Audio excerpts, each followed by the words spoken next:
Shot clock down to 13. Game clock at 22. Kuminga dribbles up top. Screen by Wiggins. Kuminga drives. Slices between two defenders and scores! He scored it with 16.9 to go. Gets a chest bump from Draymond. A big bump from Curry. And it's 98-93 Golden State.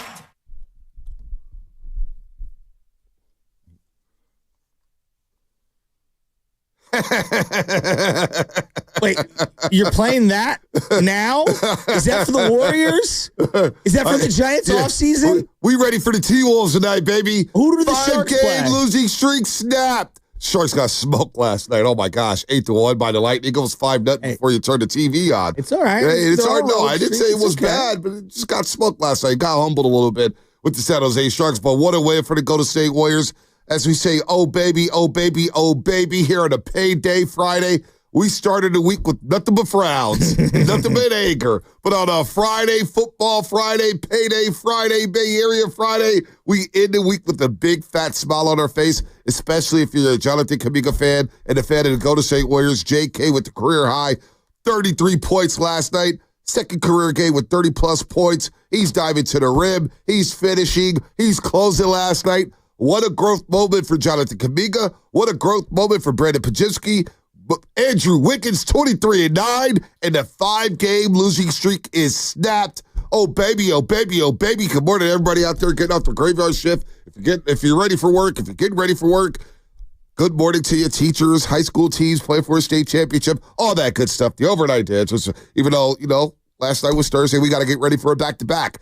No time to see you. We got the T-Wolves on deck here, but JK Wiggins, what a win last night, Shasky. Oh, I needed it. Bonte, you're bringing up JK, and it's going to get lost because people are going to go with some of the highlight finishes around the rim, the putback on, I think it was the Buddy Hield missed three out of the timeout. I mean, so many little plays. I thought the way him and Kevon Looney, and Podziemski as well, boxing out Şengün and Adams in the fourth quarter from about 9-10 minutes until the final end of the game. Mm-hmm. They did such a great job collectively of boxing out. And and only one guy gets the rebound. But to me, the reward of the three guys hustling their butt off to push a bigger, that guy's a load. Steven Adams is a load. Steven Adams and Şengün, man. And Şengün's a load. I actually thought they did a great job on Şengün overall. I did too. They played Şengün well. They did. They really did. But I thought that Jonathan Kuminga did such a great job attacking the hoop time and time again. And then, the question is very simple. Like, you saw them flash a graphic. I actually screenshotted the graphic. I want to bring this one up to you. They're talking about clutch games. The last 5. Oh, and it went black on me. Oh, well, I'll give you the number right now. Yeah. They were basically dead last in clutch games. I don't know. It's 6 minutes to go. They've played 7 straight clutch games. 7 straight clutch games. Haven't done well, obviously, in the last 5 of those clutch games. 10 of their last 11 have been clutch games. They're just 6-7 now in those contests. After getting off to a great start in clutch games, and clutch games are when a game was within 5 points in the last 5 minutes of the fourth quarter. And this was another clutch game. And I'm sure a lot of Warrior fans thought, oh, boy, here we go again. After they had a 15-point lead, they were rolling. They were rolling in the third quarter, and the Rockets go on a run. And look, one thing that I will say, one thing that we've missed the mark on this week when it comes to the Warriors, it's not for a lack of trying. It's not for a lack of effort. It's for a lack of execution on how they lost these last 5 games. They executed well down the stretch alongside JK. You asked something yesterday. He said, can JK close a game? Can JK close a game? Well, yesterday with Stephen Curry and Draymond Green standing up on the sideline, egging him on to say, go get that basketball and go bring it home for us. JK yesterday, this is a great development, Warrior fans. Now all of a sudden, when you get Steph Curry back, hopefully tonight, alongside Draymond Green, and you could run a set and say, you know what? Let's go run a 1-4 pick and roll or a 1-3 pick and roll. And that 3 or 4 is JK with him diving down to the basket in crunch time. He's strong. He's fast. He's tough to handle in the paint. He's got the midi, but he can also finish over multiple guys. This is a great development that now Steve Kerr saw with in front of his eyes to break a losing streak and say, you know what? We could close with JK in that lineup, and he's a weapon down the stretch offensively when we need a bucket. So it's okay. I'm going to get geeky here, so just bear with me. I'm going to get Joe Shasky, X's and OE, like I'm a CYO coach. They have run this basic offense, and there's a variety of ways to run it, but they've run this kind of 4 out, 1 in, or 5 out offense. 5 out, yeah. Where it depends on what the personnel is, but essentially you used to see Iguodala or whomever initiate offense as they're bringing the ball up the court and dribble and then hand off, and then you'd have layered handoffs as you're going off, and you're just trying to create action. For all the geeks out there, they call it DHOs, dribble handoffs. In this particular game, I thought the subtle adjustment by Steve Kerr, you started the little motion with the handoffs, then you would bring that fifth guy, that loony screen high. So instead of a classic ISO, everyone out of the way, pick and roll, because not all pick and rolls are set up the same. This one started with a little bit of motion, 1 or 2 passes to kind of get the defense moving, and then the screen came up, and then you got Wiggins or Kuminga, going downhill, and then finishing crazily around the rim. And I loved that adjustment from Steve Kerr. And now I'm questioning in my head, okay, look, I get it. Steph Curry has been the sun. Everything orbits around him, and he wants to run around. With the hurt knee and everything and his age, yes, you still are going to have to run elements of that. But if you can mix in some of what we saw last night with Wiggins and Kuminga playing alongside of each other, with some of this downhill action and some of this pick and roll stuff, you can see where this evolution can come. And now I think they've got a couple of varieties of ways of scoring with 5 minutes to go. And Steve Kerr mentioned this yesterday, another weapon down the stretch with J.K. and Andrew Wiggins. So, you know what I thought last night as I'm watching Jonathan Kuminga, 888-957-9570. I would love to hear from Warrior fans about this. I thought Podziemski rebounded his ass off yesterday. Agree. Find a way to impact winning. If your shot's not going down, how do you find a way to impact winning? And I thought Pods did that with his rebounding last night. And look, against that Houston team, that's a top 5 defensive team, they're going to put ball pressure on you all game long. Well, you had one primary ball handler last night because Kyle Anderson only played 14 minutes, and it was Brandon Podziemski. And the thing is, he kept the turnovers down. So I want to highlight that. Only 2 turnovers in 36 minutes and 43 seconds of action. So give Pods a little love. 2 of 9 yesterday. Obviously, the story of the story of the game is Jonathan Kuminga and Andrew Wiggins. But I thought Pods was underrated last night in terms of his ball handling, trying to get the Warriors in the right set, and only 2 turnovers. I thought it was a gritty effort by them. But back to J.K. and the 13-22 last night, because it was reminded of me. I always mention this, but the first game ever at the California Classic with Tim Roykos, I think we could see Ron Artest. Well, I don't know if I saw Ron Artest last night, but I saw a little shades of Kawhi in terms of the defensive pressure, the ball handling, and going to the rim and being a physical beast. He put so much pressure on the rim with his athleticism, and I saw those elements. I'm not calling Jonathan Kuminga Kawhi, no, shades of it. When I see the shades of that, and I see the shades of that, and exactly mannerisms, but not saying that's who he is. Well, yeah, exactly. Well, he's kind of you said other things. You said other things. Spinoni knows. Wait till you hear what Kyle Shanahan had to say about Caleb Williams. Oh, wow. Oh, boy. That is a tease right out of the Townie playbook. Well, that is a tease. That is a tease. But seeing the emotion for Jonathan Kuminga, seeing Draymond Green and Stephen Curry egg him on. But you saw those elements there. And one thing we don't talk about enough, we always, the narrative is, boy, Jonathan Kuminga wanted a max deal, and who does he think he is for wanting this money? You know what? I respect athletes. I respect players in all professions to say, you know what? I do believe I'm worth $30 million. I don't care whether Joe Shasky, Bonte Hill, Joe Spinoni, or whatever fan says about what he's worth.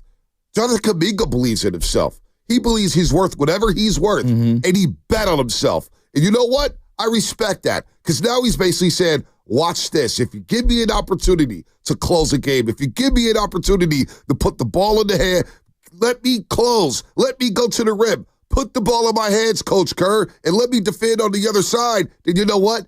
All the money's going to come your way. Everything that you think that you deserve, you will get it, and you will deserve it. But he bet on himself, and last night, you saw the flashes, and Slater brought it up yesterday.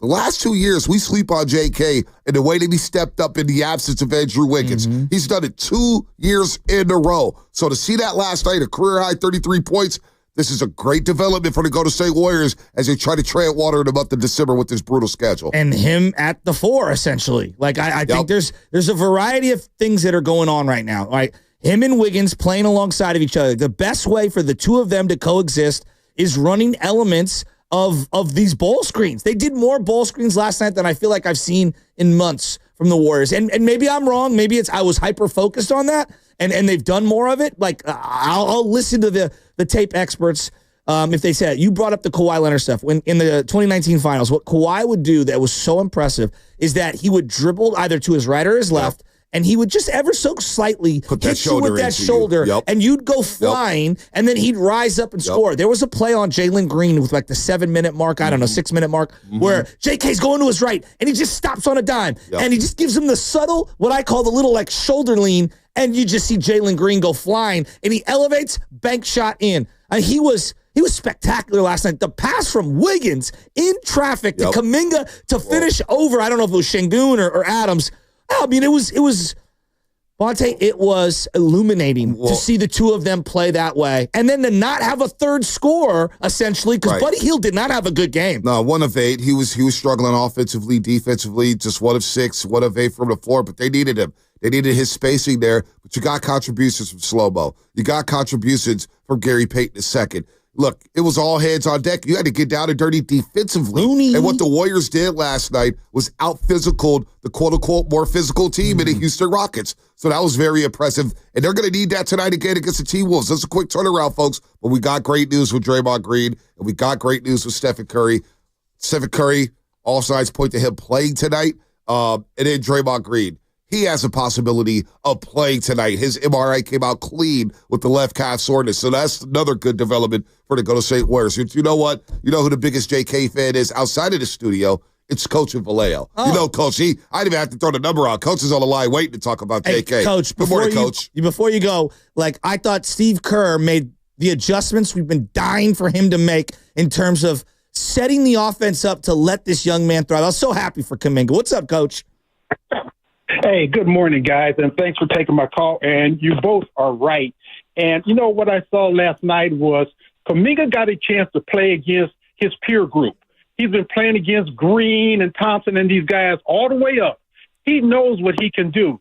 Now, what he did was he actually showed that his handles are great. He handles that ball left hand, right hand. I mean, his handles going to the hoop is on par. Making great decisions, wasn't forcing anything out there. Everything that they tried to stereotype and say he couldn't do, he did. Now, I think the 2 biggest plays that he made last night was that tip in on the offensive rebound. On the Buddy Hield That was critical. That was critical. And the other one was the shot block at the other end when he came across. I mean, so he played a complete game all the way around, not forcing it. And like you said, Kuminga knows he's a top athlete in the league. The rumor that he and Wiggins can't play together, put that away. Well, Coach, put that away. Coach, didn't they see them last year coexist? They did coexist last season, late in the year, Kuminga and Andrew Wiggins. And when you have those two together, you have 2 of the top elite athletes in the league on the same team. And this was no scrub team. This was a very athletic Houston team. And you can see that you need those 2 guys out there together. I am so proud of Kuminga, and I hope it just put away all the stereotypes that he can't think, that he can't handle the ball, that he can't assist, that he can't play defense. He checked all the boxes last night. So that's a great game. No, it was a great game for Jonathan Kuminga. Andrew Wiggins, 23-9. What a season he's having. What a season he's having. You were right about that. But it's just, you know what? The personal stuff is he's at peace now. He's at peace. With what happened with his father and everything personally, we don't know what it was like for him. We don't know his relationship with his pops, Mitchell Wiggins, but he's at peace, and he's got closure, and he's playing free, and he's playing inspired basketball, and he's engaged all throughout the game. He had 2 4-point plays yesterday. I mean, come on, man. This guy is hooping right now, Andrew Wiggins. So when you get those 2 perimeter defenders, and they can play offense and put pressure on the rim, this is something that you can move forward here. Now you got 2 lockdown defenders here, whether it's Jalen Green and Anthony Edwards tonight against the Minnesota T-Wolves, Dante DiVincenzo. That's a group effort. But you know what, though, man?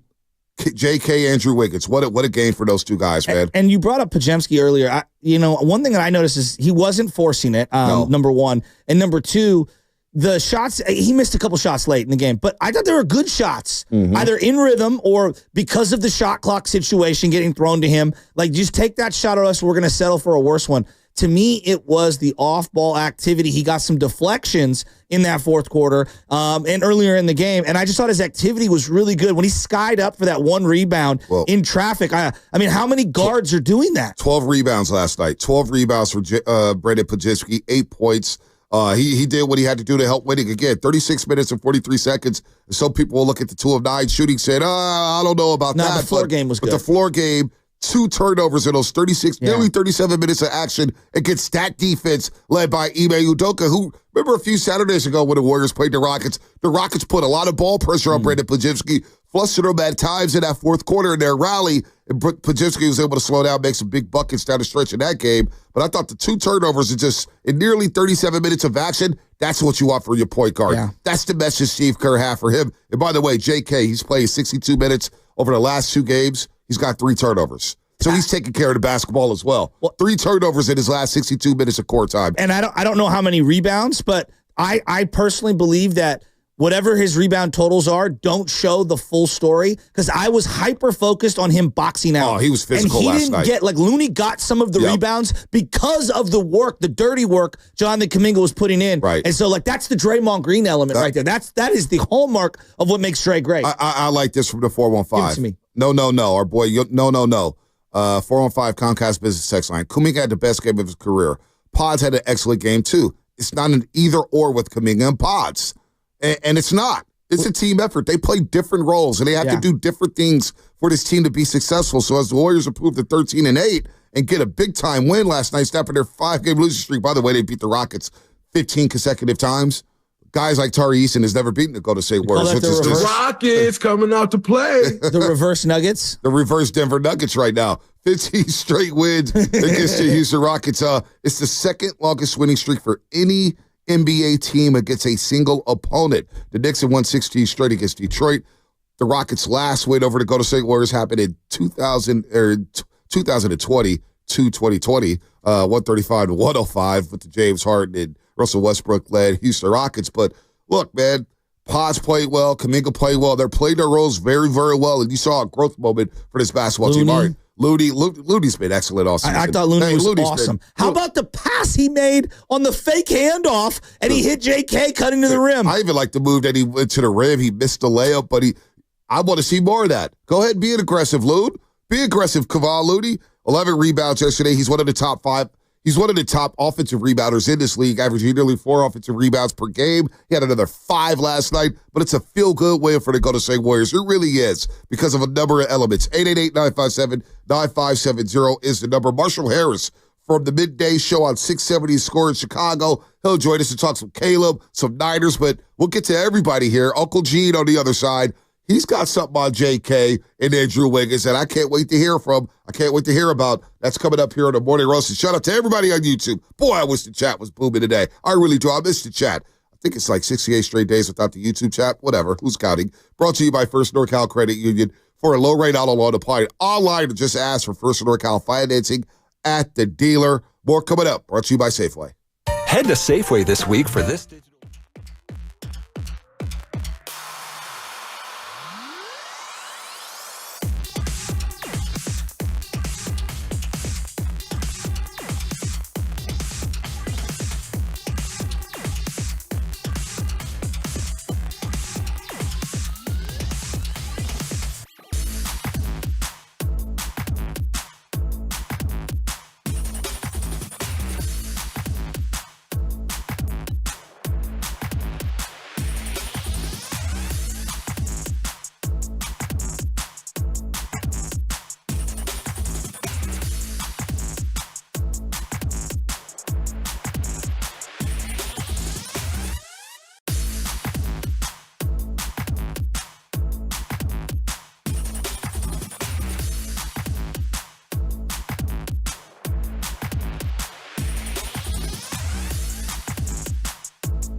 Morning roast with Bunty Hill and Joshasky on 95 saving the game. Take it away, Bunty. I got you, JK. You just keep finishing like you are. What a game last night for JK.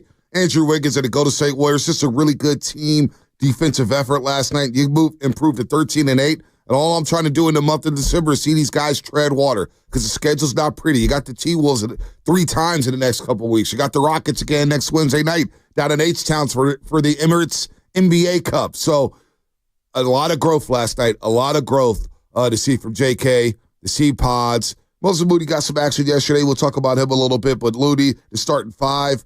Look, you hold the Rockets at 93 points last night. 93 points in the modern NBA. You ought to pat yourselves on the back, Golden State Warriors. That's some great defense last night, man, but obviously JK is the story to the show. Yeah, he was excellent in this one. I know before the break we were talking about Kevon Looney. I just thought Kevon made so many small, really. He's a winner. He's a winning player. God, he's so good. Can we admit it? Because Looney, he's way better this year than last year. Like no last doubt. Year, he was a little. I was worried. Like I'm going to be honest, and I'm wrong, but I thought that his career was like, oh, are we winding down here?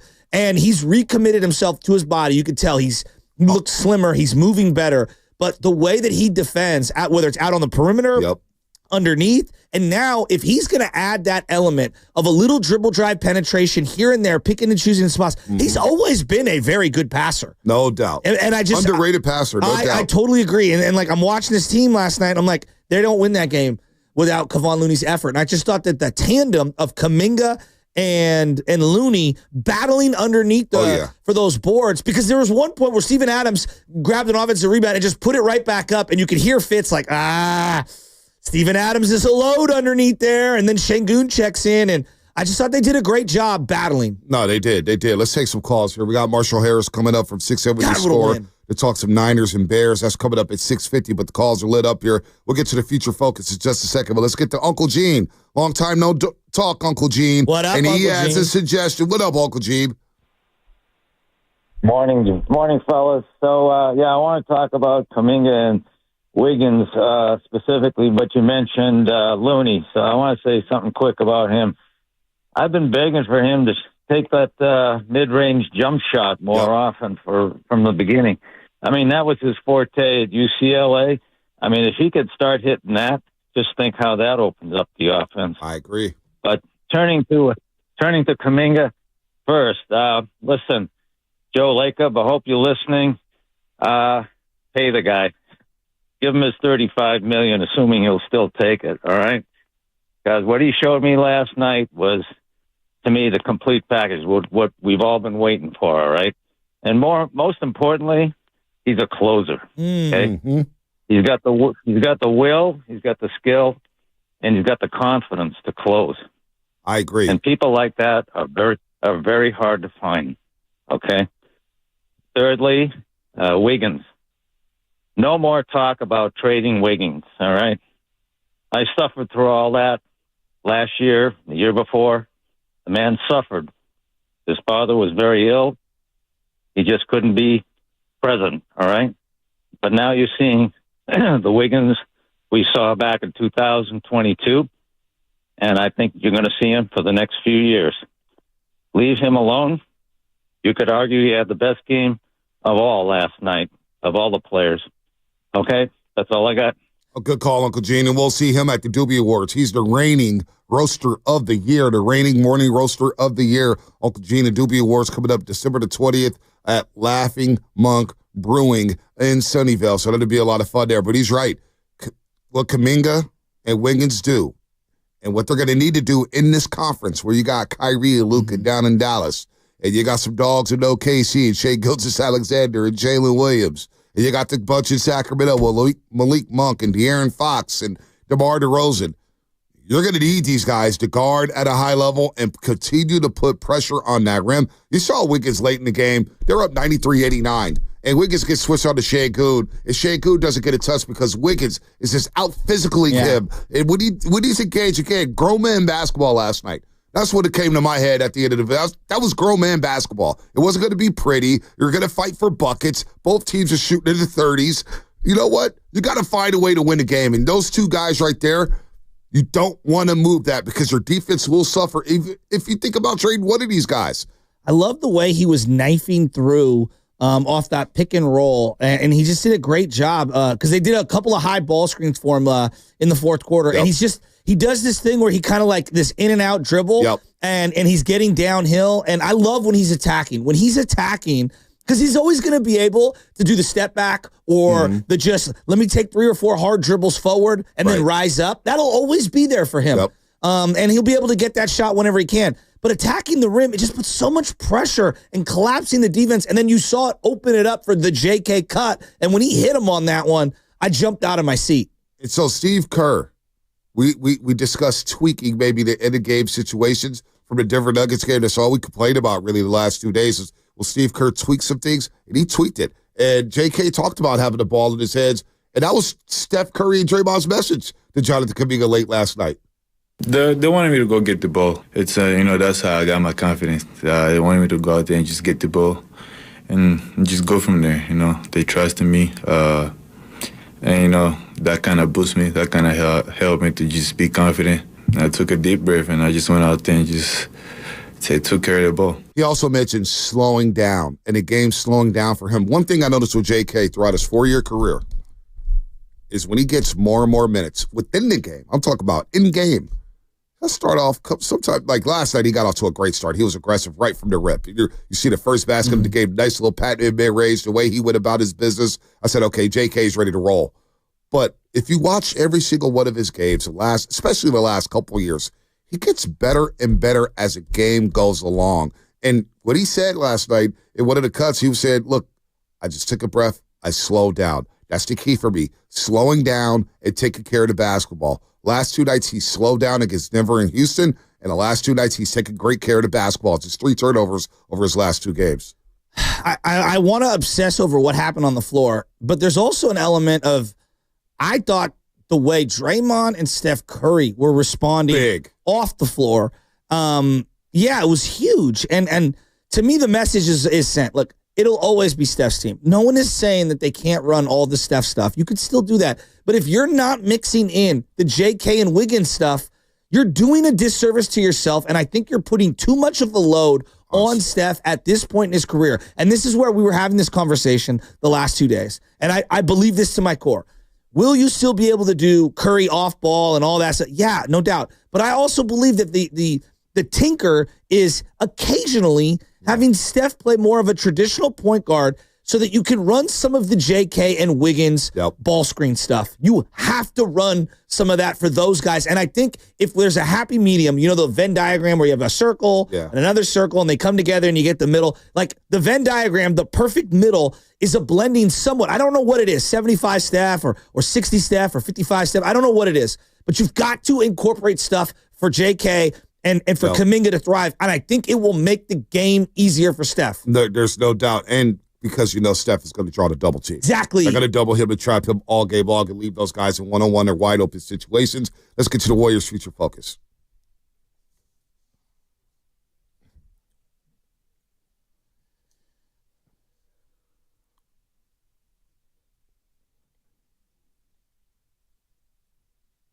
All right, this morning we focus on Jonathan Kuminga, who took over last night, late down the stretch, career-high 33 points against the Houston Rockets, including this sweet layup in the fourth quarter. Over to Wiggins. Wiggins driving into Shepard, bangs him out of the way, dribbles middle, handoff. Kuminga goes up and finger rolled it up and in. Ime Udoka wants a timeout. 83-76. Jonathan Kuminga with 26 points, 7:09 to go. And the Warriors withstanding the Rockets rally. They were up 15 in the third quarter. Rockets came and tied it, but you know what? The Warriors stood strong, showed some resolve, fought through adversity last night against Houston. They get the win 99-93. That was a Warriors' future focus, just like we love the future of the Dubs. Peralta Community College District encourages you to love your future too. Go to peralta.edu and apply today. Let's go to Nick in Berkeley real quick before the break. Nick in Berkeley, what's happening? You're on the roast. Hey, man, I just want to say, man, we should just call him K-Money from now on because he was on fire, man. And to hear that the game is slowing down for him, that's the whole key. Because, like, when Curry fakes these cats, and it's like the sky in the air like Paratrooper Club. It's like all slow motion for him. You can just tell he glances back, does a little side step, and bam, you know what I'm saying? And Kuminga, I love the 3 points in transition because that's when you know they playing Kerr style of basketball. And let me tell you something else, man. Green Bay, you are not it. You cats are going to wash out in the first round of the playoffs. You guys suck, okay? Detroit, we will be in Detroit. We will be in Detroit, Monte. Shasky, don't give up, man. We ain't quitting. There's no quitting our team. We're going to bounce back and like the champions that we are. Let's go. I respect you. I respect you, Nick and Berkeley. We'll see him at the Doobie Awards. Nick and Berkeley's going to make an appearance at the Doobie Awards. Could he be the roaster of the year? Could he have the call of the year? Could he have the drop of the year? Nick and Berkeley will be in the building December 20th for the Doobie Awards. So take the day off right now. The roasters are invited, and we are all going to link up at Laughing Mug Brewing in Sunnyvale from 6 to 10 a.m. So you want to get there early because we are providing the food. We are providing the drinks, and we're going to have a party, baby, and celebrate the year right here at 95.7 The Game down at Laughing Mug Brewing. Did you watch Mighty Morphin Power Rangers? Yeah, the first couple seasons. Because you were like, we're going to unite. Like, that's what I don't know why. It just all of a sudden stuck in my head. Mighty Morphin Power Rangers, unite! Is that what they said? Or was that Transformers when they all unite? I remember they said, go, go, Power Rangers. Duh. Let's go break. Monsters, unite! Well, this is brought to you by Golden State, serving the Bay Area for 3 generations. When you succeed, we succeed. Visit GoldenStateLumber.com. All right, we're going to get to Marshall Harris. First, we'll get to Charlie in the refinery. Charlie's in a refinery, and he believes JK. All this talk about the number 2 scoring option, he believes JK could be that option. I want to hear why. But Marshall Harris is going to join us on the other side. 670 to score in Chicago, the midday show. I love Marshall. Saw him at Dumas' wedding. He's going to give us a lay-to-lay with the Chicago Bears. And it's morphin' time. It's not morphin' time. You sound like you're on morphine. More coming up, brought to you by Fremont Bank, celebrating 60 years of full-service banking with no compromises. On World Pest Day,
as talented as there is. I mean, just the stuff that you saw in college, you can see in the NFL. I mean, as good of a thrower as there is, born to play the position, got the athletic ability to do whatever. He's got the speed to do whatever. He's gotten a lot of playing time. He's getting better as this year goes. I think he's getting a lot more consistent. I think he's been playing his best ball probably here the last few weeks. He's put him in a chance to win here in these last few games. This is Oreo Cookie from Oakland, California, and it's plain to see you can't change me because I'm going to be a roaster for life. That is Kyle Shanahan on Caleb Williams, who has been playing his best football over the last 3 weeks. 75 of 117. He's got a 64% completion percentage. Has thrown 5 touchdowns and 0 interceptions while averaging 275 yards per game. And these are all coming against divisional opponents. Green Bay, Minnesota, Detroit, 3 of the best teams in the NFC alongside Philadelphia. We watched Detroit and Green Bay last night. Obviously, Detroit improves to 12-1. Green Bay now 9-4. But Minnesota's got 10 wins on the season as well. So Caleb plays really good football. And the Niners catching Caleb, the rookie out of USC/Oklahoma, probably at the wrong time, Shasky. I've never heard Kyle Shanahan hype up anyone the way he just hyped up Caleb. Yeah, Josh Allen, maybe? He said he could throw as well as anyone. He can run as well as anyone. Pocket presence. I mean, that was like, yeah.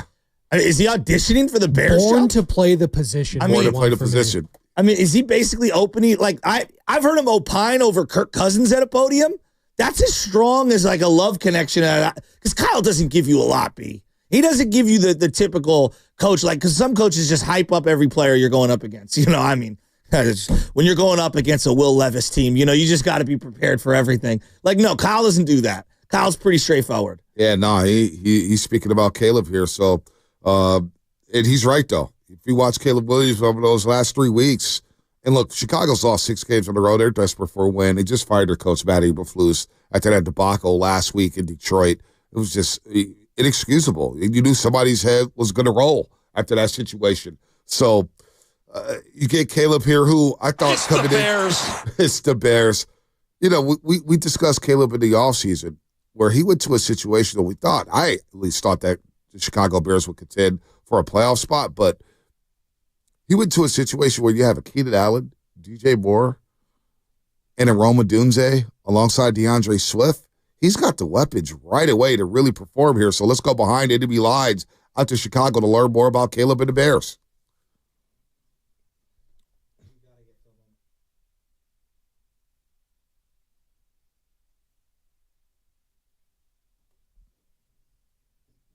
It's the Bears.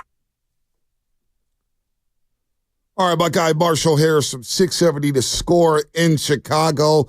He does a little TV, or he did do a little TV. Now he's just on the radio side with Birdseed here. Marshall, man, good morning, guys. We welcome you to the River Islands guest line, and we know all guests on 95.7 The Game appear on the River Islands guest line. Isn't it time for you to discover the islands, River Islands, and Lathrop? We appreciate you joining us. Joe Shaskin, the Butcher, Bonte Hill, and Caleb's balling right now, man. At least with all the nonsense that's gone on in Chicago with the firing and the coaches and offensive coordinators, at least you guys know you got Caleb for the foreseeable future. That's the good news, right? I mean, you guys got the last pick in the draft. We got the first pick in the draft, and we'll see where the cards fall on Sunday. Unfortunately, I know y'all got some injuries. It's a long line of injuries, right? A long line of injuries that you're dealing with. Well, the Bears have some issues, too, right now with DeAndre Swift and DJ Moore not practicing yesterday. We're wondering if they're going to be available. And the worst news for the Bears is their backup running back, Roshan Johnson, is in concussion protocol, so they might be down to their third stringer, Travis Homer. But the Bears have not won on the road. They have not won in the division, so this is good that it's an out-of-division game, a chance to maybe two struggling teams, somebody's got to come on top and maybe get a check in the win column, if nothing else. I did not know that. The Bears are 0-5 on the road. Wow. Well, I mean, they're terrible. They're terrible on the road under Matt Eberflus, but he's gone now. Yeah. So now it could be a different thing now. So we'll see. We'll see how it happens. We're still learning. You know how after something happens, you get the backstory? We're still learning the backstory on the Matt Eberflus tenure, and apparently the offense was just in shambles in terms of communication, getting plays in, lack of efficiency. So now Thomas Brown is the interim head coach. He went from passing coordinator to offensive coordinator to head coach in a matter of 3 weeks. Yeah. It's wild. And he's lost 22 pounds? I'm jealous. I want to know, like, yes. is it simply... Yes. Did you hear about this, Bonte? I did hear about it. He lost 22 pounds. Like man. Apple vinegar shots.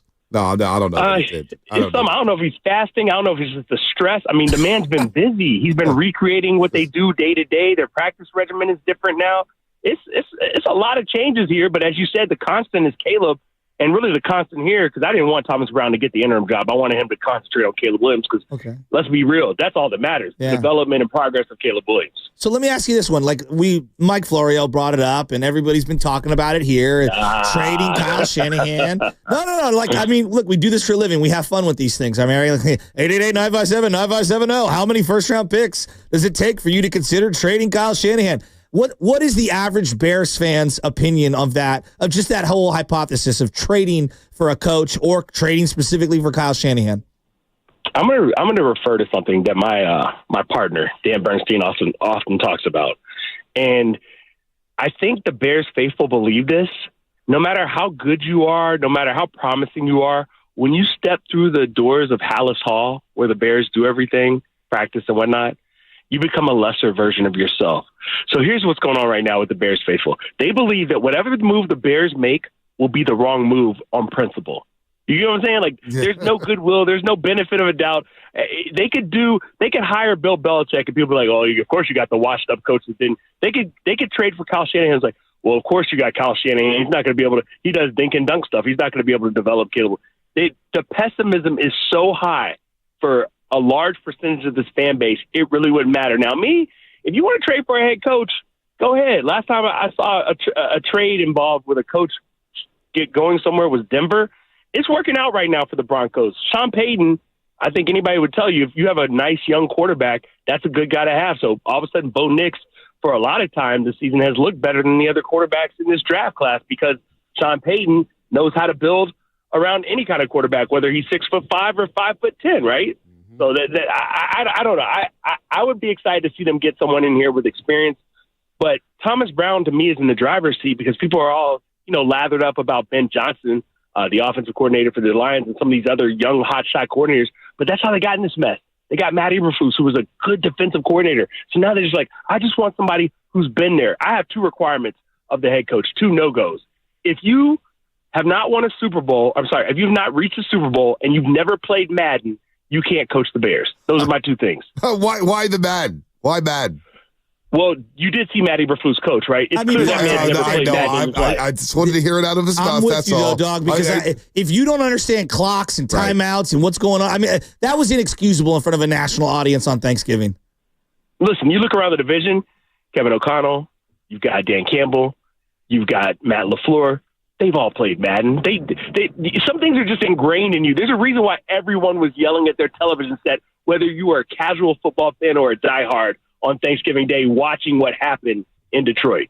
Our technical producer, Joe Spinotti's like, Dan Campbell's never played Madden. I disagree with that because we had a rule when I play Madden, if it's 4th and 3 or lower, you can go for it. You can go for it when they were playing your buddy. So if it's 4th and 2, 4th and 1, 4th and 3, you're all game to go for it. That's how Dan Campbell operates. Did you not watch last night? Game-winning field goal in his pocket. He's like, no, we're going to go for it. Yeah. We're going to go for it again. That's Dan Campbell's definitely playing Madden. Exactly. That's my point, though. It's knowing how to be aggressive and being fearless. Matt Eberflus at the end of his tenure, and maybe throughout, but he finally had a good enough team to win this year, and he coached scared.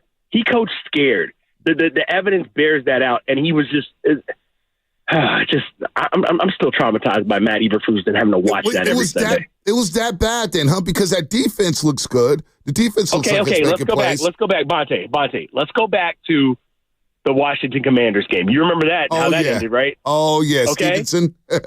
Yes. Let's go back. And it's not so much that he made the wrong decisions and didn't have control and lack of discipline or whatever you want to say. It's that he would double down on Sunday in the post-game press conference and then triple down Monday morning. Think about that. Yeah. He did that after Thanksgiving. We feel good. Exactly. We feel good about what we did there. Who else feels good about what he did there? Oh, I know who. The Detroit Lions. Marshall, what do the Bears do well? Because I know, I'll let you think about it, because I know what the Niners do well. Not scoring the red zone? Well, they get extended and then get hurt. They're really good at getting extended in terms of their contracts and then getting hurt this year in particular. I don't know what else they do really well right now. Commit penalties on special teams. What do the Bears do well? the Bears have a tremendous bend, don't break defense. That's what they do well. You can gash them in the running game when it's, you're in midfield or even in your own territory. But when it gets down to in the red zone, their red zone defense is pretty doggone good. Yeah, and the Niners red zone offense, it's not so good as we're talking to Marshall Harris here on the River Islands Gas Line, the Bernstein and Harris show on 670 to score in Chicago. Midday show, really, really good as you're listening to 95.7 The Game. KGMZ FM and HC1 San Francisco and Odyssey Sports Station, always live on the free Odyssey app. So DJ Moore now playing here. How does he feel about the quarterback? Because we know he was a little outspoken for Justin Fields last year, and I know a lot of Bears fans wanted Justin Fields out the door. How's your top flight receiver doing with Caleb Williams? How's that rapport going? Oh, it's going well now because Shane Waldron was removed as offensive coordinator. And since then, you go look at the targets per game for DJ Moore.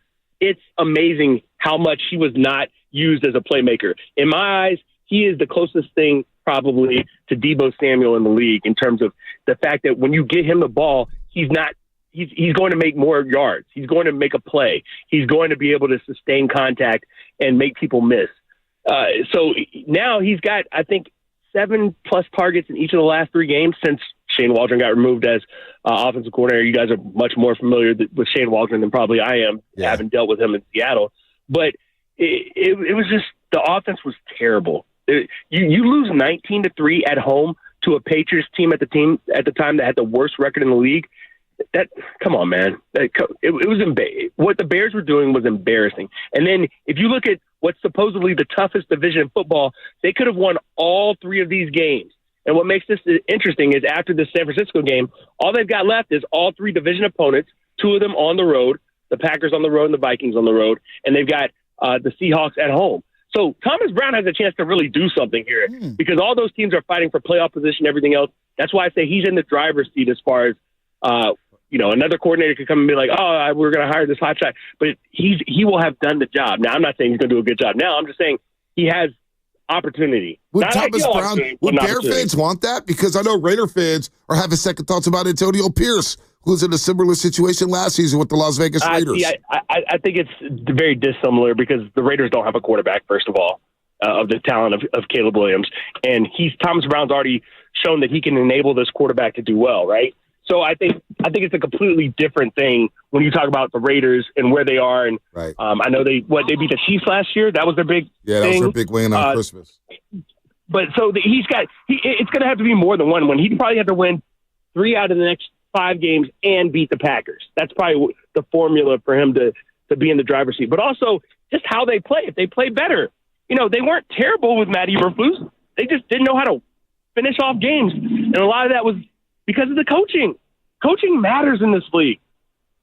Marshall, what do you think of Brock Purdy? Your outside perspective, because we're all over the place with Purdy. Like, he played awesome for a year and longer than that. He's played really well in some playoff games. This year's been a big mixed bag. What do you think of Brock Purdy? I think Brock Purdy is good, but the difference between him being a good quarterback, as in above average, and being maybe an average quarterback is the weapons around him. I saw what happened when he didn't have his full offensive line and his playmakers available to him and the drop off there. But he looks pretty good when everything's flowing, right? I mean, I think Kyle Shanahan knows what he's doing. He's a good coach.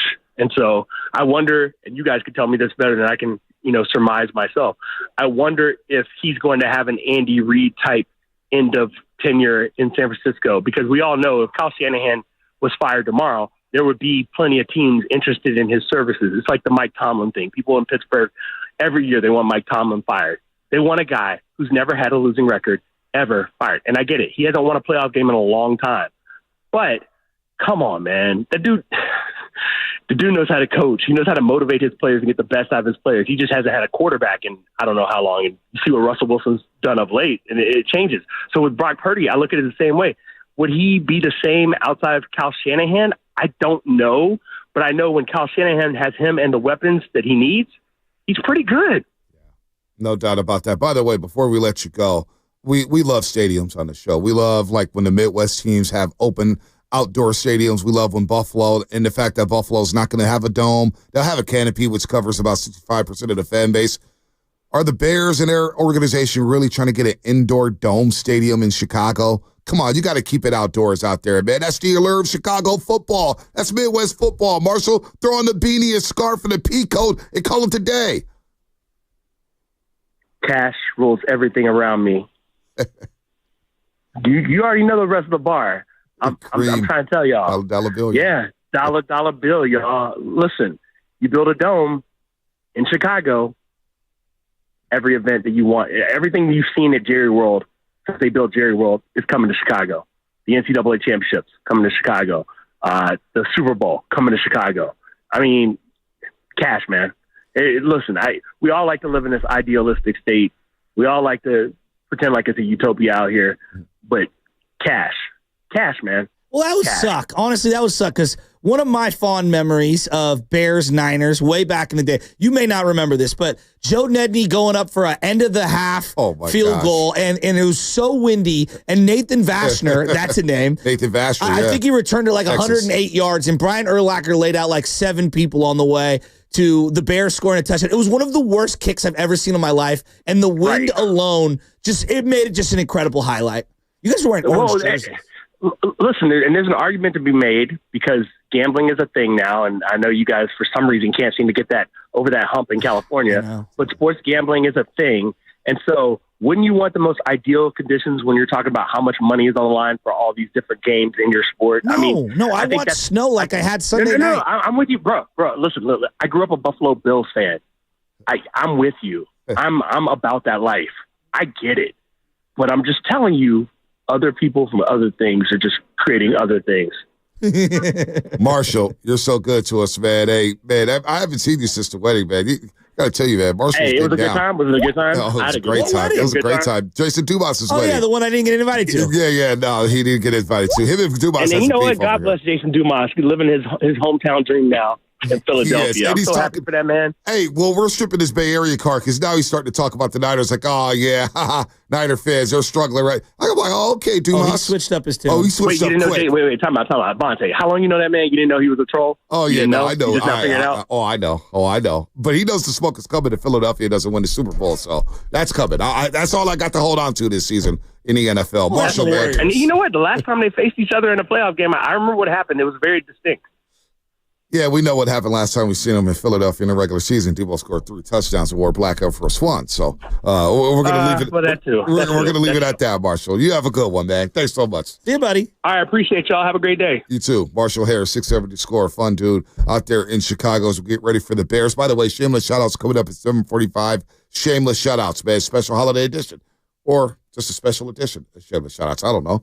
It's a good time to give a shout out. It's the Bears. It's the Bears. It's the Bears. It's the Bears. I hope they don't go indoors. Yeah, I don't want them to either. Do you remember that Nathan Vashner play that I remember the name. It's not Vashner, it's Vasher. I thought it was Vashner. No. Vasher. Is it Nathan Vasher? I thought there was an N in there. No, Nathan Vasher. I'm pretty sure it was Nathan Vasher. But no, I remember the play. The Bears were wearing orange jerseys in the 10 o'clock game. Yeah, Nathan Vasher, Texas. Texas. There you go. Do I remember it? You don't remember his name. You're asking me if I don't remember the name. It was like 20 years ago. Yeah, no. Do I remember it? I remember the 1989 NFC Championship game. Did you forget who you were talking to? Well, I just remember that was a lost season. I believe we won like 2 games that year. And it was a Joe Nedney field goal before halftime. They were wearing orange jerseys. Yeah, orange jerseys. And and I distinctly remember Brian Urlacher laying fools out. Yeah, Nathan Vasher. I thought you were going to go NFC Championship game. I remember when, how about this game? Niners are up 31-17. Jeff Garcia, Zach Bronson had a long interception return at the old Soldier Field. Yep. The old Soldier Field. Before the alien ship. And Shane Matthews was playing quarterback for the Chicago Bears. What college did Shane Matthews go to? I don't Do know. you remember? He went to Florida. He threw, I believe Shane Matthews also threw the pick 6 against Alabama when Alabama won the first ever SEC title game and went on to beat Miami in the Sugar Bowl under Gene Stallings. Shane Matthews was playing quarterback and they beat the Niners in overtime of that game. Beat the Niners in overtime. This was, what was that?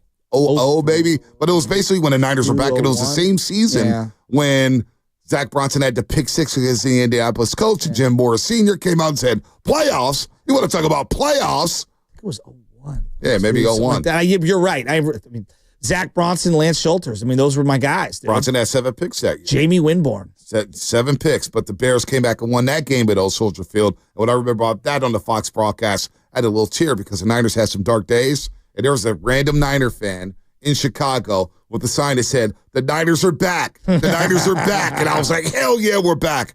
And they ended up losing it overtime in that game. When I think of the Bears, though, there's one incident in particular that I constantly think about.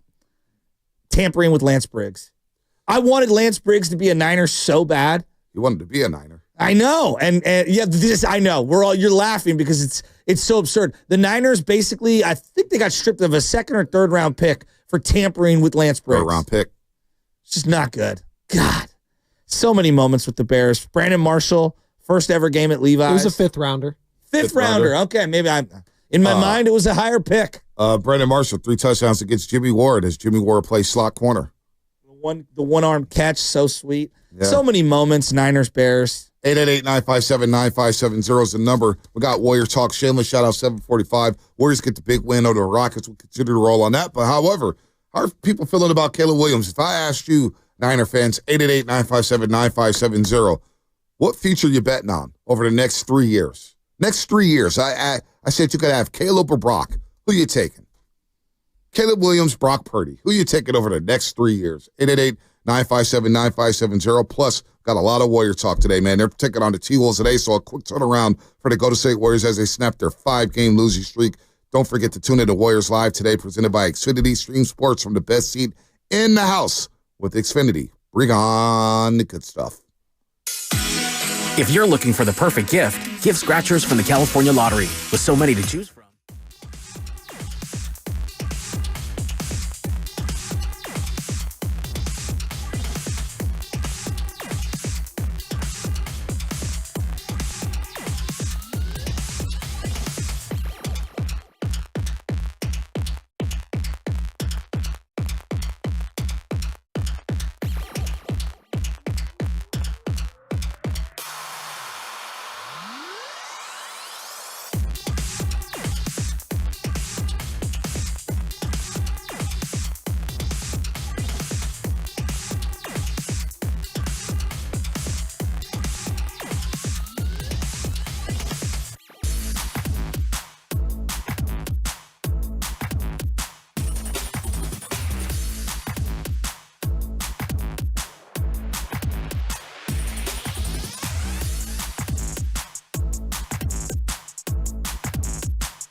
Is there a certainty that Rosa will be able to play again this season? I mean, I'm not God, but I think he's got a chance to play this week.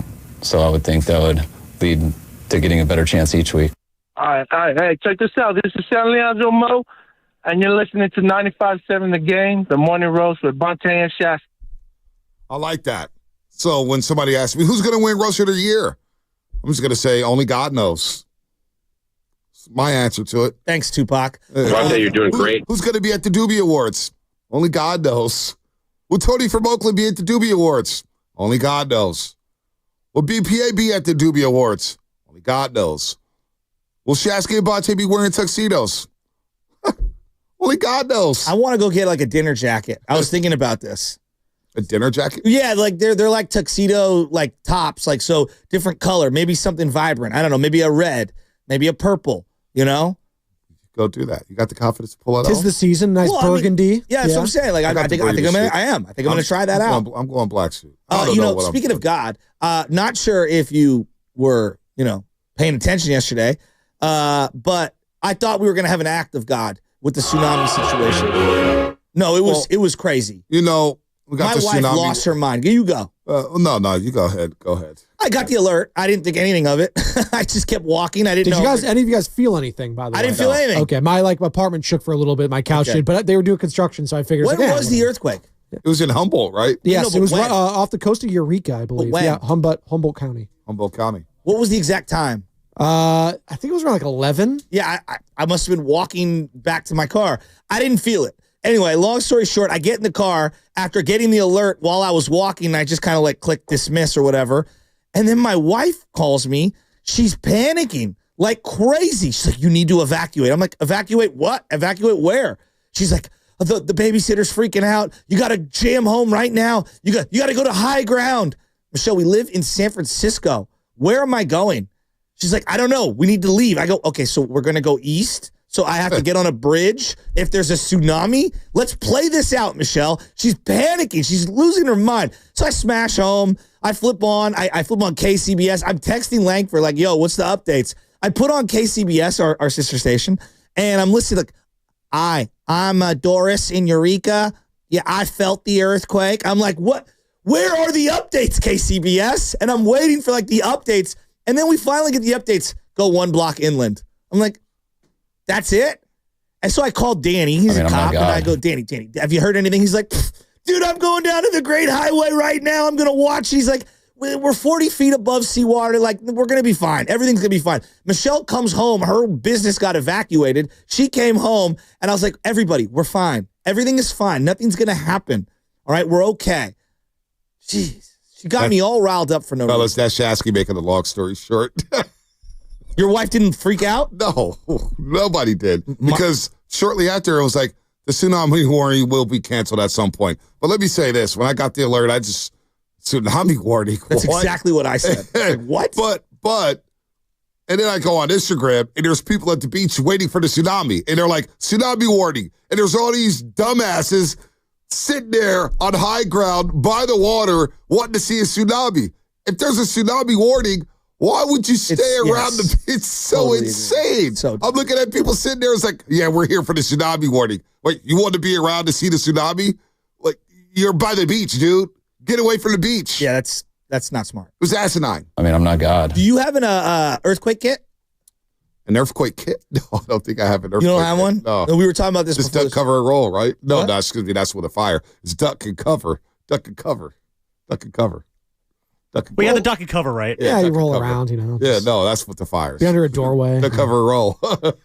No, duck and cover and get in the doorway. Yeah. You don't have an earthquake kit at home? No. With like a flashlight and candles and stuff like that. Yeah, I have that. Yeah. Right? So I have one in both. Actual earthquake kit, but just give me a flashlight and give me some canned food. I would highly recommend. Well, that's what the earthquake kit's for. Is you have the flashlight and the food in there. I don't need an actual kit. I just got my flashlight on my phone or a physical flashlight and a candle, and I have plenty of batteries at home. And so, I got like I got like 1 million AAA batteries, 1 million AA batteries, 1 million C batteries. We're all stocked up. The king gets provided with all this stuff. No, I don't get provided with it. When the rescue helicopters come in. No. There's no rescue helicopters. He's just funny. So you guys got jokes this morning. Loveman just has to pounce on you. Well, because I own his ass, because he knows I own him. And he knows because I keep Bonte honest. No, it's because I rattle him, so it takes him a week to come up with this material. Molly Stones provides the batteries. I provide my credit card. Molly Stones provides the batteries, or Lenardi's. I can go to either or. Can I give you a suggestion? So on Amazon, right? Because they have it up the Russian River in case there's a flood or whatever, and it's very difficult to get electricity up there once the power gets knocked out. They have this thing on Amazon. It's a flashlight thingy that you like crank, and it gives you just hear me out. It gives you power, and it has a USB attachment to it so that you could charge up your phone or whatever. Let's say there ever was a natural disaster, all right, and you did need to have power stuff. You wouldn't necessarily need batteries. Well, if there's a natural disaster, our cell phone service is going to be down. So we're not going to be able to use the cell phone. But you might need the cell phone to just get somewhere. You never know what you need. Okay, I'm just saying. There's this little, it's a little flashlight thing I've with a lived in San crank. Francisco long enough to know how to survive during an earthquake. Okay. Or when power comes out.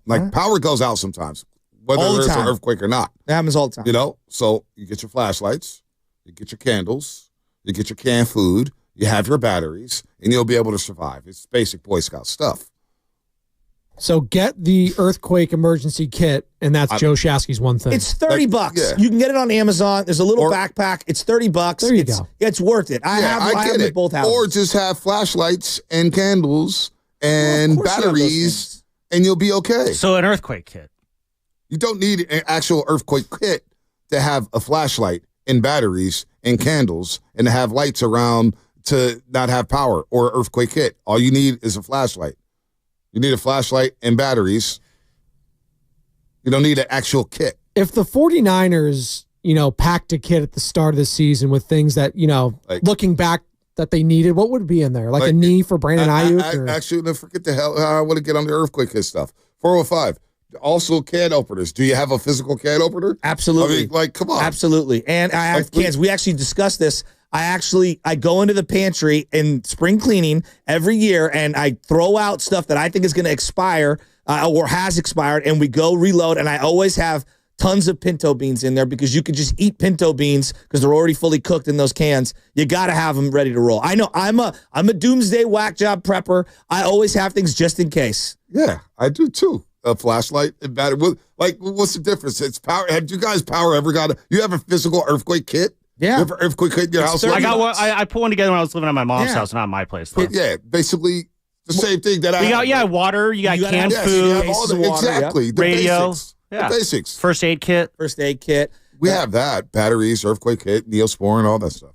They've got I think in the kit, they've got bandages, rope and gloves, and they've got inflatable This things. sounds like a Christmas present right here. We all might get each other. I just think it's essential for every home if you have a family. First aid kit. We have multiple first aid kits because we have a baby, and you need a first aid kit, obviously. What is going on here? Like, if you're not stocked and prepared for even having a blackout, then I don't know what the hell you're doing with your family.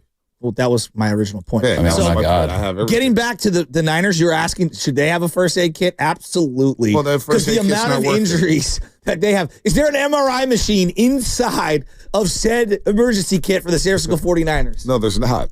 There's not. Remember last year we were doing this thought exercise? I love thought exercises. But we were doing it where we were like, hey, would you trade the number 1 overall pick, basically the token to go get Caleb Williams, straight up for Brock Purdy? And the amount of people that were like, absolutely not. And I think I was one of them as well, because you just never know what a quarterback's going to look like at the next level. I think a lot of people would have done it prior to Trevor Lawrence ever playing a snap of football. A lot of people would have traded a million things for him, right? And he's had a lot of different coaches. I still think he could be a salvageable player, Trevor Lawrence, but we've seen situation matters, and coaching matters, players around you matter, all that talent. And so just because you have all those things doesn't mean you're going to be successful. You asked a question, who am I betting on over the next 3 years? Well, if I know it's Kyle Shanahan and Brock Purdy, then I'm probably going to go with those two as a combination. Why you say probably? Well, because it's really hard to beat coach quarterbacks that are in sync. And I'm going to go, even if I think that Has Caleb Shanahan and Brock been in sync this year, you think? I think overall their body of work has been, yeah. This year's been a little rocky. This season? I think it's been rocky. All right. Don't you? I don't know. I don't know if they've been rocky. I just think the things around them has been rocky. The things around them in terms of personnel groupings and skill position players being in and out of the lineup has been rocky. Shanahan and Purdy together, I don't see them yelling at each other. I see them having a lot of dialogue with each other. Quality, healthy dialogue. I don't know if it's been. I can't say it's. I'm going on results. I'm not going on like things that I'm. The viewing. Results have been rocky, sure. Yeah, I think the results have been up and down. We were talking about the relationship between Shanahan and Purdy. I don't know if that's been rocky or not. Like I look at the situation with Caleb, and if you're asking like next year, like who's coaching him? I think that matters. Like clearly, we just talked to a guy from Chicago, and the number one issue in Chicago was Matt Eberflus, who I had doubts with all offseason, and I thought that they made a horrific mistake not being in on Jim Harbaugh. And I don't know that Jim Harbaugh is going to solve everything that's going on with the Bears, but he's done some pretty nice things with Justin Herbert and the Chargers. And I had a lot of questions about the infrastructure in LA for the Chargers. 888-957-9570 is the number. 888-957-9570 is the number. According to the New York Times, the Niners have a 79% chance of making the playoffs if they win all 5 remaining games. Yeah, duh. They kind of control their own destiny, which is crazy. So your season could end on Sunday against the Bears with a loss. When it comes to Caleb and the Bears and who they hire, it's going to be very interesting because Caleb has come on here again. His numbers the last 3 weeks, he's averaging 275 yards a game over 3 divisional opponents in Green Bay, Minnesota, Detroit, three of the best teams in the NFC. Obviously, Philadelphia is in that conversation as well. But if you ask me to bet on a guy just on pure talent, arm strength, improv, natural scrambling ability, I think a lot of people would take Caleb just the raw talent alone. It's not a knock on Brock Purdy. Look at the arm. Look at some of the throws he makes. He had that throw to DeAndre Swift down the sideline where he just lobs it. It's like, oh my gosh. Yeah. Or now I think that was against Minnesota. It was like, who does that? He just dropped it right in the bucket. So, well, he's an unbelievable talent. There's a reason why he was the number 1 overall pick. Right. And the guy picked right after him has as much talent as anyone in the league right now in Jaden Daniels, right? Like he's impressed a lot, and Caleb went ahead of that guy. So, he's a really good player. But that organization, it's like you're shorting certain organizations in sports. Yep. Like if you play for the Hawks, it's hard for me to like buy in on you. You know what I mean? And because their body of work has been really bad for so long, and like the White Sox currently, like that's an organization you play for. It's like it's really hard for me to bet on you. And so, like, yeah, until the Bears turn things around, I kind of feel like I'm got no other choice but to look at the track record of what Purdy and Shanahan have done together and give them the clear-cut edge as of now. 888-957-9570. Shameless shout-outs coming up in 13 minutes. Or excuse me, 15 minutes. 15 minutes. Shameless shout-outs. 15 minutes here as the Niners get ready for the Chicago Bears on Sunday. Cousin Nick Friedel is going to join us at 9:20 to talk about the Warriors and the Chicago Bears. Whenever I see Nick Friedel, I can't believe how disrespectful that bonus championship thing really bothers me. Nick Friedel's stock has gone down in my book because of that bonus championship chatter. I started to think about all the like whether Denver Broncos Super Bowl 50 win, was that a bonus championship for Peyton Manning? No, it was a damn championship, right? There ain't no bonus championships. Well, was there one in Denver with that crew, so it's a little different. Yeah, but the bonus championship, was Michael Jordan's last championship the bonus championship? The Spurs one with Kawhi was. Right, no, but they were the best team all year. Yeah, you know what I'm saying? That wasn't a bonus championship. They were lighting teams up. Was Magic Johnson's fifth championship against the Pistons in Game 7 a bonus championship? This conversation is hurting my soul. No, it was a championship. But they went right back to the finals and lost to the Bulls. It was back to back. So come on, man. These bonus championships, it's crazy. And actually they lost to the Pistons, then they didn't go to the finals, and then they went back to the finals and lost to the Bulls. But that's why not to say. But why are you so offended about it? They didn't make the playoffs in 2020. They got knocked out in 2021. 2022 they win it all. It's so disrespectful. 2023 It's so disrespectful to say, oh, that's the bonus championship. Like, here's the sympathy. Like, was Cleveland's 2016 NBA championship, was that the sympathy championship for the city of Cleveland? Who doesn't love a bonus, though? I love a bonus. No, I love Christmas a bonus. I like the bonus fry. But it was, right? When you're in the bag and you go to McDonald's and you pull out all the French fries, and all of a sudden there's a couple of bonus fries. Or there's a curly fry that you didn't expect to be in there. Clutch. Was Tom Brady's Tampa Bay Buccaneers championship the bonus championship? Yeah, it was the icing on the cake. Oh, stop it. Was Tom Brady's 13-3 win over the L.A. Rams And Belichick, was that his bonus championship? Like, when the game of Yahtzee, you want to get the bonus. You know why Nick Friedel said that? And I'm going to tell him this too today. Because, especially today, because Andrew Wiggins is balling again. Because he was so down on Andrew Wiggins that David Fizdale had to put Friedel in his place on NBA Today on ESPN. You don't think Andrew Wiggins is going to fit? Fizdale had to put him in his place. So Nick Friedel had to wear egg on his face over and over and over again. And that's why he called it the bonus/checkbook championship, because of the disrespect of Andrew Wiggins, and he had to wear it in 2022. In fairness, he didn't say the checkbook one. That was Wimhorst. This conversation is hurting my soul. You see the theme here? They're all disrespectful. You see the theme? It's the world against the Warriors, Bonte. We get it. It was the world against the Warriors. It was the world against the Warriors. It was. Is Boucher Texas World Series the bonus we win? It's Bochy. Oh, the Bochy. He spelled Bochy Boucher. You see the way it's spelled? No, I don't. He spelled Bochy Bouchey. Was bonus? Yeah, that's a great one. Was Bochy's championship with the Texas Rangers his bonus championship? Like, come on. I've never heard of anything like that. It's crazy. I don't know why it upsets you. It's just one man's opinion. It doesn't upset me. It bothers me. It does bothers me. It's not upsetting. I'm not like going to go out here and throw a remote control. It doesn't upset me, but it bothers me. It just bothers me a little bit. I'm not upsetting. It's not upsetting. It bothers me a little bit. It's like, wow, you could be so disrespectful to an organization by calling it like that. Calling it a bonus championship. That's all. That's what I think of Cousin Nick now. Because you let him just roll, and you're the turkey in this show, man. You just turco on everything with the Bay Area when Cousin Nick gets on the show. Anyway, Shameless shout out to 12 minutes. I'm gonna put him in his place, man. It's been bothering me a little bit. I'm not gonna lie. Not upsetting, just bothering. Kind of like annoying, not upsetting. Like me? Just annoying. You can't be. Jonathan Kuminga, huh? Jonathan Kuminga. It's personal now! Does anybody, what's crazy? The Niners are losing, Shasky, and we're in the middle of football season. And everybody's just checked out of the 49ers. I'm going to tell you why. Because we're emotionally drained by the Niners. And it's not that we don't love them. We clearly love them. But it's been a draining, 8, 9, 10 months. It just has. Like, since the Super Bowl loss, the way that thing went down, a couple weeks later, you get all the NFL Films audio, just the rules, the listening to the Chiefs talk about how foolish we were to take the ball first. And, it's like twisting the knife. And then you have the whole Ayuk saga. You got the CMC saga. You've got Trent Williams. You've got some horrific, some horrific things that have happened to some families that are associated with the team.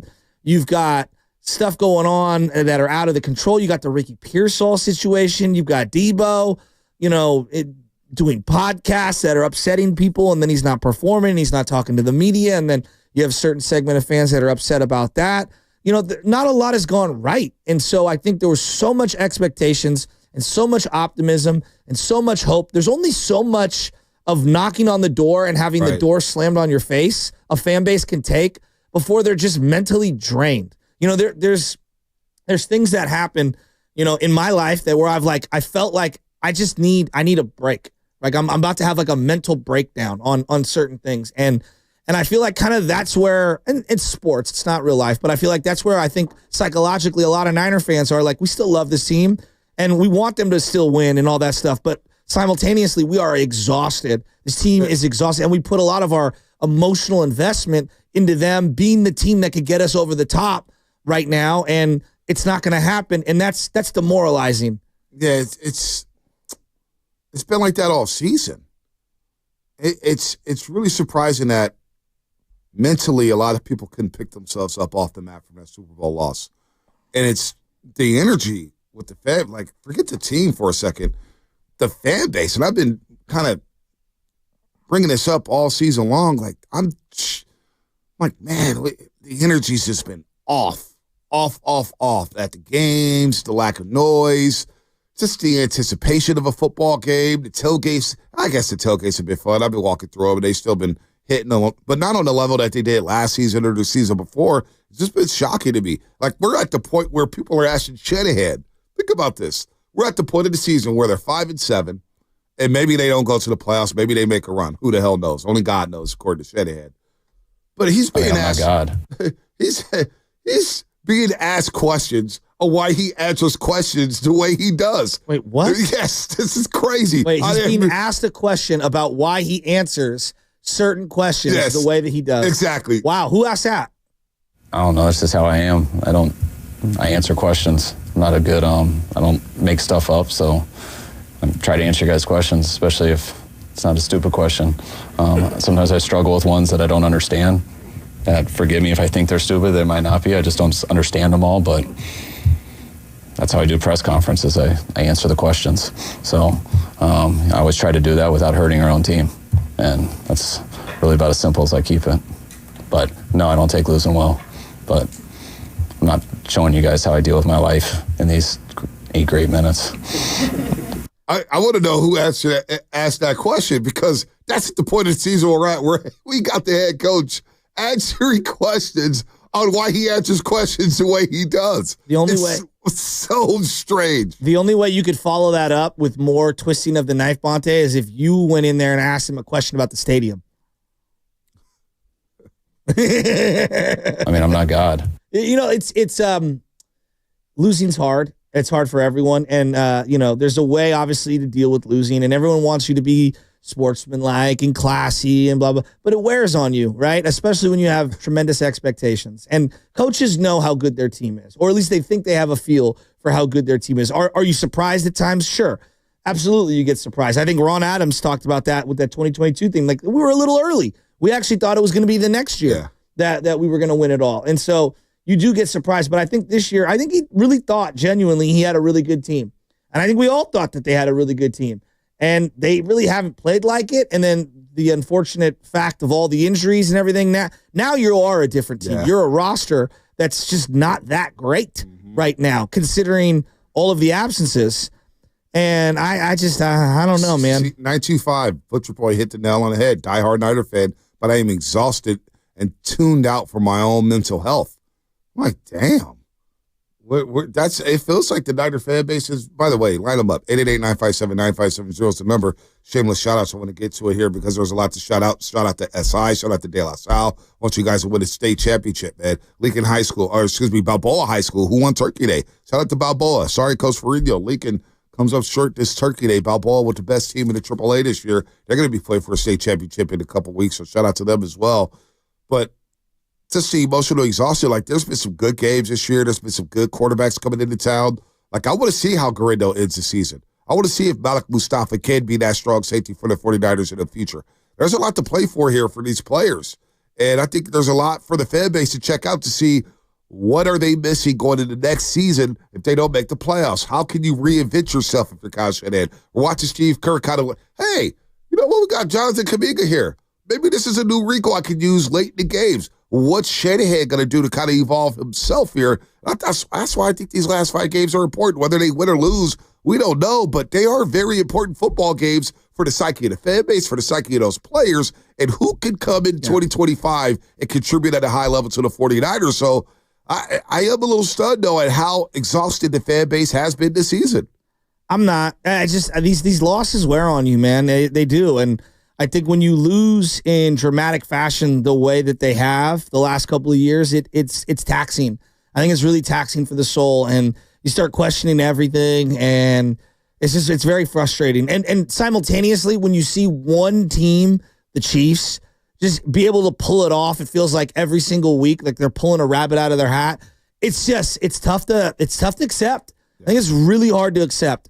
You know, like I feel like the Niners right now are in a zone similar to the pre-World Series Giants, where it feels like they're just destined to be bridesmaids, and they can't get out of their own way. And I'm not saying they're cursed. I don't necessarily believe in curses, but it does feel like they're their own worst enemy. And then things happen that are out of their control, and when the ball starts rolling downhill against them, they can't get up off the mat. It's been a lost year, man. It's been a lost year. There's no doubt about it. But does anybody have any emotion for this game on Sunday? Does anybody care if they lose? Like, that's my thing. Maybe there's a lot of Niner fans who just want them to lose and get a higher draft pick. I want Brock to play well. I don't really want him playing like lackluster these last couple of games going into the offseason. Like, number one, is he healthy? Right? That's number one. Number two, Like, play well. I want them to play well. Like, show some pride on the way out the door. Do I love draft position? Yes. Do I want a better draft pick?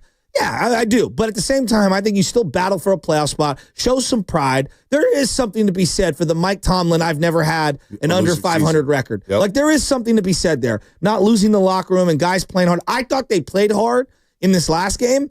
I just didn't think they played well enough. Yeah. So I want to see the team continue to play hard. One of my favorite wins of the Shanahan era is going to be one that no one remembers. Nick Mullins in the rain, overtime at Levi's against the Seahawks, 2018. And people lost their minds that they would sacrifice draft position for winning that game. And I'll never forget feeling the crowd as we were leaving Levi Stadium in the rain and finally beating Russell Wilson. And there was something to be said for that group of guys fighting and battling to the end. And it worked out that they still got the number 2 pick, and they nailed it, and they got Nick Bosa, and it all worked out. But that was one of my favorite wins no one will ever talk about, and that was in a lost season where nothing was going well. Your quarterback got hurt, and you finally beat a division rival. You didn't lose faith from the locker room. I know that sounds obscure, but I think there's something to be said there. I remember covering the game, and I remember talking about getting a win for the culture because the previous 4 seasons, all they did was a bunch of losing. And that year, coming off of the first year, Kyle Shanahan, where they did win 5 in a row down the stretch, you're like, oh my gosh, there's some hope. And this is where Shanahan, nobody ever brings this up too. That Seattle game, you're right. I remember being at that game and wanting that win because of all the things you said. Plus, I thought it was going to be a good springboard for the offseason for guys like DeForest Buckner and Eric Armstead said, all right, we got something here. We just had some injuries here. Let's regroup. Let's get a number 2 overall pick. Let's bring in Nick Bosa and let's make a run. And they made a run in 2019 that ended in Miami in the Super Bowl. But I also thought Shanahan, his first year, think about what he did. All right, they start off 0-9. They make the trade for Jimmy Garoppolo. They beat, who did they beat on Monday? They beat the New York Giants to get their first win of the season. Marquise Goodwin had that long touchdown on a very emotional day. And then Jimmy comes in, and they win 5 in a row. And what Shanahan was able to do, Shanahan and Lynch, for that matter, was by year 2 of their regime, they were selling hope. We were hopeful that, boy, times are going to be changing around here. Boy, hope that the Niners are going to be good sooner rather than later. Hope that, you know what, we can sneak into the playoffs with this quarterback, number 10, Jimmy Garoppolo, who's the highest paid quarterback at the time. Hope. And obviously Jimmy gets hurt in week 3, but the fact that they were able to sell hope by year 2, I think gets lost in the shuffle as well as that Seattle game. And that Seattle game, that win that year in the rain was a reminder of saying, you know what, you got the right coach. You have the right GM. Now, can you just stay healthy? And they've been able to stay healthy for the most part for the last 5 years. This year they haven't. A lot of things off the field happening with this team. A lot of things on the field happening with this team. And it's just a lost year. There's no doubt about it. But do I have faith that Shanahan and Purdy, with them at the helm, leading the charge, can get back to the mountaintop or at least compete for a spot in the mountaintop? Absolutely, I do believe they can do that with a quick turnaround in the offseason. So a lot of things have to happen here. A lot of movement with players and cap maneuvering. But Shanahan and Purdy, the Niners have the right people at the top. They do. I know there's been a lot of talk about firing Shanahan, but they have the right people there at the top. And so that's why I'm not mentally exhausted. That's why I'm thinking about myself, boy, I'm a little more optimistic today about the 49ers, even though they're 5-7, because I know they have some really good parts moving forward. It just sucks to see the Detroit Lions, win a game like they did last night and just see the division, the way it is right now. Because it's not like Seattle's a juggernaut. It's not like Arizona's a juggernaut. Like, we're this bad. We're the worst team in the division. The byproduct is, next year we'll get a worse, last place schedule. So it's not the worst thing in the world, but it's a tough one because it'd be one thing if Detroit was in your division and Minnesota was in your division. And it's like, hey, those teams they're just better than you right now. But God, Seattle's not that good. No, it's Seattle's year not one of that coach. Yeah, but Seattle's not better than you. I don't believe the Rams are better than the Niners. I don't believe the Cardinals are better than the Niners. Niners blew these games. Now they want them, and the record is what the record is. But I think the Niners can reclaim this division with a quick offseason, just reinvent themselves, evolve a little bit, and I think the fan base will be back on. Maybe the fan base needs a down year. Just kind of take a break, watch the playoffs, have a longer offseason, and get that hope again for having a top 10 pick. But then again, I see a lot of things where, oh, man, this team can't draft in the first round. They've had some really good drafts. I get it. Well, all right. 888-95. Go ahead. Just a random thought, just something to bookmark for later. Now that there is this whole scenario of, the plausible trade of Kyle Shanahan, never fire him. If you are done with him, get a draft pick. Yeah, draft pick. I don't want to, but I'm just saying, now that that's even floated out there, if you have a coach that's desired by anyone, don't ever fire him, trade him. It's what's wild as we get to Shameless shout-outs in just a second is that other fan bases are like, we'll take Kyle Shanahan in a heartbeat. And this fan base is like, yeah, you can have him for the most part, from what I've heard this season. I think there's a lot of people who don't call and text or don't spend their time online. They're like, no, we have the right coach in Kyle Shanahan. But there's a lot. That noise is getting louder and louder about Kyle Shanahan moving on here to the point where he's getting questions about the way he answers questions, which is wild to me. I mean, we're all spoiled to a degree, especially Niner fans. Like we spoiled off of what? We haven't won anything. We think that Super Bowls are birthright. Yeah, well, I haven't won a Super Bowl since 1994. I agree with you. I'm saying there's this entitlement that they think that they're owed a Super Bowl. Especially for the under 30 crowd, which has never seen a Super Bowl win. Maybe they're just more hungry. He said entitled. Maybe they're hungry, entitled. I don't know why they would be entitled. Anyway, I'm entitled to get to Shameless shout-outs here on a Friday.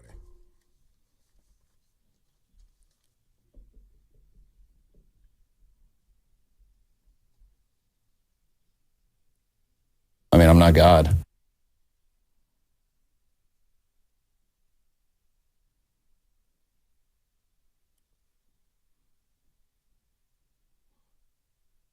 Crack. 888-957-9570 is the number. Shameless shout-outs. Line them up. 888-957-9570. Shout out to whoever you want to shout out. Your local liquor store, your local grocery store. You want to shout out your dog, your cat, your car, your gas station. I need to go get some gas. I got 3 miles left in the car. Hopefully I can make it to the gas station. 888-957-9570 is the number. Shameless shout-outs. What you got, Shasky? Man. That's you're in trouble there, buddy. I'm shamelessly shouting out my goddaughter, Lake LaRocca. Happy birthday. We're going to have a nice birthday party for her this weekend. And her sister, Vale. Her birthday's right after. So shout out to the LaRocca girls. I like that.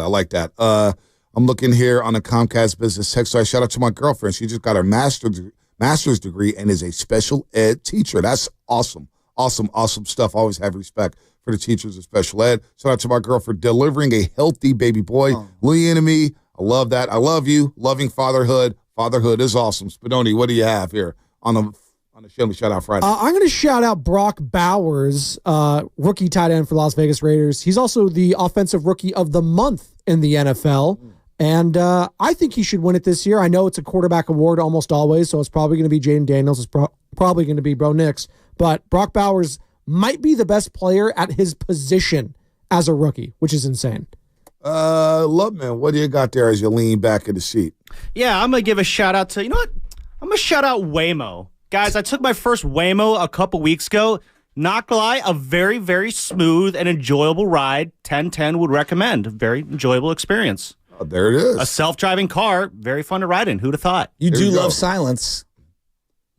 It is actually kind of weird because, like, the way the car drives, you do think there's a driver there, and then you look and, like, no, there's no one there. It was me and my girlfriend were in the car, so it wasn't completely silent. But yeah, no, it was weird but cool. I liked it. It's 925. Shout out Earthquake Hits. Shout out Earthquake Hits. Rick Scarborough, CL Shameless shout outs. I'm heading to Denver this morning as my grandson is in the Division 5 state championship and playing for Legend High School. They're playing at Colorado State University tomorrow. Hooking up with his son, Nick. What up, Nick? They're in the suite. Oh, he dropped in, and we are in the suite. Oh, wow. Life is good. Wow, really Ray, good. Ray lives a good life, if you didn't know. He lives a good life. Skyline Boys JV basketball hosting the tournament at home today or tomorrow. I'm going to shout out. Who am I going to shout out today? I'm going to shout out. I had a special shout out. Nick Friedel? Nah, I'm not going to shout out Nick Friedel. I'm going to shout out all the parents that have to go through the Christmas shopping. Christmas shopping is super stressful. It is stressful as hell. You're trying to figure out who deserves a gift, who you're going to give a gift to, how much you're going to budget. And Christmas comes fast. Like the month of December just speeds through, right? shout out to all the folks who have to go out there and do some Christmas shopping, especially if you have big families. Some people get left out. It's just tough. It's a good point, Bonte, and we should, all three of us here, and Sam eventually, I'm sure, but all three of us with children under 5 or 5 or under, we should enjoy this now, because I have a feeling once they hit 9, 10, 11, 12, the consoles, the phones, the prices are just going to go up. I could get Benny like a $50 Hot Wheels toy right now, and that's fine for the entire Christmas, but I'm dreading the teenage years of having some of these purchases come up.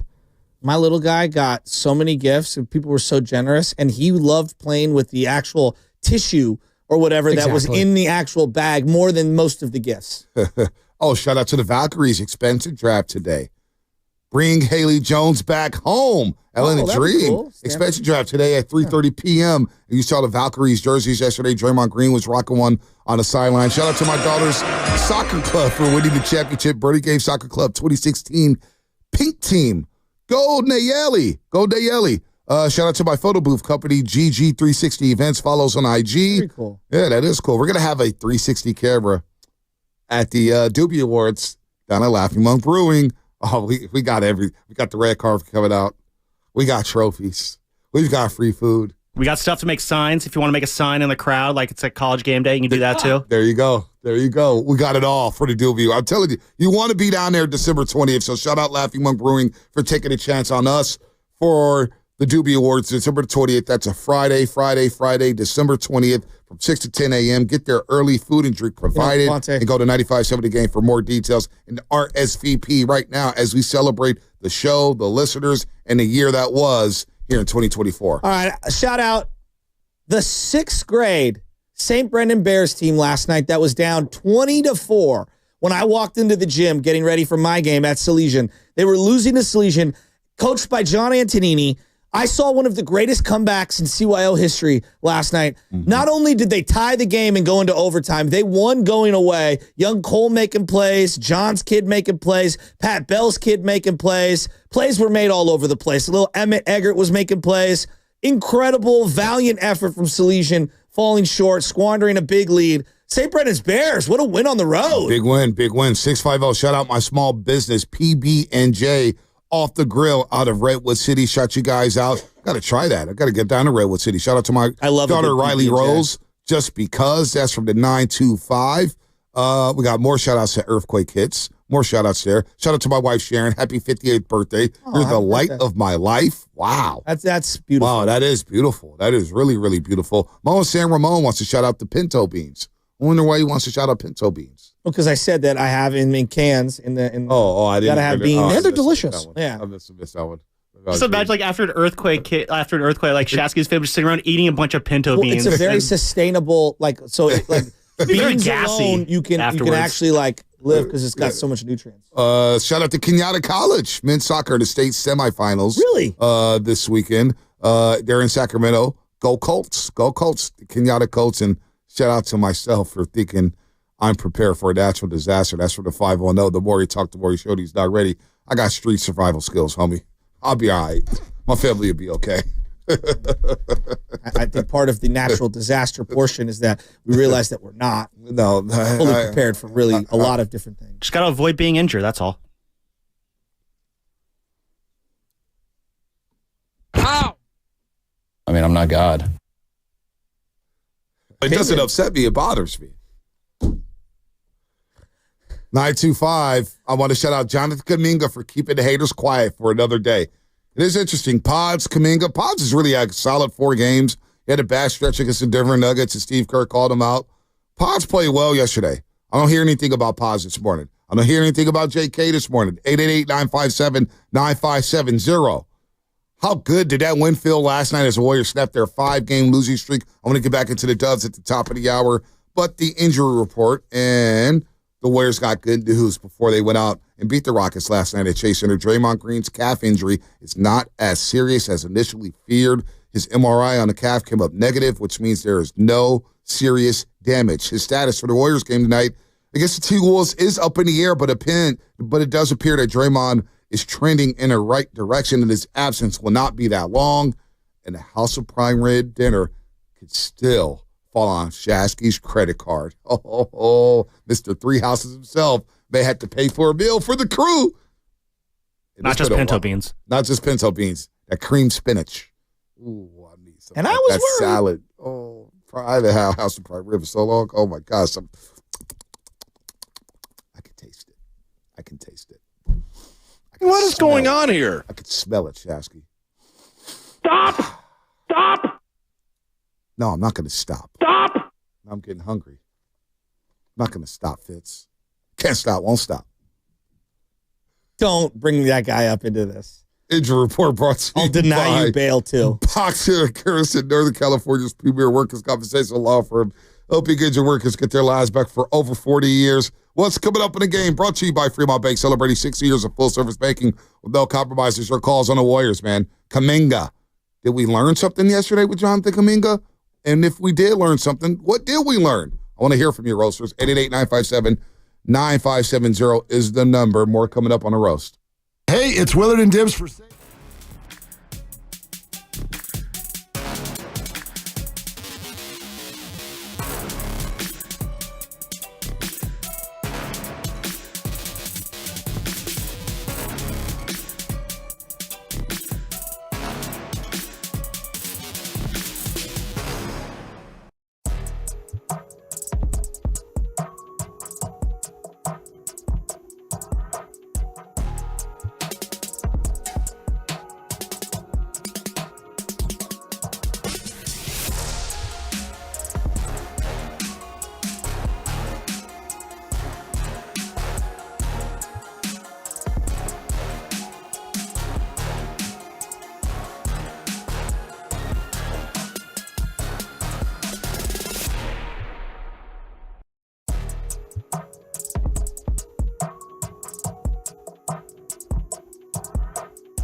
this time around?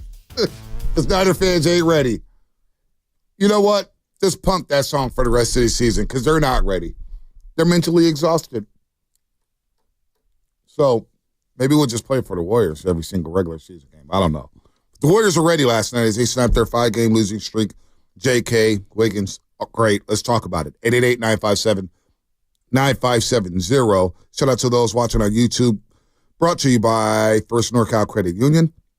For a low-rate auto loan, apply online or just ask for First NorCal Finance. Got the dealer. I do miss YouTube and the chat. And I think the guy who's going to win YouTuber of the Year is also going to be the reason why YouTube was disabled in the first place, or the YouTube chat was disabled. We'll get to that at the Doobie Awards. That's coming up December 20th at the Laughing Monk Brewing. I say you get there. RSVP right now at 957thegame.com. It's going to be a hell of a party as we celebrate the year. We celebrate you, the listener. We're going to celebrate the station. And we're going to have a damn good award show. Don't you get it twisted. A damn good award show, Shasky. But how about Jonathan Kuminga? Career high 33 points. I thought Kuminga was spectacular yesterday. People are going to probably point to that as one of his best games, strictly because of the points. And when they came, obviously late in the game, he was really, really good. 9 minutes to go in the game. Like, where are you going to find scoring when this thing slows down and we get to the half court? The biggest development for me was he did all the grimy things too. Like, he did a great job boxing out, making the extra pass, not just crashing into people. He brought the ball up the floor a couple of times. Like, you saw a variety of ways that he showcased his tremendous growth as a basketball player. And I thought that Steve Kerr, because we always want to crush Steve Kerr when he doesn't do something. Well, let's give him some credit for adjusting the offense and doing more ball screens last night than I can remember in a long time. And not just a traditional, everybody ISO and let's get out of the way, a couple guys in the corner, and we'll just do a high pick and roll. No, they were running a variation of their offense, which incorporated more ball screens. And I just thought it was perfectly executed by Wiggins and Kuminga and Kevon Looney, Pajemski, etc. So they deserve a ton of credit. It was a great game for Jonathan Kuminga. Great game for Jonathan Kuminga. Great game for Andrew Wiggins, who we'll get to in just a second. But 888-957-9570. I respect the fact that Jonathan Kuminga is bet on himself, which is not getting discussed enough. Whether two parties, obviously the Warriors and Kuminga, from the reports, they were far part of the contract extension. But Kuminga's basically betting on himself. And he's saying, I can be that player. And last night I thought Steve Kerr giving him the keys to the operation down the stretch was a big growth moment for J.K. and a confidence booster. Here's what Kerr had to say about J.K. taking over at the end. Well, he was having a great night, and it was a no-brainer to get him the ball. I took the time out in order to get offensive guys back on the floor. I was going offense, defense with Gary and Buddy, and then put Kyle in for the inbound at the end because I trust him to make that pass. And then J.K. just made the play. I mean, he got a couple of ghost screens one from Buddy, one from BP, just to try to confuse the switch a little bit. And J.K. just attacked, and that was the play of the game. It was just a beautiful drive and capped off a phenomenal night for him. He was brilliant. What about Kuminga being an option to close at the end of the game? I think the biggest thing with our team right now is, we can see that we have chemistry. We can see how hard guys play. We just have to find the combinations that we can count on and hopefully get to night after night. I mean, that's the only way to really develop chemistry and continuity trying to close games. But, I think the floor has been opened up a little bit the last couple games for J.K. Obviously, he's starting, but, can we get him out there more with Draymond, with Loon as a 4, like he's been playing the last couple nights. That's really the key, and we just have a lot of guys, and so we have to sort through all this. But there's no question we can do more of this. I thought Wiggs too got downhill tonight over and over again, made some huge plays for us. Steve Kerr on that option there, and I could see a high ball screen with J.K. And you saw it the other night against Denver, where J.K. sets a screen for Stephen Curry, and Stephen Curry is going to get doubled. I wonder how many hockey assists Steph Curry had in that Denver game. He had 11 assists, but how many assists off the double? Because he's going to get doubled, especially at crunch time when everybody knows number 30 is going to have the ball. But with the ability that J.K. has to finish at the rim, Not many guys can finish at the rim like he is, and I think we're just seeing a glimpse of what he has in his bag, as the kids say. Well, I've always felt like his post work, like his post footwork and whatnot, is actually deeper than people give him credit for. And I think that because the back to the basket game has been so marginalized in the space era that we're in right now, he doesn't get a chance to demonstrate it as much as he could. But he actually has a very good pivot foot. He does not travel underneath the rim ever. He can finish with both hands. So around the rim, he's very ambidextrous. Clearly, he's explosive. Yep. But I also think he has tremendous touch off the backboard. There were a couple like where he went off foot, wrong hand. Off balance, jumping off his wrong foot. And finishing in traffic. I think he's got a really good finger roll. He's got a really good kiss off the glass. And obviously, he can bounce. I mean, the guy is awesome. And I love the way that he played with Wiggins. I think a lot of people, fair or not, are like, can Wiggins and Kuminga play together? It's like, guys, last night was a showcase of it. Well, I thought last season, the last 20 games was a showcase for it. And Steve, remember last season, Steve said, yeah, I don't think we're going to play them together. And then he ended up playing them together, and it ended up working. It ended up working. Now, I think JK as a game slows down for him, and that's the big key. He mentioned it yesterday. The game is slowing down for me. And when it slows down for him and he takes care of the basketball, again, I look at his last two nights against Denver and against Houston last night. 3 total turnovers, and all 3 was last night when he had more usage and the ball in his hands in 32 minutes and 55 seconds. Just 3 turnovers. So, 1, he took care of the basketball the last 2 nights. 2, he's slowing down and taking his time. 3, although last night he did settle for the 3, and he shot 50% from 3 of 6 for the three-point line, but he's got his game going inside. So when you get your game going inside out, sure, step out and take a couple threes there because teams are going to be reluctant to let you drive because of that threat. So, all right, JK, man, what a growth motive for him. But I always believed that JK, me personally, that JK and Wiggins can work because they're so good defensively. Now that can they work off each other, that 3-man game with Steph, and JK and Wiggins, I think it's something I want to see more moving forward. Yeah, and I think the elixir is him at the 4, right? Now, you're obviously going to have to tinker with different lineups and have different combinations around him, whether it's Looney at the 5, Draymond at the 5. I think at times there was a really nice pocket pass by Pods to TJD on a high pick and roll. Maybe it'll be TJD, though. It feels like, not that he's out of favor, it's just I think they're picking and choosing their spots, and right now Looney's playing a little better down the stretch, and I think they've leaned on Looney a little more, which I would do too, because right now Looney is playing a little better. I think the TJD is gonna, he's a work in progress, but how do you keep that going for Jonathan Kuminga if he's going to be in the starting lineup? Do you start Draymond at the 5? Well, no, I think you kind of lead me to something that I've been thinking about. We'll get to Chris and Shadow's age just a second. And I've been thinking about this. So they've had 11 different starting lineups. And the Warriors, when they send out their tweet or their graphic on Instagram, they call it the first 5, not the starting 5. They call it the first 5. And I kind of like that. Because, I've been yelling to the high heavens the last 2 years. Now, obviously, for certain players, it does matter if you start. But I look at this team thing. Who's going to be finishing? And I know that JK can finish alongside Wiggins, Steph, and Draymond. Who that other guy is could be GP2, could be Brandon Pajewski. It could be Buddy Hield if you need shooting. It could be Loon Dog if you want to go 2 bigs and get a little more physical. Now, that lineup, they did start going big early in the year with TJD, Dre, Wiggins, JK, and Stephen Curry.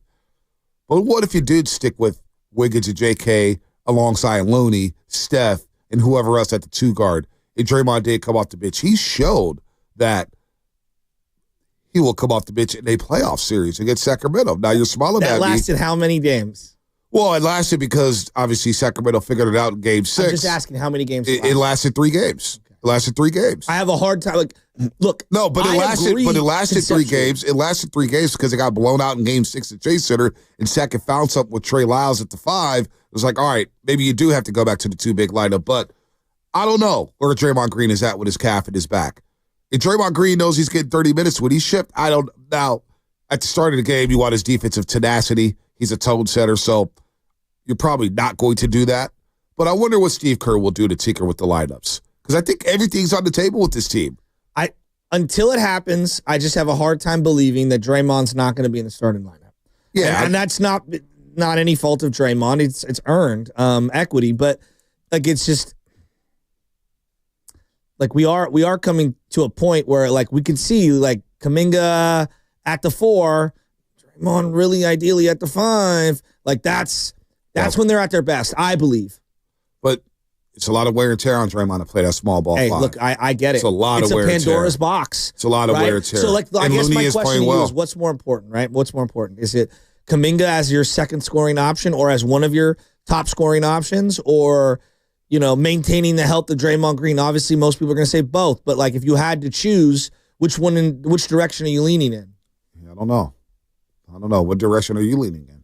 I'm leaning in Kuminga because Kuminga is going to be a huge portion of the future of this team. Maybe he doesn't have that check yet. But you have an opportunity to match whatever he wants. But if that's what you're looking for in him, like that's where I think that the Warriors themselves need to commit to something. They need to commit to one of these young guys, and I would commit to Jonathan Kuminga right now. And you're just gonna have to see it through the ups and downs. He's gonna have some stinkers, but like his scoring and him playing like that, like he is a weapon. Career high 33 points last night. Let's go to Chris in San Jose. Chris, what's happening? Hey, Chris. Hey, morning, gentlemen. Happy Friday.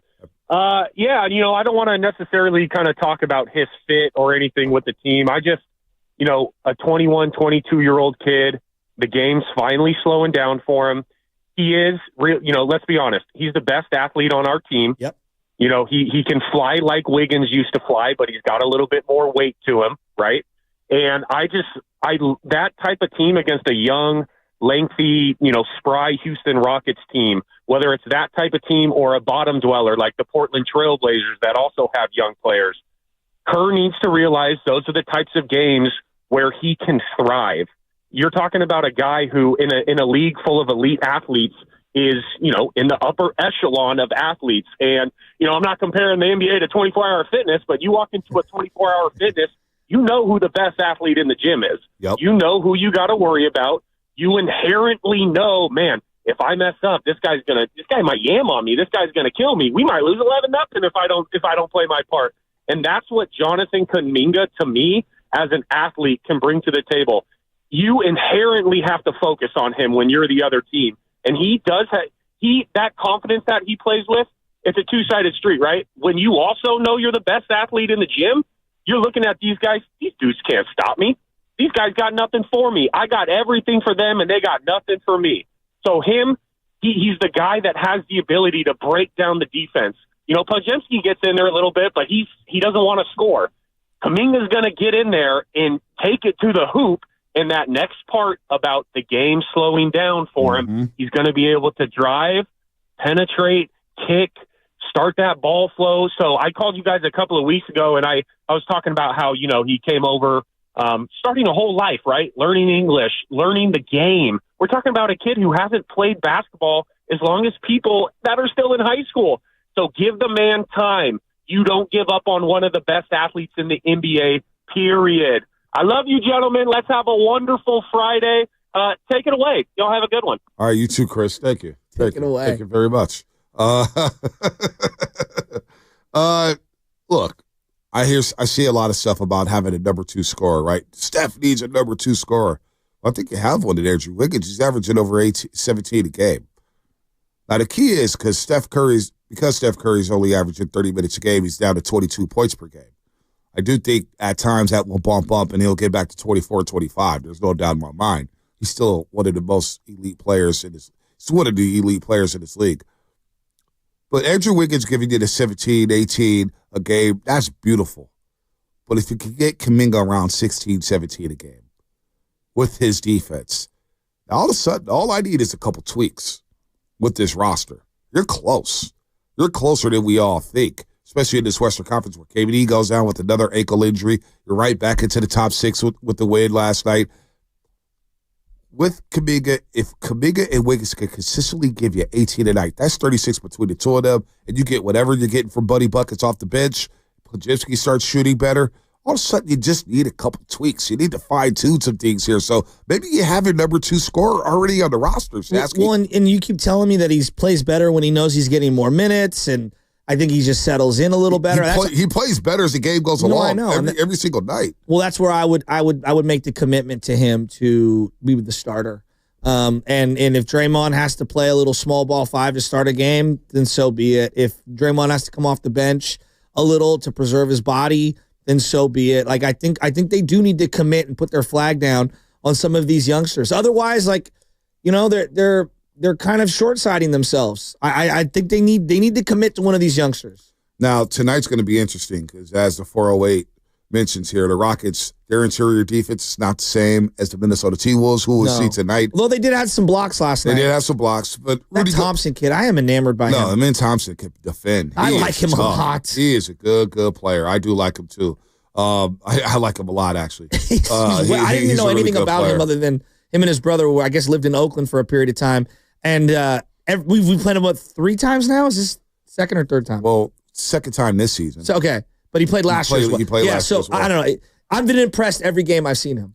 He's solid. He's a hell of an athlete too. He defends. He defends his ass off. Remember that game in Houston? He was picking up full court. Yeah. He was picking up full court and giving the Warriors trouble. All the ball handlers trouble there. But Minnesota, look, we know they were in the Western Conference Finals a season ago. They're starting to get hot here. They're starting to win some games. They beat up on the Clippers the other night. Beat them down. Beat them by 29 at the Intuit Dome. So it will be a little different. So what's the adjustment for Wiggins? Wiggins usually has a good night against his former team. He had to deal with the Ant-Man, Anthony Edwards, coming off a back-to-back. But I think one of the two may play. Steph or Draymond. Steph or Draymond may play. And there's definitely history with these two teams last season, of course. We know what happened with Rudy Gobert and Draymond Green.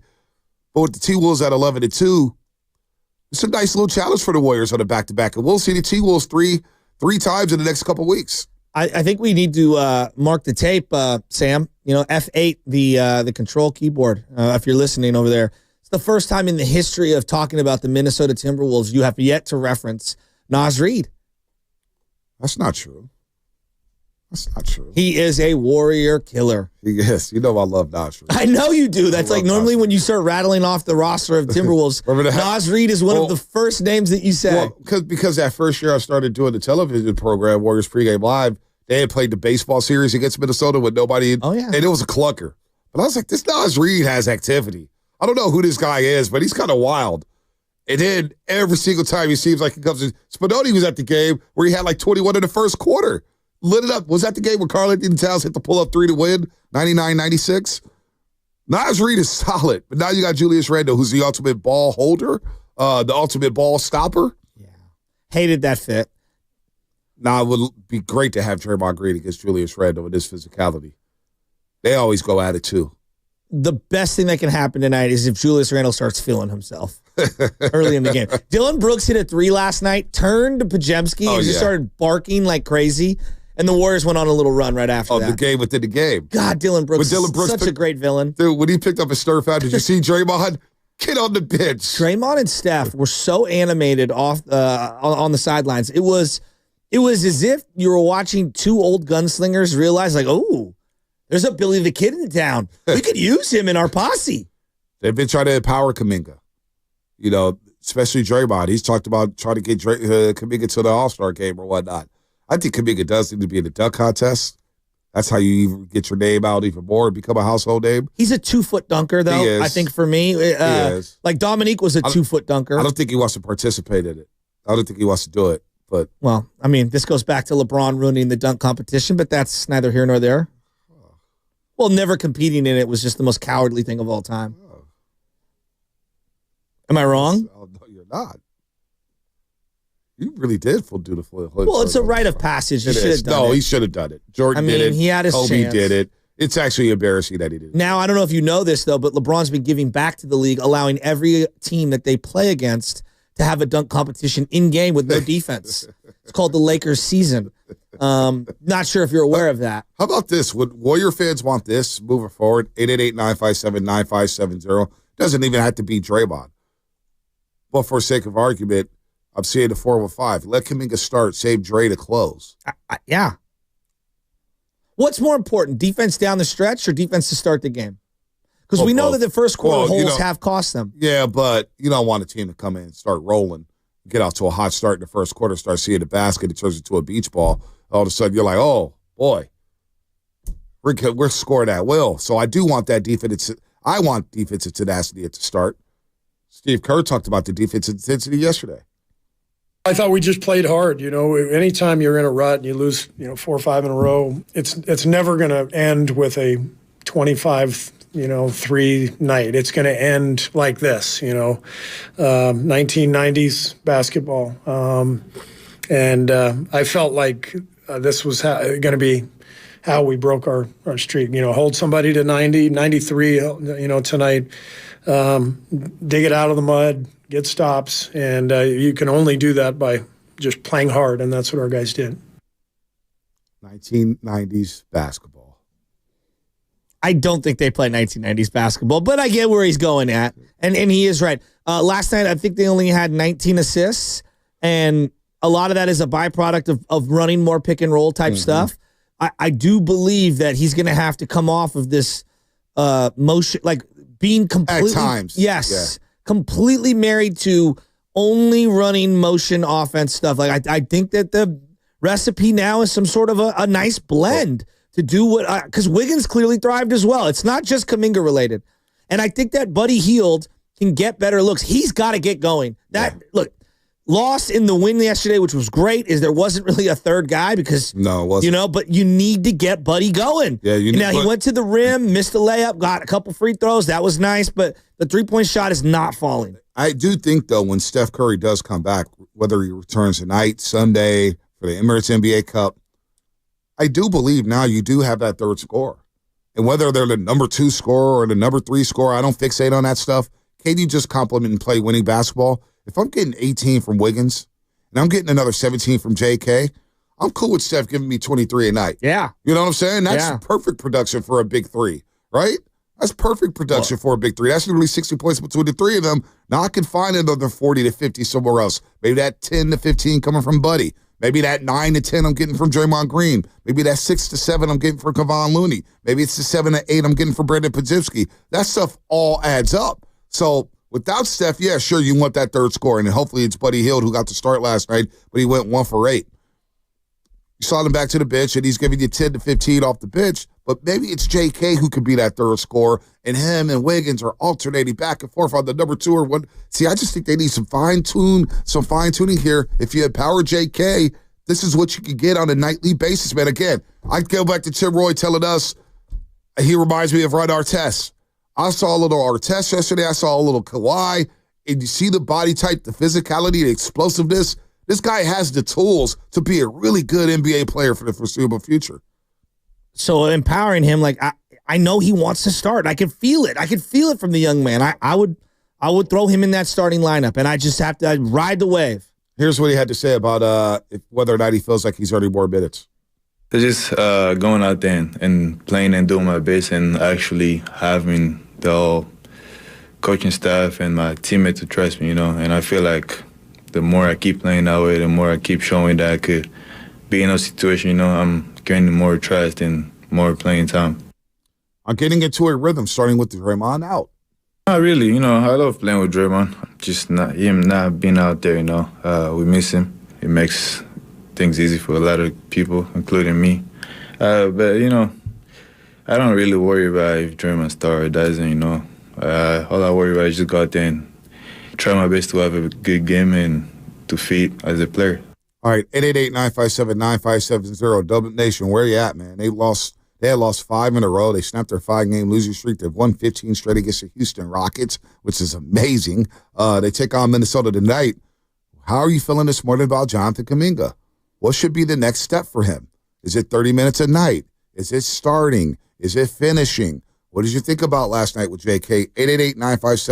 888-957-9570 is the number. It's been a hell of a week, Shasky, with the Golden State Warriors and talking about them. And we'll talk more about them coming up. Brought to you by Valvoline Instant Oil Change. It's your 15-minute drive-through oil change. Visit their expert technicians to check fluids, tire pressure, windshield wipers, batteries, and much, much more. Safe holiday travel starts at Valvoline Instant Oil Change. Locations and coupons at BayAreaOilChange.com, BayAreaOilChange.com.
Go. What's up, man? You got anything planned this weekend?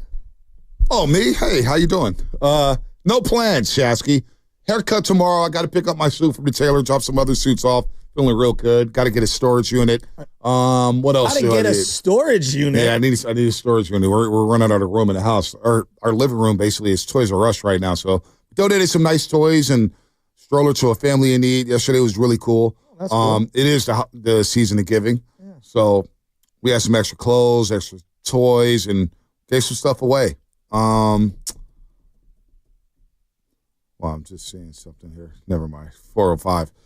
He's getting on me about something. Who knows? But I don't have any big plans. Ask college football tomorrow. College football, all the conference championships. I'm going to be a couch potato. What about you? You always got something to do. Yeah, I got a bunch of stuff. What do you call it? Go ahead, name them. You're the busiest guy I know. I've got a funeral to attend, a celebration of life, and sorry. one tonight and one tomorrow. So yeah, we got some of that. And then I got some baseball, and then I got some watching the Bears, Niners, and then birthday party for my goddaughter. Yeah, it's gonna be a great weekend. Yeah, it is a great weekend. Somebody told me, don't forget about our women, bro. Today's a very special, important day with the Valkyries. I just mentioned how the expansion draft is at 3:30. I don't know if you just started tuning in, 415, but we've been talking about the expansion draft a little bit the last 3 days. Natalie DeCase, let's go. Who actually was on the morning roast. So, 415, you're getting on me about something, and I have no idea what you're getting on me about. Let's go to Antonio in Oakland. This feel good Friday, man. It's good vibes right now. I know Antonio's feeling good about last night and the Warriors stepping that 5-game losing streak. We saw some growth from JK. Hey, Antonio, we saw growth from Pods, who handled that rock for 37 minutes. We're seeing Andrew Wiggins have a spectacular season, and reinforcements are coming with Steph and Dre. Yes, I freaking love it, man. Beat the number 2 seed Houston Rockets. What is that, 15 in a row? 15 in a Andrew row. Wiggins, play like an all-star. We know he can be. But when Kuminga opened up the game with that mid-range shot, looking like a mini Kevin Durant, I was like, it's on tonight, man. I'm feeling real good about this. And, Pod's getting those rebounds, man. He's getting that confidence back. That's what we need because, we're on a mission. We're trying to get Steph and Dre, the whole organization, that 5th title. So I'm all with this, man. It looks beautiful basketball last night, man. Keep passing the ball. Hopefully, Buddy Hield, he got to be the next one to wake up, though, on the real. So this might be, a sign that the Niners are going to win on Sunday, baby. So, hey, I love when the Warriors win. I feel good. I got so freaking sick of losing. Antonio, real quick. Yeah. Are you making an appearance at the Doobie Awards? It's been long. I haven't seen you in a long time, man. It's been a while since I've seen you, buddy. Yeah, I haven't seen you in the Bud Light section up at Levi's. Oh, you saw him? Well, sometimes I see him. He's dancing. Oh, yeah, for sure. And I will be there. Heck yeah, was that 6 to 10 Sunnyvale? Yeah, Sunnyvale. Free food, Doobie Awards. Is Antonio up for anything? Antonio might get best dressed. You might get best dressed. Oh, yeah. I'm going to be dripping. I'm going to be dancing, everything, man. Can't wait to see y'all. I rock with y'all. All right. Hey, Antonio, I love you, Thanks, man. Antonio. Can't wait to see you December 20th at the Doobie Awards. If you're like, what the hell are the Doobie Awards? What are they talking about? They're talking about marijuana? No, we're not talking about marijuana. We're talking about our award show, the 3rd annual award show, where we have our Roaster of the Year, our YouTube Roaster of the Year, our Rookie Roaster of the Year, our Rookie Guest Moment of the Year, our Roaster Moment of the Year, our Roaster Drop of the Year, Roaster Caller. We got award. We got actual trophies. Trophies. December 20th, Laughing Mug Brewing. It's going to be a ball, a party, free food, free drinks. We're doing the show. We're going to have a ball. This is going to be something special, man. I'm telling you want to be at the Doobie Awards, go ahead and RSVP right now at 957thegame.com for more. Take the day off December 20th. I'm telling you, you don't want to miss this. You don't want to miss it, Shasky. Let's go to Tim and Riley. He's excited. Whenever we hear from Tim, we know that JK did something well. Tim, what's going on? Good morning. Hey, what's up? And I only rock with y'all because I know y'all a believer. But this is the thing, Barte. We need to be ashamed of ourselves right now.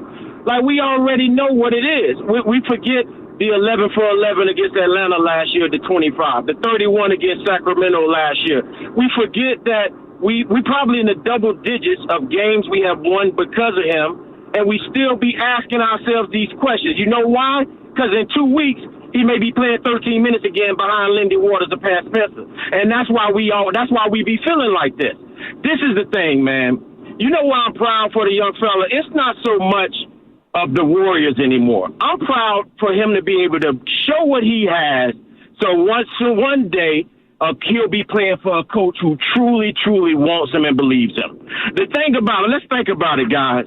The kid got 3 games to start the year, 3, and it was over because he didn't execute in the first 3 games. If the coach would believed in him the way he is forcing Pods down our throat, no disrespect to Pods, but Pods is going to start for the foreseeable future because he can do no wrong in Curzon. We keep talking about how to make this work, He got 3 games, and he was yanked. So it's ways to make this work, man. But at the end of the day, we got to stop acting like we don't know what it is, fellas. We know. The reason we be having these conversations like we don't is because he hasn't been empowered, and we know that in 2 to 3 weeks, he could be at 12 minutes again or 15 minutes again. So what I love about him, fellas, is I don't know how a 22-year-old can have his confidence remain as high as it is after all that this kid done went through in this organization and with this coaching staff, man. And so I think the double standard, the hypocritical actions that sometimes come from Kerr when it relates to him and Pods and Moody and these guys is what makes us still question it. But, guys, we know because we've seen it, you know? So I just wanted to hit y'all up and see how y'all was feeling today, man. Look, that's why I want to see them, like, if you're going to keep Kuminga, they kind of you got to feel like they have an idea one way. Like, to me, it's very simple. It's like either commit to the kid or move the kid because you can't let him waffle. What has happened to Moses Moody cannot happen to Jonathan Kuminga. And maybe it's more dire because obviously Kuminga's probably got a bigger market outside of the Golden State Warriors than a Moses Moody. But to me, like they've got to, if you're going to keep him, commit to him, empower him. And I think once you make that decision, you got to ride and die with the ups and downs and just live with it. You just got to live with it. And like that's really where we're at right now. And if they don't want to live with it, I understand that. But like, come on, man. Like, I don't know what else he needs to do. This is a great situation, though, for the Warriors and JK. JK wants some money, then you got to go out there and ball no matter how many minutes you get. Whether you're starting to come off the bench, you got to perform on a nightly basis, and you have to be consistent. This is the process of betting on yourself. And if you bet on yourself and you produce like you did last night, now it's not the numbers are not going to look the same. It's not going to be 33 points every night. It's not going to be 13 to 22 every night. You may not get 22 FGAs every single night. You may get 12. You may get 14. But if you defend at a high level, and if you rebound the way you did last night, you box out and play physical, you can finish at the rim the way he did last night, the previous season, and the season before that, then you will get paid. This is the price of betting on yourself. I'm not mad at JK. You bet on yourself, and he had the confidence to do it. Whether he walked away from 25, 30, 32 million, we don't know the exact terms. We don't know what was brought to the table with the Golden State Warriors and other Kuminga's people, but you know what? He basically bet on himself. So now we get to see the fruits of his labor and finishing last night the way he did. I'm stoked for him. Can't you also acknowledge that, yeah, it's great to bet on himself, and I know you really like guys in a contract year. I know you've said that over and over and over again. I know it's case by case, but like, yeah, you think you get the best out of an individual, but it is a tightrope, right? Like, you know, if for whatever reason rotations change and your opportunities change and you find yourself on the short end of the stick, you are flirting with danger. I mean, the Klay Thompson thing, I think there was a lot baked into it, and one of the many things was that he didn't have security after the season. And so I agree in the premise, but they are flirting with some of the pitfalls that can also, you know, be a byproduct of winning cures all. Winning cures all. If you win, it will cure a lot of things, and it'll cure a lot of. And you know what? With Klay Thompson at the end of the year, I don't think it was an issue towards the end of the year because he started playing better, and it was like it is what it is. I know free agency's coming up. Let's just try to get to the playoffs. Let's try to get to the play-in. With JK, he knows he has a long career ahead of him, so you can't let it get you down. And as Tim and Riley said, his confidence doesn't waver. It did not waver last night, and you just see the way Steph and Dre were on the sideline rooting him on, telling him, go get the ball. Go get it. This is your game. Go out there. And I like the coaching they did with Pods. You know, everybody's always – I want to stop doing this where we're pitting Pods and Moody and JK against each other. They all play different positions. Pods is asked to do different things than Moses Moody's asked to do. Jonathan Kuminga is asked to do different things than Brandon Podziemski's asked to do. So we got to stop pitting these guys together. I thought Pods last night, after getting reamed in the post-game pressure by Steve Kerr Tuesday night, they handled the ball the way he did and only come up with 2 turnovers against one of the top 5 defenses in the NBA. I thought it was another step in the right direction for Brandon Podziemski. And when you look at his last 4 games, How do you impact winning if your shots are going down? Well, you get out there and rebound your ass off. And he had 12 rebounds. You move the ball, play at .5 basketball. Didn't you see him play at .5 yesterday? That ball was hopping. Even though they finished with 19 assists, the ball felt like it moved a lot last night against the Rockets. I can see where you perceive it. Like people are pitting them against each other. And I'm sure there are some people. I think it's more we use one as a metaphor or microcosm for how the other is treated, or we compare and contrast how one is treated because of their ages and where they're at in their career. No matter the context, Shasky, it just seems like it always turns into Pods and Kuminga. Well, Pods does this and Kuminga doesn't get this. It's like, dude, they're playing two different roles. Like Moody plays a different role than Pods. We don't have to always do this every single day. It's not an either or. What Pods needs to do for Pods and his team is do what he did last night. Now, you hope that the jumper starts falling for him, and I do believe that it'll fall at a more consistent basis. But how you rebound, how you play defense, how you get teams into sets, how you facilitate in the half court, he's got a different role, as Steve Kerr mentioned. He's like, we need him to handle the rock and get us in the sets, and he has to be a top-flight decision maker. It's different than what Moody has to do on his basketball team. I just, whether or not the context, what you said, because you're right on it, but it always seems like it turns into a Pods versus this guy, a Pods versus that guy. They're all of the Warriors, for crying out loud. They're playing with each other, not against each other. No doubt. Yeah, no doubt. But the perception is they've been treated differently, right? Throughout, when players make comparable mistakes or whatever, right. there's a difference of how they're treated, right? Like, and then so I understand that. But it's also, too, with Moody and Kuminga, they've had guys that block them in those positions where Pods, you don't really have another ball handler right now. And you really haven't had that ball handler, whether it was Chris Paul being hurt last year or so. I don't know, man. I just think some of the Pods rhetoric has been a little unfair towards them. That's just my opinion. I don't know. Like, you say that, and I agree. Like, hey, like a GP2, they keep kind of reverting back to, and he'll cut into some of the minutes of a Wiggins or a Kuminga or a Moody. But then it's like, well, now how do you explain Jeremy Lamb? You know what I mean? Like that. There's always like these random counters that people will have. Well, Jeremy Lamb played for a different coach like 17 years ago. No, Anthony. Oh, you took Anthony. Anthony Lamb Chop. Yeah. Well, Jeremy Lamb. Yeah. I was like, Jeremy Lamb. You gotta be confused. Shout out UConn. Jeremy Lamb. No, I get you. Let's go to. And I also just think people like they really like Kuminga. They've seen a young man come into this league as a baby, and now they've seen him for 4 years, and you get tantalized with some of the flashes, and you start to think what he couldn't be, and you've seen him on the trading block, off the trading block, rumored in this package, rumored in that package, and maybe they get an extension, maybe they don't. There's been a lot, and then he's gone to the media or his camp, or somebody went to the media. The coaches discussed it. Like there's a lot to chew on when it comes to John the Kuminga. I think he's a very polarizing player.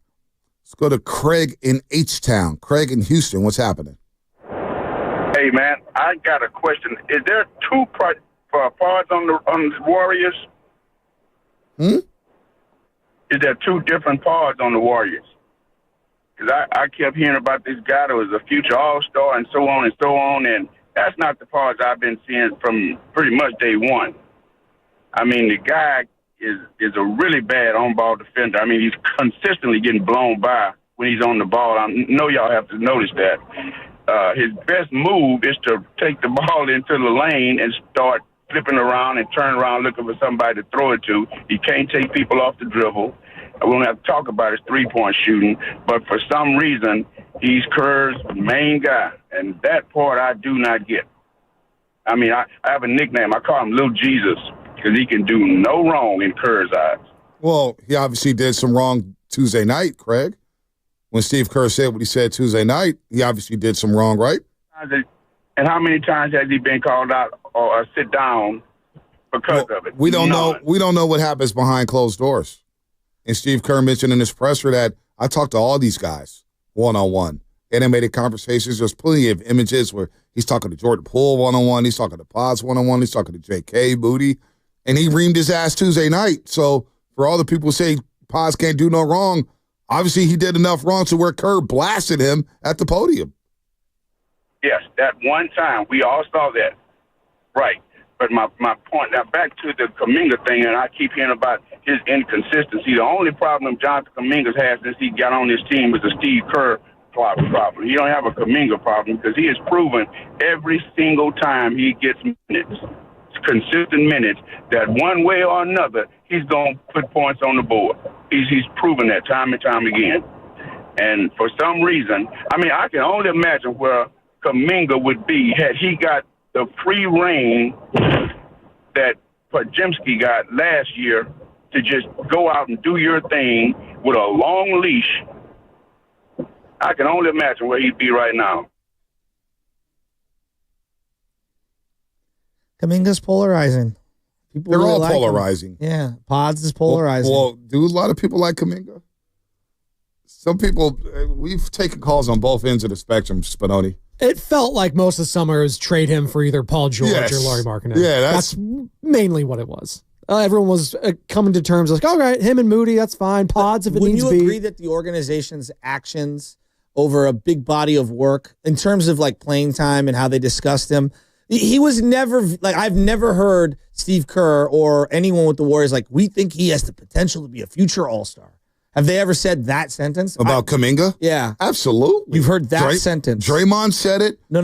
Joe, absolutely. Joe Lacob has said it multiple times. I don't remember that. Loves Kuminga. Down to your knowledge. He loves Kuminga. Now, maybe not the way he said it about Podziemski, but they've raved about Kuminga for 4 years. No, I know, but I think I specifically what he said about Podziemski kind of snapped me back because I don't remember a sentence like that about Kuminga. I also think that, you know, Kuminga in his relation with the fan base, it was kind of partly on his own too, because a couple years ago, CJ Holmes, San Francisco Chronicle, complaining about not playing in a playoff series, right? Kings won. You know, there's all that talk about him in his camp requesting a trade, or he's not going to be playing. Outwardly question the coach. The whole bench thing, and it was just like, yeah, it's like. I mean, we were zooming in on his body language on the bench as a fan base. Well, here in 2021, Joe Lacob said this: Draymond's suspension, as he said in his comments the other day, ironically may have long-term made us better in an odd sort of way because J.K. got to get the leash taken off and play, and he's been fantastic. He's just been tremendous. He's a monster. If he continues to play like this, which I think he will, and get better at 21 years old, his future is unlimited. So that's a raving review from Joe Lacob. Joe Lacob. He said that in 2021. So he said that about all these guys. He loves Kuminga. I'm not going to sugarcoat it. You can sit here and do a sugarcoat job. Nah, he don't sugarcoat it with Kuminga. He loves Kuminga. He's used words like ecstatic. I'm not saying unlimited. You know, I just think that the language of potential All-Star after 1 year, like I don't know. I thought that was a heavy sentence. It's also empowering for your player. The owners going to talk. Owners talk at times. They're a little hyperbolic at times when it comes to their own players. But he believes in these youngsters. There's no doubt about that. He believes in these youngsters. Let's go to Paul in the Peninsula. What's happening? Hi, Paul. Hi, good morning, guys. Hey. Enjoy the banner. It's very informative. Thank you. If we're going to commit to Kuminga now's the time we got to trade. And I'm not talking major blockbusters, but I'd like to see him maybe try to get Cunningham from the Pistons for maybe Wiggins and Pods. I don't mean to stop you. Like, Cade Cunningham is like their number one player, like in terms of their future. But look at where they're at now. No, I'm aware of where they're at. They're not. Why would you want to trade Andrew Wiggins, though? What have you seen from Andrew Wiggins to make you want to trade him? The guy's playing his ass off all season long. He is. And he's so valuable on this team. Defensively, he's ready to win. He's a playoff-proven stud. I don't know if I think Cade has the potential to guard like Wiggins in the future, but I don't know if he's there right now, Paul. No, I understand that, but he's a great assist guy. He's a scorer as well. And he's a if you're going to commit player. and if you're going to commit to Kuminga, start him and play him. I would agree. And then the other thing they need a center. They need somebody that can board. And I'd like to see him get Vukovic from the Bulls. I would too. It's not bad. Now, I wonder what like the financial ramifications, because everyone's like, he can be had for 2 2s. Now with this Melton contract that can be traded after the 15th of December. That's huge. See, I wonder, like, I don't even know what Vucevic is making currently, but if it's 2 2s and, swap some salary of a player that's not available right now. I still want to bring Melton back in the offseason. Yeah, personally. no doubt. But I would love to get Vucevic just to get me that third body. I still like TJD a lot. I love Looney, but I think another big would be definitely needed. I think he dropped like 39 the other night, Vucevic. So this season, because he has this year and then next year remaining on this contract, $20 million cap hit this year, and then $21 million next year. And then there's the whole like apron salary slot. So $20 million this year, $21 million next year, luxury tax, same thing. Melton's on 11 million. And then 12 million. And then Moody's like what, 9, 10? I'm just trying to think like what Anderson's like 8, Buddy's like 9, GP2's like 9. So it would be probably a stapling of, a combination of those. And I don't want to do that to those guys, but you could see where I would do that deal.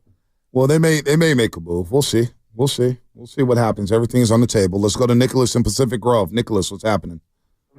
Hey, that was a beautiful game by JK last night. Very decisive, able to, get to the rim. But I would just think about, also all the other callers saying, imagine Vucevic with the spacing. Like I made a comment last night. Like even JK can be even better because it forces, a center out of the paint. So I just think about the potential there. And what I would love to see tonight and Sunday is just more consistency from Kuminga and the confidence being boosted up. Yeah, no doubt. And he's gonna have to be consistent and confident this weekend against Minnesota. And Minnesota's bringing in Anthony Edwards. They're bringing in Naz Reid and Julius Randle. And this team is good. They were in the Western Conference Finals last season. They're trying to find their way this year as they implement Dante DiVincenzo and Julius Randle. But Conley's a very cagey OG guard. He's lost a step. There's no doubt about it. But they have Jaden McDaniels, who's a hell of a defender. We know about the quote, hey, they got KD, but we got Jaden McDaniels. And you know what? He wasn't wrong. They do have Jaden McDaniels. They got KD, but we got Jaden McDaniels. And he's a hell of a defender. He's a hell of a player. I like Jaden McDaniels a lot. So we're going to need JK to be consistent. You're going to need Andrew Wiggins against his former club to be consistent. So that's where tonight and Sunday, these are big growth moments for not only those players, but Brendan Podziemski, Moses Moody. This is big for the youngsters. Huge. Let's go to Mr. D in the city. Mr. D, long time no talk. What's up, baby? Yes, sir. How you doing, fellas? Not too bad. Fantastic. Yeah, great. Hey, listen, guys. I love Wiggins, okay? I love his defense, and, I love his aggressiveness lately. But I'm just kind of concerned about his ball handling skills at the end of the game. Man, he has a lot of turnover. And that hurts us at the end of the game. And I know if he's going to be in there, you got to get him the ball. But, when he tries to drive and everything, it's like they just take the ball from him. And that's concerning to me because you got the close game. You got to have somebody in there that can handle the ball and not give it away. And those turnovers at the end of the game, they hurt us. And the other thing I want to know about is what do you guys think about, I know a lot of people don't know about it, but are we going to get anything out of Quentin Post this year? Because, we need a big man. Let's see what we're going to get. Yeah, I think we'll see it soon. They'll they'll bide their time, just like with TJD. TJD didn't really come onto the scene until about February? About February when he started really getting some minutes here. So give Quentin Post some time. Let him get acclimated. He's watching. He's been traveling with the team. Let him learn the NBA game. He'll get his moment to shine. There's no doubt. If anything we know about the Warriors this season is all hands on deck. We've seen Pat Spencer. We've seen Lindy Waters III. You'd be a fool to not think we're going to see Quentin Post at some point this season. I mean, I love how popular Quentin Post is without playing the game. What time it is. No, I love all these Warrior guys fans. are. Lindy Waters III was popular. I know. Pat Spencer's popular.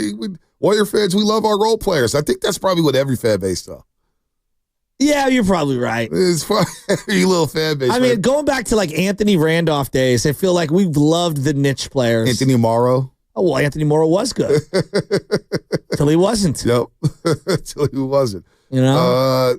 We should have kept Dante DiVincenzo 5-1-0. You couldn't because of the... Yep. Okay. The triggering and the electric tax and everything. Although I would take DiVincenzo back. Yeah. I think another ball handler, a guy who can knock down threes, we know he fits. I thought one of the more unfortunate, circumstances when GP2 came to the team, it took away from DiVincenzo. Yeah. And I love GP2, but You can't play all those guys. 888-957-9570 is the number. Here's what Kerr said about Andrew Wiggins. Wiggs was phenomenal. I don't even know if he should have played tonight. He had the ankle, but he knew Steph and Draymond were out. He knew how important this game was, and he gutted it out. He's been that way since he's been here. Iron Man. I think the first 7 years of his career, he might have missed 15 games. So we know we can count on him night after night to be there for us, and he knew he had a lot of responsibility tonight with Steph and Dre out, and he and JK really both did a great job of providing the offense. Andrew Wiggins, 17.5 this year, 4.5 rebounds. You want to see the rebounding numbers get up a little bit here, but he's shooting 76% from the free throw line. He's shooting 43% from three. He's shooting 46% from the floor.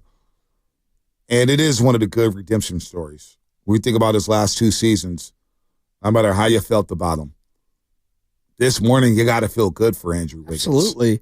He's smiling. I'm smiling.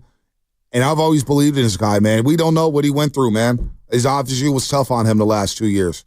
But, boy, this is one of the best redemption stories we've seen. Now, we're only 21 games in. I get it. He's played in 19 of the 21. He's dealing with various ailments, lower back, ankle. He's gutting it out. He's defending at a high level. But you think if he can sustain this all season long, this would be one hell of a redemption story for Andrew Wiggins in this fan base, this fan base. And if he can do this all year, it's one of the better bargains in the sport. Two-way player for $25 million a year. There you go. I mean, look around the league at some of the overpays. I mean, they're everywhere. Every team is spending way too much on guys, and you're giving me a frontline defender on the perimeter, an attacker, and you're giving me a guy who can score in the half court. Yeah, like $25 million a year based off all the other salaries in the league. It's a phenomenal bargain. Steve Kerr last night on the defensive intensity. I thought we just played hard. Anytime you're in a rut and you lose, 4 or 5 in a row, it's never going to end with a 25-3 night. It's going to end like this, 1990s basketball. And I felt like this was going to be how we broke our streak. Hold somebody to 90, 93, tonight, dig it out of the mud, get stops, and you can only do that by just playing hard, and that's what our guys did. And then how did Pods hit on himself last night? Well, Houston is a great defensive team, and they were all over Brandon, and I thought he handled himself really well. He took care of the ball. The way he rebounded, I mean, he makes one big play after another on the glass. Just and that's, Houston is, I think, by far number one in the league in the possession game. They force a lot of turnovers. They don't turn it over. They get offensive boards. You look up, and they've got 10, 15 more possessions than you. And that was pretty even tonight because we only turned it over 10 times. Brandon had a lot to do with that, so thought he managed the game beautifully. That is key for the Warriors. They keep their turnovers down. It's been a constant theme for many years, but especially the last couple of years with the Warriors, as the margin for error, as Steve Kerr likes to mention, has decreased a bit with this roster. 10 turnovers yesterday. You only gave up 10 points off those turnovers, and that's something you're going to have to do again tonight. So that's a good thing. Again, Jonathan Kuminga, the last 2 games, he's played 62 minutes. He's only turned it over 3 times. Brady Podziemski last night played in nearly 37 minutes as a primary ball handler. Only turned it over 2 times. That's a step in the right direction, folks. Well, the other part of that is, and this is, the cold reality, they're great players. Steph has a propensity to turn it over at times, and so does Draymond. Though Draymond's ball security has been much better this year than I believe even last year's. But like in the game that they lost the night before, when they were both healthy, what night was that? Down the stretch, they both had multiple turnovers. That Brooklyn game? Was that? Was it Brooklyn Nets? OKC? Who are you talking about? No, it wasn't the Nuggets. Neither of them played. It was Brooklyn. Was Brooklyn? it Brooklyn? I think it was Brooklyn. But they both had 2 turnovers each in the final 4 or 5 minutes. I don't know if it would have made a big difference, but it just was like, come on, guys. We've just gotta have better ball security. So I want those guys to come back and just stop with the careless one-armed cross-court passes. You are listening to 95.7 The Game, KGMZ FM at AC1 San Francisco and Odyssey Sports Station. Always live on the free Odyssey app. Cousin Nick Friedel is going to join us in about 16 minutes on the Morning Roast. Nick Friedel, long time no talk with him. It doesn't upset me, it bothers me. It's just a little annoyed when he talks about the bonus championship. He knows it. This conversation is hurting my soul. Yeah, it hurt my soul when I hear him say, "Oh, you got your bonus championship." It's like, oh, okay, all right. Chicago's begging for a championship. You know, go ahead. You're talking about things that bother you. I've officially hit old man status. The outfits. I'm looking at Cam Newton on the television, for example. He's too old. And his outfits, I feel like he grabs 5 different things from the closet, slaps them together, and says, what are the 5 things that don't match? And we can throw them all together, and I'll wear that. Deebo Samuel, he's been wearing some outfits that I don't even know what to say. I don't even know how to describe them. Steph Curry's worn some bell-bottom outfits that have been, well, I know that they have fashion. I know. I don't have fashion. No, what you're I'm missing, admitting that I've hit old age status. What you're missing with guys like Cam Newton and Steph Curry. Nah, I don't subscribe to what Debo's wearing. The millions and millions of dollars? Is that the part I'm missing? No, you're missing that they have stylists. Okay. If So you they're not wore putting it that together. walking down the street, if anyone wore what these guys wear sometimes down the street, I think we would all be like, what the hell is that? No, not really. No, I'm telling you, that stuff's in. That's it. What Cam is wearing, that's swagger. Some people get away with that, man. It's the modern Willy Wonka look, is what we're calling it. No, you can call it like that. The modern Willy Wonka. That's exactly He looks what like it him is. right now, which is fine. Willy Wonka's got swag. I'm not mad at Willy Spinoni, Wonka. if I came in wearing that outfit, well, that's you. Well, yeah, you wouldn't rock that. You wouldn't look good in that. If you were walking down Powell Street, if I walked in wearing that, yeah, I would you'd be laugh like, at you. damn, I like that. No, we would. You would laugh. No. You would if laugh, you but wore if I the Mario Brothers shoes or whatever those things are called, hey, man. and you came in here with some tight leather with the zippers everywhere, the way Debo did. Well, I that's would laugh different. at cardigans you. back, Fonte? I miss those. That's different. The Debo outfits are a little different. Well, the they're Cam all outfits, the Cam outfits with the top hat, the nice little bow tie, the collared shirt, the nice little cardigan. Looks like I'm it's velour. admitting that Looks like I'm it's out velour. of the demo now. Yeah, that's why you should just leave the fashion to them. They know how to rock that baby. They know how to rock it, man. No I'm one telling is you, sitting ladies there love like, that I'm stuff. getting the I'm new telling Cam you, Newton. I talk. Ladies love that stuff. They love that look.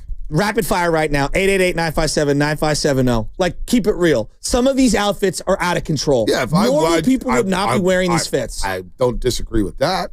If you But saw the Cam someone Newton- wearing some of the Debo outfits at Bart, coming out of a Bart tunnel, you'd be like, what is that Yeah, but person Cam wearing? Newton's not taking Bart. Like that's the thing. Sam just mentioned these aren't normal people. They're not normal anymore. Once you get the millionaire status, like you start changing. Also, this is San Francisco, so honestly, that outfit might actually be more accepted here than in other places. And the 408 actually makes a great point. These dudes are like 6 feet tall, 6+. We got dad bots. We're not, He I'm was not wearing gonna, a leather kilt. Look, okay? as I get into fashion more and more and more with the way I wear suits and the way I put them together, I actually respect guys like Cam Newton and Ryan Clark with the way they dress. It's not easy. They got their own style. They got their own style, and people love that style. You'd be surprised at how many people love that style. Bonte Hill And it's not for me to judge it. It's not for me to judge that's it. The ladies what we do, the Bonte. ladies That's why ladies they love have shows. But you know What's what, the though? daughter's name? The Hey, ladies hon, love that. does the outfit look good or not? What is it? The red carpet? The ladies love come that on, stuff. what's the show? What's the show with the daughter of Joan Rivers' daughter? I don't Joan know. Rivers' daughter, where they critique everyone's outfit. Live at the red carpet? No, That's but they usually do what a it is? show afterwards I where don't they know. After the red carpet? Entertainment I watch channel? sports. Yeah, So you guys never watched that with your lady? Come on, you never watched that with your lady, really? You're so machismo. None of you ever watched that. No, I'm not lady? saying I'm not machismo. I'm the guy that loves no, Love for is sure. Blind on this show, but I have never True. seen that one. Yeah, I've never seen it either. Let's go to Telmo. Telmo in the city named Telmo, Joshua admit 580. it. Some of the outfits are a little out of control. We don't disagree with that. We don't disagree with that. No, but I feel Shasky on that one because when I was younger, I used to do music and stuff, and I used to have wild outfits and all kinds of different colors and matching everything. And now I've gotten to the point where I'm like a pair of wide New Balances, some like jeans, and a black V-neck T-shirt. And that's my whole jam right there. No, hey, listen, but I mean, Telmo, real quick. Don't get it twisted. I'm in sweats and a hoodie right now. That's all I wear to the studio. But these guys and the way they dress, like I can't hate on it. The ladies love them. Yeah, no, These guys literally have, stylists that pick out outfits for them, and who even knows how much if they're getting paid to wear a certain person's thing.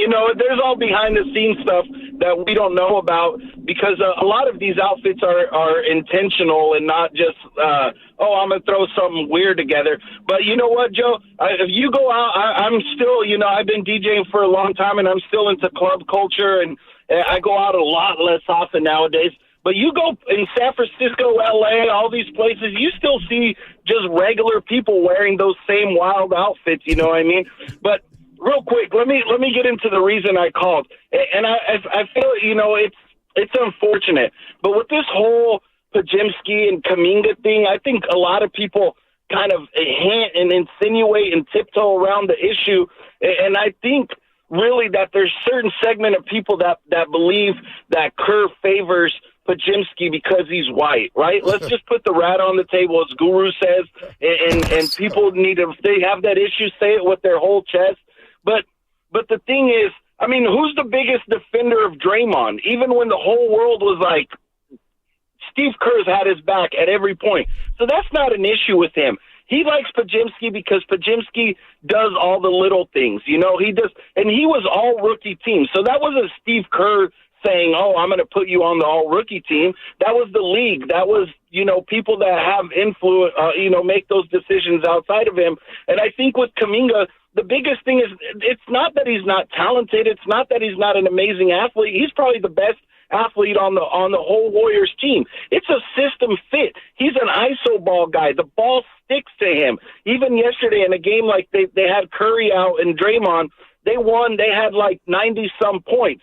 So when you have a player where the ball sticks to you and you need the ball in your hands to do that work, it's kind of like Allen Iverson. It's having the ball in your hands a lot, high volume, and that you're not getting the rotation. You're not getting shots for other players. You're not creating for other players, and that's just not how the Warriors operate. So unless the Warriors are just going to, as an organization, decide to change their whole entire system for Jonathan Kuminga, which I don't think it's going to happen, it's just not going to be the right fit. But insinuating that Kerr plays him or doesn't play him or Podziemski for reasons other than basketball is just lame, to be honest. It's ludicrous. It's actually asinine. But, that's what people do. That's what people do. Josh on 580, hang tight. We'll get to you right before Cousin Nick on the other side, and that's what's coming up in the game. Plus 60 seconds of Celebrini. We haven't done that. We have 4 down territory, so a lot to get to here on a payday/Bay Area Friday. Warriors win. They got to do it again tonight against Minnesota as they play a little doubleheader Friday and Saturday against the T-Wolves, who did advance to the Western Conference Finals. It's going to be a really good basketball game tonight at Chase Center. Let's see if the Warriors can build off of last night's great win over the Houston Rockets, 99-93. Cousin Nick will join us, but first we'll get to Josh on 580 on the other side, brought to you by the California Lottery.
This sucker. This is Kevon Looney. Welcome back to the Morning Roast on 95.7 The Game. Take it away, Bonte. All right, Loon Dog, very good night for you. He's had a really good season. 11 rebounds last night, 5 offensive rebounds. He's in the top 5 in offensive rebounds per game. I love where Loon Dog's at. He lost a lot of weight this offseason, took his offseason regimen really serious. Not to say that he didn't the year before, but obviously he's getting reward from working out this hard in the offseason. He looked awesome. He's looked awesome all season. I love Loon Dog, man. Hopefully he's a Warrior for his entire career. Let's get to Josh on 580 before we get to Nick Friedel. Josh, what's happening? What up? What's up, my guys? Happy Friday. Where you at on 580? Where you at? Huh? Where you at on 580? I just got off 580. I'm in Castro Valley now. I pulled off 580. Oh, I'm nice. in Castro Valley now. Yeah, nice. Headed to actually Redwood Canyon and play a little bit of golf today. Oh, nice. I like that course. Yeah, have fun. Yeah, very cool. Smooth course. Yeah, but, a couple things I noticed. I only really caught, kind of the end of the second quarter to the end of the game, but the rotation was shorter. I've been kind of calling for that a little bit. I think 12-man was great to start the season, but he went to the guys that he trusted yesterday, and I think that's kind of huge, right? You didn't see Spencer, you didn't see Lindy Waters out there. You saw very little slow-mo. He went to the guys that he trusted, and I think that's going to be key going forward. Let's shorten the rotation, give guys more minutes, let Kuminga be on the floor more, let him get into more of a rhythm, play Wiggins a little bit more, and let's trust the guys that are really our key 9 guys and just kind of rock with that, and then filter the guys in kind of behind that. Josh. The second point. Yeah. Josh, before you continue, now I'm intrigued. What kind of driver are you playing, and what kind of sticks do you have? Finish the call. No, I'm just curious. I just got the TaylorMade RBZ driver, real classic, and then I play with the TaylorMade irons as well. Let's go. Hit him straight, bro. What's your second point? Little Scotty Cameron putter. Scotty Cameron. Let's go. That's like the Gucci of putters, Ponte. Nothing too crazy, But then last point before you guys get to Cousin Nick is why does Paz not have a floater? He gets into the lane so many times and just dribbles around and turns around Steve Nash-esque, but hit a floater, dude. He's able to use his body and block people off and get in the lane. He's got to be able to score from there because that might be the best look we get in a possession. There's a couple times he gets in the lane, he turns around, kicks it out. Now the offense is out of whack. It's 10 seconds left in the shot clock. Now we got to go ISO and chuck him a bad shot. If he gets in the lane, he's got to be able to have some type of float package to be a scoring threat. The free ball is not really there for them. He's not really a shooter, but he's got to have some type of floater game. So good that's all I call got on for you guys. Happy Friday. Have a great Friday. day. Can't have a Doobie Awards YouTuber of the Year if y'all shut down the YouTube chat. Day 68 of the YouTube chat ban. Free the YouTube chat. Maybe day 69 on Monday, we open it back up. Yeah, I think and so. And we do a final push, a 1-week push. A 1-week push for the Doobie Awards. I want the chat back. We can have the craziest troll game. Yes. You know what? That's a great idea. Matt Nahigan, if you're listening, let's free the YouTube chat on Monday. And that could determine next week who the YouTuber of the year is. I kind of like that. I think right now Tyler Miller's in a running for back-to-back because he got the damn thing shut down. I'm blaming him. By the way, the you Doobie love Awards, Tyler Miller more than I love Brian in Palo Alto. I probably love Tony more than Tyler Miller. Laughing Mug Brewing in Sunnyvale from 6 to 10 a.m. Well, Tony showed up to the Doobie Awards Friday, December 28th. Hopefully she takes the day off. Hopefully you take the day off. Hopefully everybody takes the day off because the roasters are invited. They're invited, and it's going to be free food, and it's going to be free drinks. And all you have to do is go to 957thegame.com for more details and the RSVP, 957thegame.com. It's all about celebrating the show and the listeners. All right, Spadoni, let's hit the intro for our next guest.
It doesn't upset me. It bothers me. the Kelly Oubre era.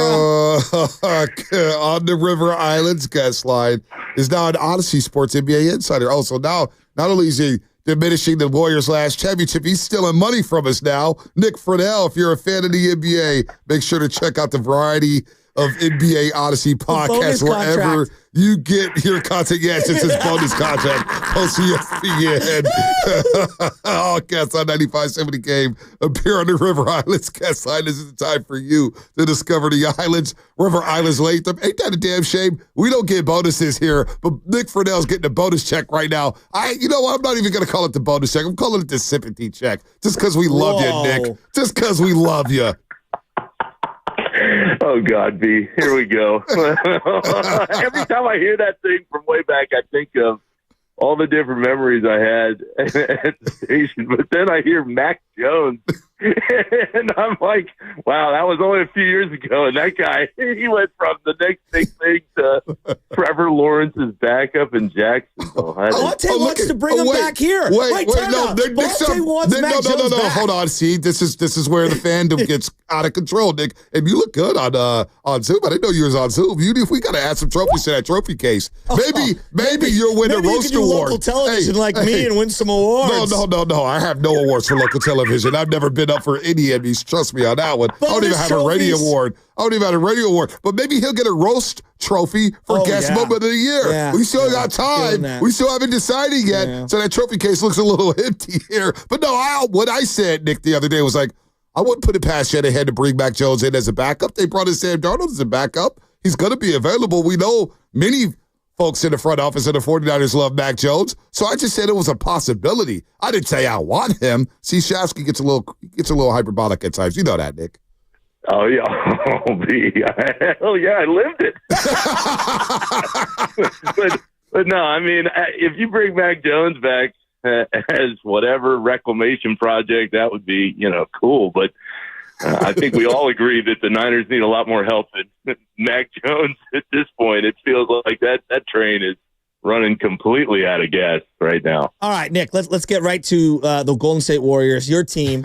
One of the many bonus teams that you've covered over the years. I'm looking at Jonathan Kuminga and what he did last night. And look, the points are amazing, but it was a lot of the little stuff for me. It was, not forcing it in the half court, boxing out with reckless abandon so that others could get the rebounds, even though that doesn't show up in the box score sheet. And then seeing the way Curry and Draymond Green were reacting to his success, not that they were passing the torch, but it sure felt like to me, hey, guys, I know that Steph's the sun and everything revolves around him, but we got to start implementing some stuff specifically designed for Jonathan Kuminga if we want this thing to go somewhere this year. What was your read on everything that happened last night with Kuminga?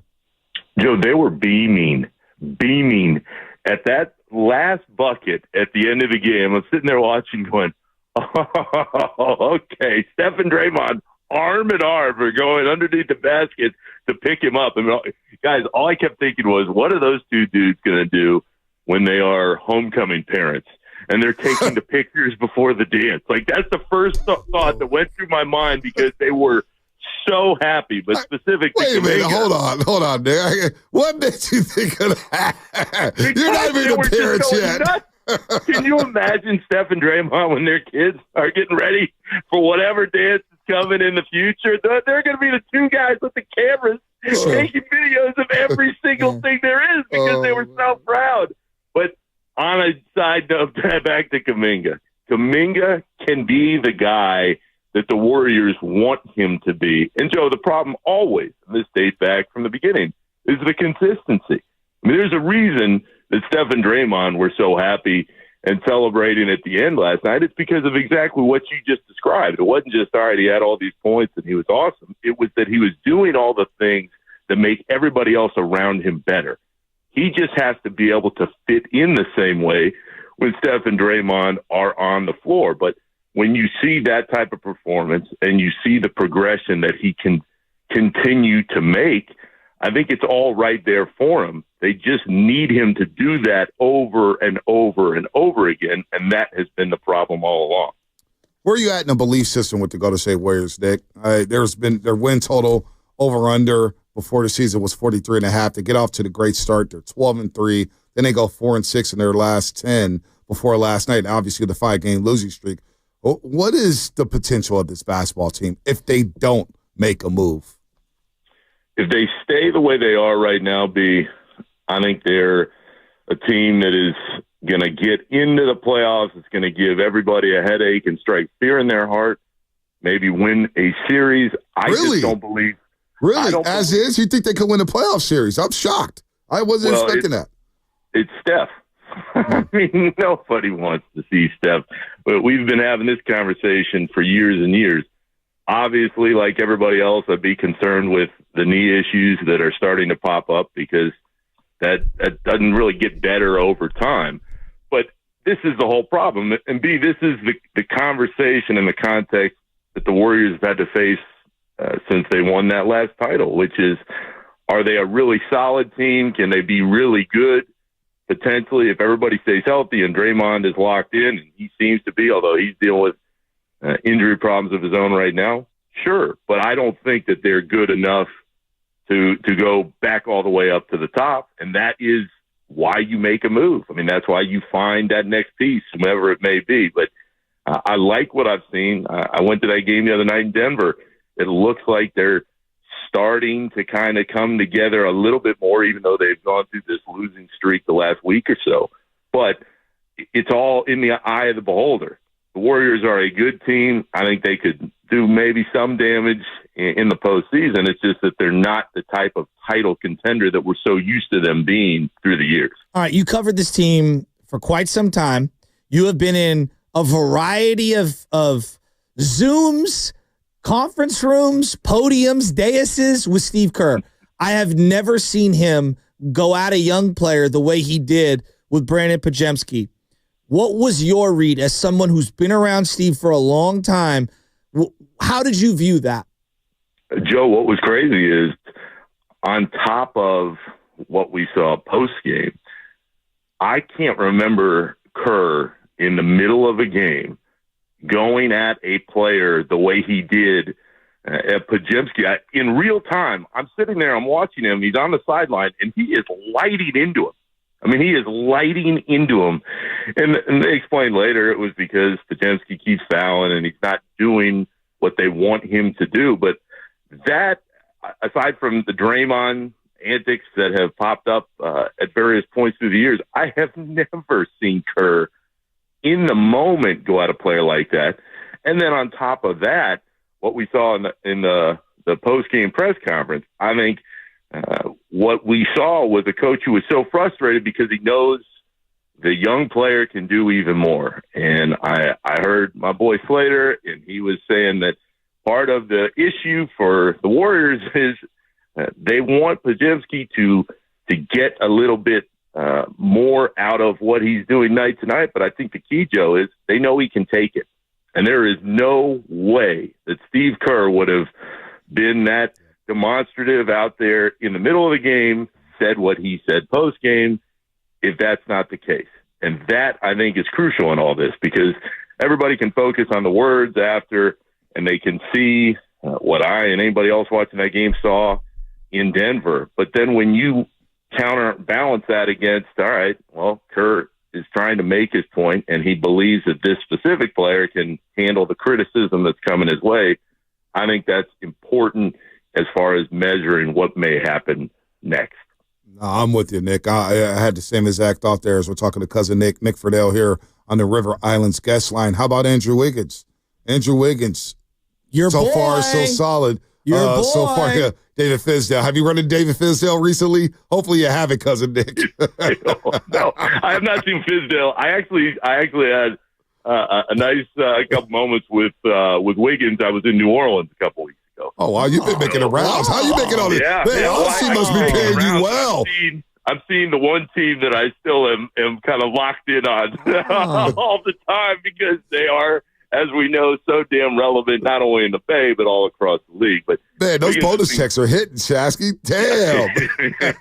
You mean bonus flights to Bourbon? There you go. There you go. But I truly be like, Wiggins has been so good. Yep. And they have needed every bit of it because we know with Steph and Draymond at this stage, they have got to get that type of consistency from Wiggins. And if he is playing like this again 3, 4, 5 months from now, well, then, okay, the possibilities open up a little bit more. But this is where, I have to be the first in line. You always remember, not only can Wiggins do it now, and he's shown it, Wiggins, as you guys know better than anyone, was the second best player on the bonus title team. I mean, he was the guy. And when you get to that point, I know that there were some ups and downs. He was dealing with so much stuff behind the scenes last year. But when you're playing like this and you have the muscle memory of, hey, I can be that guy in the postseason, I think it's a sign that really good things will continue to come his way. Nick, I don't know if you know this, but since you left us, you know, the roast has been hanging on, and we're here. We're still here. Bonte's killing it on TV. Won't ever FaceTime me on TV. It drives me nuts. But no, I do. He just doesn't remember, and his name shows up on the post-game show every single night. Pre and post. It's not enough. Actually. I need my face. Yeah, exactly. So anyway, point being is, we're having a party. All right, December 20th. We're having a party. I want you to fly out. I know you're busy. I know you got a lot of things going. We're having a huge party for the show. It's an end of the year blowout. It's called the Doobies, okay? It's a party with an award ceremony kind of baked into it, all right? Because, you know, we roast each other. We roast people. We have callers now that you've never heard. Tony is one of Bonte's favorite callers. We have to meet this woman. Here's a snippet of one of the calls of the year from Tony. Listen to it. This is our audience. Tony in Oakland. Tony in Oakland. Shanahan is a lamb that will never become a lion.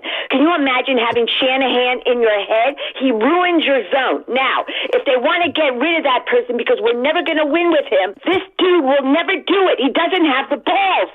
That is Tony in Oakland talking about Kyle Shanahan. Those are the kind of calls that we've been getting that we're going to have up for awards, and we're going to give out awards. Nick, you got to be there. We have mispronunciations of the year. Yeah. You know, when Bonte and I mispronunciate stuff, which happens every single day. Give him that last 2 months that Gunnar Henderson got with the Orioles last year. Audi Rutschmann, who we're going to see in the home run derby. And me saying yes. Yeah. Hey, whoa, don't just throw me under the bus. What? Here's one from Shasky, too. If you think about it, Ayuk and Debo, Juwan Jennings on third down, George Kittle, you got Ute Juice, you got CMC. Oh, my gosh. Okay, look, I would do anything to go out there, but I'm already taking my mom over to Europe right before Christmas. Damn, so, bonus life is you know, life first is rough, class flights. Didn't you just come? Weren't you already? Hold on, Nick. Did you spend some time in Europe this past summer? About 4 times already, V. Oh, my God. This guy's living a life. I need ESPN to let me know. Number 4. Hey, Matt Nahigan, if you want to ask me now, I'll be in Greece next month. Wow. Jeez, man. Yeah, there you go. But you know what thought popped in my head as you're describing the Doobies and all the callers? Yeah. When all of us, the 3 of us, and I think Lucas was with us, we go to that Niners preseason game right before I left, and we're walking up the steps, Levi's, and you and I are talking, and we hear this voice go, "Is that crazy-ass Joe Shasky?" I was like, wait a minute, what? And it was Robin. Robin, one of the most loyal listeners I've ever heard in my life. Shout out to Robin. But she starts talking to us, and you and I are looking at each other like, I can't believe this is real. So, the callers and the listeners we know make up the heart and soul of any great station, but that moment is etched in my brain. Is that crazy-ass Joe Shasky? Crazy ass Joe Shasky. There we were.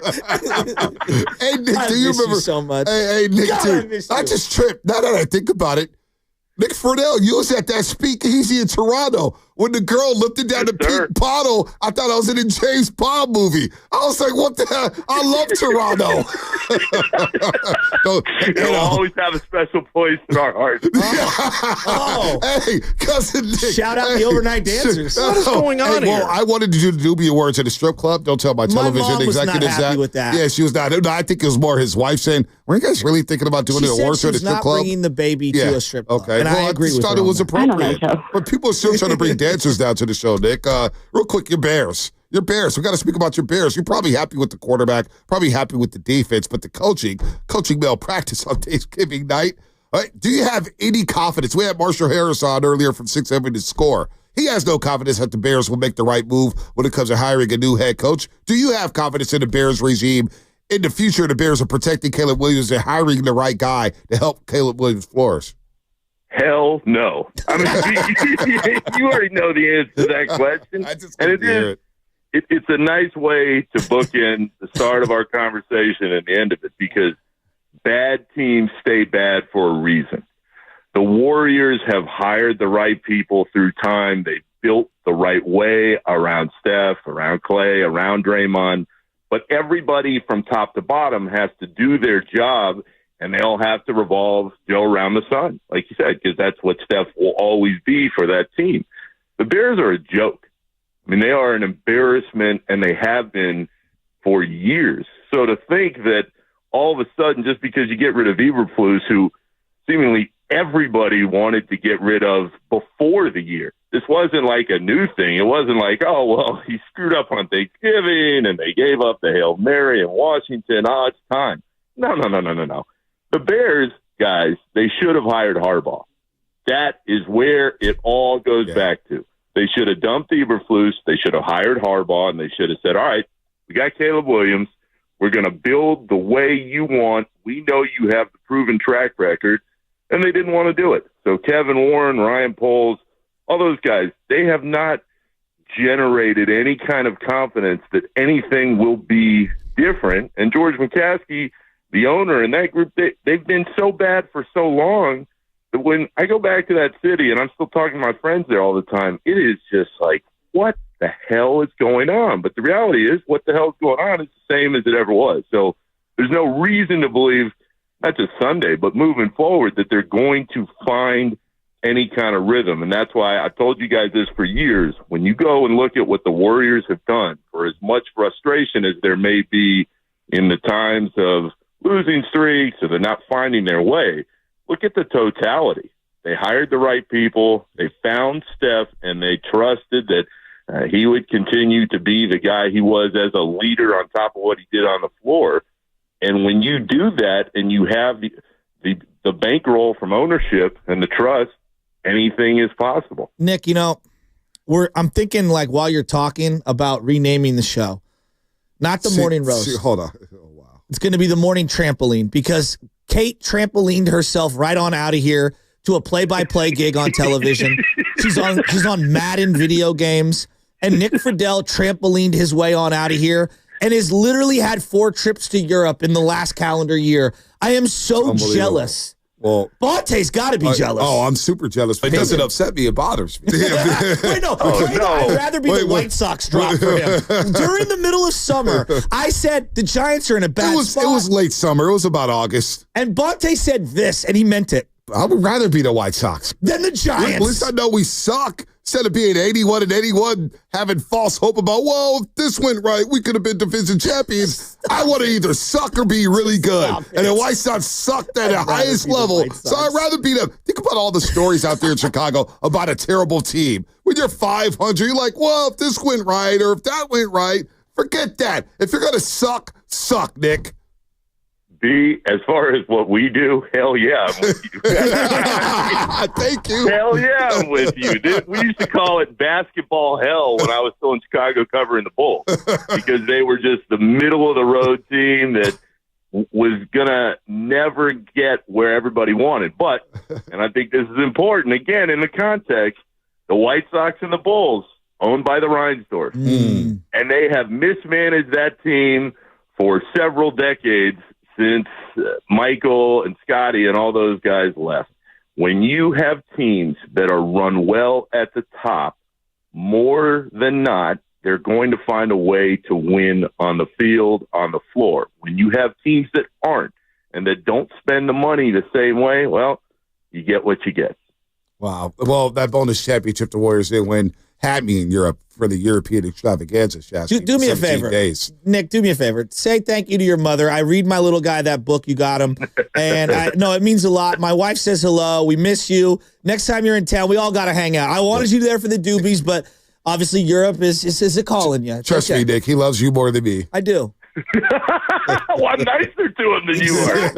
Oh, Nick, stop it. Do you understand why he drives? I have to spend 20 hours with him. He drives me crazy. True. It's a day-to-day operation. Everybody crazy, but that's part of the charm. Hey, Exactly. No, it's not. Well, 2 days ago, we're ready to trade Kuminga. Now, Isaac, you got to empower this guy and play him 35 minutes a night. That's what we do. I deal with this every single day. From the author of Kirk Cousins is on the table in the middle of a playoff game. Well, no, it was. It was true. Kirk Cousins was on the table if Jimmy continued to play. We know Shanahan loves him for Kirk Cousins, and he still might be on the table next season with the way he's playing in Atlanta. Good Lord.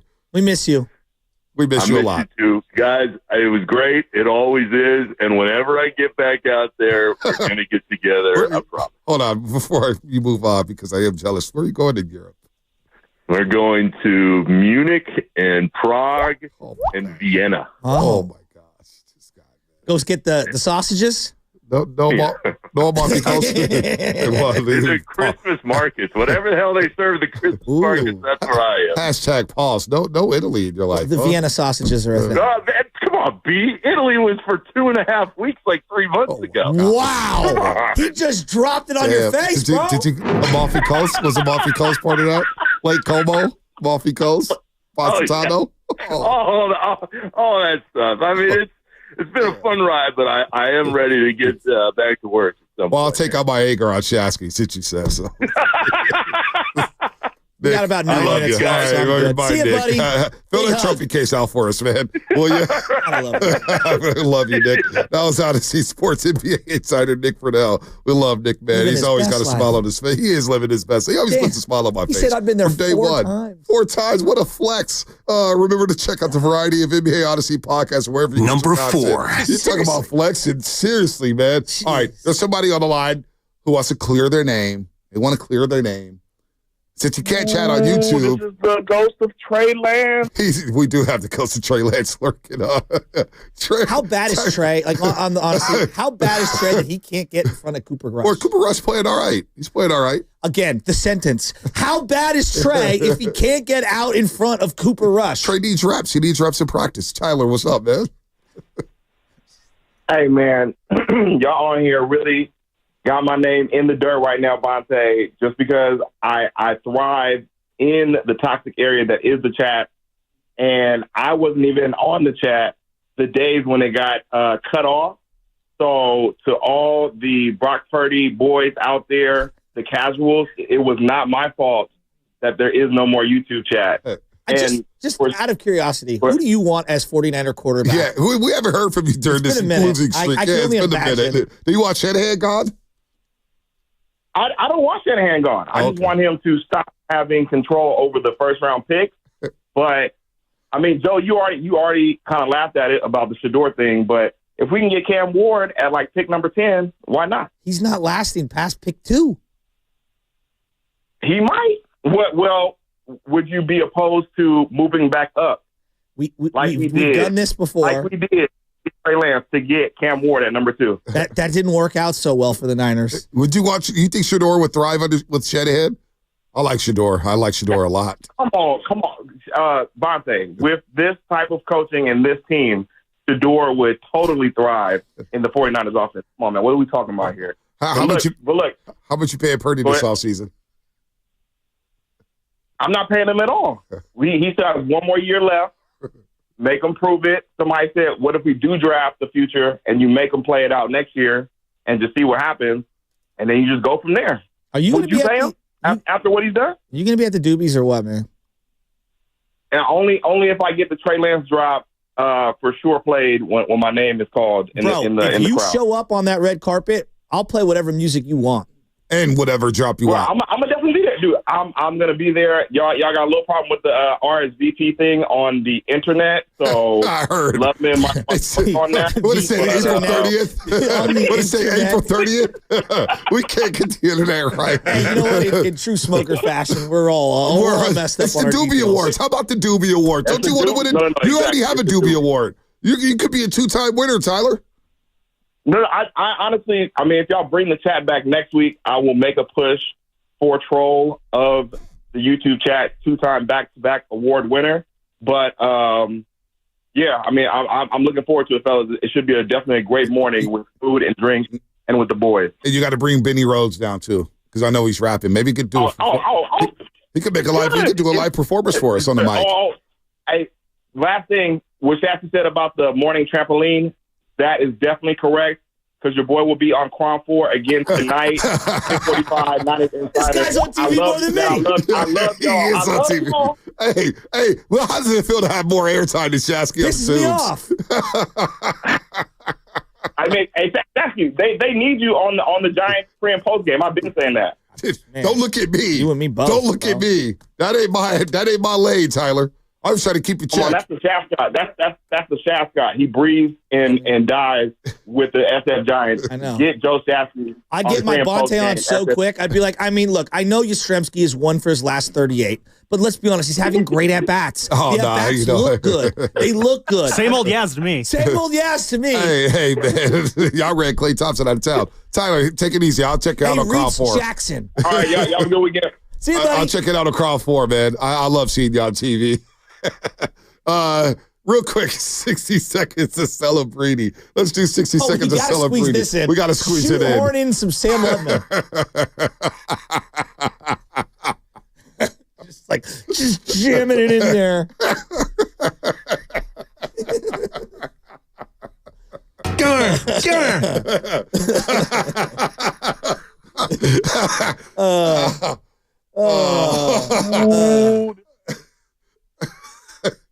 I mean, I don't really know if we need a full 60 seconds today, guys. Maybe like a 6 seconds of Celebrini, because 6 seconds about how long that Sharks game lasted last night before they were down 5-0 halfway through that first period. It was a -3 night for Macklin last night. If you want a positive, he did win 5 of his 9 faceoffs, which is pretty good. He's winning 49% of his faceoffs on the year, which is, among the tops for rookies. But yeah, no, that was really rough last night for the Sharks. They lost 8-1 in Tampa Bay.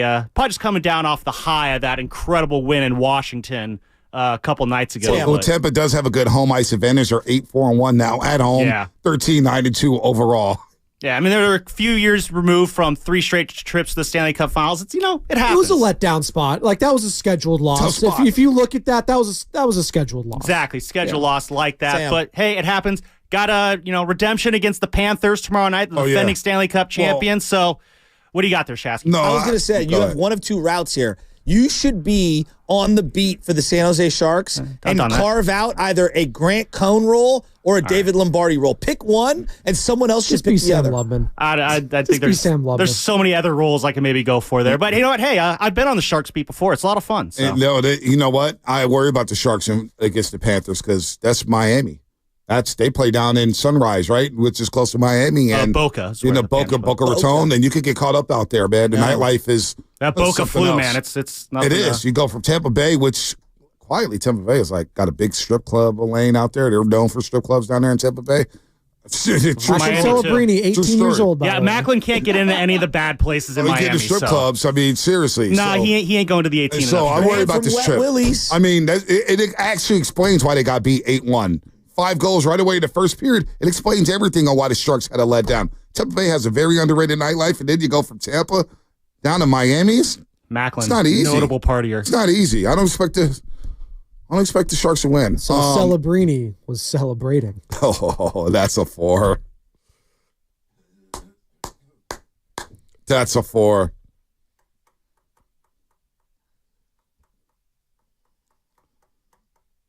Oh, man. Bonte, kids allowed at the awards. Absolutely. My kid will be there. Absolutely. Yeah. I think baby Ches will be there. Good. I think if she gets up. She likes to wake up at 9 o'clock, so she may miss it. But kids are allowed. Only after 9:30 with a dancer's leave. What you got, final thought? My final thought is this. What'd I do, Spadoni? Not a damn. Come on. My final thought is this. Damn it. What? I can't believe the A's signed Luis Severino. And the Giants have it? Well, no, it's not even that. I can't believe they signed him. I can't believe they signed him. Number 1. Number 2. Largest contract in A's history. Which is insane. And, which begs to the question, clearly the commissioner's office told them, you better sign someone, right? They could have easily signed someone last year, and they didn't. And they did it now. Something's up. Something's up. I think that whatever's going on with the real estate, the stadium in Vegas, I think that they need to put their money where their mouth is. And I think Major League Baseball is applying pressure to them finally. I don't know. In the words of Windhorse, I got both my fingers up, and I'm not going to say anything. I guess you have to, it's a visual, not a audio. In the words of Windhorse, I'm not going to say the words. I'm just going to do a Something's visual. up. I don't know what. I don't know.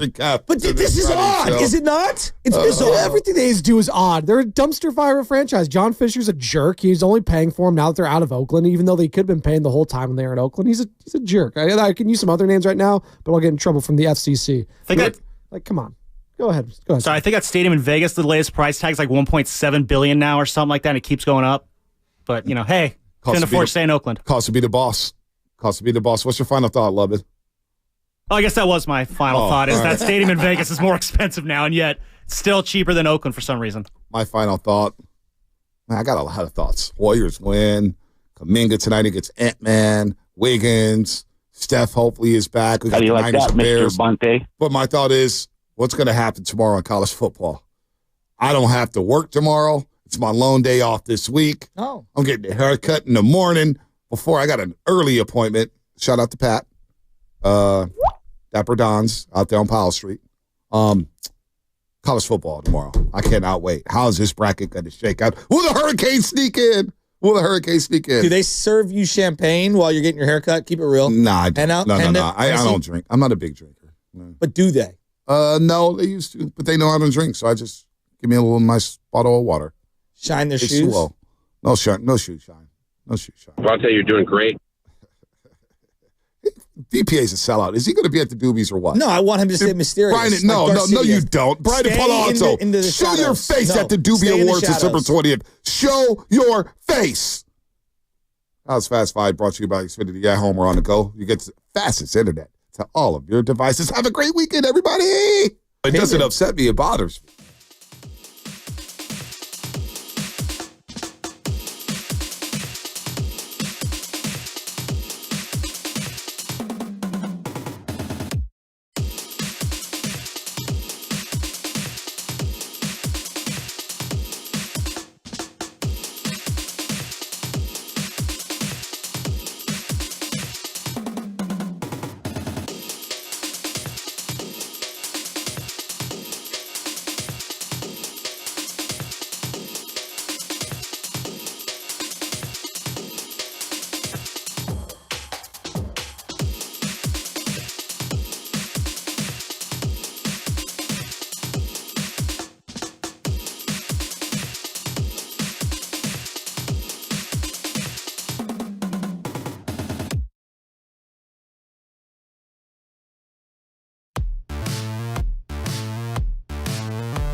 Together, they're Steiny and Guru. Yeah. On 95.7 The Game. Wow. Woo! What's up, baby? Hey. Payday Friday. Warriors got paid last night. Yeah. Yes, they did. I'll tell you what, that was a really good game. I texted you the thread, about start of the fourth quarter? I said, this is a really good game. And Evan gave the heart emoji. Oh, I didn't see that. That means he agrees. Yeah. You know, it doesn't have to be 130, 129 for it to be a good game. No doubt. Next question. But defense is a part of the game. And that's what the Warriors were. I know Kuminga's the story, and yes, Wiggins, and everybody. Yep. But Steiny, their defense was just, good God, man. And that is a young, athletic, one-on-one basketball playing team in the Rockets. And the Warriors just got their number.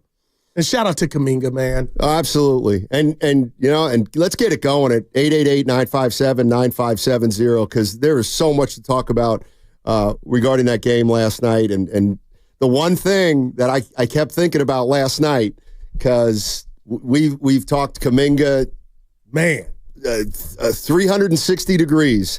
And, boy, that game last night makes you say, we got to be real careful.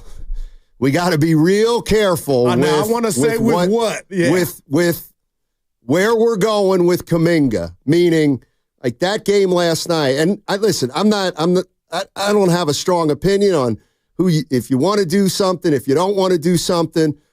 But the one thing I was saying yesterday was you got to take into account what he could be a few years down the line. All right. And then obviously last night, that's the best game that I can remember him playing. But to me, more important, that's the best game that Wiggins and Kuminga have played together in a while. Like both those guys were really good. Yes, sir. Both those guys were the best players on the Warriors last night. And the reality is both those guys carried them the night, carried them for the entire game. And go ahead. It was just a hell of a game and a hell of a performance by those two guys. And, Evan said it too. He texted the thread, Evan, I hope I'm not snitching, but it was good. Just like I was listening to Evan post-game. Nobody wants to talk about this. But were you on yesterday? Yeah, he was on. Yeah. Okay. Good job, Gil. All right. But what this looks like for his portfolio around the league, per se, if Kuminga, if something were to pop off. But Steiny, I'm a guy that I said it. I want to see him play 30 minutes a night. And I'm not saying you're going to get that Kuminga, but good God, partner, how can the Warriors collectively take that performance? It's one game between those two and take it into tonight to where Kuminga could feel that, what word am I looking for, that freedom or play that way with the opportunities maybe that are not going to be there in abundance. So I don't want to bring the party down because I'm not, but that's the key. And Steph's playing tonight. Norm and I and Evan and you will be there. But I'm just wondering, how do you bottle that up to where moving forward, that's a guy that what you saw last night, you got to get 30 minutes good or bad. I mean, obviously Kuminga's not going to have that kind of game all the time.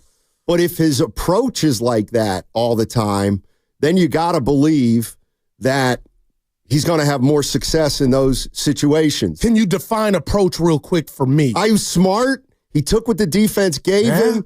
The threes he took were he passed them up. He did. He made some nice passes by keeping it simple and hitting the open man.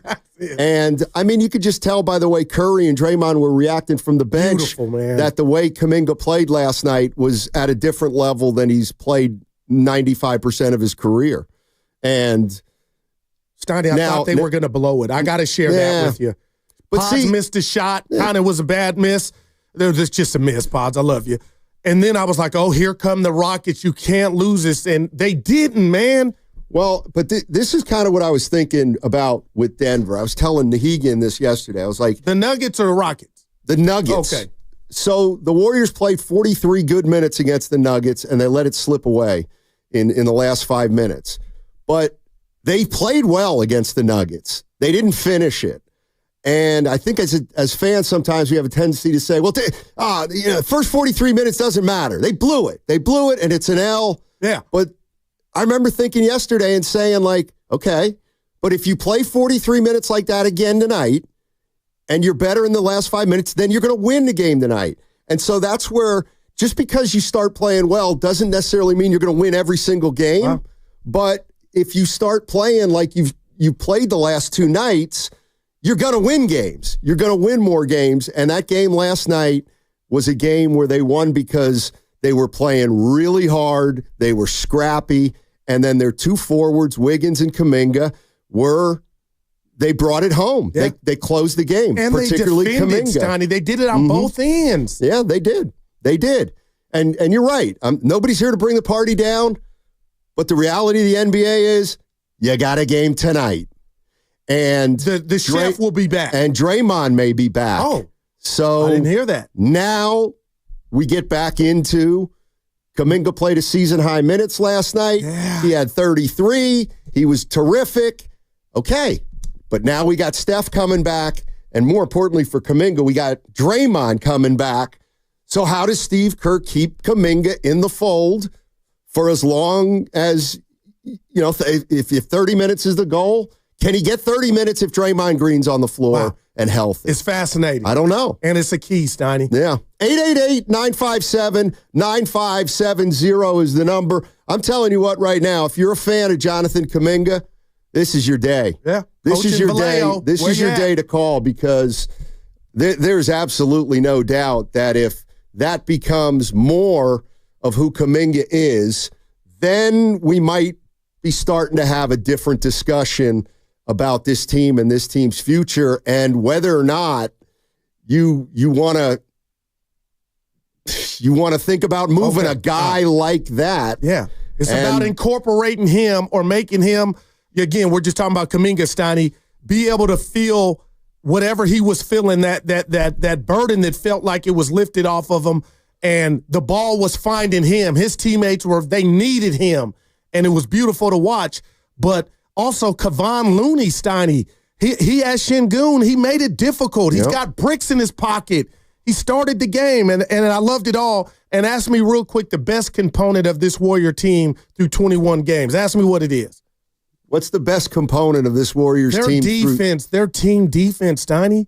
And that was on display last night, man. And again, that was not against a scrub team or unathletic team. They were getting after it and made the Rockets. It was hard, and the Rockets came in hot. And just the last thing to piggyback on Kuminga, he finished that game in Houston in OT and down in the fourth.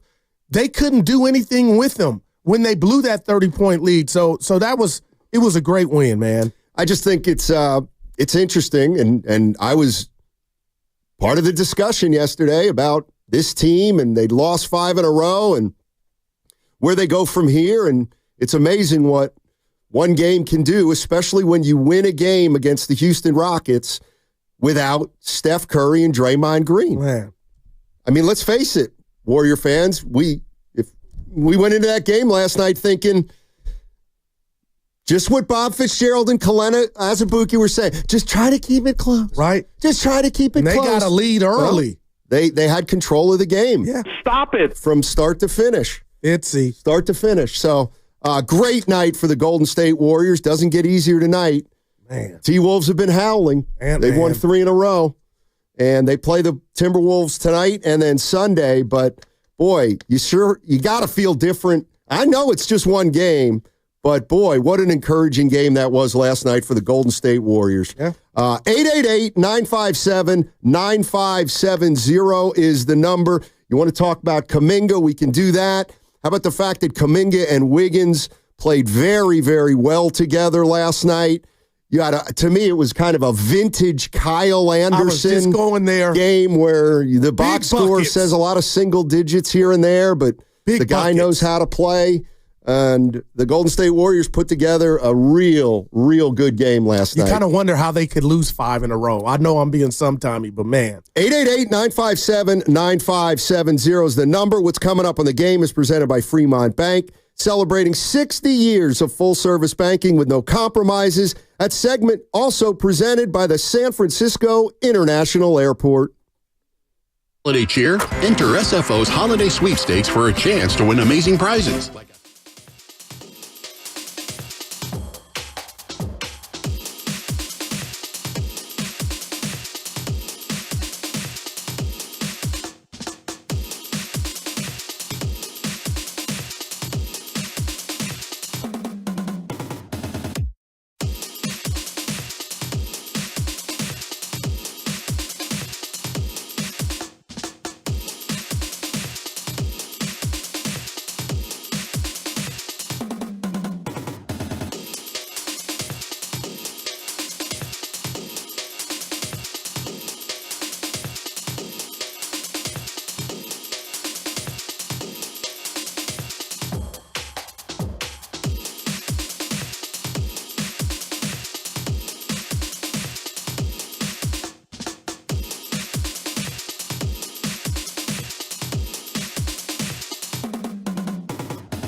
Go Green Wave.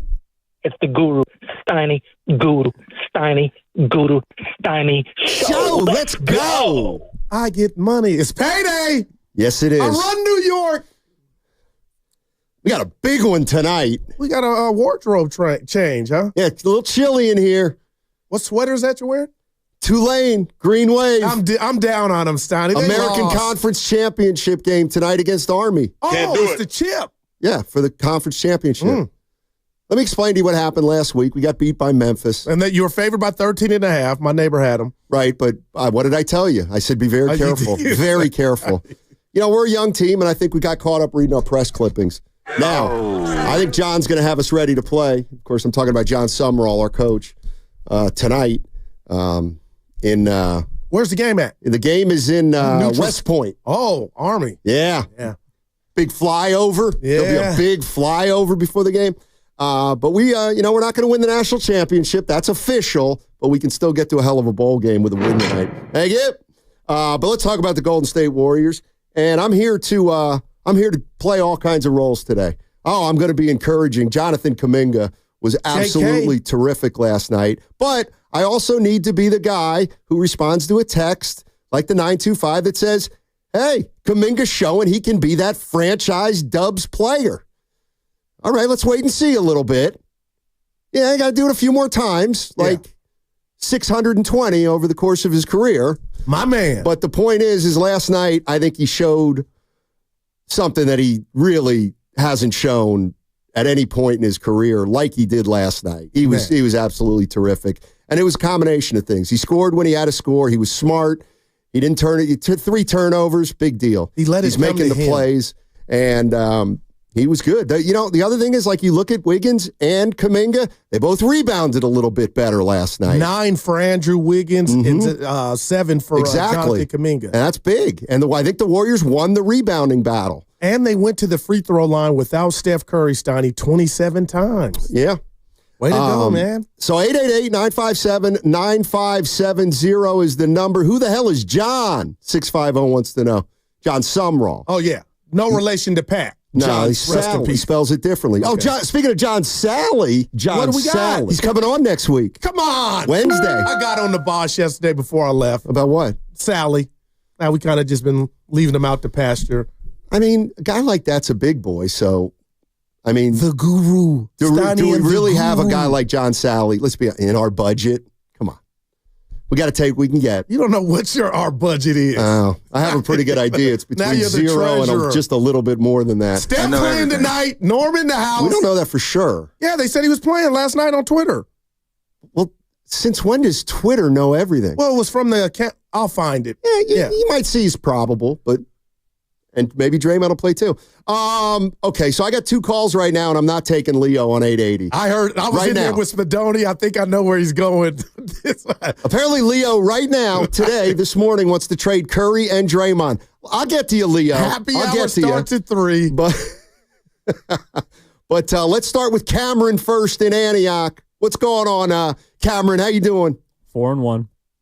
Yeah, they are 4-1 without Curry. Hey, Cameron, what's up, man? Let's go. Hey, yeah.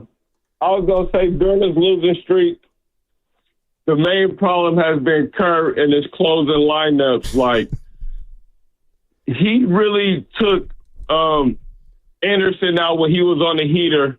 He did not bring Buddy in until it was too late to get some type of offense going. That's why we lost that Denver game. And, what's the game? The other game last. My bad. No, still hanging there, buddy. He struggled. Yeah, he gave up too quick though. It's tough though sometimes. Sometimes you get a little nervous. You get a little tight. Little lemon booty. You know who else was a little tight last night? At least for most Green of the game. And Şengün. He was a little tight. Warriors made him just uncomfortable enough. Looney, man.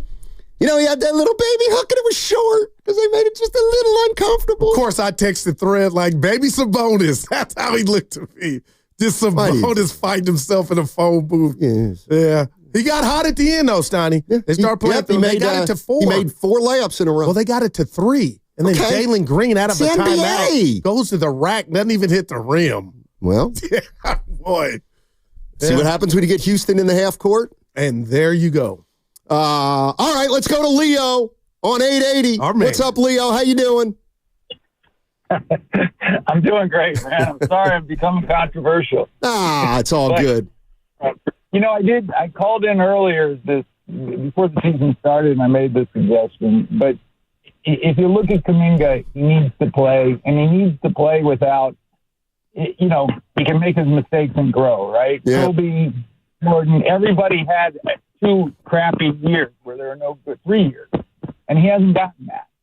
And on the flip side, if you were to cash, it's kind of being a jerk, but what would Steph Curry get from the Oklahoma City and draft picks?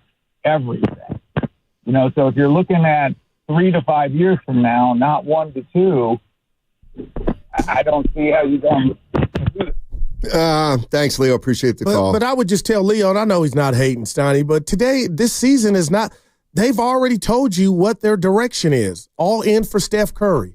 And it's about the now, NOW. And if you can get contributions nightly from your 2 wings who played together just perfectly last night, then you got something that we hadn't even seen. So that's why I'm excited about tonight. Normally a game like this, Steiny, you kind of would like a day off and just like Kuminga to be able to kind of that was a great one. And the team, that was a great one. But then you got the Wolves, and now if you I think it's great. You think so? Oh yeah, get right back out there. Do it again tonight. All right. Absolutely. The one thing that's got to be looked at tonight, and let me just get the numbers up in front of me from last night. To me, the key tonight is going to be this. Last night, Wiggins played 34 minutes. Jonathan Kuminga played 33 minutes. Man, I love it. I love it. But Draymond Green is coming back tonight. Yeah. Now, when we talk about Kuminga and Wiggins, maybe, and I'm just going to bring it up, is one of the possibilities that Draymond would come off the bench, or is that too drastic? Is it just too drastic? It sounds too drastic, but the way Dre is talking about his body, he had some comments about LeBron and where he's at. Just early on, not that LeBron's playing bad, Steiny, but, possibly if he's tired. But I'm wondering, just for maintenance, if Draymond Green would do something like that. So I know I took an L a couple years back when they were in the playoffs about him coming off the bench when he returned, and he did. But I don't know, Steiny. And who is it on? I think I got the answer, the coach. Who is it on, or is it on the players to kind of know we got to get these guys to feel like they can do that when the other 2 are out there? It's a great question. And right now, would you be mad at me if I said I think they've proven in a season and a half or a season and 25% of this, they have not figured that out? Or is that just on the player? It's like Kuminga, if you're getting 18 minutes, you got to go out and ball, man. It's mental. What the kind of the question I have, or one of the discussions that we all often have, is that, who do you play down the stretch? And what I think is a very possible result is, now after a game like that, all right, okay, if the Warriors are in a tight game tonight with 5 minutes to go, I would think Kuminga has earned the right to play in tonight's last 5 minutes. No doubt about it. It would be criminal if he didn't, right? But if and he could be bad. But he can only be one of 5 other players on the court.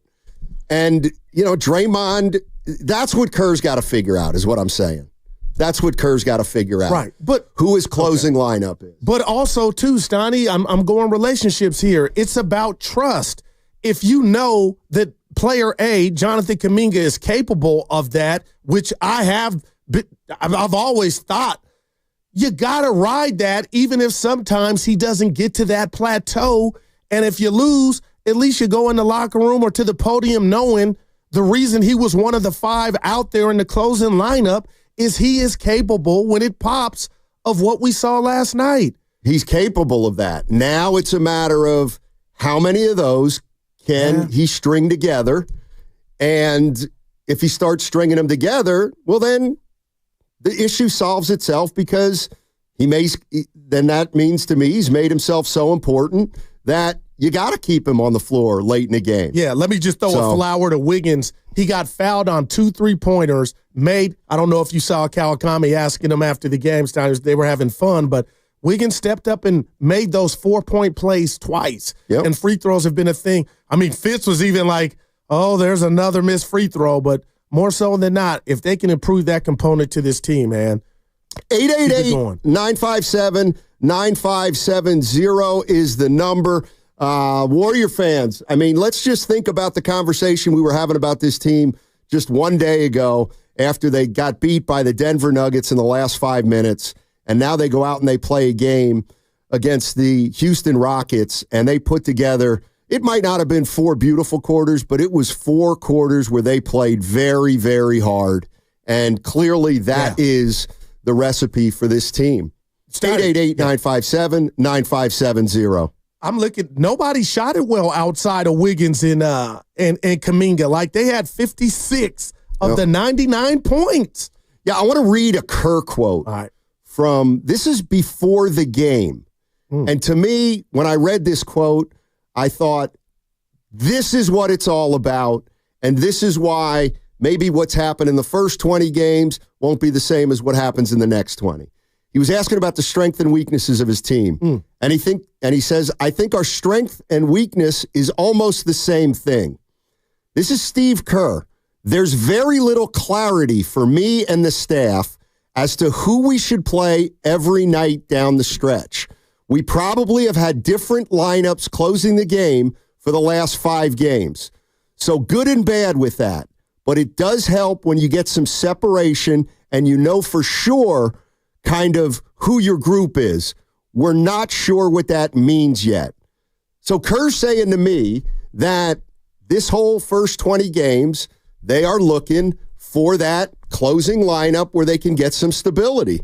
And Jonathan Kuminga and Andrew Wiggins last night played in a way that has to put into Steve Kerr's mind, maybe they got to be on the floor late in the game. Doesn't mean you're going to win every game, but it means that maybe Jonathan Kuminga and Andrew Wiggins can have more games like that, and then you can win more games where you're tight down the stretch and you need to make plays and all that kind of stuff. Okay, tell me if you can understand, just from a fan's vantage point, the frustration.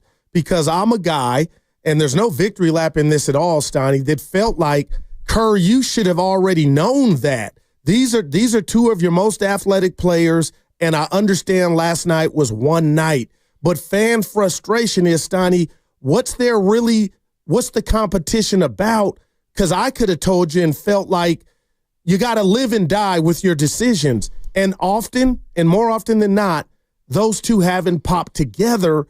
But I feel like I live my life on the hope of, if they do pop and hit, this is what you can get. And I'd like these 2, and I'm on record as saying I think both of them should start. You know what I mean? And I get where you're at. In fairness to Kerr, like they haven't played well together, but for last night. They haven't been able.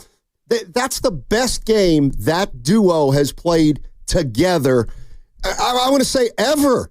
And how much is that, do you think, is being, I know it's, I think I got my answer. It might have just been lucky. Okay. I mean, that's what I mean. And obviously I'm being tongue in cheek there, but like, that's the thing. Kearney, can you do it again? And I'm not saying you got to do it 10 out of 10 times, but can you do it enough that Kerr doesn't have to think about who he's playing down the stretch? 37 of the 86 field goal attempts from the Golden State Warriors last night in a defensive battle came from those 2. 22 field goal attempts and 15 for Wiggins. Yeah. Let's go to Joe in Fremont. What's going on, Joe? How you doing, man? Hey, how you doing, fellas? Hey. I just called because that was a great win last night. Yep. And it's my second time calling. I was real hard on Paz last time I called. And you know what? He still didn't shoot good. But you know what? That man is a warrior. That man was out. I watched that man jump and grab a rebound over that standing over there. They jumped so high in the fourth quarter. I'm like, man, that dude out here hustling, man. And I'm like, maybe I know now why Curry playing him. Maybe he just won't Paul's energy to rub off on Moody. Maybe he won't Paul's energy to rub off on Wiggins. Maybe he wanted to rub off on Kuminga. See, yesterday they all went to go get it. They ain't went around looking and waiting on Curry. They was out there going to get it. And that's what they got to go do now, y'all. And that's what Curry and Draymond was sitting on the sideline saying, hey, we got to stop these silly old turnovers because these boys ain't even out here turning the ball over today. Look at them. They playing simple basketball, and they hustling. Together, teamwork, make the dream work. There you go. I apologize to you, Pods. Wow. And guess what? Moody, I was fighting for you. But when you get called, you got to get out there and play, man. You can't be missing no wide open shots. You can't be missing no free throws. You get out there and hustle, bro. You're a warrior. We fight for you, but I'm not going to put no thought on Paz' name no more. Yeah. Paz, you just work on your game. You do what you do. You don't put him in there too long. You've been having him there too long, but I see the energy. He's a warrior. I'm out, y'all. 11 rebounds for Pods, and that one he went on ticket from Şengün, Steiny. You can say what you want about Pods, but he's right, man. That energy is his forte, man.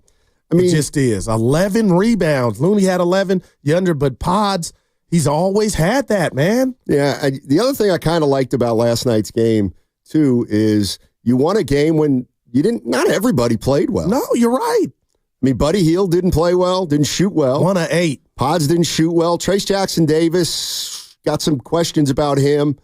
Moody wasn't very good at all. But you had two guys who essentially carried you who, I mean, those two guys Steiny, have never carried the Warriors in a game like they did last night. They didn't. And to Evan's point, they're 3-1 without Steph. 4-1, excuse me, yeah. Now, here's the one thing I'll say that I'm going to really, really, really pay attention to tonight. And here's what it is. When I think of the Houston Rockets, all right, I think of what they're trying to accomplish. And to me, what they really do well is defend, and they really try to take the three away. They try to get in the passing lanes. They utilize as much ball pressure as they can, and they're super aggressive defensively. I think that was part of the reason why Kuminga and Wiggins may have been able to get to the bucket as successfully as they did last night. It didn't feel like Houston had the lane packed at all. And so when Kuminga was coming downhill, he usually had a little bit of an advantage because when you deny that first pass, then you're out on him on the perimeter, but you're not really in front of him. And as long as he gets 1 half step by you, you're in trouble. His first step is wicked, yeah. You know, they're a young team, Houston. Let's see what happens when a team packs the middle a little like bit Denver, more. And has trees down there. Because there's such a fine line between Kuminga finding that lane and finding that alley and Kuminga finding too much traffic in there. Yeah. And last night he found every lane that was there and he took advantage of it. And when you got two guys going, then that's just more worry on the defensive team, right? And the Rockets were like, okay, if we hone in on Kuminga, Wiggins is free. And it was beautiful to watch, man. 888-957-9570 is the number. Where are my Warrior fans at today? Come on, we went into that game last night. Warriors had lost 5 games in a row. They're playing without Draymond and Steph. You know that Minnesota's here for the next 2 games. Let's face it, the Warriors pulled something off last night that most people didn't think they were going to be able to pull off. And I think the best part of it is it's one game. We all know that. But, boy, just think about how you were thinking about this team yesterday and how you're thinking about it today. And that's what winning can do. And they met the high leverage moments more often than not, Stoddy. That's what was so beautiful about last night's game. I was like, are they going to get down on themselves? They went up 12. Here comes Houston, gets it to 3. And I'm like, just the moment, not even before the play, I'm like, are they fried? Or are they feeling the pressure? And they answered. You know what? I see. I'm going to take this call. And if it's, I'm hoping it's Priest. If it's what I think it's going to be, it's going to get me fired up. What's up, Flea in Oakland? What's going on, Flea? How you doing? What's going on, Steiny and Drew? Yesterday we was ready to trade the whole team. I call this Flip Flop Friday. This is Flip Flop Friday. Careful. You owning it, though, careful. Flea. As long as you're owning it, I love it. This is Flip Flop Friday because yesterday it was time to trade Kuminga. Pozinski would never be great. He Hey. Well, let me say this. Hold on, Flea. Hold on, Flea. Hold on, Flea. And you're going to get your chance. Keeping it real. Come on. You don't remember me saying yesterday, oh, boy. Look, Kuminga's going to be a much better player at 26. So you better be careful. Do you really want to do all the work for 4 years and then not have him here 4 years from now? And when he great, I get what you're saying, Sonny. But listen, yesterday we was trading Kuminga and Pazinski and whoever else for Ghost because we didn't know who we wanted. We just was trading. Yeah, you're right. I ain't gonna lie. You're not far off. But this is what I want to say. You realize that the Warriors was winning a lot of games when Buddy Hield was having good games. When Buddy Hield struggled, it seems like because we depended on outside shooting at the end of the day. After everything we talked about, yesterday was it was just a conundrum of the fact that Kuminga, that lane was opened up. But if we playing big teams that's going to clog up the middle, it's a whole different game, and we probably would have lost that game if it was a different team. But at the end of the day, Buddy Hield game is one of the big reasons why we won a lot of those early games. So the thing that people really need to talk about, Kuminga, he's going to score on the inside if you give him a lane. Wiggins going to do the same because that's his game, getting you off the dribble, them finger rolls. But at the end of the day, Buddy Hield, if he keep on struggling, giving us 3 points a whole game, and the only thing he's doing is roaming the perimeter, and he just hunting for shots, he got game. Take it to the basket. The problem is Buddy Hield. Because I was looking, I said, man, we won all those games. Buddy Hield was giving us 21, 22, 18, 19, 15, 17, and that was the difference of us beating all them teams. Since he's been struggling, the team ain't been getting too many good wins. That's what I want to say to you guys. You really think about it. Yeah, Buddy Hield. Yeah, you know what? And Flea, this is where I look at a game and really try to look at the positive. And here's one thing. Buddy Hield couldn't make a shot yesterday. But in 27 minutes, he was a plus 18. Like that, I'm not saying plus minus is the be all and end all, but I heard the stat about Buddy's performance in wins and Buddy's performance in losses and how when they win, he's great. When they lose, he's terrible. So he wasn't very good last night shooting the ball. And you still won the game. He's still at 43%. And if he's a plus 18, that means he must have been doing something else that didn't hurt you. So, I look at that even as, I look at a box score like, damn, we beat the Rockets and our backcourt went 3 for 17 from the field. That's good to me in a way. No doubt. It means you can overcome when you're not playing your best. 888-957-9570 is the number. How many I told you so's are out there with Kuminga today? We're here. This is your day. This is your day because he was absolutely spectacular. I don't remember a game where Jonathan Kuminga, and let's leave Wiggins out for now because he obviously had a great run during the 2022 playoff drive, but I can't remember a game where Jonathan Kuminga impacted the outcome of a win more than he did last night.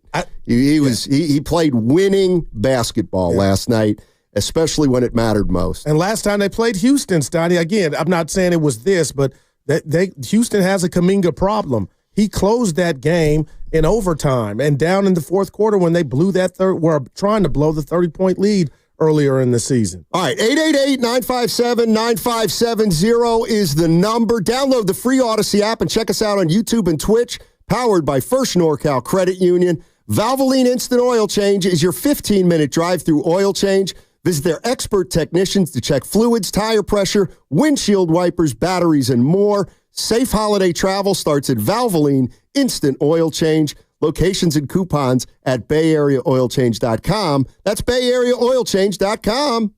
It's your boy Guru, and Prize Picks is the best place to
3, 2. Yo, this is John Spider Sally, 4-time NBA champion, and you are listening to Steiny and the Guru on 95.7 The Game. I just had a Go ahead. Say it. Go. All-Star Weekend is here in the Bay. Yeah. And when we get Sally next week, I'll hook it up to where he comes in. Yeah, we take him to the ship. Yeah. Long, tall Sally. Yeah, baby. Yeah. You know what? You're in a good mood, You man. know what? Yeah. I'd love to see Sally at the ship. Yeah. That would be unbelievable. We'll get him there. Yeah. Lisa Ann gave him the best compliment a woman could give a man. Stop. Stop. I mean, it's out. You can Google it. What are you doing? Yeah. I just mentioned the name. Kids in the car. Relax. I don't even know who you're talking about, by the way. Well, I think that's a real savvy comment. Couple things. Yes, sir. Let me read a couple texts from the Comcast business text line. Okay. Just these run the gamut. Keep in mind, I'm reading texts now. They're not my thoughts. Oh, it must be a fool's gold Friday. Jalen Green was ferocious. Udoka was also questionable for not fouling Kuminga down one possession with 30 seconds to go. Finchie would have fouled Jonathan I was thinking Kuminga. that was on its way. Well, you know what? And that's what the losing team talks about all the time. Stuff like that. Wow. Meat on the bone. Yeah. Yeah. 925. Come on now. Buddy Hield still stretches the floor to clear the paint for J.K. and Wiggins to go downhill. I'll give you that. Well, yeah. I'm not out. Be a little better if he made some shots to go along with it. Yeah, going to make it. But for the season, he's a major plus. There's no call for this, 402. Did someone on the Warriors staff check the backboard after a couple of those pods threes that he launched last night? Come on. He had 11 boards. How about this? How about this one? Oh, boy. Now this one's addressed to you, but it has nothing to do with. You can't bring me down. No, it's today. not. It's just a question for you. All right, I'm here. Or a statement, but it does say guru. And a lot of times when they're negative, they'll say, if it's negative, it'll say Steiny, and I'll say guru, like they're actually saying it to you, but they're not. But this one they are, but it's not anything negative. Goo, can we acknowledge the elephant in the room? We do rats on the table, but we can't. Kuminga played great with Steph in street clothes. Until Kuminga figures out how to play like this alongside Curry, last night was empty calories. I think that's strong, but I'll throw it to Guru. The empty calories is strong. But we've kind of said it without saying Meaning too harsh. Yeah, well, the bottom line and the rat on the table is it's about confidence with Kuminga, and nobody would not take last night so we can get excited to see that incorporated when the chef is out there. And I keep thinking about the Orlando Magic, Stoney, real quick here. Why? Boncaro's out. Wagner's had to do more. And it's his show, and he's always been a baller, but now he's showing you components to his game, but he's taking advantage and seizing the moment. But the reality is, once Banchero comes back, dynamics will change, and maybe opportunities to dominate and do this or that won't be as frequent. He's still a baller, but who wouldn't want this? This is more about Wiggins and Kuminga playing together. One, Kuminga showing you what he can do, and I do believe the way the Rockets tried to defend Kuminga and the Warrior team helped. So shame on the Rockets. But the bottom line is, who wouldn't take this for Kuminga's mental, the Warriors' mental, and see what we got when and we might see that tonight when the chef's back. Yeah. And that's the next step, or one of the next steps. 888-957-9570 is the number. Where are all my guys from yesterday that didn't think the Warriors had a chance? I'm a little disappointed. Against the Rockets. Hey, by the way, you talk about a fishy line. I thought it was a fishy line, too, last night. 2.5. Yeah, 2.5 or 3.5. But the Warriors were playing without Curry and Draymond. Dude. Man. They covered in a big way. Mm-hmm. Let's go to Mark in San Francisco. Mark in the city. What's up, Mark? Hey, Stein. Hey, Guru. Hey. I just think they need to play Kuminga at least 30 minutes a game. I mean, the kid's shown even before last night that it takes time for him to get in a rhythm. And the only way the weakness of his game are his instincts. That's obvious. And the only way his instincts are going to get sharper is against high-level talent. And also, I think Curry needs to learn how to play with Kuminga. I mean, Curry's a better player, And also the turnovers. The guy made a point earlier about turnovers. You notice the turnovers went down when Curry and Draymond were out. I mean, those guys should take care of the ball a little bit better. Thanks, Mark. Yeah, no. And look, my mind, the bottom line is Curry and Draymond lead the team in turnovers. Yeah, they only had 10 last night. But obviously, when you don't have them, you miss other things. A lot. But yeah, the turnovers were down. Why do people do this? Well, you know what? They do it because this is what they believe. All right. 510, Comcast Business Text Line. Oh, prepare for a letdown tonight. Once Curry and Green return, last night's type of play will be abandoned by Kerr. Well, one thing that doesn't have to be abandoned is how hard they played. And that's what I'm one thing that they don't have to And abandon. that's the one constant this season. Through it all, Steiny, the Warriors have been getting after it defensively. We haven't even mentioned Gary Payton II, Steiny. He was out there playing hellified defense along with his comrades, but that won them the game. You kept Houston to 93 points? Just saying, man, kudos. It's never about effort with the Warriors. I don't want to get too much into the Rockets because you can always catch a team on the wrong night. But, boy, I think there's a team that's going to have trouble scoring. A bunch of Jalen Green, Steiny, needs to, we talk about, he can't play in the half court to me. He's not the same player in the half court. No, he's not. And Kalen Azubuike brought that out last night, too. Would it be crazy to occasionally ask Steph to fit around Kuminga, like the last caller said? Sure. But I don't ever see that not happening. Steph passes the ball. Yeah. I think what he's saying is play more pick and roll. Yeah. And then, I lobbied for that maybe yesterday. that won't mean Steph's included as of But you enough. said guys would sag off of Kuminga, daring him to shoot. But Yeah, I think a smart team would. But he can do something. He doesn't have to shoot. He can drive or try to do something. Yeah. 888-957-9570 is the number. I'm talking to Warrior fans today who were a little disillusioned yesterday. And I admit the 5-game losing streak got me to thinking that, man, maybe what we saw the first 12 games wasn't real. And maybe it's still not as real as a 10-2. But I think we saw last night that there's absolutely no doubt that this team can win if it plays together and plays hard. I want to play I want to play Steve Kerr before the game. Turn your phone off first. Yeah. And who is it? It's my daughter, but it's you could have answered. So I got this old computer. Wow, dude. Never mind. You just shut it I just shut the computer. My bad. I want to play this Steve Kerr sound from before the game last night. It's a question from Rick Bucher, but listen to Steve Kerr because it was one of those quotes to me that it was like, that's it. That's what I'm talking about. Take a listen. It's about, the question was the strength and weaknesses of playing such a deep rotation. Strength of the team is the depth, our ability to play.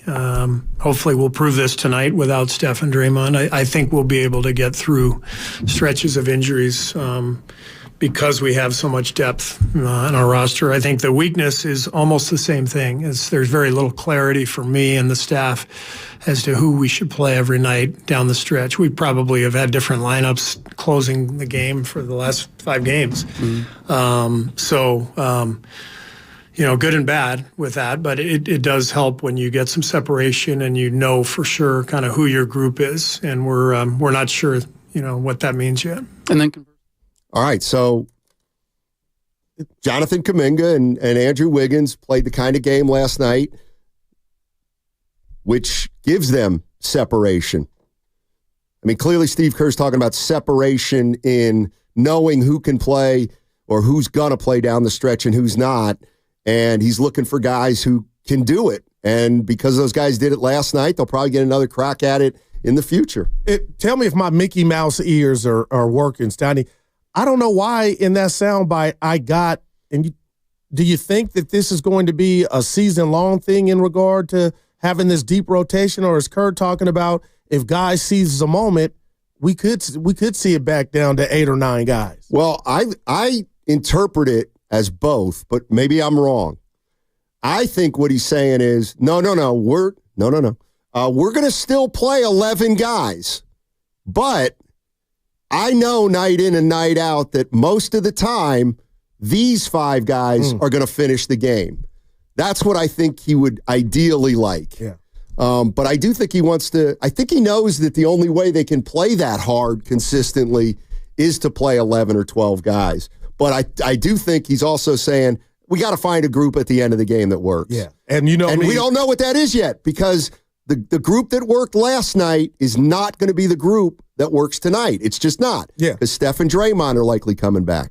And you screamed at me. You didn't scream, radio screamed at me, but I'm just one of those guys and call 888-957-9570. All the people that want to see Wiggins and Kuminga together. And Steiny, I know you're like, you know what, Guru, it's not working. I'm like, well, make it work.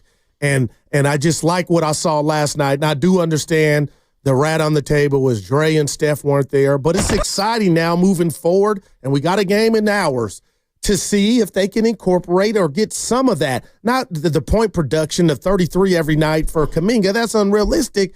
But just the best version of themselves to give Curry. Like, that was the help Steph needs nightly. You know what I mean? If you get something like that from Wiggins' energy, from Wiggins and Kuminga to go along with Steph, then you got something. But if it's a nothing burger, on some nights, then they're going to struggle like we saw in the 5-game losing streak. Yeah, and that's where I want to go with Warrior fans today, because that's really what it's all about. Yeah. And it's what Guru just referenced, and it's what Steve Kerr talked about. All right, got a great effort from Kuminga and Wiggins last night. But tonight, Draymond Green and Steph Curry are back. So how do you handle it if you're Steve Kerr? And if you're a Warrior fan and you're a Kuminga fan and you see the way he played last night, how do we get him to play maybe not like that because Steph's going to be out on the floor, but how do you get him to keep that mindset and Wiggins too if they're on the floor with those other 2 guys? That's the question. That's the season. Yeah, exactly. So 888-957-9570 is the number.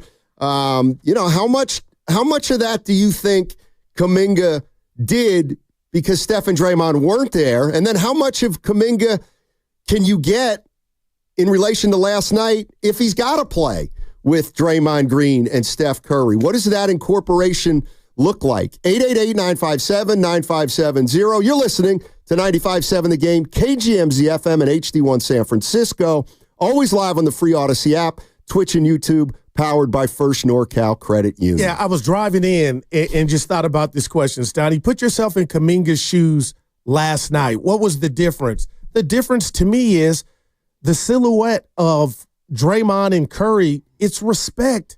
So I know Jonathan Kuminga gets the ball, and he's kind of talked about the OGs, and it goes through them first. It doesn't necessarily have to, but just think about how freely his mind was knowing whatever shot I take, however many field goal attempts I hoist tonight, they're not going to be taken away or me doing anything wrong in regard to an order.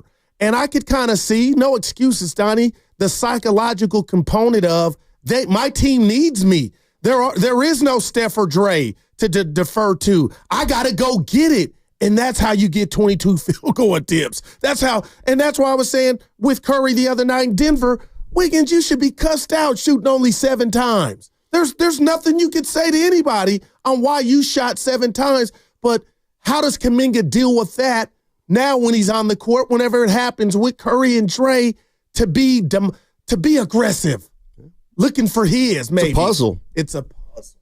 He's not going to probably be able to be as aggressive as he was last night. I got you. But can he be aggressive enough to continue to play winning basketball, stay efficient, and do some things that like he rebounded last night. They both did. So and pods. That was a big thing too. So 888-957-9570. Let's go out to Sucker Free. Sucker Free in San Francisco.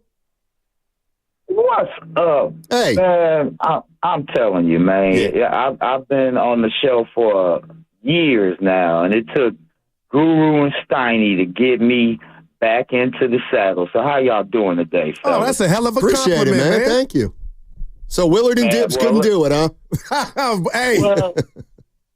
Well, you know, as far as, you know, your my work schedule, and yeah. everything. No, I got you. So you guys got to incorporate that. Sure. But as far as getting what Steph and Draymond need to do, they need to get that dog pound mentality going with it ain't no fun if the homie can't have none. Wow. So you got to incorporate and make sure you give Kuminga a taste. And on the other flip side, Kuminga got to be on that shoot your shot. And if they incorporate that, they can work together. Steph is a player that can work with anybody. And Warrior fans, anybody that was trying to put Kuminga on the trade block and all that, you don't get too many 6'7" cats that got a nice mid-range to long-range shot and can create his own shot off the dribble and is athletic. So, see, that's the problem with Warrior fans sometimes. I feel like it's the new generation because I came up in the 80s and 90s. But I used to go through the 20-win seasons, 25, 33-win seasons. So once you get a taste of this, you can't forget where you come from mentality. And you got to appreciate what you got. And on my man Pods, I got to give Pods his respect. That man is like Steve Rogers. I'm calling him Steve Rogers, Captain America. He can do this all day. Yeah. Because the energy he brings, he reminds me of when I used to play pickup, and you probably can relate to this, fellas. Yeah, not that cool. high energy guy, you like, I do not want to have to deal with this type of dude. Right? Yeah. Hey, thanks, sucker. Appreciate the call, man. Yeah. Appreciate the call. And let's put another rat on the table. Again, when was the last time Curry cussed somebody out? He allowed the great Kevin Durant to come be a part of this, and it worked. He's so unselfish, so it may just be in Kuminga's mind, on some nights, Stoney, that he can't get his Jordan Poole on. And that was a facet of Jordan Poole on a good day that I loved. He didn't care who was out there. So I just would tell Jonathan Kuminga, hey, man, it might not be 22 shots, but Curry wants nothing more than from somebody to be ultra aggressive. And maybe it's dependent on Kuminga's psyche to know you can go get some. The homies can have some and still not mess up what Steph's got going on or the team. By the way, there's only one Steve Rogers. Captain America. No. The former pitcher for the Montreal Expos. The lefty. He's a hell of a starter. The lefty. I think he was a righty. Steve Rogers was a lefty. And if I'm wrong, I'm wrong. Yeah, Steve Rogers threw right-handed. You didn't look it up that fast. I know who he is. Who was I thinking? The space guy from the Expos. That's Bill Lee. Oh! And he played for the Red Sox. But he also played for the Expos. Yeah, he's left-handed. Yeah. Steve Rogers Count one for the Gipper. is right-handed. Yeah. He's also white-handed. He's also white. He was their ace, Steve Rogers. Did you catch Sucker Free's a great song by Snoop Dogg and the Dog Pound? Ain't no fun if the homies can't have I was going to ask you, what does that mean? It's one of their best songs. But what does it mean? No, I don't think we should really get into It's it. like, okay, stop. Everybody stop. has You already fun. wanted to get into pornography earlier, and I'm not doing that. Who did We're not that? doing that. I did not We're mention that word. No, not that word. Not that word you didn't, but remember, we got kids in the car. Yeah. We let it Some of them are home, I'm a back. Hey, by the way, well, you know what? Where is he, Priest? Well, Priest isn't calling. You know why? Because Golden State right now is not a boneyard. Yeah. It's not. It's not over. Let's go to D in the city. What's up, D? How you doing, man? D in the city. See you later. See you later. By the way, can I take a second to Many as you need. shout somebody out? Okay. So let me tell you something. We have a client at 95.7 The Game. Friedman's Appliance. Let me tell you something about Friedman's Appliance that I saw last night. This is unbelievable. This company is unbelievable. I'm watching the Warrior game last night, and they have a Friedman's Appliance commercial on, and it's a wonderful commercial about the live working vignettes. And now I know one of the reasons why it's so successful.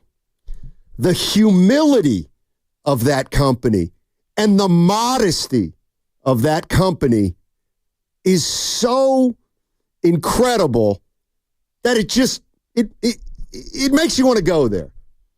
So I'm watching the commercial. Wonderful commercial. And at the end of the commercial, this was their tagline. Friedman's Appliance, perhaps the best showroom in the country. Friedman's, I got to tell you, there's no need for perhaps. That is polite, that is humble, but it's not needed. This is the best showroom in the country. Ain't no perhaps. But you know what? Somebody thought about it to such a degree that they said, you know what? Let's not be arrogant. There's too much arrogance in the world today. Yeah. We don't have to do that. We are the best. We know we're the best. We have the best showroom from New York to Hawaii. And yet somebody thought enough to say, well, let's not rub it in. Let's just say, perhaps. I saw that commercial. The greatest showroom in the country. That's why we are proud to partner with them. You know why? Because they don't rub your nose and stuff. You know what I mean? Yeah. They don't. Hey, look at me. Look at me, everybody. I'm the best appliance store going. When you're that good, you don't have to say it. So kudos to Friedman's Appliance. In those couple minutes. Love that place. Yeah. Pleasant Hill. Pleasant Hill, right? Not Valley. Pleasant Hill. Don't ruin it. Cut that last part, but send it to the client. That's called tact, man. Send it to the client. How? Yes. Honestly, seriously, this is an honest question. Okay. I want you to think hard. How do you do such a perfect 2-minute spiel off the top of your head about one of our loving clients? And yet, yesterday, on our first crossover for Abundant Life, you can't do it. It's one sentence. That's a great question. You got another crack today at it. I'm just curious. It's the pressure, Evan. How and why? No, I'll tell you. It's the pressure. And I'm going to be I know honest. Go ahead. I'll be honest with you. It wasn't the pressure. Here's what it was. I've got a relationship with Friedman's. It's lasted years, 5, 6, 8 years. And I believe in that company. Now, Abundant Life Weight Loss, I'm just getting to know. They're a newer type of client. And you know what? If you want to say, well, Steiny, it sounds like you believe in Friedman's a little more than Abundant Life, I would say, well, okay, maybe right now, let's see what Abundant Life can bring to the table. Are you sure it's just because Goo has the relationship with them? That might be part of it, Evan. No, it's pressure. You're good at when somebody tells you not to do something, you're immaculate. You can do it. But when they say, hey, you got to do it like this, Evan deals Don't tell with me how to every do day. it. Don't tell me how to do it. I don't need instruction. Like I you're don't not need to a be gold coached. glove host with the reads. What? You're not a gold glove host. Like you make errors. We all do. Hey, speaking of that, do you see Matt Chapman's going to move to shortstop maybe? All right, 888-957-9570. I see D in the city. I see Joe in the creek. Let's go. I see Fossey in the East Bay. 888-957-9570 is the number. Let's go. It's a payday Friday. Download the free Odyssey app and check us out on YouTube and Twitch. Powered by First NorCal Credit Union. That segment also brought to you by LifeSource Water Systems. I can honestly say I'm sort of built for this. Hi, it's Sherry, owner of LifeSource. For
I wear Kamudi. You just want to talk basketball, don't you? Now, back to Steiny and Guru on 95.7 The Game. Warriors! Yeah! 13-8. Let's go. Extrapolates to over 50 wins. Get in the game. We'll see. In the 5-game losing streak, now we stink. Oh, okay. I'm locked in today, man. You said you were mad at me about something. Our relationship is on the brink. I'm being real. This means something to me. 7 years of dealing with you. The one thing I've learned, you don't watch movies, but I know who you love and like. Okay. And it's Bob Dylan. Sure. And you're not talking about Timothy Chalamet, who's going to play Bob Dylan on Christmas Day, the movie called A Complete Unknown. Right. And if I come back from vacation and you have not taken the Great Susan to see that movie, we're done. How are you not excited, Evan? I'd have to go alone. I need to lock into that movie. Real quick. Oh, boy. Who's the main actor? Timothy. Now, see, when he does it, it's okay, Evan. Now I feel like Shaq. Timothy Chalamet. Shamalama Ding Dong. Help me out, Evan. Ding Dong. It's Otis Day and the Nights. Bob Dylan's got a biopic. Chalamet. Damn it, Goo. But anyway, are you going to see it? Yeah, I'll definitely see that. Wow, now that one. Well, the reason I'll see it is because Dylan put out a tweet where he's like, he's on Twitter? Yeah, somebody runs it for him. Yeah, so what was his name? Evan will tell you. Great young actor William Chalamet. He's going to play me in a biopic. I don't know that I need a biopic made of me, but I guess if there's somebody who's going to play me, it may as well be Bobby. He could have found Bobby better. Chalamet. Yeah, I can't wait, Steiny. Yeah. You're not going to see it. I'm a movie connoisseur. It's a documentary. It's a movie. Actually, I don't know if it's a biopic. Yeah. That means somebody plays Bob Dylan. And you could say biopic and still be right. Remember, you guys tried to tell me, you don't say it that way. Gladiator 2 better. You know what? I want to do a Chesky and I talk about doing a movie. The movie hasn't even come out yet. The second one. What are you talking? I've seen it twice. I'm talking about. He said it's better than the movie that hasn't even come out yet. Gladiator 2's out. Do you live under a rock? Thank you. Do you, Goo? I meant you. Who? What are you talking? Steiny. This is stick right now. We don't do Joe stick. Spadoni just said that Gladiator 2 is better than A Complete Unknown. Okay, A Complete Unknown hasn't come out yet. I got you. It's a little piece of chance. Yeah. John Lennon. Zucci Mane says you should see Steiny strut around Friedman's. Oh, my gosh. You think I act like a big shot at the ship? You should see me at Friedman's among the live working vignettes. Oh, my God. You're big out there, though. I love Friedman's. Yeah. So what? All right. Hey, Fitz, I love you. Fitzy, we got to have him on. But I caught you last night. What? I caught Fitz. He made vintage Fitz. He'll say he didn't. You need to slow down. He'll say he didn't. Do a curve. Think about what you're going to say. No, it's Fitz. I love Fitz. I think he made a mistake, but he came back and, like the true pro, made it sound like he didn't. The Rockets had cut the lead to about 4 with about 4 minutes to go. And he said, how did he say it? He goes, will the winning streak end tonight? Okay. And they went right to a commercial. Gotcha. And I'm like, dude, they're on a 5-game losing streak. So he got that wrong. But then he came back like the true pro, and he used this one. He goes, before the break, we said we were talking about a winning streak. Of course, Houston has been beaten by the Warriors 14 straight times. That's what he meant. How dare you? They were winning. They were winning at the point. Anyway. I'll bring it up to him when I see him tonight. Fitzy! Yep. Fitzy. Did you hear? You see what he's doing at free throws? You see what he and Clinton were doing at free throws? Evan, you didn't you were at the game, right? Yeah, please tell me. So Fitz is you may be surprised, but Fitz is very concerned with the Warriors' free throw shooting. And so during one of the free throws early in the game, I don't know why, but he asked Kalena how his Thanksgiving was. And the guy makes 2 free throws. And then another Warrior comes up 3 minutes later and goes to the line. And Fitz starts asking Kalena about what his Christmas plans are. And he makes 2. And so Fitz started this thing where anytime a Warrior was at the line, That's great. he was talking about something other than basketball. It was kind of funny. Oh, yeah. It was good. These guys are getting a lot better. He's gonna have to try something else tonight. That sounds like a backhanded compliment, but those guys are really developing chemistry. Or like Kinda your Friedman love. You no, kinda but I mean, messed it like up you and when me, you didn't know what we city we weren't good at the beginning, but then we grew. We grew. Well, we spend more Well, time one of us together did. than any other show outside of the studio. That's true. I think that matters. That's true. Well, the other And we guys got on the other kids, shows too. can't stand each other. Well, we can't stand each other sometimes. All right, let's get to some calls. Let's go to Joe in Walnut Creek. Joe, what's going on, man? Not much. Hey, listen, this is perhaps going to be the best call, perhaps, that you've ever gotten. In the history of Yeah. That's a 4, and that's a P1. Thank you, live up Joe. to it, baby. Appreciate it. Hey, you asked the question, like, how do you unlock Kuminga? It's not really rocket science. When he's gotten more than 24 minutes the last 2 years, he's averaged almost 19. When he's gotten under 24 minutes, he's averaged under 11. This is not about JK. It's really about his minutes. It's about Kerr not trusting him. Second point, look back to when he's done well. Last year, Draymond was out. He did well. This year, Draymond fouls out. He takes the overtime game over and single-handedly makes that win. This year, it's the same. So he doesn't play well with Dre. And it's because they play the same position or close to it. Yeah. So Kerr's got to coach and figure out a way to get him minutes, because if he gets them, he's going to score 20. If he doesn't, it's going to be the same old junk we've been watching. Appreciate it, Joe. And I'll tack on. I mean, that's the issue. You've got 3 forwards that you want to get on the floor: Draymond, Kuminga, and Wiggins. And of course, Draymond could play some 5, but wear and tear. No, and that's one part of it. But then might you have an issue with spreading the floor because teams don't really attack Wiggins and Kuminga on the perimeter? Yeah. But we'll see.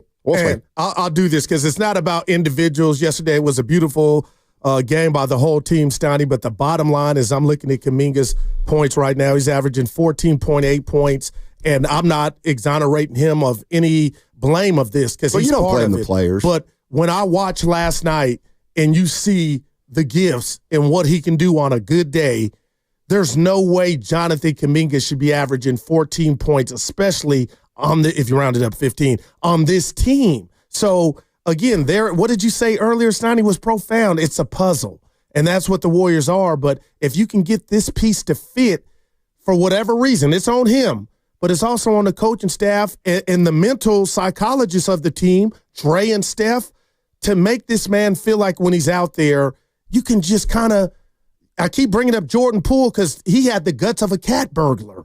You had to tell him, hey, son, quit shooting. If he can incorporate some of that, they're not here, I'm going to be aggressive with them there, man, the sky's the limit. Yeah, just a couple things. Sometimes I think you throw around the word profound. Just a little too much. I just said it's a puzzle. That's not really that profound. I appreciate the nice words. But if it registers to me as profound, that's all that matters. How can you take just a say to me compliment then? And get and then secondly, let's come up with something different than guts of a cat burglar. It's those are the biggest guts in life. Right, if you steal, but to break it doesn't mean you use it 4 times a show. That's all I'm saying. Oh, you saying I'm over? Yeah. Wow. Yeah. So Our maybe do relationship something like is on the brink. No, it's all good, Steiny. Wow. Maybe say something like I saw another. Start doing that with you. I saw another. Boy, that's a good question. Alone the Beast last night. Maybe something like Steiny. He's got the guts of an ethically harvested moose. Oh, yeah, you get it? No, yuck. By the way, do you use that term? Never. When you do what you do to a deer, do you camouflage it and say we harvested it? That's the term. No, that is, you know that term, right? No, we use the old school John Wayne term. Okay. Yeah. Because that's the one that they say is the one you. Yeah. They say the ones you. I got you. Yeah. You're mean, Steiny. I'm kidding. Stop it. And you're a It's a softie. Friday. I hate people that think it's real.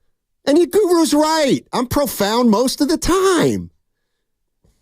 Let's go to Fosse in the East Bay. What's going on, Fosse? How you doing? Yes, sir. Thanks for taking my call. Happy Payday Friday. Oh, yeah. But, yo, shout out to JK, man. He came out there and balled yesterday. And this is just me thinking, but I think Steve Kerr challenged JK yesterday. You know, he probably took a page out of Phil Jackson's book, you know, maybe got some candles going, some of that Zen Master stuff, and said, look, JK, we got a few guys out tonight. You want to be that guy? I believe you're that guy. Show us. And JK came out there and did it. But as far as your question earlier on how do, you keep it going, I'm watching the game last night, and I'm thinking the same thing. Like, how are we going to do this when Draymond and Steph comes back? And I'm tuning in today, and I'm thinking you guys are going to have the answers, but I guess not. You guys are asking us. But the best thing I could come up with is like the previous caller is, man, take away some of those minutes that Draymond has been taking up, put in another shooter with Steph and Wiggins and JK, and then get a big guy down low and open up the floor, some spacians for the game to come to JK. But, that's the best I could come up with. But you know what? That's why Steve Kerr gets to pay the big bucks. Appreciate it, Fosse. But we got to put some respect real quick on Dre. He's always at the top of the key, trying to be Vinny Testaverde, looking for somebody slashing or cutting. So it ain't like he's clogging the paint. Yeah. No, you're right. And what was that? Was it bad? I didn't like that. Well, yeah, first of all, Fosse, I do have all the answers. Wow. Okay, but in order to include some of you guys out there, I got to pose it as a question. To get you guys involved, keep you in the mix. Kind of like Kerr needs to do with Kuminga. Sometimes you got to spoon feed him, like the listeners. After thinking about it, I can't believe I said I wish they didn't have a game tonight. I am, and keep this thing going. Keep this thing going. Just, I told this to a friend of mine who's going through some anxiety. Just take some deep breaths before you talk. Think about it. And that was to somebody else. That wasn't to you. That was to a friend who was looking for advice. You're special. I get come to a lot for advice by people. Not with Evan and I. Please. Dude. My God. If you did the analytics of our conversation, Evan, and we're younger than you, we're giving you the advice. Evan, keep it real now. Evan, he doesn't know how much advice I give you when we go out without him. I met the criteria to be selected, but I wasn't. Tone texts in. Why is he on you like that? He got me rolling. You're not on me. I'm radio personality. Right, it's radio. You're soft. Oh, here you go. This is profound. SOFT. It's theater of the mind. You said that was brilliant about 3 months ago. Let's go out to the callers. Let's go to Dave in Oakland. Hey, Dave. How you doing? Fellas, I'm doing good. How are you guys doing? Oh, we're having a great day early. Fired up, man. Still early, but so far so good. Right on. So here's my thing. A caller just brought up, why are we playing? I know our form of ball that we play, but Kuminga is a 3 that we allow to play the 4 because we need him there. I've never looked at Kuminga as a 4. And I wanted to get you guys' opinion on that. That's all I got. Well, I mean, I'll be honest. I've always thought of him as a 4, but it's because I don't think he had the perimeter game that a 3 needs to have. However, go ahead. I'm waiting. Maybe he'll be more of a 3 down the line. Some people think he's a full-on 3 now. I think he can play 3 and 4. It was Draymond who called him a 4, right? Yeah, but Kerr this offseason said they wanted him to be a 3, and that's what he was working on this offseason. Right, but so Kerr's never liked to play him at 3. Because he deems him not ready. Right. Go ahead, E. No. Draymond said he was always a 3 to him. But I would ask you this. Last night, who played more like a 3, Kuminga or Wiggins? Probably Kuminga. I agree. Yeah. And you know what? And give me the water drop. Remember talking to Chris Mullen about this. Mully. Thank you. And I was like, why are people, who cares if Kuminga's a 3 or 4? And I forget what he said, but he did explain a subtle difference. And I was like, okay, but is it really that big a deal? Which was? I can't remember. Oh, my gosh. Yeah, You had me ready. No, he's 4s typically play closer to the basket, 3s more out on the perimeter, obviously. But I think Kuminga thinks the point is you want him to be 3, though. You want him to be interchangeable. Yeah, but I think give me that. Kuminga thinks he's a 3. Of course he does. Look, it's pretty simple. Centers want to be forwards want to be guards, and guards want to be centers. I always thought rappers wanted to be ball players and ball players wanted to be rappers. That can still be true. Yeah. I just feel like, every center wants to shoot outside. I know I can speak for myself. As a guard, I love to go down into the low post and utilize that big ass of mine. I was just about to say it. And, it's just one of those things. Donut butt. Yeah. Big Smoothie in Oakland. What's up, Big Smoothie? Smoothie's got a plan. He's got to be in a good mood. Smoothie's got a plan. And my favorite crew, but I also say that when I call the roast. But anyway, listen. Our guy. Okay. And I said this a while ago. Kuminga's a 4-3-2 guy. He's a 4 who plays the 3, who rebounds like a 2. But he had a great game last night. He did. Here's what I would do. Forget that. Let's run this. Let Draymond and Steph rest again. Let's run this back so we can really see what this is. I mean, at this stage, these young guys need to play. There's no other way around it. And we may lose a few in the process, but lose now. We saw something good last night. And you know what? Does it really matter? We're splitting hairs about who's a 4-3, whatever. Just play. Some games he may play like a 3, some games he may play like a 4. But here's what I did notice about Kuminga. If you notice, man, he started utilizing that DeMar Rosen game, that little closer to the rim. Yeah. I think he's effective. If you notice, he's starting to use that little bank shot. Yeah. And I heard DeRozan say this. DeRozan said, man, he studied that Wizards Jordan. He said, if you look at that Wizards Jordan, he was masterful with that close to the bucket game, and he mastered it. And DeRozan said, I studied that. So I thought Kuminga, man, go study tape on Wizards Jordan and DeRozan, and I think you're gonna get your bag if you keep doing that. Because last night, what he did, he had 9 rebounds, correct? Something like that. Run this back. That was 9 or 7. Back and tell the guys, hey, listen. Here's one thing. We know this. If you play defense in the league, you got a shot because nobody really wants to play defense in this league. If you can get them to say, guys, play defense tonight and don't turn the ball over, we're going to win more games than we lose. So I like it. Run it back. Let's see. Hey, Big Smoothie. Big Smoothie, you give us the conversation how you would tell Steph and Dre, hey, we're going to run last night back. You guys can take it off. How would that start? They need a rest, man. They need a rest, dude. What are you talking about? They say they need a rest because we need you guys. You don't need to play a back-to-back for Minnesota. Are you kidding me? Let those guys play one of those Minnesota games. These guys might be able to squeak out another win, Goo. And we need to see what we got here. This may be something we can expand on. I hear you. But yeah. Thanks, Smoothie. Appreciate the call. He's been using that glass too, Steiny. But you gave him his credit. I'm pointing my partner out. Oh, there you go. You talked about his midi. Great mid-range. Man. Get the B.J. Armstrong sound for once and for all. Oh, man. And that's how the Warriors get back on the map, following what B.J. Armstrong said. Nothing wrong with Tim. We'll have later. We'll have that later later in the show. What? Yeah, Evan, What? Evan was talking. Yeah, I'm in a good mood today. I'm not going to bring up. No, I'm not gonna. You looked at me. What? You looked at me as if there was something you could bring up.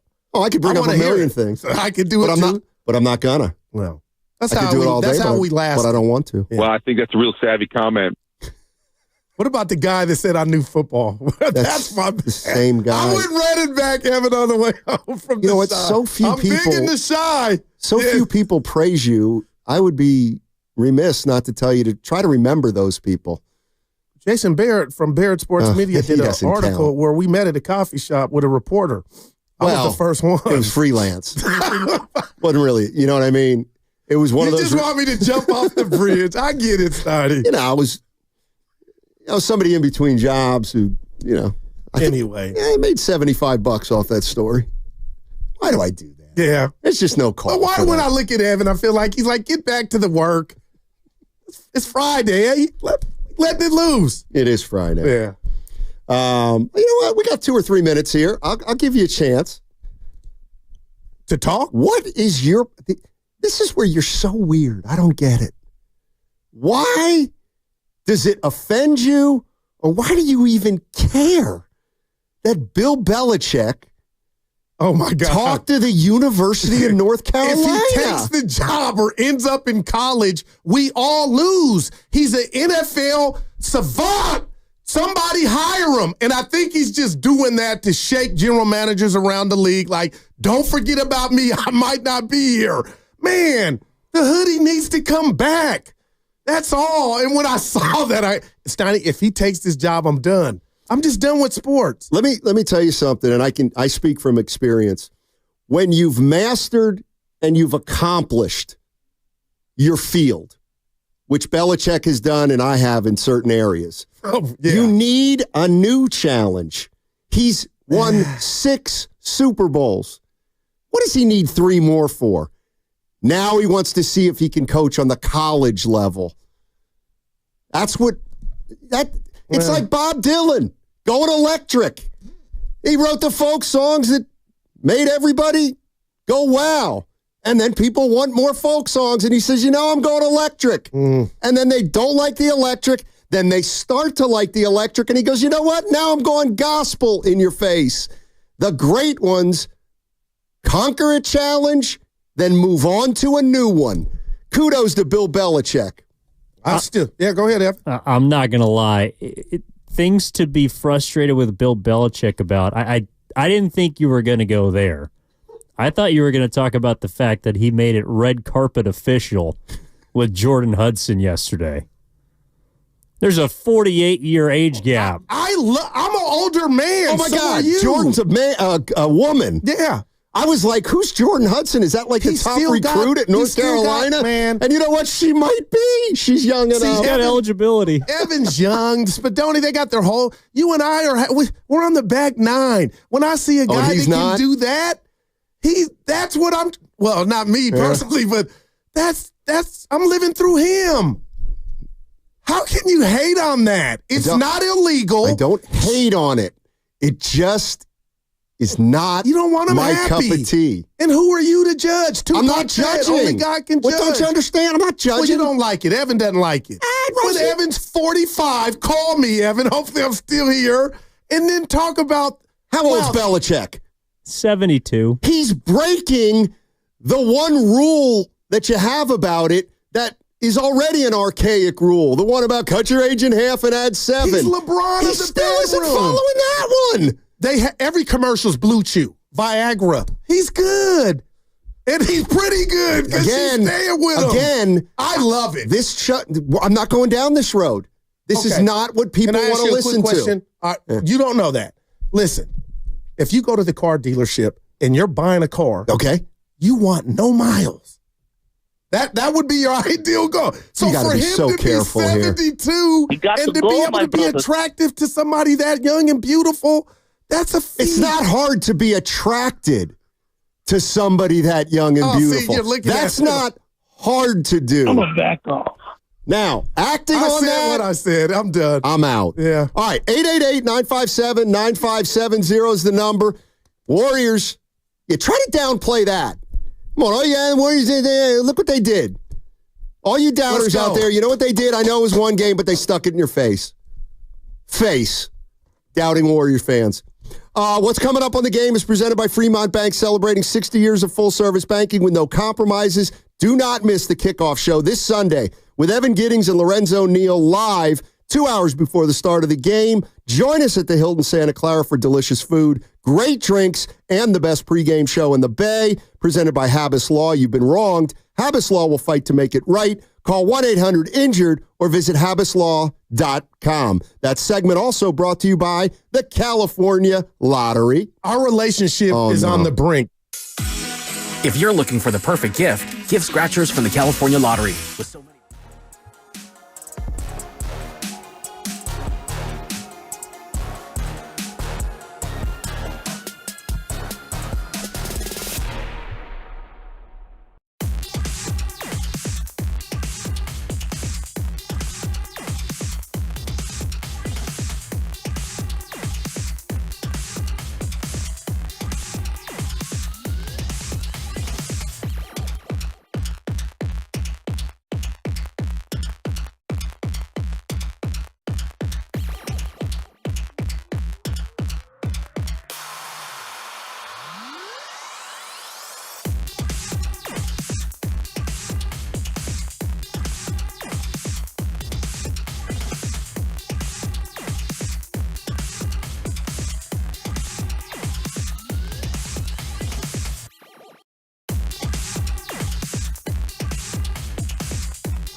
Would you be surprised if the Bears kind of played the Niners tough? Well, I think that's a real savvy comment because you understand football. Now, back to Steiny and Guru on 95.7 The Game. My man E! Talk about not being able to read a room. Build me up, baby. Hey. It was a focus. No, it's a hell of a concept that a team that fired their coach may get a bump from it. I mean, it was deeper than that. I don't think you'd fire your coach and say, boy, I hope we play worse. It was deeper than that. And I also had pointed out how they've been playing good teams close. They've been squandering leads, man. Yeah. Yeah. Eber lost his job. That's a half. Oh, boy. Evan shook his head. What were you you going to say? Got to be careful. You have like 3 things you wanted to say. Well, last night I lost a bet. Detroit was -3.5. They won by 3. I go in the boss's office, head down, kind of like, and I told him, and he threw me out like it was nothing, like it was a regular. I'm like, where can I get some love around this joint, man? And I'm thinking about asking Evan to fill in for me, and I'm going to run it by the boss before I leave. On a Thursday? I want to go to the Doobie Awards for Bonte and It's on Thursday. Interesting. And listen, that's awesome they're having that at the Laughing Monk. All the way up in like Petaluma? Well, you know what's going to happen. I want to go. These guys think Petaluma is like the Siskiyous. They'll be wanting hotel rooms up there. Nothing wrong They'll be with it. wanting per diem. I know how that works. All right, listen. 99-93, Warriors beat the Houston Rockets last night. They snap a 5-game losing streak. Big. And they did it without Steph Curry and without Draymond Green. And most notably, they did it with Andrew Wiggins and particularly with Jonathan Kuminga. I got a career high, right? Career high 33. Yes, sir. I believe last night. And 33 minutes played. Career high 33. Let's hear from Jonathan Kuminga. Now, the one thing I've always said about Kuminga is I do think the idea of him being a powder or a sulker, I don't think that's accurate. I really don't. I think he can get frustrated, but I don't think at all that he's any kind of attitude problem. All right, this is Jonathan Kuminga. What happened on that last play? For me to just get the ball and run a pick and roll with Buddy. So if it's the switch, I got Buddy open, and they trusted me to just have the ball in my hands and to go out there and finish. All right. And it was a great finish, Donnie. Then they followed up about having the ball in his hands late in the game, which doesn't happen all the time. I think it's just a good learning lesson. Obviously we're going up stiff most of the time. Just having that experience of knowing what you need to do out there. Anytime, even when Steph comes back and Draymond comes back, you never know when moments like that will come around. So just having my team and my coaches trusting me in that moment, just a learning lesson. We're just going to keep building from there. And he said a dream come true to basically hit game winner or seal the game. And it's funny, Stoney, Dre could have been in the jersey and so could Steph, and they would have greeted him. But the fact that they weren't available and what this game meant and where they were at after losing 5 in a row, and for them to show that being demonstrative, nothing but love, like all his teammates did, but that had to be special. And he said a dream come true. I believe it. Yeah, and that's kind of where I want to go with Warrior fans this segment, because we can't ignore the fact, and many people have brought it up, that Kuminga had this game without Draymond Green and without Steph Curry, and so obviously he had to take a bigger role late in the game, and he had to take a bigger role throughout the game. You're not going to get that Kuminga 24/7. But my question to Warrior fans is, how do you maximize that Jonathan Kuminga with Steph and Draymond Green playing their normal 30 minutes a game? And we may get a first glimpse of it tonight.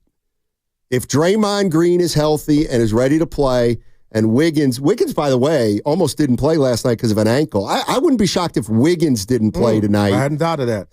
Steve Kerr said one of the reasons he played last night was because Draymond and Steph were out.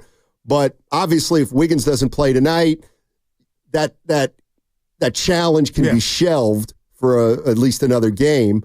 But assuming the Warriors are pretty healthy tonight, how do you get the most out of Kuminga? I'll tell you how it's because it's not easy, and I don't think there's just an answer. But I think there's a lot of facets to it. Okay. 888-957-9570. You're Steve Kerr. How do you keep Kuminga involved? Yeah. What if I told you I think 85% of this is on him? Because this team is starving, and we've talked about it, for a bona fide number 2 option. So it's not like it's the 18 Warriors with Durant, Clay, and Steph. Then it's really like, oh, boy, Stoney, I'm saying the opportunity is there. So I just think it's upon him to kind of not feel like you're stepping on toes offensively trying to get yours. And I know you're not going to get 22 shots, but what if it's a good 14 or 15 a night? Like, we've been talking about it. It's there. This team naturally needs that. They do. Absolutely. And this is... There's not a lot of mouths to feed right now. I remember thinking about this back in the day when the Warriors had Clay and Steph and Draymond and Durant, and they were all in their prime. Man. And you know my favorite phrase, your greatest strength's your biggest weakness. And on the one hand, I do believe that the kind of the statement that everybody makes when you play with those guys is, boy, it's easy basketball. When you're playing with Durant and Steph, boy, it's easy basketball. It is on the one hand. On the other hand, it's not easy basketball, especially for a guy like Jonathan Kuminga, especially a few years ago, but maybe even now. Like when you're playing with Steph Curry and Draymond Green, you have to walk a line between deferring that is the word. And being aggressive. You just do. And it's easy to say, well, just be aggressive, just be aggressive, just be aggressive. But if it comes at the extent of infringing on, Curry's ability to perform well, anybody who thinks about their own game is going to say, I'm playing with Steph Curry, and he's among the greatest players ever. I got to be aware of where he is, and by golly, if there's a big shot to take, it's probably going to be Steph. But don't you? There's a lot of thinking involved there for a young player, and it can be too much at times. Because don't you think he would be notified if he took it to the limit or went past it? And I don't think in his career we can talk about the shot selection. He didn't do this, he didn't do that. But Stoney, I don't think we've ever been at the juncture to where Jonathan Kuminga had to be told to scale back. And that's what I think, maybe if he can, take this to the next level, like this offense and this team needs you to be more, not defer as much. What are we talking about? Getting Curry help? What if now the help is there, it's just a mindset that you might be deferring too much, Jonathan Kuminga. And Curry and company are not asking you to do it. It's naturally you doing it, showing respect. But if, Stoney, there's no reason this guy couldn't get 15 to 16 natural shots a night with what I'm watching. There is no Clay. But let's think about why Kuminga was so good last night. Because to me, part of it was efficiency. Okay. But he also did not turn the ball over. He had 3 turnovers in 34 minutes. You can live with that any day of the week if he's playing like he's playing. Don't you feel like his teammates looked for him, though, because it was hard for them to try to get off a shot? I thought a lot of it was that. Like, this is chicken and egg thing. Like, I thought he played his smartest game that he's ever played last night. He took what was there. He didn't force anything. He got to the basket. He finished. When he had a good 3, he took it. And, I don't know. Is that a one-off that everything clicked last night? Or is it one of those things that you can build on?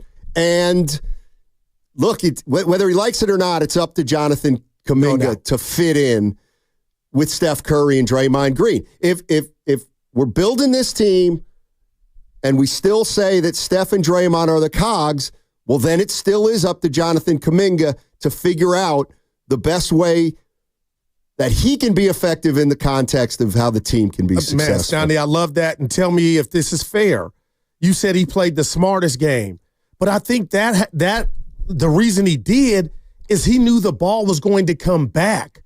normally when he's out there with the guys, he might force it or try to push the issue because he knows maybe he's not going to get as many opportunities. Last night, I felt like he knew the ball was going to like a boomerang. Okay. It was coming back, and it was natural because they needed him. Well, I'll tell you what. He could kind of balance that with Steph. Well, that's what basketball is all about to me. It's up to Jonathan Kuminga now to figure out what that balance is. Because I'll tell you, like the trap you don't want to get into is, oh boy, like Kuminga's really good when those guys don't play, but when those guys do play, he's lost. Like he's got to find a middle ground. We've seen some of that. And it's also up to the veterans to help him there. 888-957-9570 is the number. Can't wait for tonight, man. I mean, either. 5 o'clock. You going? Your guy Finch, he's coaching the team? We'll see. Have you talked to him? It's none of your concern. Wow, Evan, it's just none of your concern. Douchebag. Have you talked to him? You can't say that on the radio. Hey, well, you told me you did already. How about that? Okay, when you say, hey, have you talked to him, does that actually mean verbalizing? No, text him. That's still none of your business. Well, you told me already. You said, yeah. You're listening to 95.7 The Game, KGMZ FM and HD1 San Francisco. Always live on the free Odyssey app, Twitch and YouTube, powered by First NorCal Credit Union. 5 o'clock tonight, start of the game. Tulane Army. Oh, I was like, dude, I got Norm coming. Don't give me that, Ken. You just got in here. Is Ken here? Yeah, he just got in here. He's trying to start making noise already. He's changing. American Conference Championship, 5 o'clock. But they're not in the playoffs. But your daughter goes there. Her uncle's rooting for Tulane. Yeah, Santa Clara had a great run, didn't they? Wow. Hey, they're off to a pretty good start. You know, and you know what? You always talk about, Steiny, you just hate to see me happy. It's the realest thing I've ever echoed. Yeah, you know what? Okay, I finally found a team I like. I root for. I know their players. I get excited about it, and you can't take it. I'm hugging you. You don't want me to be a fan. You know what I love is when you text the Vine, like, how do you guys do it? That really warms me. Like, it takes something. That's a little shtick. Yeah. But, yeah.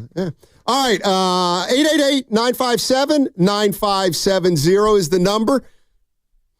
All right, let's go to Austin in San Jose. Man, stranger. What's going on, Austin? How you doing, man? Hey, man, loving all this great energy and last night, and I think all of us that are sitting on the fence like Guru and, you know, the Kuminga, you know, coming out party. Yeah. I'm saying, listen, man, for most of the fans, you guys been listening to the calls this morning on Bonte's show and so on. The fans aren't dumb, man. We know what's going on. Kuminga has finally released free Kuminga, man. And so let's stop with this. Is he ready? Does he make mistakes? Yeah, every superstar in the league makes mistakes.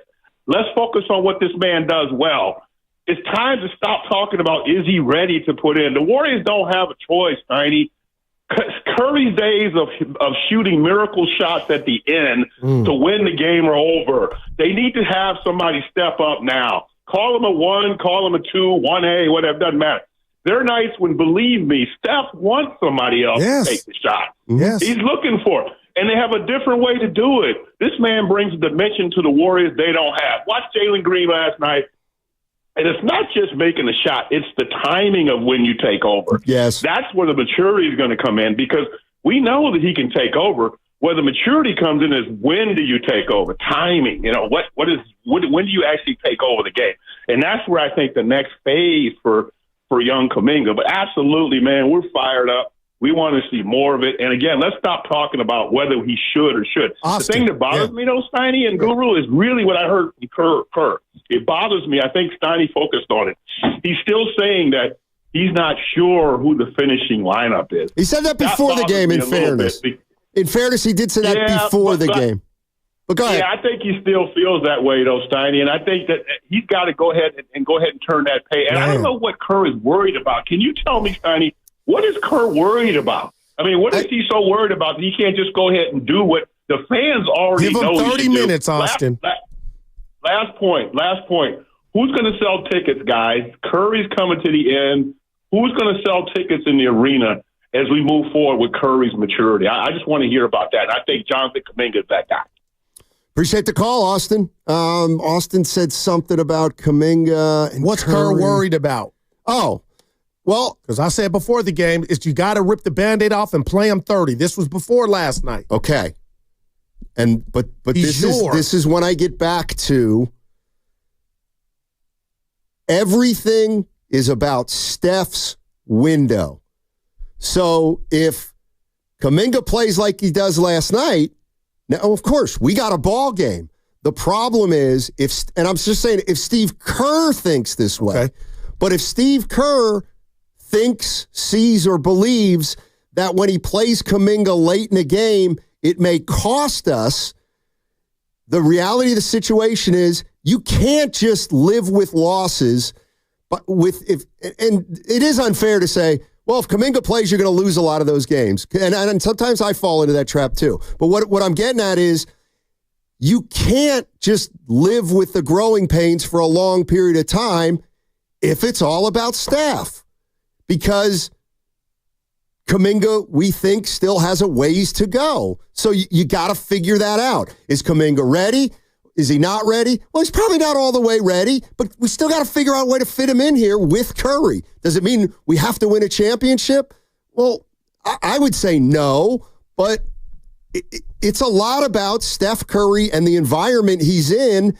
And if you just start saying, we're going to go play these young guys, and it doesn't come into wins, well, now you got an issue with Curry. But and Steiny, I'm not saying you're wrong, but Austin, he hit it out the park when he said Curry's at a juncture in this team is to where Curry would welcome somebody else on this team. I get it, but if they're losing those games as Kuminga begins to emerge, then all of a sudden now Steph's finding himself on a team, maybe, that's not a playoff team again. And then you have to say, well, what are we going to do? But how unrealistic or unfair is it to say if that did happen and he got a bigger role, Steiny, that it would all just be on him? It's nuance. And I agree. And right now, I don't see another option. Like the cat's out the bag. Okay, well, He's showing us how talented he is. Fair. And we're just asking for a team that's starving for another bona fide number 2 option that's not even in his prime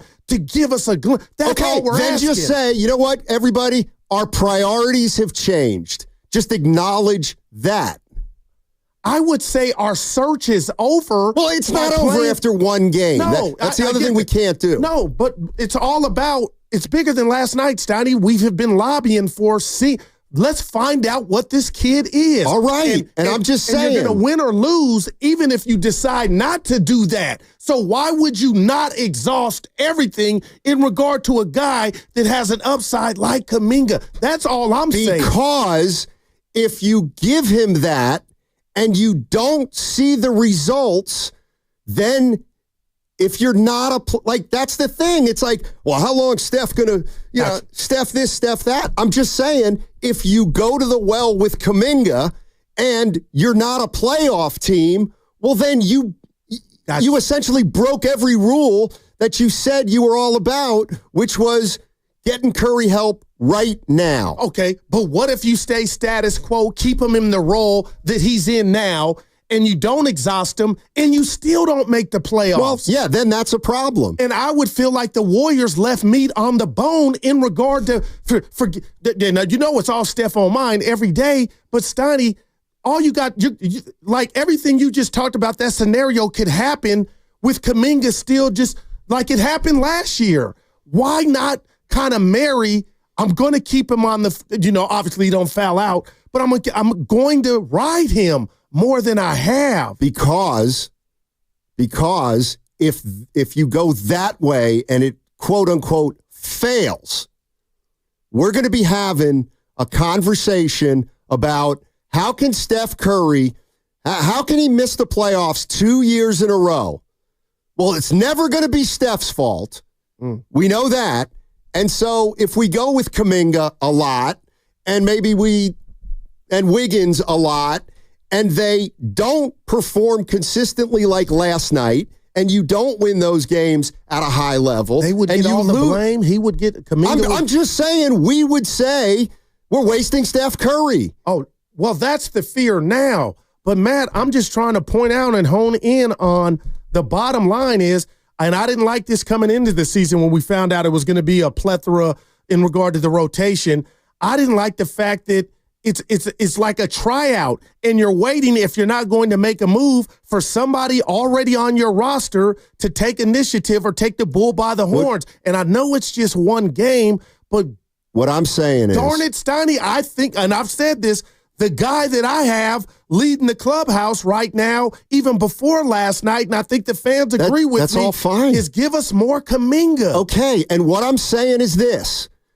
For 3 years, or the last 2 years, we have talked about how Kuminga's timeline does not fit with Steph Curry's.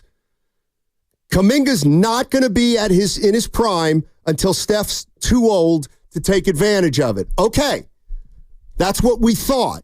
Now, we want to at least try to give Kuminga consistent time to finish games and to be a real cog on this team. He's still only 22. What I'm saying is, if it doesn't yield positive results, then the Warriors did exactly what some people didn't want, which is waste the now on shoehorning Kuminga in too early. I am not against playing Jonathan Kuminga in crunch time if you think it's the right thing to do. What I am saying is, let's not forget, though, we all believed that Kuminga's timeline did not dovetail with Steph's. And that was... So we won a great game last night. No doubt about it. It's bigger than that, though. It's not bigger than that if he can't do it again. Yeah, but when you say predicated on the timeline, he wasn't ready because you never gave him that big piece of the pie. That's what.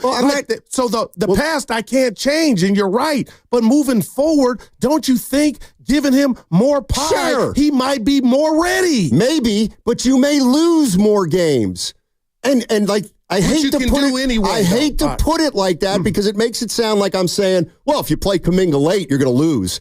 I'm not saying that. I'm saying you have to allow for the possibility that there's going to be growing pains. It was great last night. It was. And you get that, 9 out of 10 games, guess what? We're going deep into the playoffs. But we have to be realistic and know that there's going to be times when Kuminga struggles and it may hurt us. And then the talk about, can we really have a 22-year-old? 888-957-9570 is the number. It's a fascinating conversation. The Warriors have to figure out a way to get Jonathan Kuminga more like this, more often, but particularly when Steph and Draymond play. It's really as simple as that, isn't it? 888-957-9570. I see Gil. I see Alex. I see Filmo. I see Jonathan. I see you all. We'll get to your calls on the other side. What's coming up on The Game is presented by Fremont Bank, celebrating 60 years of full-service banking with no compromises. I'm Brian Tedesco, CEO of Blaupunkt America.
Dude, I just busted in his office this morning. The door was closed. It was all bad. Now back to Steiny and Guru.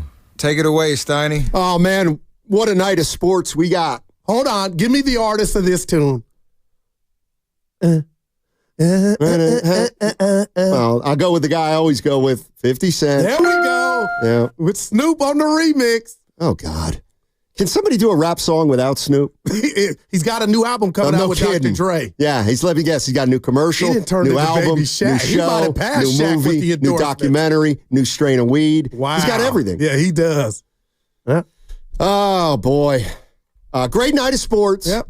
American Conference Championship at 5, Tulane Army, and then Warriors at Chase Center against the Minnesota Timberwolves. And real quick. And the most exciting player in the NBA, Jonathan Kuminga. Yeah, for that Army Anthony game, Edwards, yeah. Army will run the ball. Yes, they will. That's all Yes, they will. Yeah. Well said.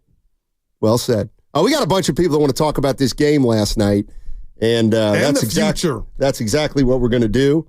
And we're going to start with who's been waiting the longest, and who's been waiting the longest is another guy with a lot of things on his plate. Priest. He's not one-dimensional.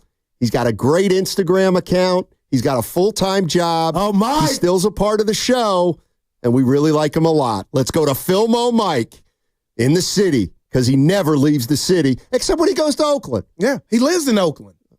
You didn't even know that about No, Mike. he doesn't. Ask him. Philmo. San Mateo. Man. You're suburban? Shout out to Eastmont Mall. No, he said I live in the town. Yeah. Circle Tail. Yeah. Okay. Anyway, though, Jonathan Kuminga, man, I agree with the last caller, man. Like, why we keep talking about, like, can he? It's obvious that he is. What I was trying to get to, I've been saying this, and a couple have been saying this for years. If we would have been playing Kuminga more, sacrificing those L's when we was not going to the playoffs already, he would have been much more developed by now. Him and Moody.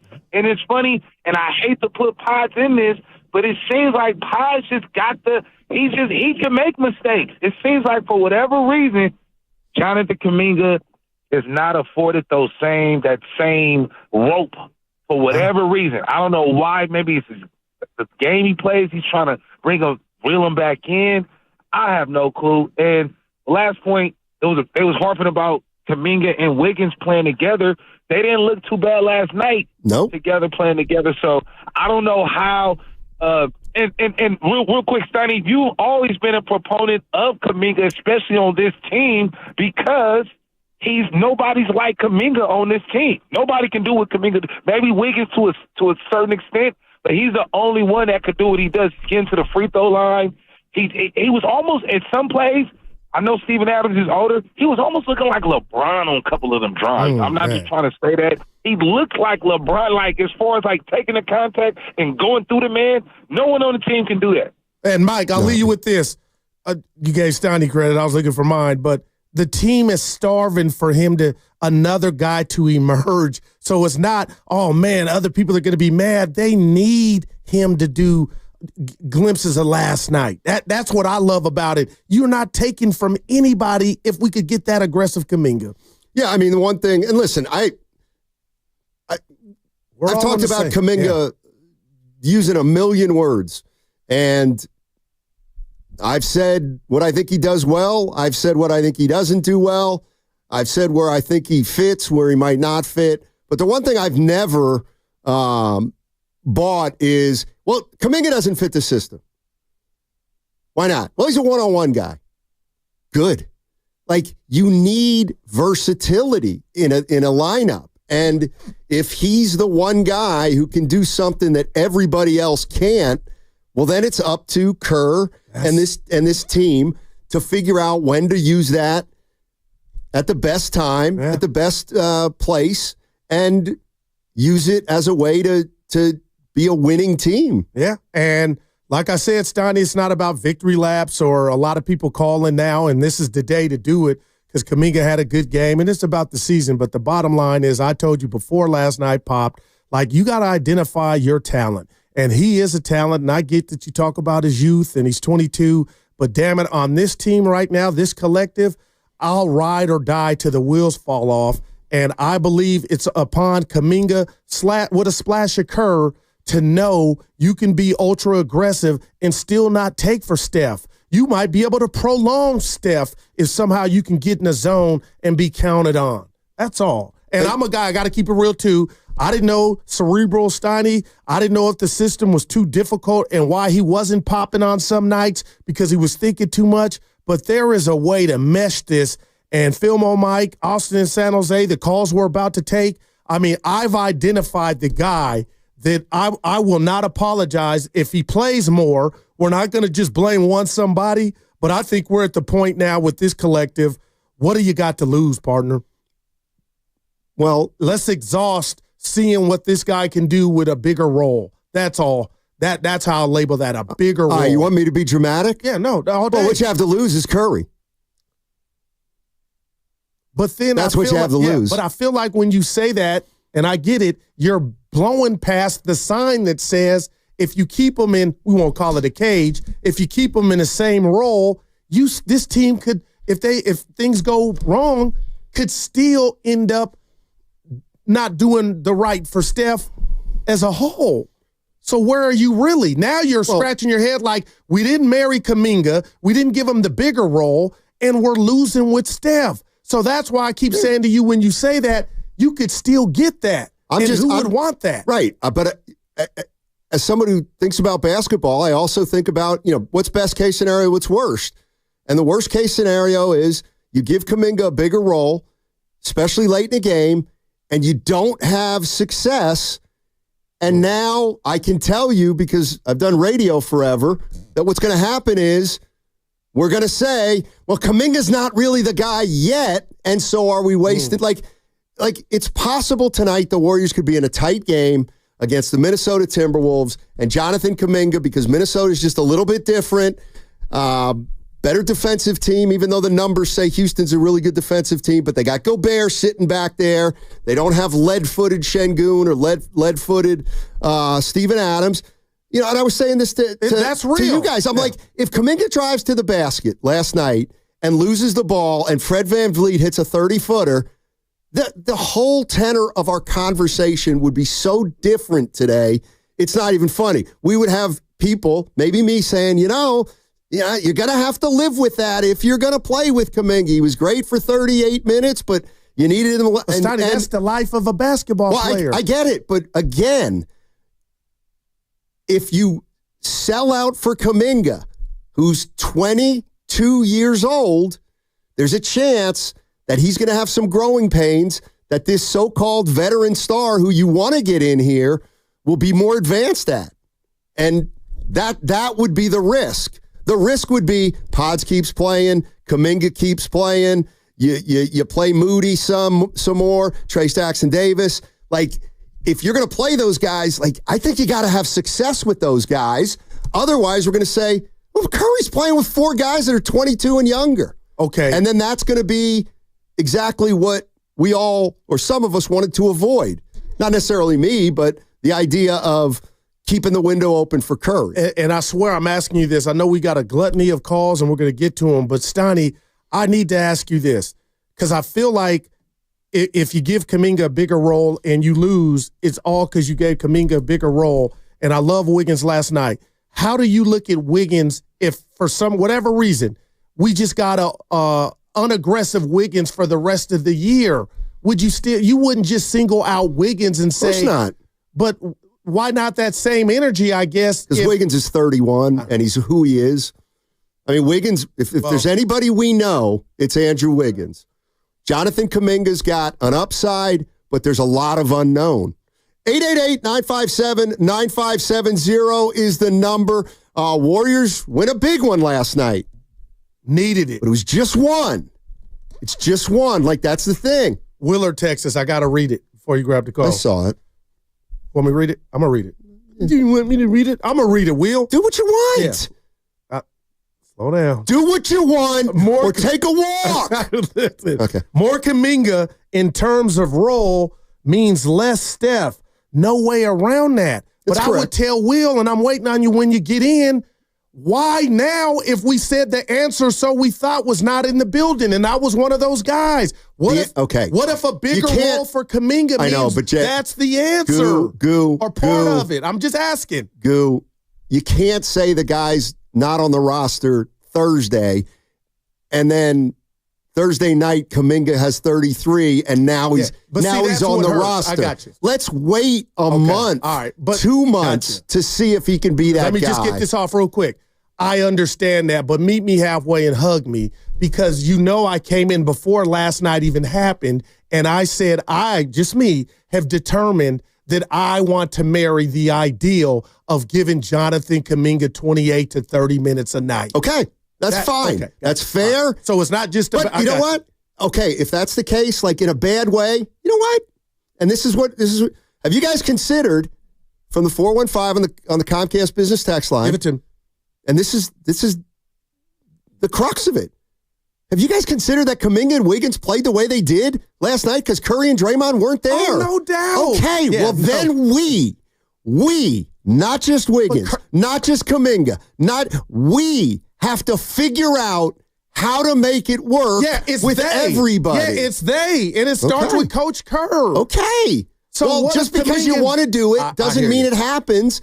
And just because Kuminga did it one game at 22 years old doesn't mean we can pencil him in. To the All-Star game. No doubt about it, Stoney. And that's why I'm excited about tonight. And it's not, what if he gets 30 again? It still doesn't answer it. But that's their job.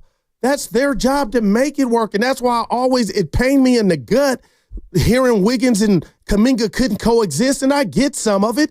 But if this is what we got and this is who we're going to battle with, I need my two of my most talented dudes, to figure it out. And I got to do my best to help them. Well, they might not be able to figure it out. They've never figured it out. And no playoffs last year. They've never figured it out. I get it. Kuminga and Wiggins, I shouldn't say they've never figured it out. But what if I say, Stoney, it's time to start figuring it out? That's to see, you know what I mean? Sure, go ahead. And if you determine it's time, like all I'm saying is, if you're saying, you know what, it's time to figure it out, then you must acknowledge it could go one way, it could go the other way, or it could be somewhere in the middle. What's up, E?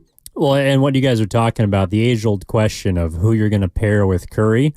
Shams Charania was asked about that not too long ago on NBA Today. Here's what he had to say about a potential pairing for Steph Curry.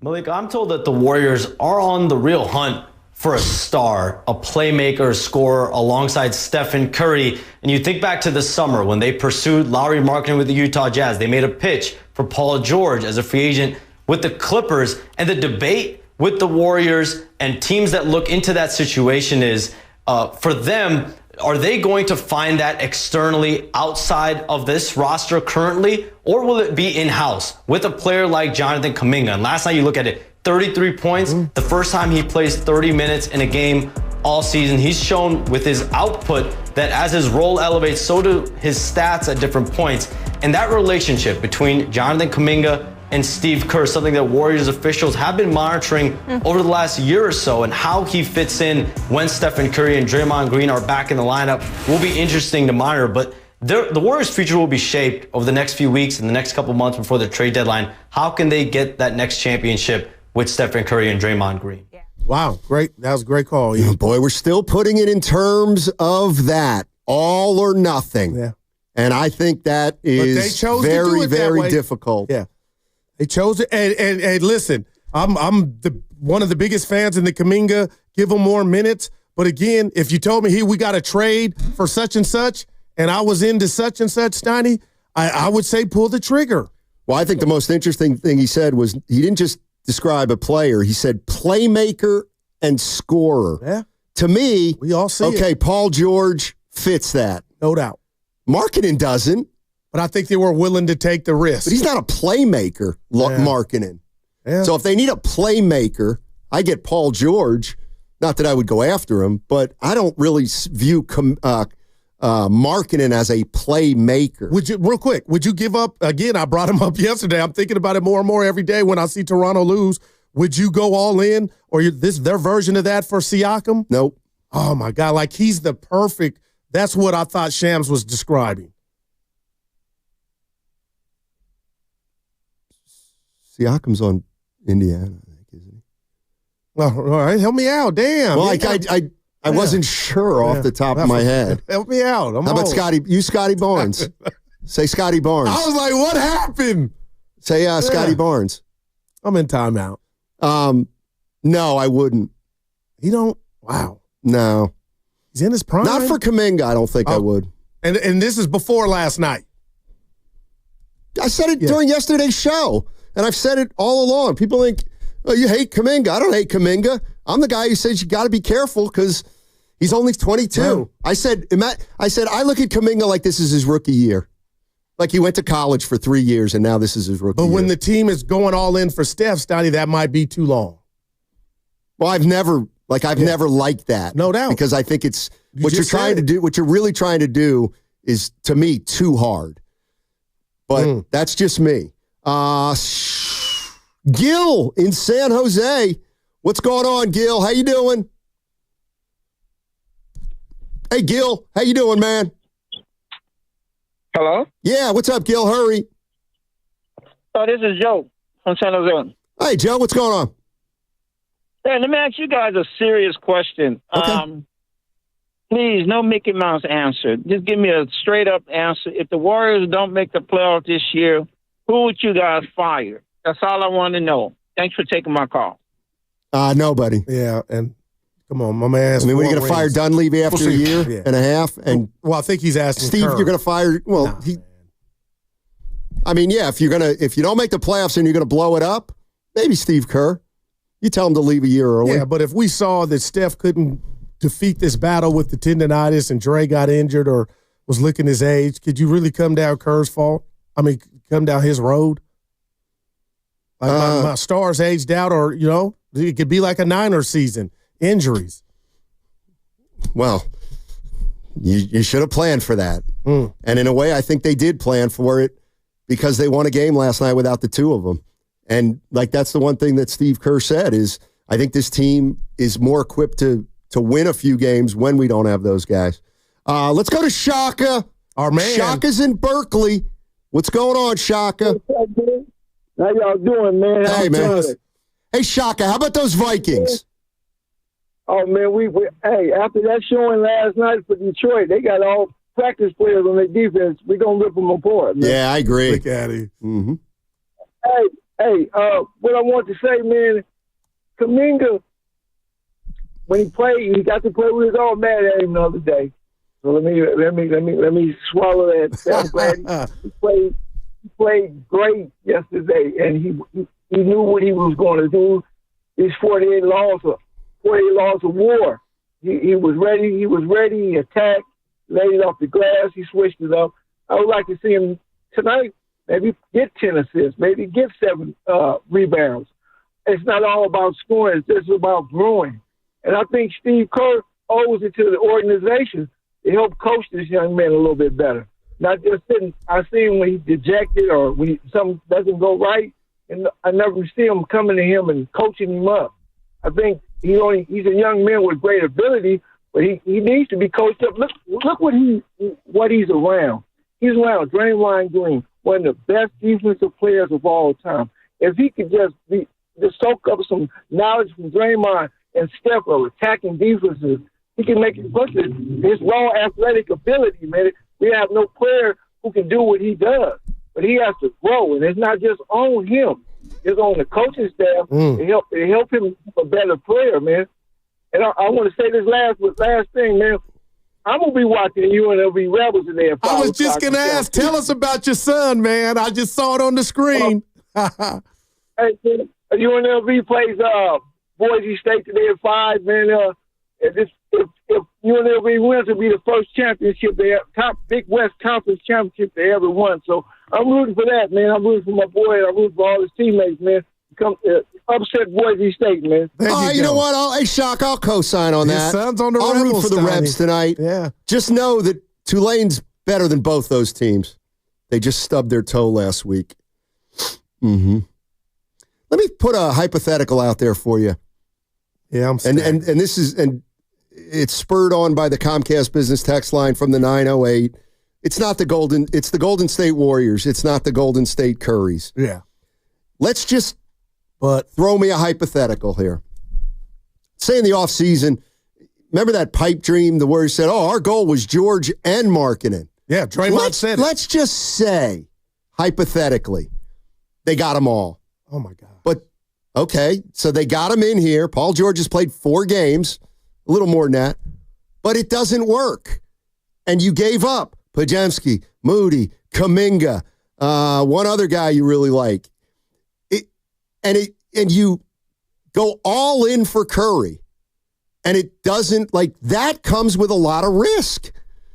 I'm sorry, it does. And there's no such thing as a sure thing. And I don't know what they're going to do with Kuminga. I'm just saying, you see him play like that last night. Do I expect him to play like that tonight? I don't. But I'm envisioning a guy 3 or 4 years from now. And if you go out and get a guy who's 31 or 32 years old right now, and they don't get the results they wanted with that guy, and now that guy's 33 or 34 and he's banged up, be prepared to watch Kuminga in another uniform at 25, maybe become the player everybody wants him to become for the Warriors. That is dangerous to me. Yeah, Steiny is dangerous, but just with that sound Evan played from Shams, it still continues in regard to if you like it or not, and I understand it. I call it loyalty. But, Steiny, if they're saying behind closed doors, we're going to do it all for Steph, knowing that it might not work when the dust settles and Kuminga were to go somewhere and pop, yeah, that's going to hurt. But, Steiny, I know this is not hitting you, but at the end of the day, Lake Up and company being able to say to Steph, we did it or we tried to go all in. Now it's time to reset. We're mad as hell, but we did it all for you. And that report and that sound, again, Evan played, lets me know it continues. Okay, and for that search, if something's out there. All right, let's take it to the next level. All right. Because I do believe the Warriors, how did Shams put it? Still looking for a star. Still looking for a star. Yeah. Playmaker / scorer. Just give me a name. Just give me one name. Well, I get you Siakam. You don't like that. No, I wouldn't give up Kuminga for Siakam. You can't get him anyway. What'd he say? He said you can't get him, Siakam. He just signed a big extension with Indiana this offseason. Indiana. Pacers. Well, a player like Siakam, his skill set. I got to have a specific name, honestly. All I got is Zach LaVine and Vucevic right now. And I'll bet you're not even doing that. No. So, and here's what the Warriors do a lot. They say they're in on these guys like they can just pluck them for nothing.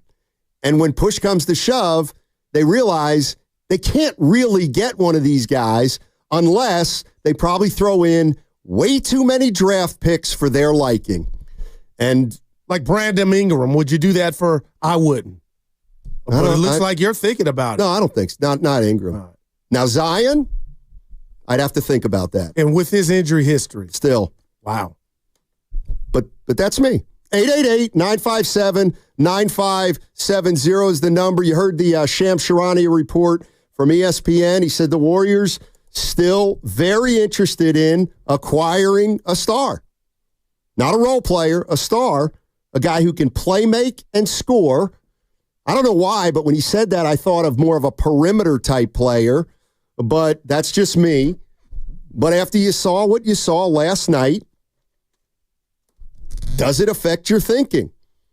And to my way of thinking, I'll say the same thing I said yesterday. I just need to see this team play more for a while together to see what they got. But what do you think? 888-957-9570 is the number. Valvoline Instant Oil Change is your 15-minute drive-through oil change. Visit their expert technicians to check fluids, tire pressure, windshield wipers, batteries, and more. Safe holiday travel starts at Valvoline Instant Oil Change. Locations and coupons at BayAreaOilChange.com. That's BayAreaOilChange.com. Plus, don't forget, tune in for Warriors Live today, presented by Xfinity. Stream sports from the best seat in the house with Xfinity. Bring on the good stuff. Experience the unbeatable performance, quality, and craftsmanship of a Decor kitchen. Decor is dedicated to excellence in design, performance, and connectivity enabling exceptional experiences and inspiration at every touch. Come into Friedman's Appliance in Pleasant Hill.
family. This is Tim Roy, and you're listening to Steiny and Guru on 95.7 The Game. Fitzy. Go ahead. Wow. Sorry for the silence. I thought you were going to jump in. I'm taking a play off. The Siakam thing threw me off. Taking the playoffs. Right. It's all right. Yeah. See, that's one of those things, Guru. I heard Evan into the mic. Oh, boy. And this is where I want to make sure to. Thought he was in the six still. This is where I want to make sure to be careful, Stoney. Bring attention to myself rather than you. Yeah. You just made a mistake. It's not like you didn't know. You know what I mean? So, big deal.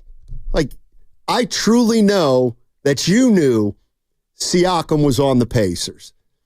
Now, I'm pretty sure you couldn't tell me who James Wiseman plays for. Please. But, no. I don't dislike Siakam, but here's what we're talking about. I think, Evan, you got to play this right. This is Sham Charania, ESPN. The other thing I want to point out is this more than a coincidence that this is the report after Kuminga scores 33? Take a listen.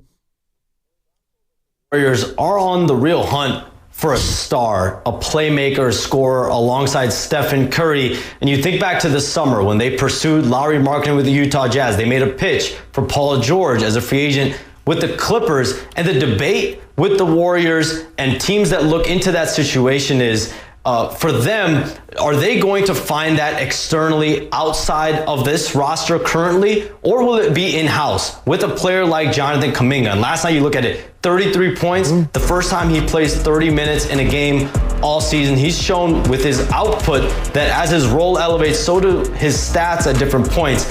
And that relationship between Jonathan Kuminga and Steve Kerr, something that Warriors officials have been monitoring over the last year or so, and how he fits in when Stephen Curry and Draymond Green are back in the lineup will be interesting to monitor. But the Warriors' future will be shaped over the next few weeks and the next couple months before the trade deadline. How can they get that next championship with Stephen Curry and Draymond Green?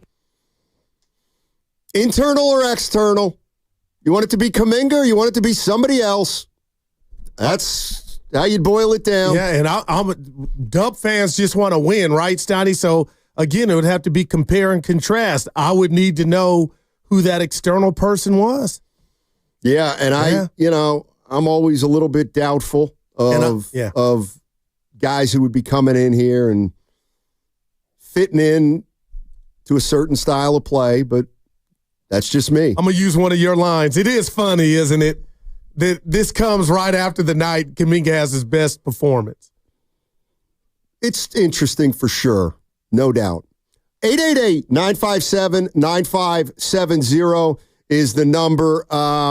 Boy, Warriors, what a difference a game makes. Yeah. They played terrific last night. They beat the Houston Rockets.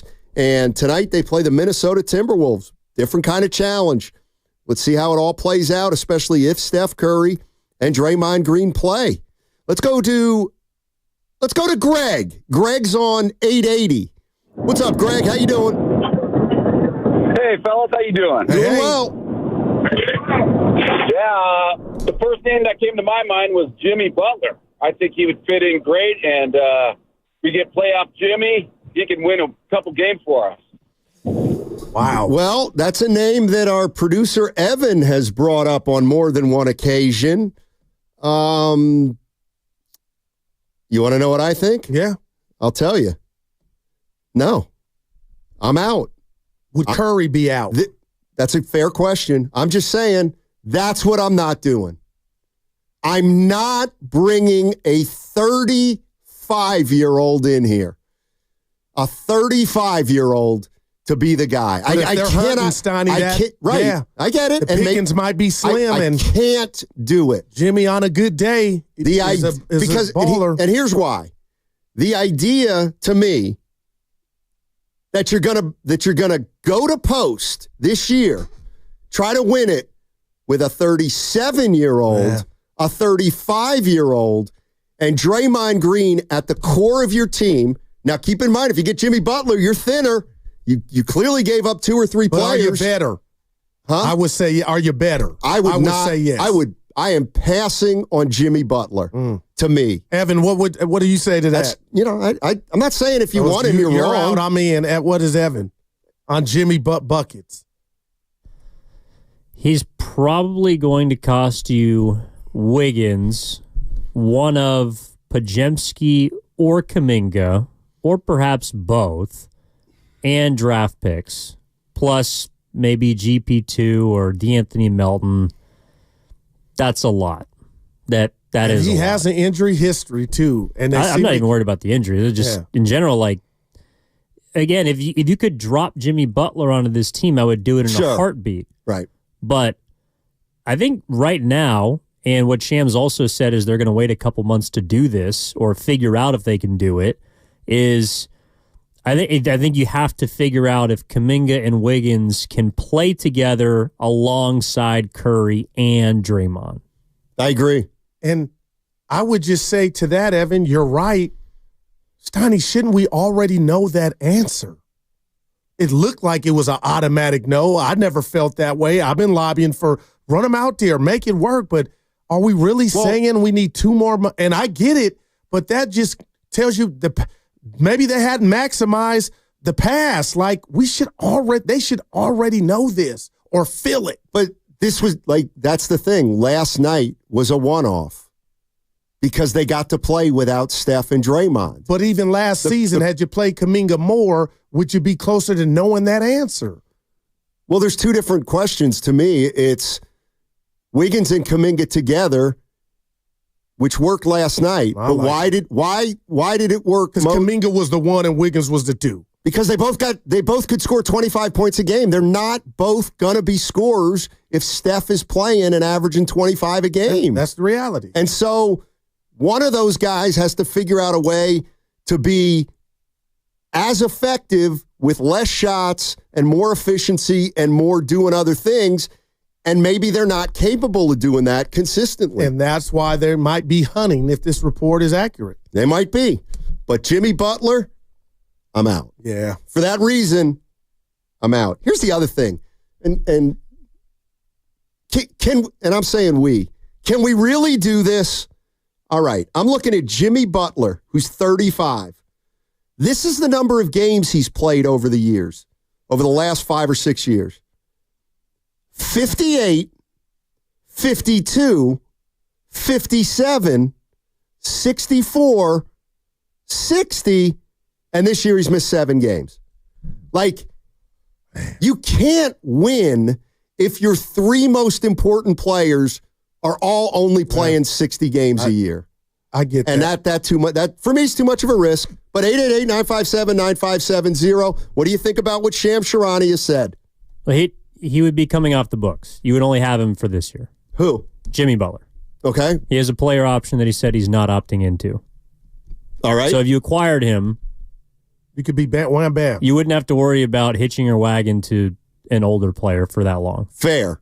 But are you really going to get Jimmy for 1 year, go all in and you lose 2 of your young guys and maybe a pick or 2? And I would love to see what they got to choose from here. You know what the other thing is, and I appreciate that, Evan. I think sometimes during the trade, Butler can say, I'm going to opt in. And you can guarantee that if the Warriors would want to do that and if Butler would want to do that. Well, he probably wants to opt out because he wants a new contract. I mean, But he's got to be careful. Don't you think? Jimmy? Yeah. He's 35. I mean, Paul George just got a max contract. Yeah, you're right. Yeah. Hey, when you're right, you're right. Let's go to Matt in Oakland. What's going on, Matt? How you doing? Hey, fellas, how you doing? I'm on 882. I didn't see that other guy, but anyway. Let's start with Kuminga. All right. I mean, yes, that was a really nice snapshot, and what I liked was that he was doing that middle game. He wasn't trying to plow to the basket all the time. He kind of backed off, giving that little bit of the Kawhi, DeRozan thing. Just 1 game. I understand that. If he can do that for the next month, I still think they should make a trade, but just not him. If they could get, say, Vukovic for GP2 and Melton salary and some picks or whatever, I would do that. Something like that. But unless it's like Giannis, all that other stuff just sounds stupid. I mean, Butler, are you serious? I mean, and got the team with a bunch of guys who are, yeah, I'm with you 100% on that. Anyway, that's all I got, but certainly was interesting last night. It was a beautiful moment, when Curry and Gray came up to Kuminga. Yeah. And it's like, Dad loves me. It was pretty cool. That's a great one. All right. That's a great Appreciate the call. It is fascinating, right? It's already fascinating on, again, what they got to choose from, if any, and who, to his point, could you pull off something without including Kuminga, which I think is highly unlikely because I think that's your best chip if you choose to go that route. But what would they decide that they feel like this is the guy we would do it for? Yeah. How old is he? What's his stat? Like, wow, man. If I'm the Warriors, and I'm looking for this so-called star, he's got to be 30, 31 or younger. Ain't it? Yeah, I just can't do it. It's too perilous with Butler's injury history and Curry's age and Draymond's age. That's just me. 888-957-9570. And this is and I love this because we're talking about this all day, which has been a lot of fun. But then every once in a while, you read this, and you got to talk about it. 415 Comcast Business Text Line. Read and react versus no read and react. That was the difference between last night and when you have to play with Steph and Dre. Wow. That is a great point. By the same token, I'll agree with Guru here. You gotta figure a way to make it cut down the middle some way. It can't be, well, if it's one way or the other altogether. You gotta figure out a way to play the way you want to play and then maybe play a little bit different down the stretch. Hell, they did it with Durant. They played 43 minutes, read and react, and then the last 5 minutes, if they ever needed to, then just give the ball to Durant. But he's 22, Kuminga. You're right. And yeah, I'm sure they've been in the lab. Like, I think the onus is on him to, and I'm not saying he's not doing it or he's not on his way to, but just hearing that Shams report, we kind of knew what time it was coming into the season. You kept talking about just the possibility if they don't pull anything off in the offseason, the deadline, and that's months away. But, man, I mean, we could be looking at a heart transplant to this team in regard to trading something and getting something in. But, Steiny, I do know this. Even if it doesn't work, they've already are on record as saying, and Kirk Lakeup joined us not too long ago, like Steph is still, I know it's the Golden State Warriors, but they're going all in, I believe, or trying to go all in for him. And they could blow up in their face. Exactly. Exactly. Just do you hate to hear he's earned that, though? What Steph means to the Bay and what he's meant for the Warriors? Steph's earned a lot. What he hasn't earned is to devastate our franchise in the future if we make a mistake. That's where I'm at with Steph Curry. And I would rather. Do you ever earn that, huh? I would rather, if there's a move out there that you just don't think you can make, and Steph wants to make it, but you as an organization are just like, we can't give up 5 draft picks from 25 to 35 with Steph not here, then you got to go to Steph and say, well, look, we can't do that. So now what do you want to do? We're telling you we can't. And that's the Warrior fans. I tremble when I hear that because that could be a reality. But when you do that, Steiny, then the handwriting's on the wall. Like some finality is close to happening. And him donning another uniform, nobody even wants to hear that. Boy, I was going to say this, and then I saw it on the Comcast Business Text Line. And so you're not stealing. Well, I'm not, but I had the exact same thought about tomorrow's show with Evan Giddings and Dan Devone. Give it a plug right now, Evan. Warriors this week? Yeah. Oh, yeah. Warriors this week, every week, Saturday mornings, 9 to noon. Yeah. And let me tell you something. Tomorrow's show is going to be must listen. Because of what transpired Because if Kuminga is either great or terrible tonight, that show is going to be en fuego tomorrow. Can you imagine if Kuminga goes out tonight with Curry and Draymond, plays a great game, and helps bring it home? Oh, you guys are going to be on cloud. I mean, man. What if he gets buried? If he gets buried, there will be as much interest. Just the tenor of the show, perhaps, won't be quite as positive. Oh, I'm locked in. At the gym. I'm going to have it. Yeah, I'm going to be on my way to Friedman's. So what you got out there? Going to walk around the store. But that's all you have to do. No, I get that. But is there something going on with the station? I don't need. So you're just going up there. Wow. That's exactly right. Zucchi man said, I'm telling you, stuff out there. You know what? I'll tell you what, and I'm going to pitch. I'm going to pitch this to Friedman's. I think, and I know people are crazy. Ball one. Here's what I'd like. Evan, you've been to Friedman's, right? And I have. All right. Anybody who's no, you've been to Friedman's. Anybody who's been to Friedman's knows it is unbelievable. Here's what I'd like to do. I'd like to empty the store one time, completely empty, and get about 20 people to play a game of hide and seek.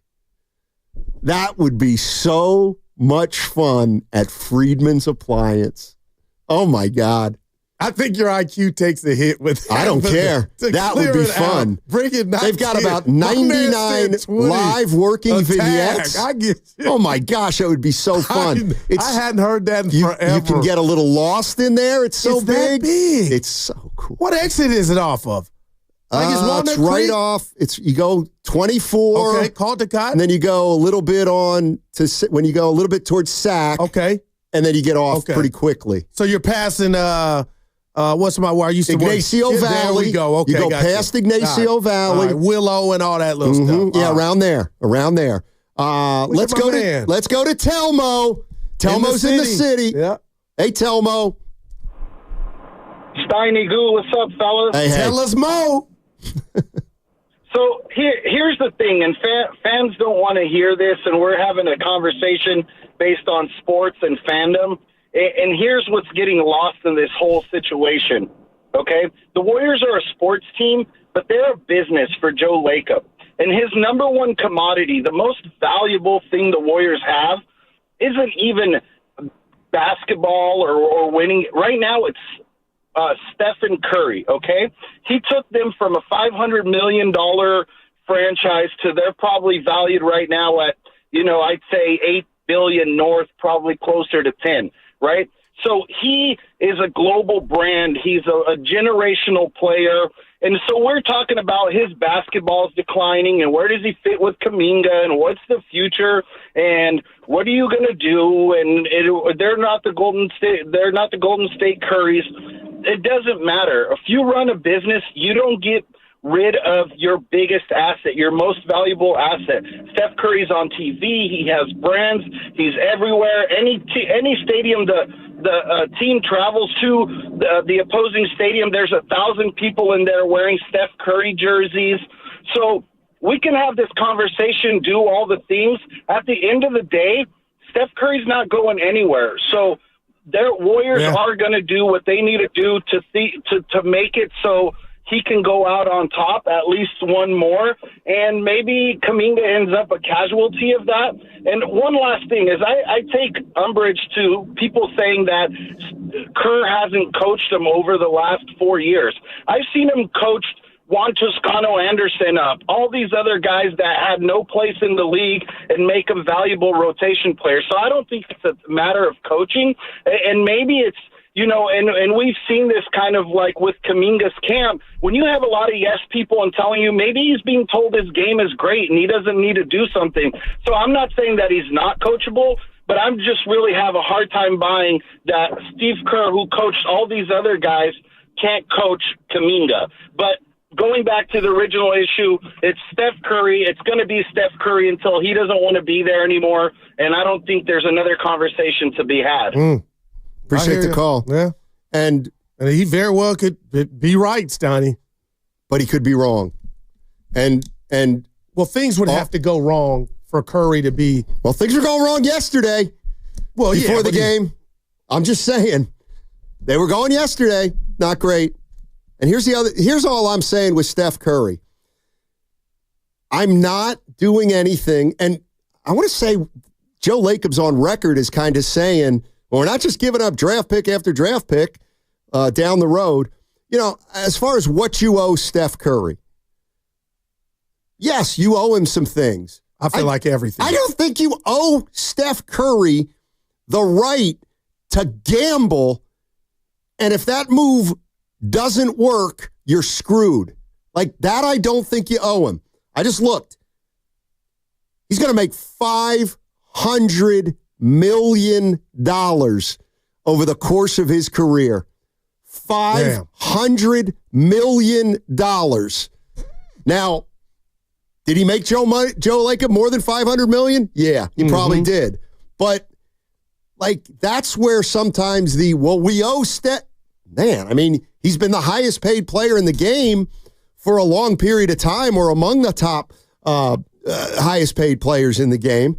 And I'm not against getting Steph help. That's not what I'm saying. But you better believe that if they're going to make a move like that, Mike Dunleavy, and I know Mike Dunleavy. I've never lived with Mike Dunleavy, but I've checked into a hotel with him at a not with him, but alongside him. And he can be pretty conservative about this. I'd be very surprised if, I don't think Mike Dunleavy's the kind of guy to willy-nilly get a guy in here, give up 3 future firsts, lose 2 of his young players for a 5% chance. I don't think Mike's that kind of guy. Man, well, this is what we know, to Telmo's point, and I agree with him.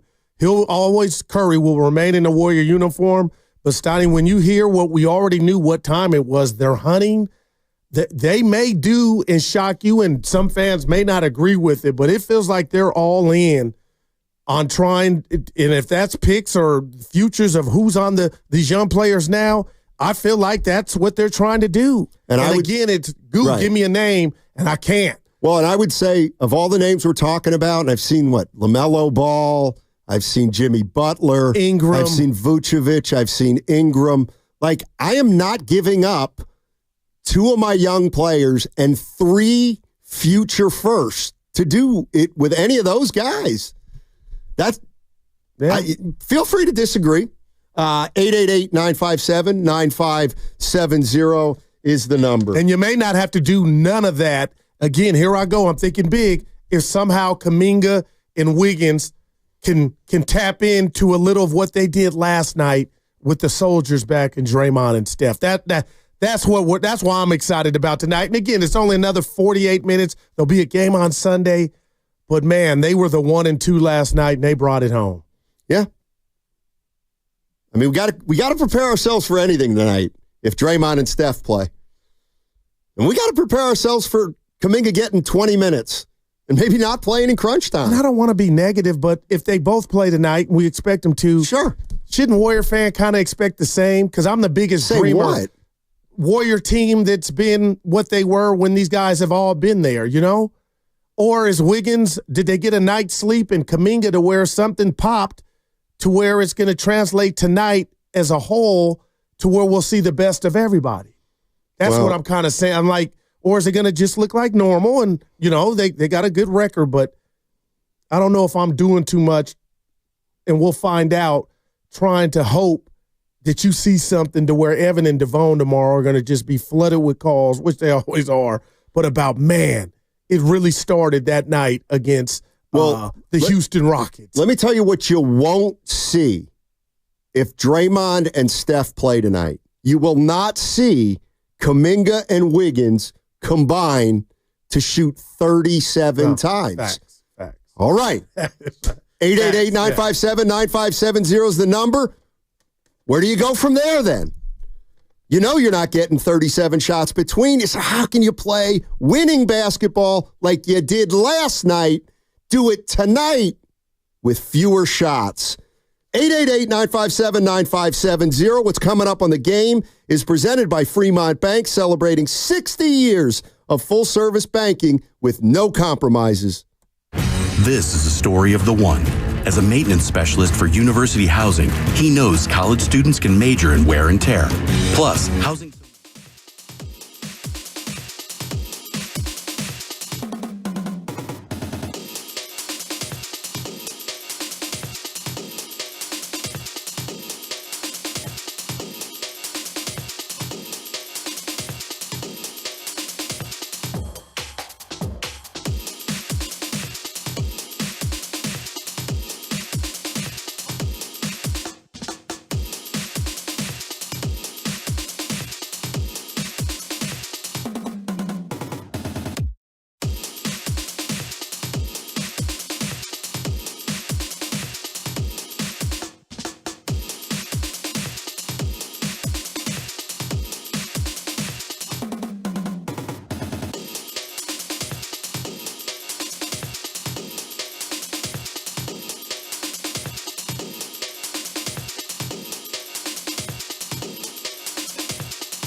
Guru, you might be the most ungrateful fan of all time. Hey, cool. I know everything.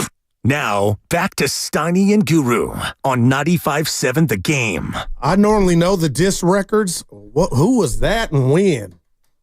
Well, it's interesting that Evan chose to play that today, which has now jogged my memory. What you have left of it. Oh, my bad. He's right. I had it to come back. I'm fighting for my life. Oh, man. Hey, you know what? One of the things you've really helped me with over the years is taking myself less seriously. Relax. Yeah. But then you didn't even deliver on what I reminded you of. No, I still got it. Okay. I still got it in the back of my head. Can you play that one more time, Evan, so that people can hear it and then I can respond with confirmation? Guru, you might be the most ungrateful fan of all time. I'm going to stick it to you here, but I have to. It's payday. So earlier in the show, we were at a break. Yeah. We were in a break. He snitched again, right. And you said to me, Steiny. I said, yeah, what's up? Steiny. Man. I'm excited about the Cowboys. Monday night. I can't believe it, but I'm excited. We're only 2 games in. And that's why you're the most ungrateful fan of all time. Yeah, but you understand why. They've done this without Whack Dak. Mm-hmm. That's what this was about. And now the math is there, so you're saying there's a chance they've gotten healthy. The defense is looking like the defense. And I'm just telling you, I'm looking like, y'all didn't just go down with the Titanic. Let me tell you. You're trying to swim to the top. I'm here for it. I'm just looking, no expectations. Right. But this is one of those things where I don't have to do anything. But if for whatever reason the Cowboys win, who do they play? Cincinnati, Monday night. And they win. It would be 3 in a row without Dak. Right. And I'm just going to open the floodgates of the listeners. Oh, no. Because they've had it too. You quit on them already. That's reverse devil Here's the other thing. man. Hey, Goo. It's funny. You're all gung-ho about the Niners, 5-7, but you've quit on the Cowboys, 5-7. Yeah, but Steiny, the Cowboys stink. They stink. They haven't won a playoff game in 6 years. They stink. They stink. And then you had the nerve to say, I'm excited about the Cowboys. That's part of fandom. Fan is short for fanatic. It's part of ungrateful fandom. The quarterback is gone. The guy I couldn't stand the most. Acknowledge you're an ungrateful SOB. No. Yes, you are. All the pain, blood, 888-957. And that is not the number either. Listen, man, you don't get it. No, you don't get it. You don't fan right. The Niners got injuries. Quitter. They got their SAT score as far as coaches is way higher than what Dallas has. Quitter. But the players in the Lone Star State, they could just quit. I'm out. No, I'm Monday. I'm out. But Sunday, Niners Bears. Where will you be watching the game? I'm playing golf Sunday morning. I don't leave the house on football days. It's the Bears. All right. The Bears. I'm going right to this guy because he put you in your place yesterday. And you were ungrateful to him, too. Let's go to Murillo. Oh, my man. And notice how... Not Morale. Yeah. I say his name right. Murillo in Petaluma. What's up, baby? What's up, Murillo? Dynamite. Hey, you know what's funny? You know what's the funniest part of this call? I am the guy on that take. It's my draft. Oh, wow. No, but today's not the day for that. Today I'm actually going to apologize for yesterday. Guru, I didn't mean to make it seem like you are pitting these young guys against each other, comparing their journeys. I meant the fans who are calling in and trying to compare why this guy plays more that one when it's all out of context. Got you. And we're family anyway, baby, but you had the license to do it. Yeah. The love is the same. The love is the same. What I wanted to say is, Guru, I'm with you. I want to see Wiggins, Kuminga, Curry, Draymond, and the big guy there in the middle, maybe Looney to keep the things cool on the rebounding. Because we got to see it, man. I don't want to do this trade right now. It's too early. We have 2.5 months to wait for actually pulling the trigger. And I'm with you, Steiny. I don't want any of these 30-plus. The only guy at the margin of 30 that I will take is Giannis, but it seems like the ship is turned around there. So that's where I am. I would not trade if not for something that blew up and we have a guy that would be here, let's say 5 years to come. Because I'm also believing that Kuminga can be a good player 3-4 years down the road. And Steiny, it's payday Friday. Yes, Are we going to hear a dinner story with Finch? Come on. The guy's going to be here for the whole talk weekend. to him. The guy's getting together. It should actually happen last night. Don't tell me when it should happen. We'll see. He ain't feeling you these days. Maybe not. Maybe not. Maybe not. I might share a little story. Warriors got a better record than the many right now. Yeah, they do. But they're not as hot. Randall's game.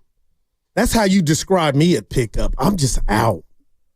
Oh, my God. I cannot stand You're not even I close used to to the love player. him. Well, he's a badass, but he don't help anybody. Why do you want to do this? It's Friday. Why do you want to? No, that's not an answer. Why do you want to do this? We're 125. All we have to do right now is battle through Willard from 148 to 209. Yeah. Numbers And are let me numbers. tell you something. And numbers are numbers. If I want That's a Doobie Award. I do need to say something. I'm right here, man. Relax. If I start wrapping it up at 209, don't you ever say we got a few more minutes, Steiny. I'll walk out. All right. And that's why I will always, at your radio funeral, well, we're going to go forever, right? But you can be Suge Knight to me, so you think, and the people do, and you're soft, and then just cower down to Willard. It gets me mad. It should. But psychological, what does he exhibit that has you feel? I have respect for him. You get insecure around him. I got a lot of seriously, respect. Evan, play it. I was like, I can't. Who are you when he walk? What does he symbolize to you? He's a father figure. I got 3 kids. You know what, though? No, now you're telling them this stuff. You got to be careful. I mean, here. just sight unseen, because I've never seen either of you parent. There's no way you're as good a parent as Willard. I want to fight. I mean, there's just no chance. Why do you get scared to just leave? Like, that hurts the show. Billy badass to me. But then when he walks in, Mr. Rogers, he ain't just menacing man. He's got an edge that you don't sense. Yeah, you can't deal with it. I know. You need to figure it out. I don't need to figure it out. I need to give into it, which I have. I want to just wring your neck right now. You can't. You can't. Willard comes in and you won't. He is your Tony Soprano.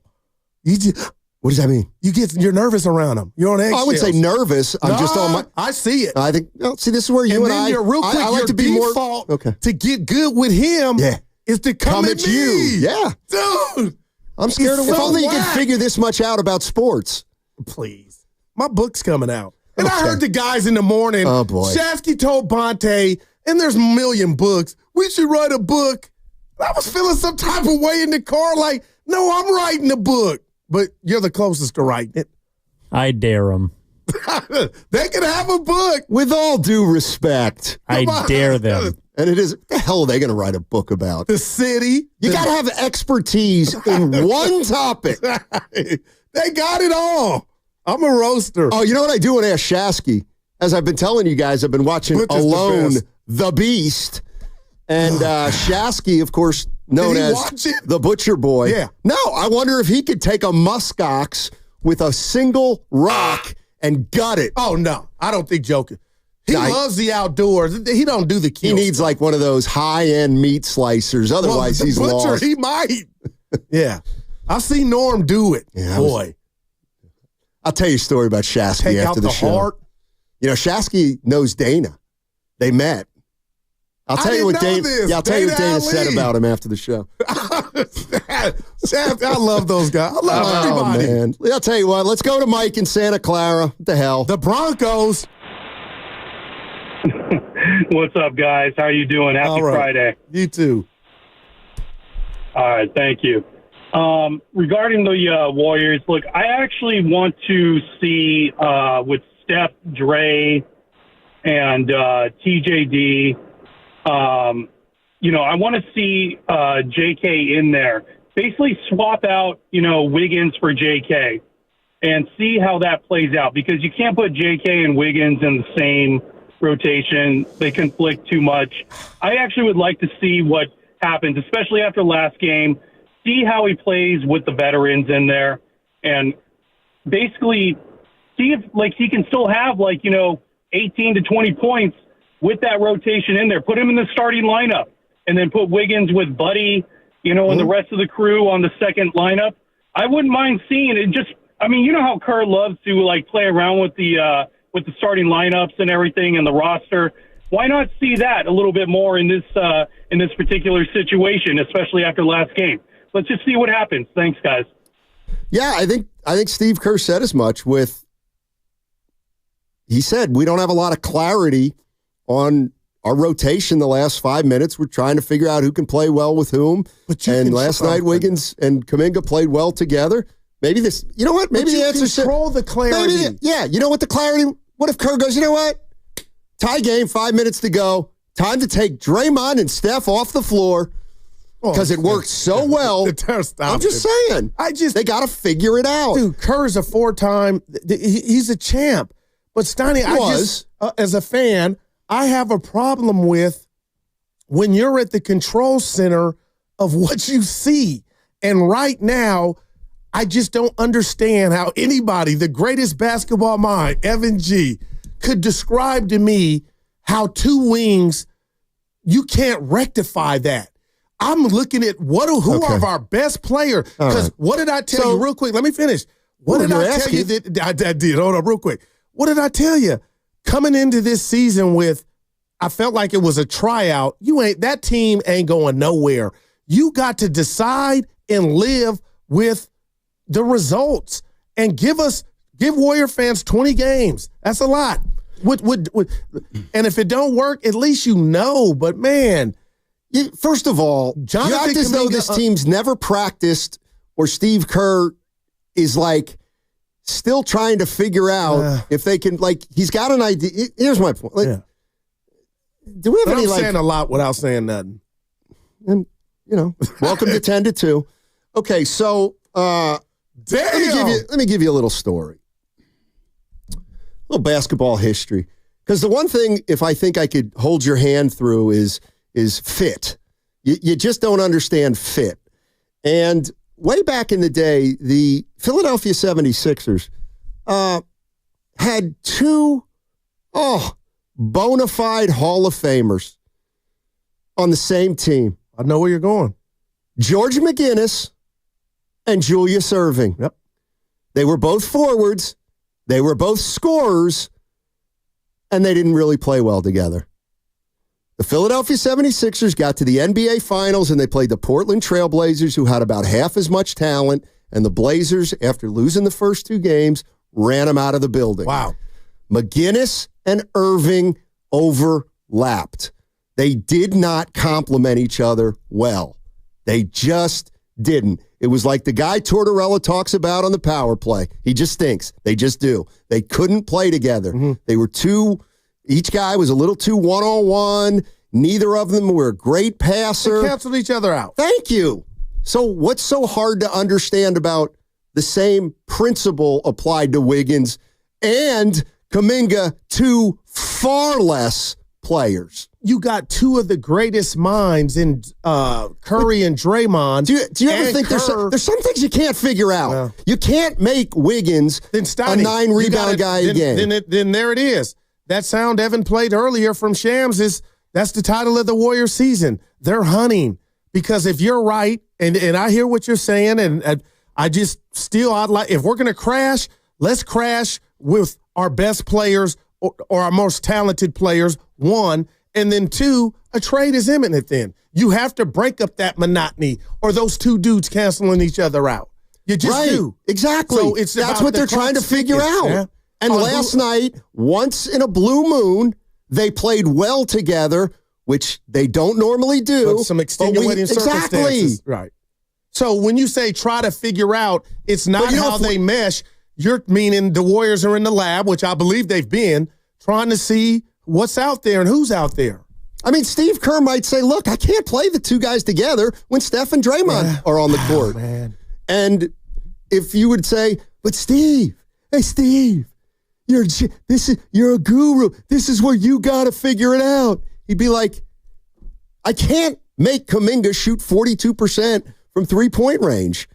I can't make Jonathan Kuminga good at everything that Wiggins isn't good at and vice versa. But how do we maximize his on-ball defense and his ability? We got guys that can shoot it from. Well, here's the problem. Like, that's just okay. You just pointed out one thing. Go to the rim with you just pointed out one thing. You know what? They're both above average on the ball defenders. They're both below average help defenders, particularly Kuminga. I ain't gonna fight so, on that. You know, does it mean they can never play? That's exactly where we're going. Right. So Steve Kerr's the one to determine whether those are big problems, small problems, problems you can live with, or problems that may get you beat. What question? We saw the Warriors get out. Ask Willard. You respect his answers more than mine. No, I'm going in when Willard comes in. No, you won't. No, you won't. Turns you into Pee Wee Herman. Listen, let's be honest. Stoney, I want your answer. That experiment of Wiggins and Kuminga starting this season, I don't think it failed. I'm asking you to tell us what happened. It was rather abrupt, but they got off to a great start. Why did it stop? Did they get off to a great start? No, the team did, record-wise, 10-2. Wasn't one guy coming off the bench and the other starting? But then for a couple games they started. Do me a favor. Here's your little assignment.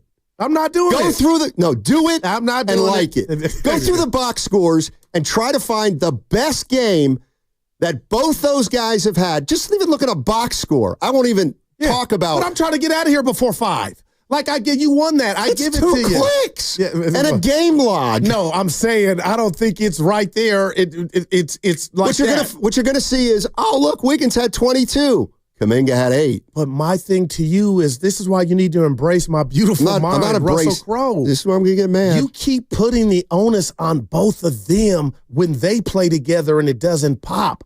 All I'm asking you is to take off your glasses and say, maybe as a collective, what are we all doing for this not to work? Everybody, the guy who thinks about the team more than anybody. That's all. You keep putting it at if we play Kuminga more and they don't win, it's his fault. And I know I can't see. But now I'm gonna. You know what? Now I'm not going out with you today.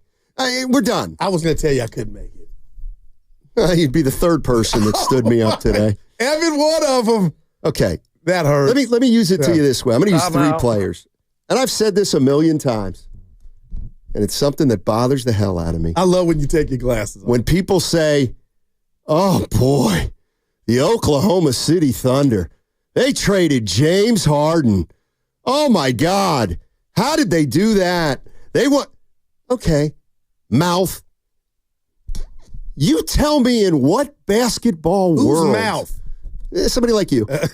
You tell me in what basketball world James Harden, ball dominant, Russell Westbrook, ball dominant, and Kevin Durant, ball dominant, could have played on the same team and been successful. It wouldn't have worked. Well, and they got to the finals. Even if the guy, very young in their careers, before, and Harden was coming off the bench. Yeah, he wasn't Harden. I get it. He was good, but he wasn't Harden. So one thing that... But how does that parallel to this with... Because those 3 all had talent that overlapped. Right. And if you have a one-dimensional team or a team that's not multi-dimensional, then you're not going to be as good as a team that can be versatile. Basketball 101, right here on 95.7 The Game with Matt Steinmetz and his pupil, Darryl the Guru Johnson. Please. You know I love you, buddy. Yeah. Are you serious about you're out today? No, I'm not. Oh, okay. Yeah, I'm not serious about game. Yeah, I'm not serious about not wanting to. Are you not going tonight? We'll see. We'll see. I'm a game. Who lives their life like that? You should know. My whole life's a game time decision. Well, that's a problem. That's what, no, it's not. Sometimes it is, man. Dude, don't. I tell you, it's hey, called look, leaving your options open. But you're that bad friend. I've seen Evan tell you, I got this to do after I'm going to work on my body. And then you don't say anything for 4 hours. As soon as you hit that threshold of the door, you're coming out. Like, I'm going to give you that one last Hail Mary. Like, dude, he told you he's trying. But that's how you are, a game-time decision, man. Yeah. Possibly. Hey, Clay, make a shot. Dude. Well, he was out. Next question. Clay played last night. Yeah, but he come 4 for back. 9. Well, hey, we'll take that. Ah, there you go. Thank you, 925. Exactly right. Great take with OKC, Steiny. It's like the Nets' failure with Kyrie, KD, I was going and there. Harden. But I believe But you didn't. No, because Kyrie But you can play off didn't. the ball. Kyrie But can you play didn't. off. I didn't have Kyrie lumped in as one of those players. Kyrie didn't want to play back off the ball back then. They were a shoe size away from knocking off the team that won the championship. Yeah. KD's got to be smarter. Forget that, man. Got to be smarter. Speaking of which, he's got a bum ankle. Like, that's legit. But his it is happens legit. when you get older. Okay, now you're the doctor authority. I can look at guys and I'm going to tell you this about the NBA. And this here had we nothing go. to do with Dre and Steph. Let's see if this is I anywhere do close not to on want the to money. see your effing jewelry. I don't want to see your trench coat that you paid $5,000 for. Guys are too damn happy showing us their dress clothes.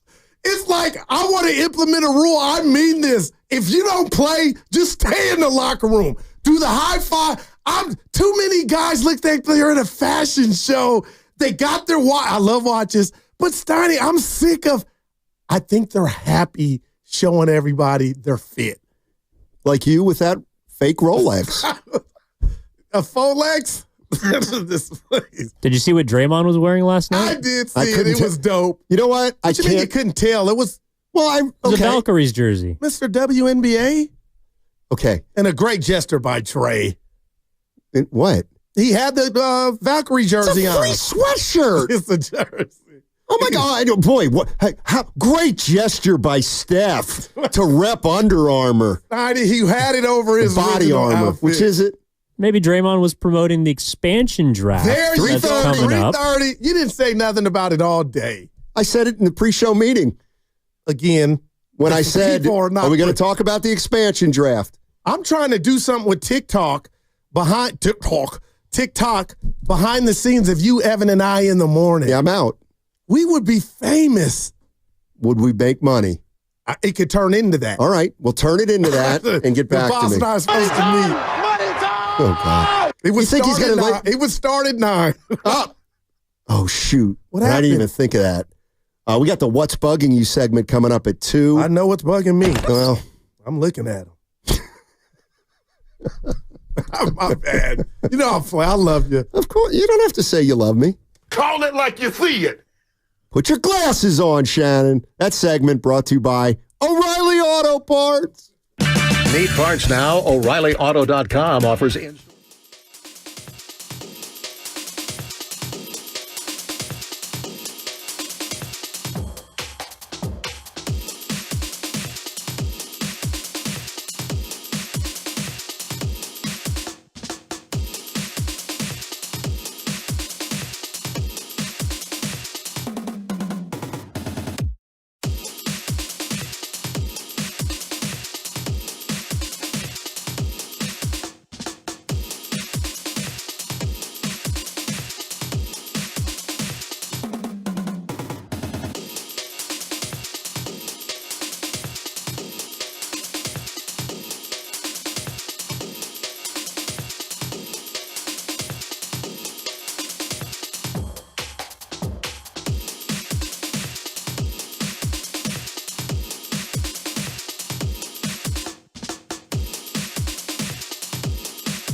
Oh, hey, Stain. I listen to you a lot, except when my wife's in the car, then it's music. Now, back to Steiny and Guru on 95.7 The Game. What was that? I must have been a Thursday. I was off. Man. Let's welcome in Willard and Mark Randy. Man. It's the crossover on 95.7 The Game. And coming up in 10 minutes, What's Bugging You? Brought to you by ATCO Pest Control. I'll tell you what, we'll start with the text that Mark Willard sent us both. And I'll read it directly. And it says, more Kuminga in terms of role means less Steph. There's no way around it. I got the text, Mark, and nodded in the affirmative. Guru, incredulous. Incredulous? No, I read it on air. We had a discussion about it, bud.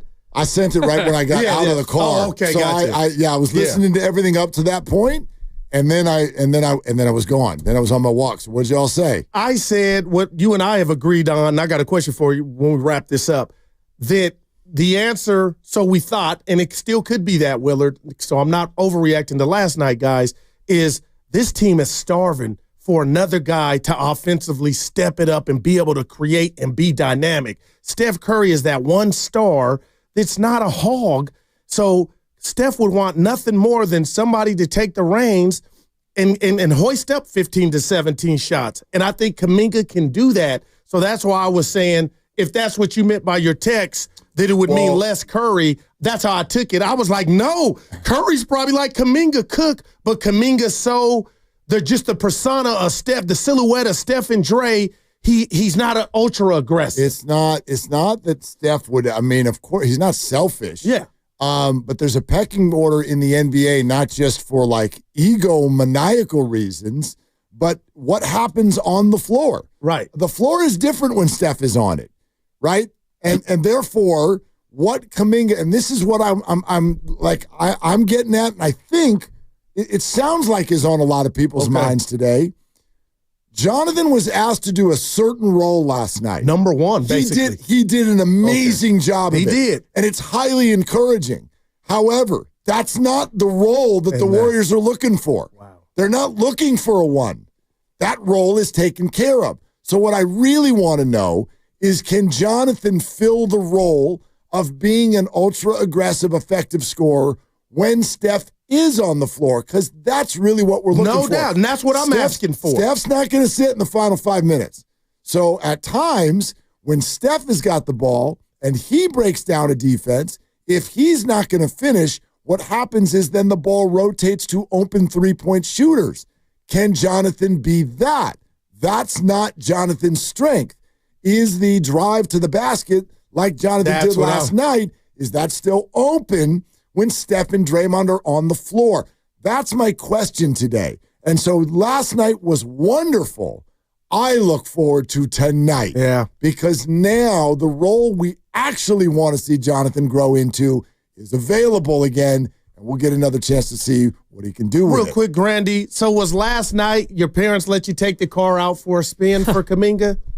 I think it's more I than hope that. it's not. I think it's. I'm with you, Goo. I think Kuminga and the way that he scores is exactly what the team needs, even when Steph's on the court. I mean, just imagine when Steph's on the floor in closing time, when they have struggled all year, except for when Steph goes crazy, and those Steph crazy nights are going to happen. But you got to worry about Kuminga? And you guys have laid out, you guys talked about it yesterday, Steph's only averaging 22 points per game this year. And he's dealing with bilateral knee tendonitis. Isn't this exactly what you need? Steph, take a little bit of a step back and allow Kuminga to get to the rim in clutch time when it matters, when you've struggled all year. All right, so now you're playing ISO Joe. That's what you want. Not necessarily. I mean, it was pick and roll. It was pick and roll all fourth quarter, and it 14 points for Kuminga, and it worked for Wiggins as well. So now Steph he's the spot up guy in the corner. Do you see what I'm saying? He could be the screener on the pick and roll too. By the way, my text is not telling any of your opinions or anybody listening you're wrong. Yeah, I get that. I just want everybody to understand that X equals Y. There's a ball. Might be packed. There's one person in a pick and roll. There's a ball. And if Steph Curry is going to be on the court, and we know that he will, if you want Jonathan to do what he did last night, that means less of what Steph does. Maybe less. And if you're okay with that, be okay with that. Maybe less in the sense of how we normally see Steph do things. Yes. But, I mean, Steph could be the screener in the pick and roll. Steph could be planted in the corner. Kuminga or Wiggins drives. Defense collapses. You kick it to Curry in the corner. Great. But did you hear what you just said? Steph could be planted in the corner. Again, if you're good with it, you're good with it. It's going to open up the lane for the drive, what is it now, Will? What is it now? That's my problem. It hasn't worked. It's been three players. They're a one-trick pony. It hasn't worked for the last week and a half. Prior to that, it worked like peanut butter and jelly. And he put on some of the greatest performances in the regular season that we've seen. The energy in the building when Dallas was here was absolutely next level. He's missing games because of knee tendonitis in both knees, and they don't want to play him more than 30 minutes, and they want to take the pressure off him when he's on the court. If your thought is, I'm good with that, then I understand. I think it's worth a try at the very least.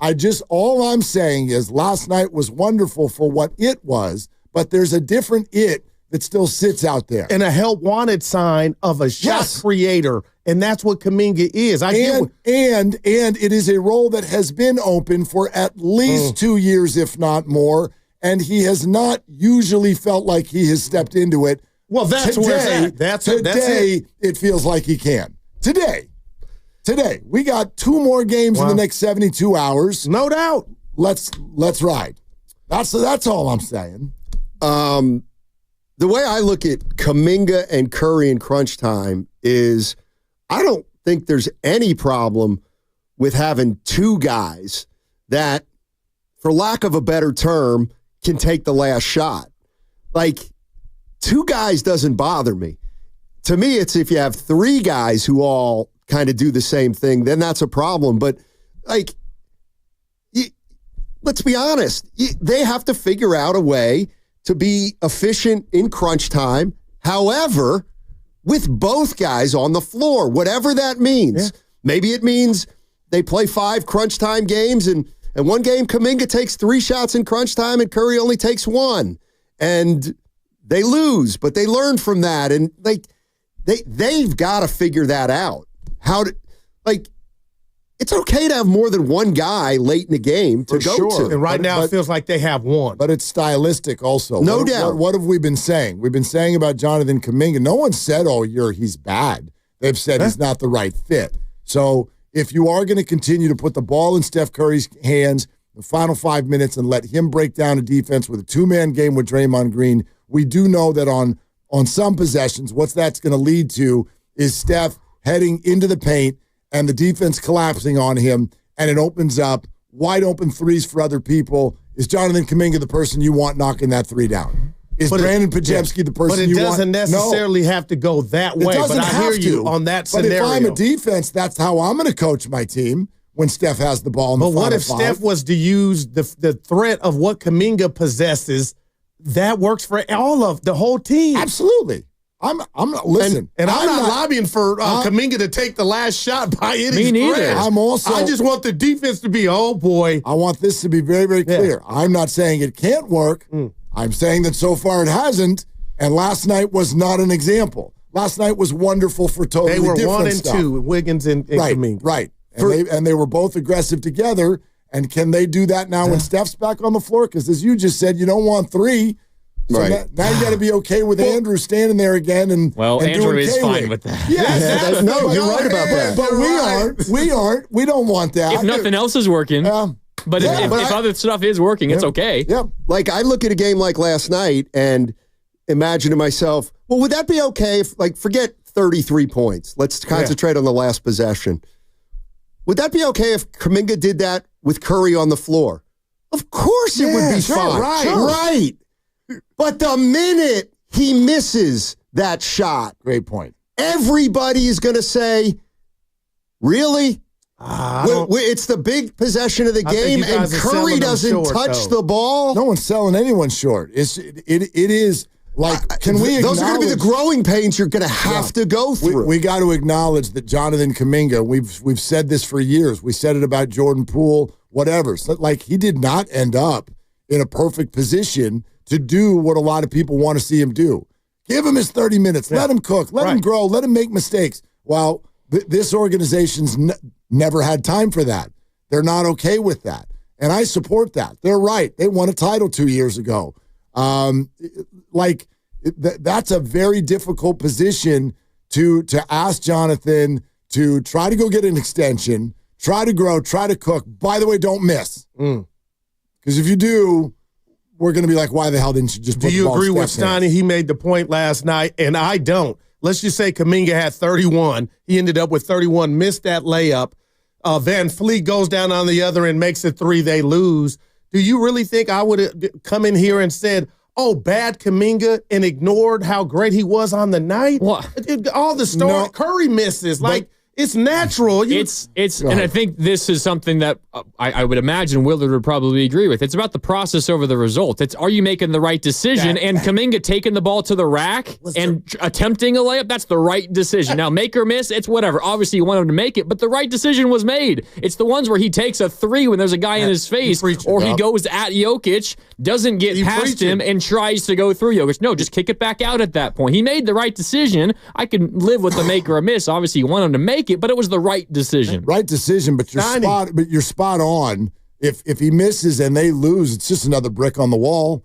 Wow. And we're in here today absolutely saying, no, we're saying that this trade they still don't have anybody. Well, Shams just reported they're still hunting. And can we ask why that came out today? Exactly. I thought that was did he say it more today? than a coincidence. Yeah. Of course. But I would say this, if Kuminga takes that shot last night and misses it, I would have said, this is what you're going to have to live with at times with Kuminga. Against Denver, he played terrific for, up until the last 5 minutes. Okay, gotcha. Then he got 2 shots blocked. Okay. And I came in and was like, he's pretty good, but there's a difference between the first 5 minutes and the last, whatever. Yeah. And so then last night he does it and it goes in. If he misses it last night, I would have come in here and said, these are the growing pains that you're going to have to live with. And let's say he gets that play or decision, let's say decision 8 more times. Can he make the right one 5 out of 8? Maybe, you know what I mean? Mm-hmm. It's not all or nothing. Last night he made a great play. He was really good last night. Really good. Yeah, he was. But the route on the table is, okay, now do it with Steph and Draymond. No doubt. Or just do it again. A different way, but as effective. Do it again. I mean, to me, to be a star in sports is often really just about consistency. It's just like you got to do it every night. No doubt. Yeah, or at least almost. And almost every night. And the help wanted sign is not saying be a star. It's be the number 2. Go get yours. And I think Curry needs to tell, if he hasn't, hey, Kuminga. And Kuminga's heart's in the right place, but I think he's looking at those guys like, I can't be me. You can to a degree. You got athletic, gifts, man. Use them. Yeah. They'll tell you and pull you to the side if you're doing too much, like Jordan Poole. You never had to tell him to, you had to tell him to scale it down. But it's not just a group of individuals all going to be themselves. It has to be complementary. By the way, Nick Bosa, doubtful. Oh, Carter. Trent Williams out. Trent Williams out. Yeah. Nick Bosa, doubtful. Greenlaw's out. We knew that. Hufanga and Aaron Banks questionable. Yeah. But that was the combination of Bosa not playing and Trent. Just defensively. Oh, yeah. Bosa not playing and Nick Sorensen's answer yesterday. Combine those two things together. Start your Bears if you're trying to make the playoffs in fantasy. You didn't agree with that. I couldn't believe it. Well, it's not that I didn't agree. I didn't even know what the hell he said. Nothing. He said we suck at everything and we're trying to be better. We're looking at everything and we're going to look even harder. Right. What? And look at ourselves. Yeah, we got 5 games. Were you blinking before? Dude. The poor guy. A lot of words. He just seems lost. Right. It doesn't seem to fit him. I don't know. All right. You're listening to the 95.7 The Game, KGMZ FM and HD1 San Francisco. Always live on the free Odyssey app, Twitch and YouTube, powered by First NorCal Credit Union. All righty. It's time for What's Bugging You. Who's enjoying these bouts of rain and cold weather we've been experiencing? The weather isn't the only thing to worry about. It's also ant and rodent season. If these pets have made their way into your home looking for shelter from rain and cold, Atco Pest Control has comprehensive solutions, from effective ant treatments to rodent eradication, and we know it would be an eradication sensation when that occurs. And exclusion work, that's when they take the thing and get it out of the house. Atco can take care of everything that's bugging you. Call Atco Pest Control or fill out a service request line on ATCOpestcontrol.com. Nice job, Stein. There you go. There was some odds on the. Go ahead. I'll start to get the ball rolling. I made a big mistake and it's starting to bug me. So we had a doorbell issue at home. Okay. In that it didn't work. I gotta get a new doorbell. Okay. Well, we ended up getting one of those doorbells with a video component. The Ring. It's an Arlo, but okay. Wait, is Ring a sponsor? Okay. Not yet. Okay. Or Arlo. Maybe they could. Oh, what a bad idea. Why? Why? Because see who's at your door. And that's the problem. It's not that I can see who's coming in my door. It's that they can see me. Oh, boy. Coming in the door. It's like I get an alert. Animal detected. Oh, look. There's a cat out in the front. Or let's just say hypothetically. I live on the Let's thing. just say hypothetically. Just hypothetically. I'm going to the Warrior game tonight, and let's just say one thing leads to another with Goo, and we get after it a little bit, and people in my house go to bed at like 9 o'clock. Uh-huh. So they don't know if I get in at 9:15 or 4:45 a.m., but they do now. He's got a curfew. This was a big mistake. You know what you need? We're a surveilled society, and I just played into it. Yep. My bad. You just need a back door. That was just We have one, but that will bring its own set of problems. Well, sure. My man. Sure. All right. So, Goo, I got a curfew tonight, self-imposed. Yeah. All right. All right, I'll go. I look at head coaches in all sports is the adult in the room, the parent. And the one game nobody asked that I watched the most last year was a playoff game against the Niners and the Lions. I saw the game in its totality. It was a wonderful game. The Niners ran down Detroit. But what irritated me and what still irritates me is the reason the Niners, I believe, were able to make that great comeback, Willard and Grandy, was their coach treating the NFL playoff game like it was a video game on Madden. So I let that go. Last night I'm watching the game. 4th and 1. Sometimes you just got to concede and say, you know what? I got to do it for the betterment of the team, the players, and the fans. We messed up. Let's kick this field goal. They chose to go for it. 4th and 1, Willard. The quarterback almost blew it because he slipped. And all I want to say is, Dan Campbell, you won last night, bud, but you have not learned. And it's bugging me.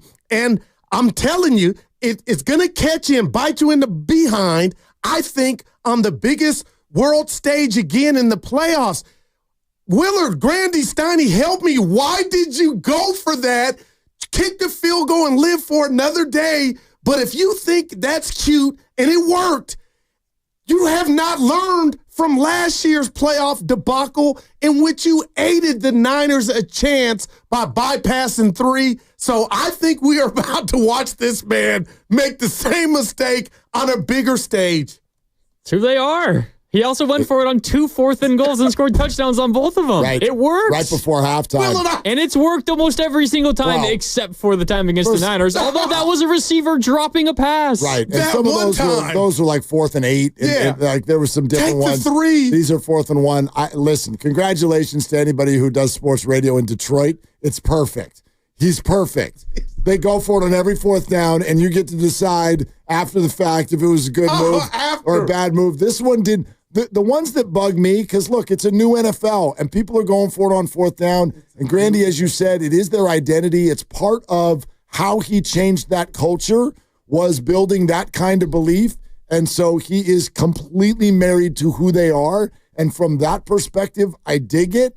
But I also think you need to play with the risk-reward in each of these scenarios. And at the end of the game last night, yes, it worked. I'd also argue, though, you could, what you're leaving the Packers if you just kick the field goal on 4th and 1 is, you're leaving them 30 seconds and no timeouts. Yes, they could come down and tie.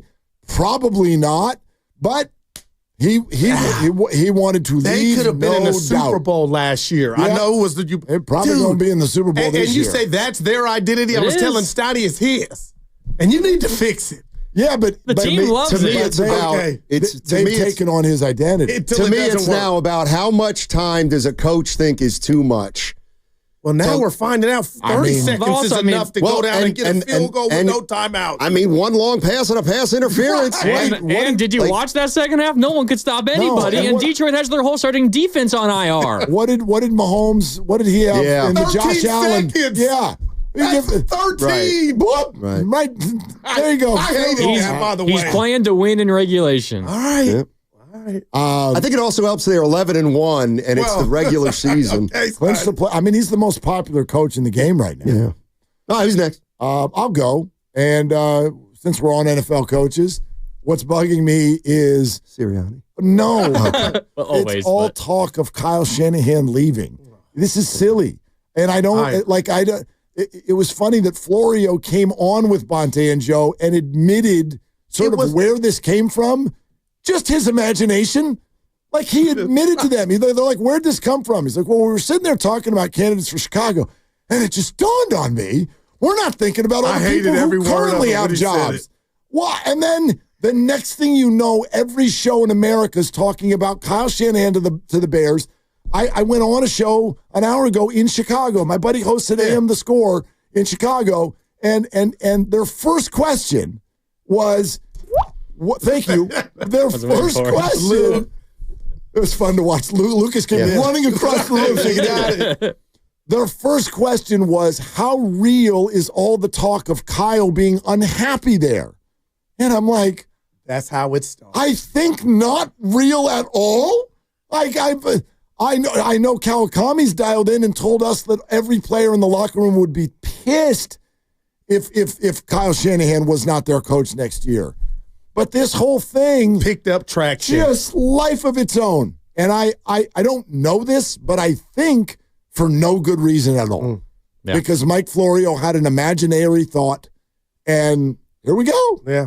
Yeah. Steiny's looking at your grandy, the shot clock's ticking. I'll say this real quick. Because this is what I thought about. Wow. Yeah. There's a writer named Keith Smith based out of Orlando. Oh, yeah. And he actually was the guy who came up with the idea of the bubble in Florida at Disneyland, and he wrote that story about how happened. And it did happen. I mean, sometimes life imitates art, and sometimes art imitates life. And probably not this time. Probably not. Yeah. I'll wrap it up. What's bugging me is everyone upset about the 12-team college football playoff.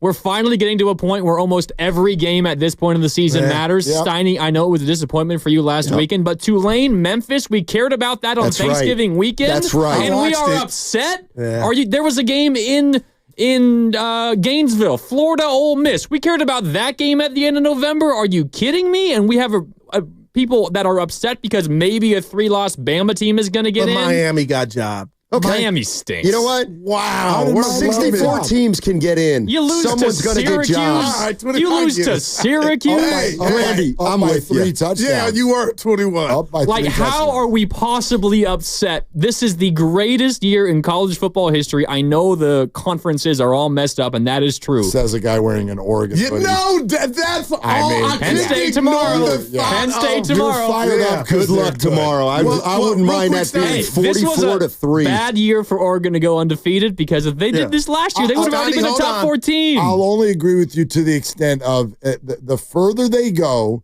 to take people in a boardroom deciding who gets to win, the further they go to take that out of the game, the better it is. So from that perspective, I couldn't agree with you. And let me help you, young fella. Yeah. Social media is created for the angry. How much good do you really... And it's negative. It's a cesspool of negativity. I love it. It's tough. I love it. I love it. I love it. Tell you what, that slipped out. That's called ending on a high note. Happy payday, and you know where fellas. you did it? You did it on 95.7, The Game.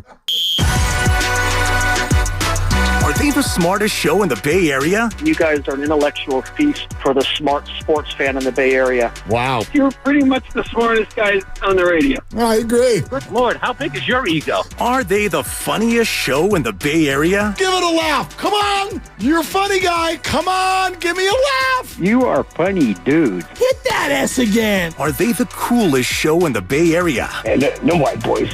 They cool. That's what people are saying. You guys are phenomenal. This is one of the most perfect ways that I could end my day, getting the chance to talk to Mr. Mark and Dan, you know? We'll let you be the judge. Oh. All I know is it's a couple of Bay Area boys talking sports. I know nothing. Thanks. It's Willard and Dibs on 95.7 The Game. Yeah, let's go. Let's do Friday, shall we? Come on. That's Grandy's in for Dibs. If you were with us in our 5 o'clock hour yesterday, you know exactly why Dibs ain't here. He can't talk. Hope you're feeling better, Dibs. Wow, we sent that guy to the showers early yesterday. And yeah, so we hope Dibs is feeling better. Get back at it on Monday. But all good, Grandy is here. You're here. We're here. Let's ride. 888-957-9570 is the number. George Sedano is going to join us in like 15 minutes. He is both calling the Niners-Bears game, but also is obviously a big part of ESPN's coverage of the NBA. So we will talk Warriors with him as well. Bob Fitzgerald is going to join us in the 4 o'clock hour. A lot to get to after that Warrior game tonight. And Grandy, that's just kind of the way I look at it. It's everything with Jonathan Kuminga for some reason ends up feeling conflicted. Last night was beautiful basketball. Beautiful basketball. And so he deserves all kinds of credit, and I actually want to give him credit for two things. Okay. One of it being how wonderfully he played. But I don't think we've made enough about how he's handled this year. He really deserves a nod for that. Because there are even moments where it feels like the reporting around it would suggest that Jonathan is belly aching about his role. I think even if he is upset behind the scenes, he's not let that come out in any sort of a way. He's not let it slow his effort. He's not talked about it. I think Jonathan's done a wonderful job handling what is a prickly, at times, situation. So he gets credit for all of those things. The problem with all of this is the role that the Warriors are looking to fill, that's not the role he filled last night. That's not what they're looking for. Let's just whittle it down to this. The Warriors aren't looking for a 1. They have a 1. They're looking for a 2. And so I love what you see from him last night. I want to see how you can tuck that into tonight when Steph Curry plays basketball for this team. Yeah, Steph and Draymond both probable, expected to play in this game tonight for the Warriors. I hear you.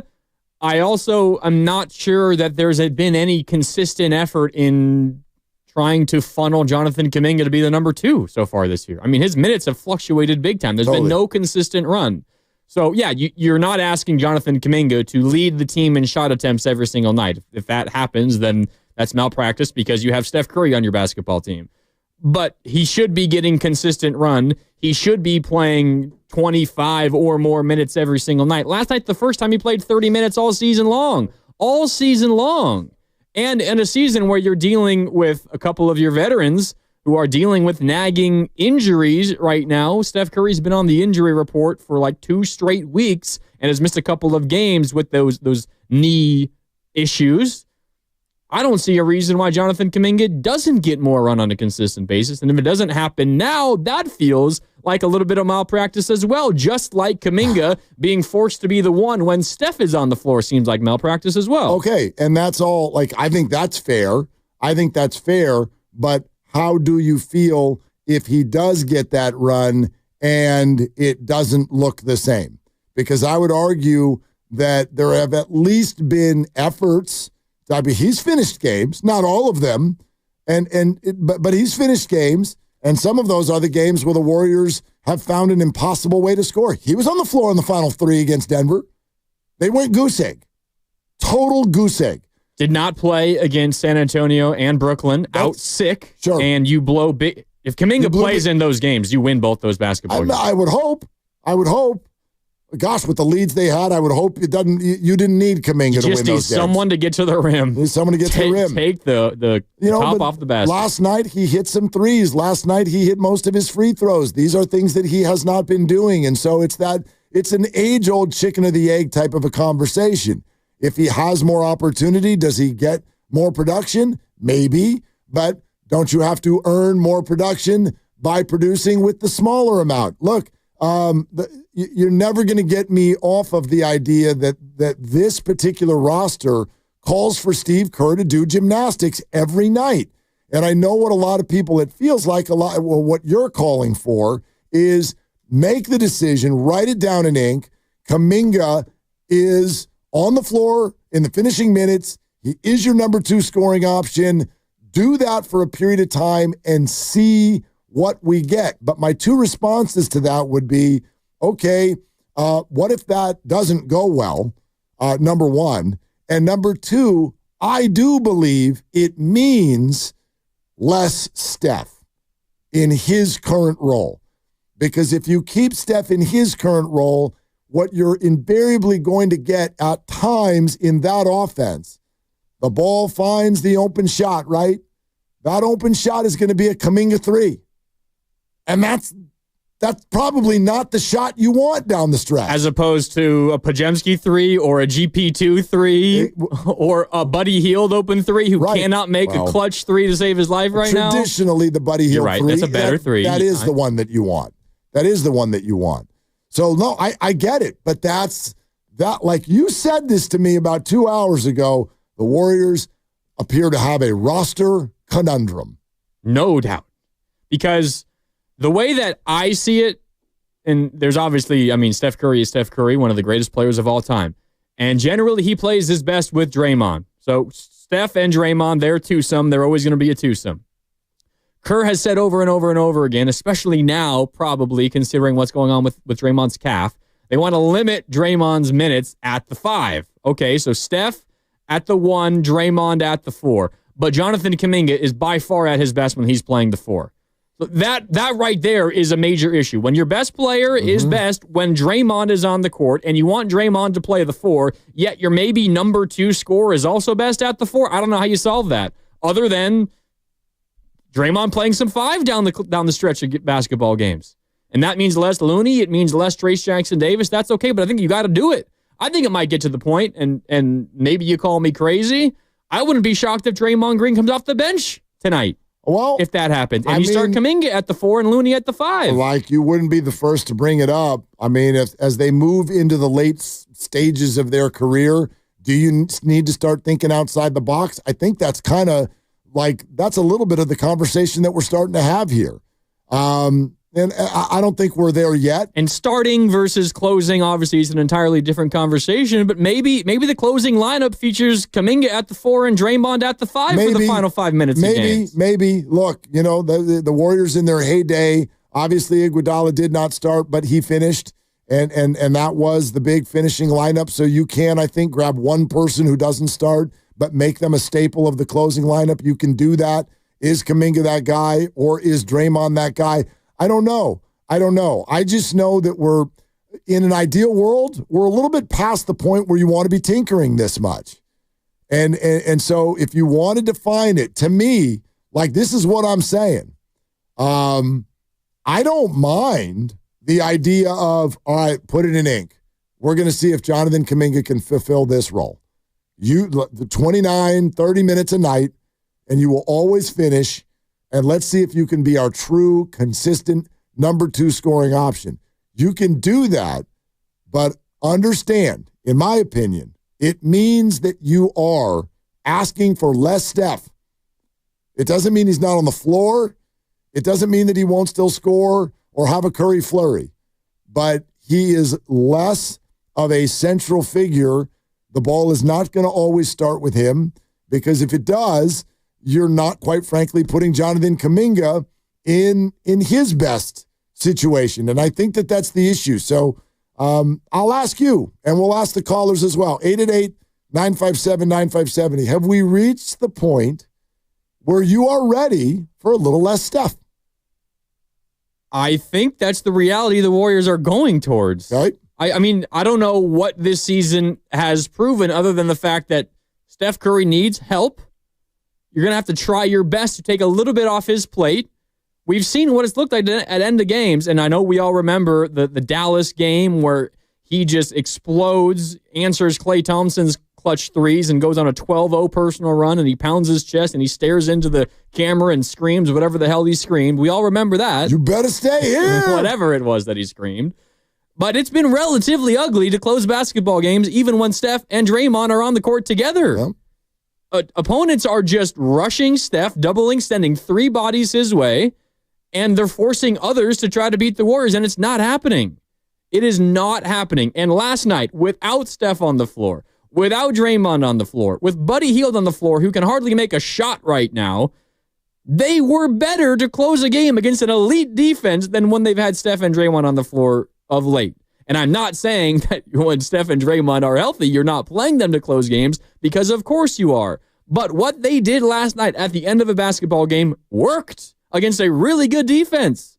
And you don't have maybe your 2 most unique offensive weapons on the floor for it. I don't know how you can possibly say, well, just because now we have these 2 guys back, we go away from that entirely. It's not like Steph's on the court and every possession is a Wiggins and Kuminga pick and roll. No, but you know that the NBA it's a couple of things. There's a pecking order, and that's not just ego. There's a pecking order. There's a reason you're going. It's almost like a quarterback going through progressions with the ball in his hand. There's an option 1, there's an option 2, there's an option 3. Do you get to option 2? Do you get to option 3? Do you get to option 4?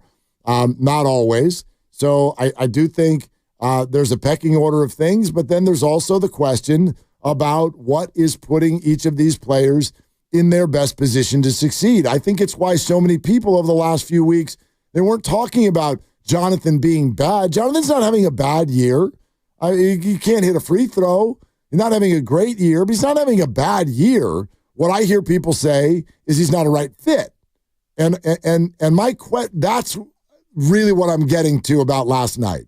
Last night was great, but it did nothing for me with regard to whether or not he's a good fit, because what you're asking him to fit in with wasn't there. Yeah, I hear you. And I think what last night did for me was confirmation that the Warriors have been trying to bang a square peg into a round hole. And the square peg is Jonathan Kuminga, and the round hole is the offense that they play. If Jonathan Kuminga is going to be your number 2 scorer, you cannot work your offense the way that you have for the last 6, 7, 8, 10 years. That does not benefit Jonathan Kuminga. If you think Jonathan Kuminga is your best chance to be the number 2 scorer and take pressure off of Steph and be the guy that scores 20 points every single night, it's not the motion offense. It's not the read and react offense. Correct. It's not just plant Kuminga in the corner and allow Steph and Dre to work pick and roll. It's not that. It's also not trying to win a championship this year at all costs. Let's be real. He's 22 years old. I don't in my wildest not dreams. Not a perfect world, and their roster is far from perfect. It might be the best opportunity you have. It might. But what I think they've been saying all along is they're going to continue to explore how to actually twist it a little bit so that it is more ideal for this year. And that may cost them a really good player in the future. It might.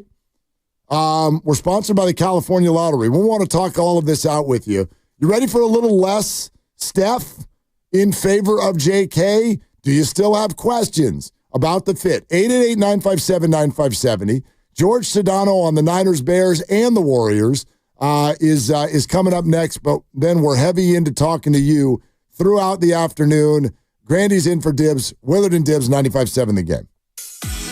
If you're looking for the perfect gift, gift scratchers from the California Lottery. With so many to choose from, you're sure to find the right gift for anyone on your list. Give the gift of scratchers from the California Lottery. A little play can make your day. Many architects and builders who team up with Golden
Xfinity. Bring on the good stuff.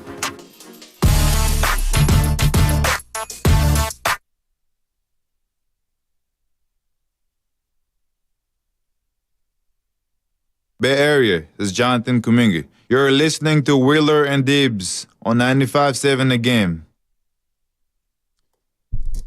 And last night, Dibs' pick didn't stink. By half a point. By half a point. Way to go, Dibs. And I like to give the rest of the room even more credit because when we know to actually go with Dibs, that means we're going against our better judgment, and we were right. We were half a point. Yeah, Packers plus 3.5. That was the Thank pick. you, Dan Campbell. Yes, indeed. Thank you, Dan. And as is tradition, but especially special on Friday, I want to make sure everybody gets to hear everyone's favorite sound.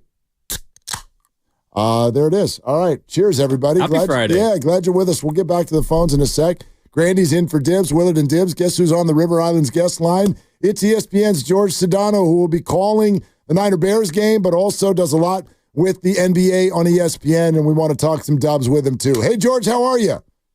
What's up, guys? Thanks for having me. Yeah, glad you're here. The big question that everyone's been playing with, quite frankly, for even longer than this year with the Warriors, is that number 2 scorer on the roster currently or not? And in light of Jonathan Kuminga's 33 points last night, it's a good day to ask the question. What do you think?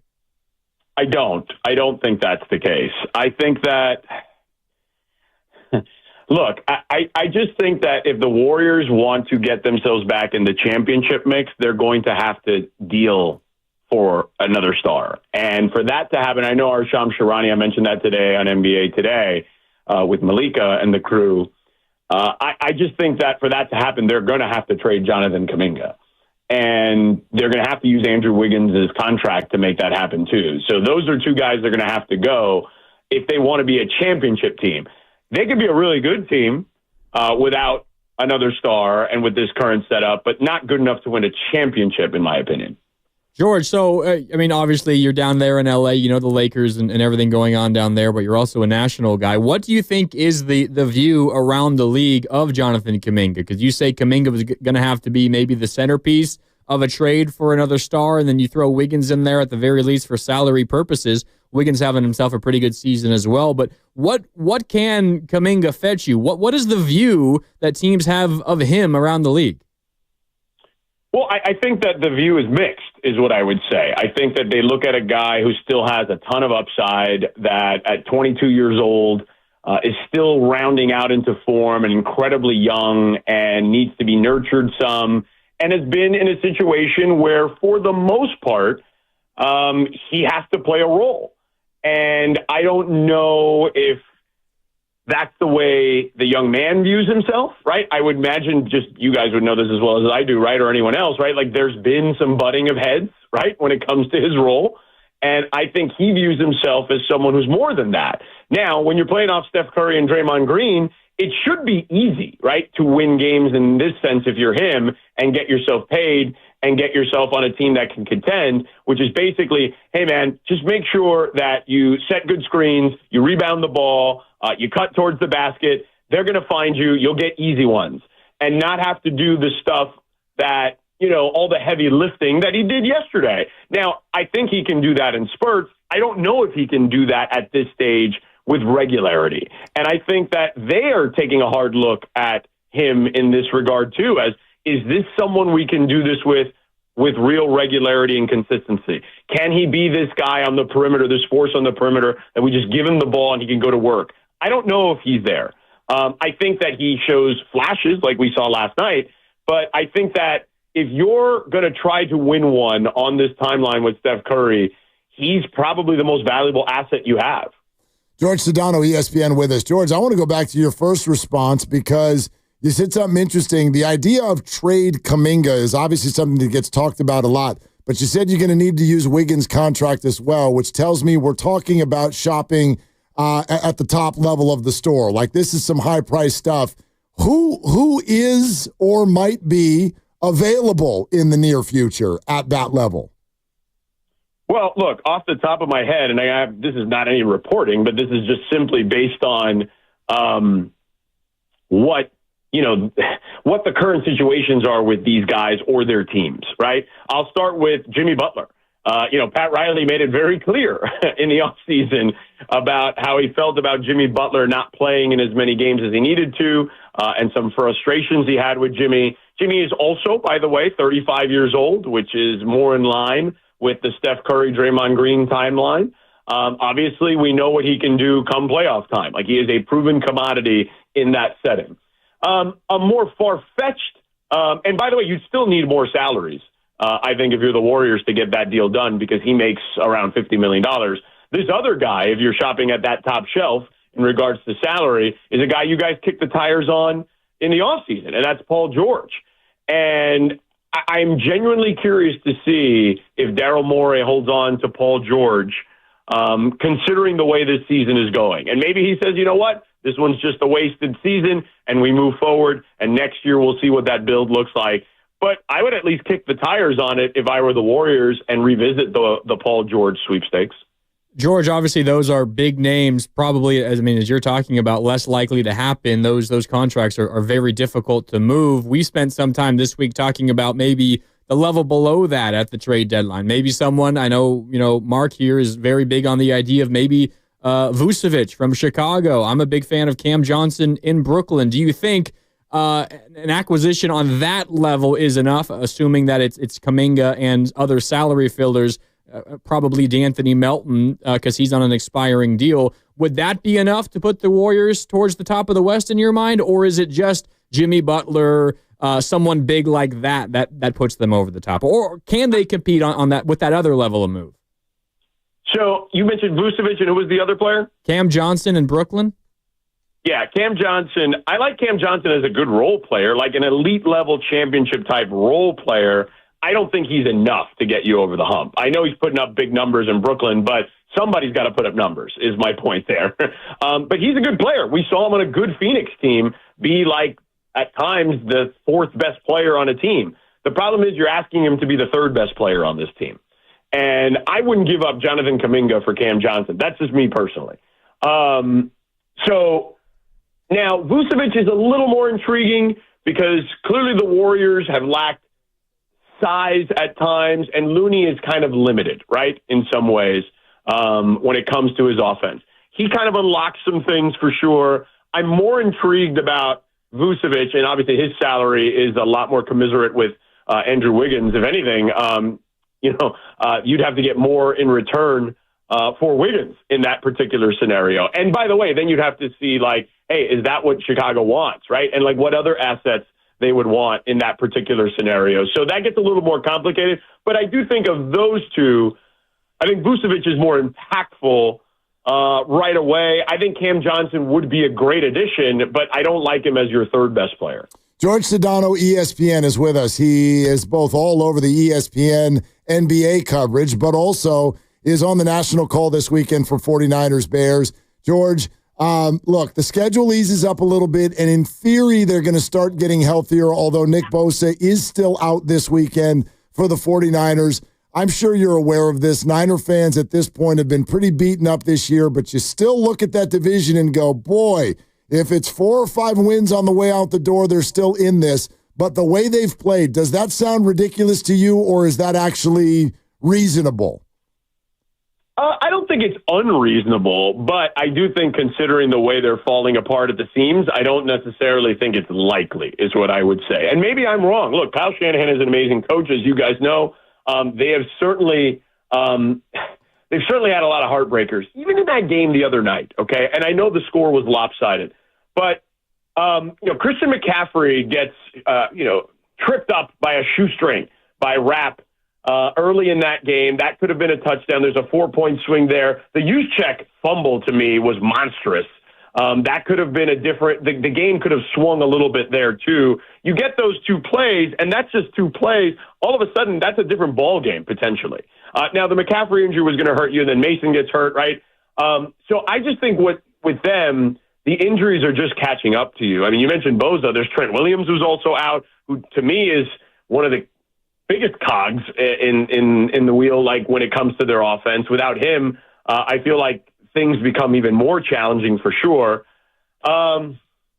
Look, they could beat the Bears. The Bears have struggled plenty, right? They've lost whatever it is, 6 in a row or whatever it's been.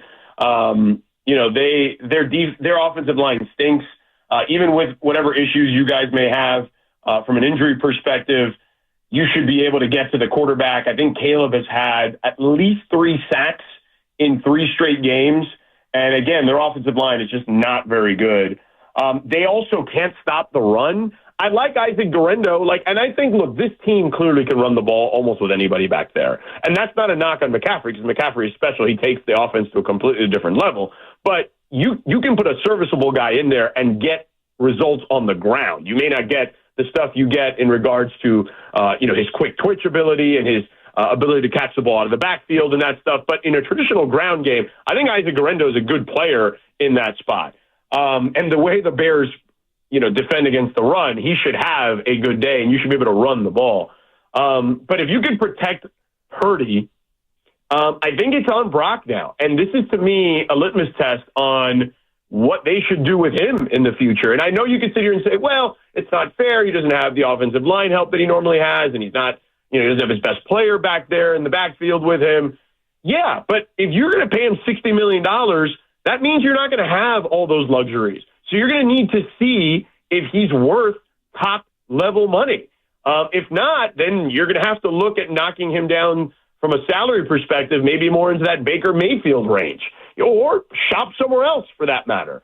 So I do think that this is a bit of a litmus test in regards to Brock and what he's capable of doing. I agree with you, George, and that's where I wanted to go next. You have the contract looming over the offseason ahead as it relates to Brock Purdy.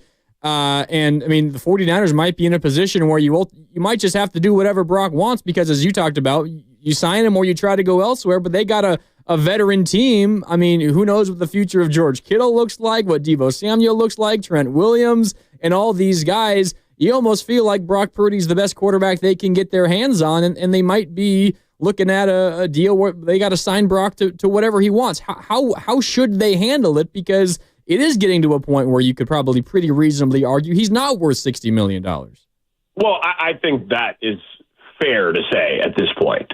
He's not that guy that elevates you to that level. So the question is, okay, what level is he? And here's the thing.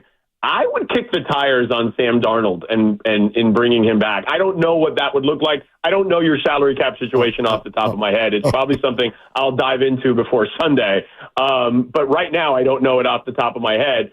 But again, the salary cap can be maneuvered based on who's on the roster and who's not.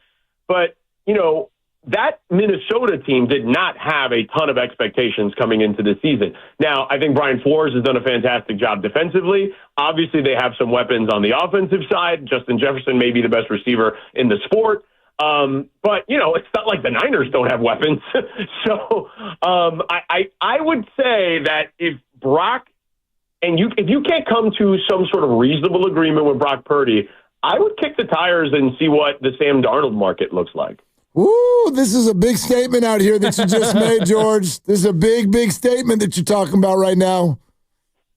Well, I mean, listen, you already had him. You already know what he's capable of, and now you're seeing it. And he's in the same tree, right? Because Kevin O'Connell is in the same Kyle Shanahan, Sean McVay, Mike Shanahan tree. So the offense is not that dissimilar. George, wanted to ask you this, too. Before you jump, have you heard your coworker, Shams Charania, today? Have you heard what he said about the Warriors and the trade market? Yeah. I referenced it at the top. Yes. That he had said that he thought the Warriors over the next couple of weeks would be kind of kicking the tires on stuff. Obviously not the first we've heard of it, but I find it, and a lot of us here do, very interesting that this report suddenly was center focus today, the morning after Jonathan Kuminga scores 33 points with Steph and Draymond not on the floor. What do you make of the timing? Oh, I think that they know they're not good enough to win a championship with this roster. That's my opinion on it, okay? I've not talked to anybody about that, but they look at this roster. They know what a championship roster looks like. I mean, you've won 4 of them, right? So you know what it looks like. It's not this necessarily. There are pieces on this team. There are players on this team that could be part of a championship roster beyond the obvious ones in Curry and Draymond Green. And, look, do I think that Andrew Wiggins could be part of it? Yeah, but again, as I mentioned earlier, I think you need his salary to get anything done here. So I think they know that. I think that the timing of it, all of it makes sense to me. Do I think they were showcasing him? I'm sure if Steve got wind of that I said something like that, or anyone said something like that, he'd mock it, scoff at it, and just keep it moving. But I don't necessarily believe in coincidences. So I'm kind of more inclined to believe, like you, that after putting him out there, showcasing him, and by the way, showcasing is a two-way street. He's got to perform, and he did. And he did. So I do think that the timing of it makes some sense to be like, hey, look what this young guy did. Anybody interested? I do think there's something to that potentially. George, it's a great conversation, man. Thank you so much for coming on, and have a great call in the Niner game this weekend. Thanks, guys. Thanks for having me on. Have a great rest of your show. You too. All Thanks, right, George. George Sedano, ESPN. That was meaty. That was very meaty. Sam Darnold and the Warriors roster, not a championship roster. Sam Darnold and, quote, you ain't good enough. And the Warriors know it. That was good. That was good. And by the way, those of you who are like, so what was the Shams? What did he say? Listen, in 10 minutes, we're going to play this for you and really get into it. We'll really get into it. In 10 minutes, we will play for you what Shams Charania said on ESPN today about the Warriors and the trade market, because it's very, very worth our time. And if you've not heard it yet, you're going to want to. Make sure you're with us right now at 3 o'clock.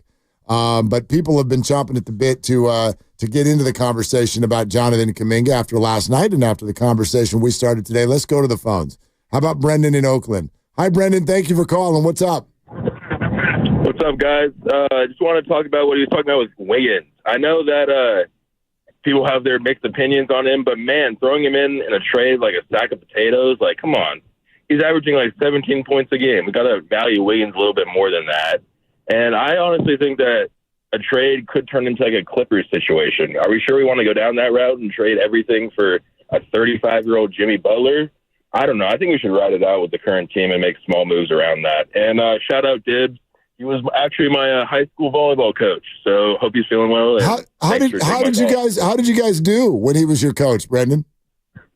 All I'll say is he took a team with three guys who've played volleyball before, and we got second in our league in our inaugural season as a high school volleyball team. All right, there we go. Second place is perfect for a Bay Area coach. You like Kyle Shanahan, Brendan? He was a Raiders fan, so I'm not a big 49ers fan, but second place. Are we really talking about getting rid of Brock Purdy for Sam Darnold? Like, come on. No. Is that really what we're talking about right now? Brendan, great call. Thanks for doing it. Now, I will say this. I absolutely, you want to talk about the way teams use the media? If Brock Purdy's agent comes in and says something that the Niners don't like at the start of the offseason, could I see the Niners calling Ian Rappaport and say, hey, would you do us a solid? Put out a tweet that there might be mutual interest between us and Sam Darnold. Just a little bit of pressure on him. Go ahead and tweet that for us. Brock's under contract next year for $1.1 million, so no stress. Just, exploratory. I could see that. Yeah. The Niners play hardball. We've watched it. They don't always win, but they play hardball in the offseason. Sometimes they should play harder ball. And sometimes like they should have last offseason. And sometimes softer ball. Sometimes softer ball. I'd argue with Nick Bosa. You knew where that was going. There was no scenario. There was no world where he was not going to be the highest paid defensive player of all time. Yeah, get him into camp, and let's go. That's an entirely different situation than Ayuk, and then Brock Purdy will be in a year. Yeah, I also think Brendan's 100% right on the Wiggins conversation that George Sedano brought up. I don't view Andrew Wiggins as the guy you throw into a trade to get a superstar back. Wiggins is playing great this year. I love watching him. The strength of this team, even if there is a move that brings in a scorer, it's the defense. Well, it's the one thing that's been consistent all year long. It's the defense, even last night without Draymond Green. I don't know how many different ways we can say what the obvious core problem is for the Golden State Warriors. Steph and Draymond and Steve and Joe want to win a ring. As George says, and I largely agree with him, what they're looking at right now, roster construction-wise, is good, but it's probably not, and almost definitely not good enough. But what is available to do that would improve you? A, does that thing then crater the future to a certain degree? And B, does it not even help now? Because the names I keep hearing, if we're going to sit here in one sentence and go, well, Steph's got the knees and Draymond he's got the calf. Paul George. Let's go get the even older guys who aren't playing right now. Jimmy Butler. Also, Paul George can't be traded. He just signed a deal, right? Yeah, but I think maybe by the deadline. Does it expire right before the deadline? Have to, isn't there like a 6-month thing, right? I forget. So I think you could, I don't remember when that went down, but if it went down in July, in theory, he could be traded in January, right? So I think it's doable. But that would be a deal that would have to wait. It's not one you can make in a week or two. And it's a terrifying deal.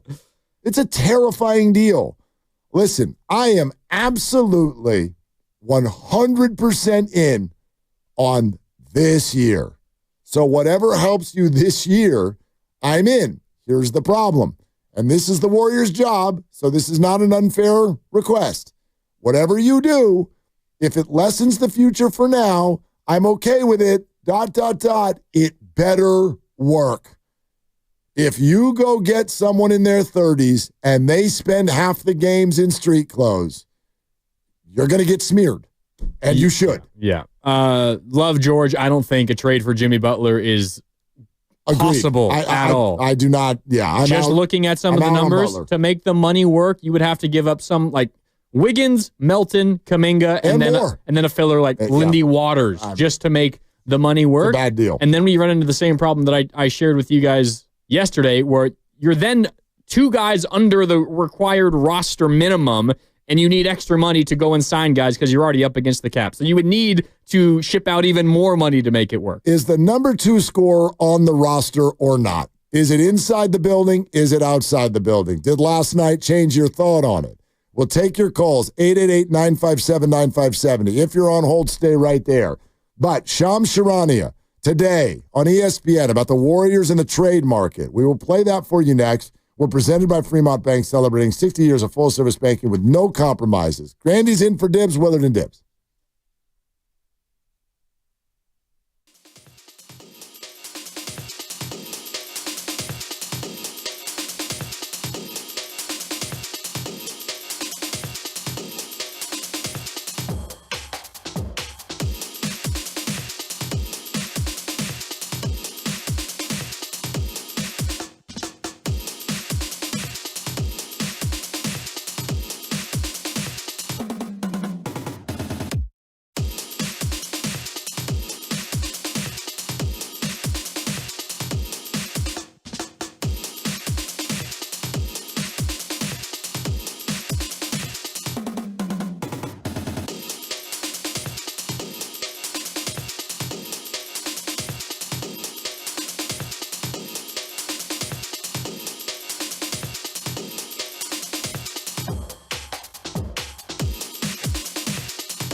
Dub Nation, it's Steve Kerr. You're listening to Willard and Dibbs on 95.7 The Game.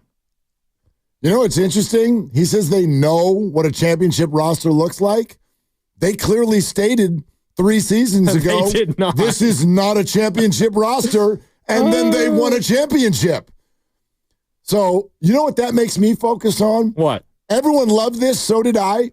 When Kuminga made that driving dagger bucket last night, Steph and Dre's reaction. First guys off the bench. They're going and crazy. Chest bump them. And you wonder if somewhere tucked in there is just the whole like, yes, please, will you be the one to help us?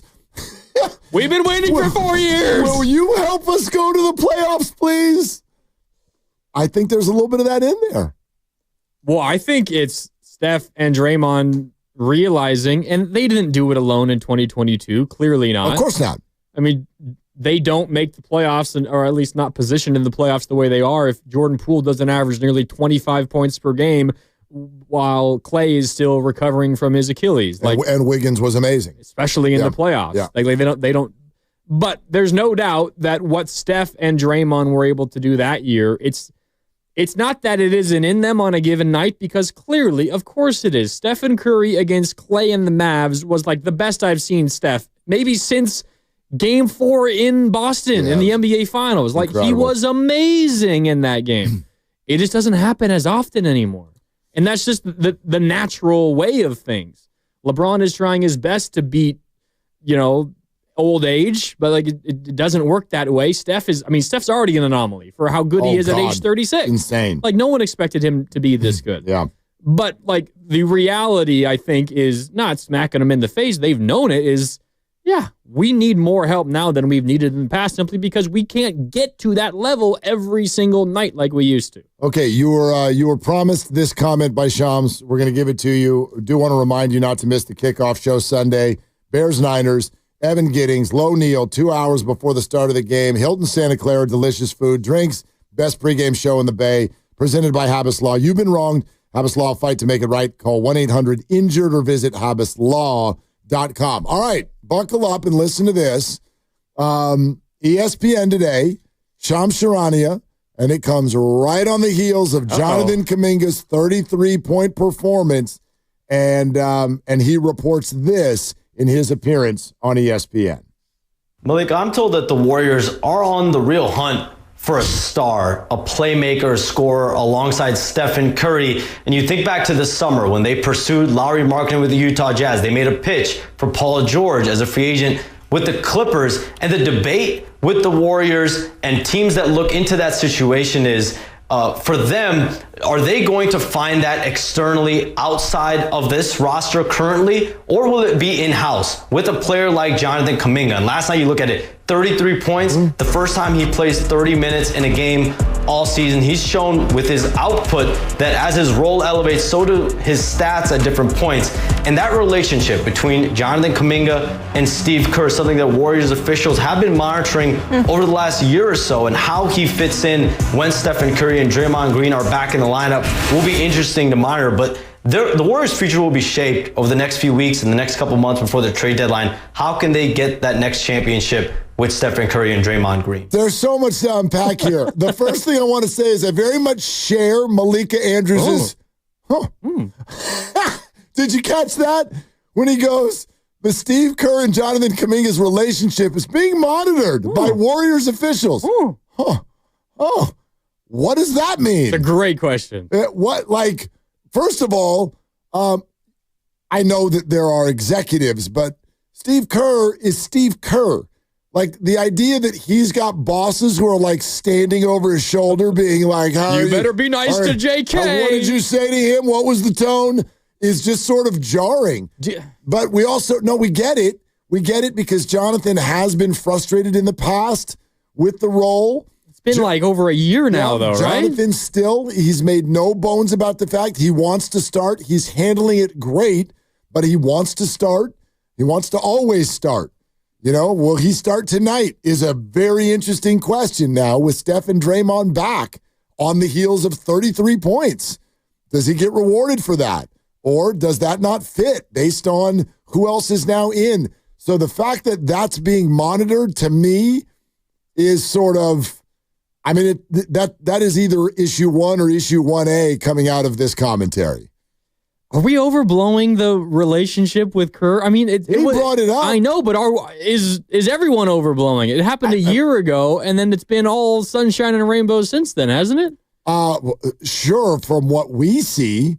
Listen, Steve Kerr might be, of all the sports figures I've ever known, even a tiny little bit, I'm not claiming to know him, but I think he is one of the greatest in the history of sports at being one person here in front of you all. Yeah.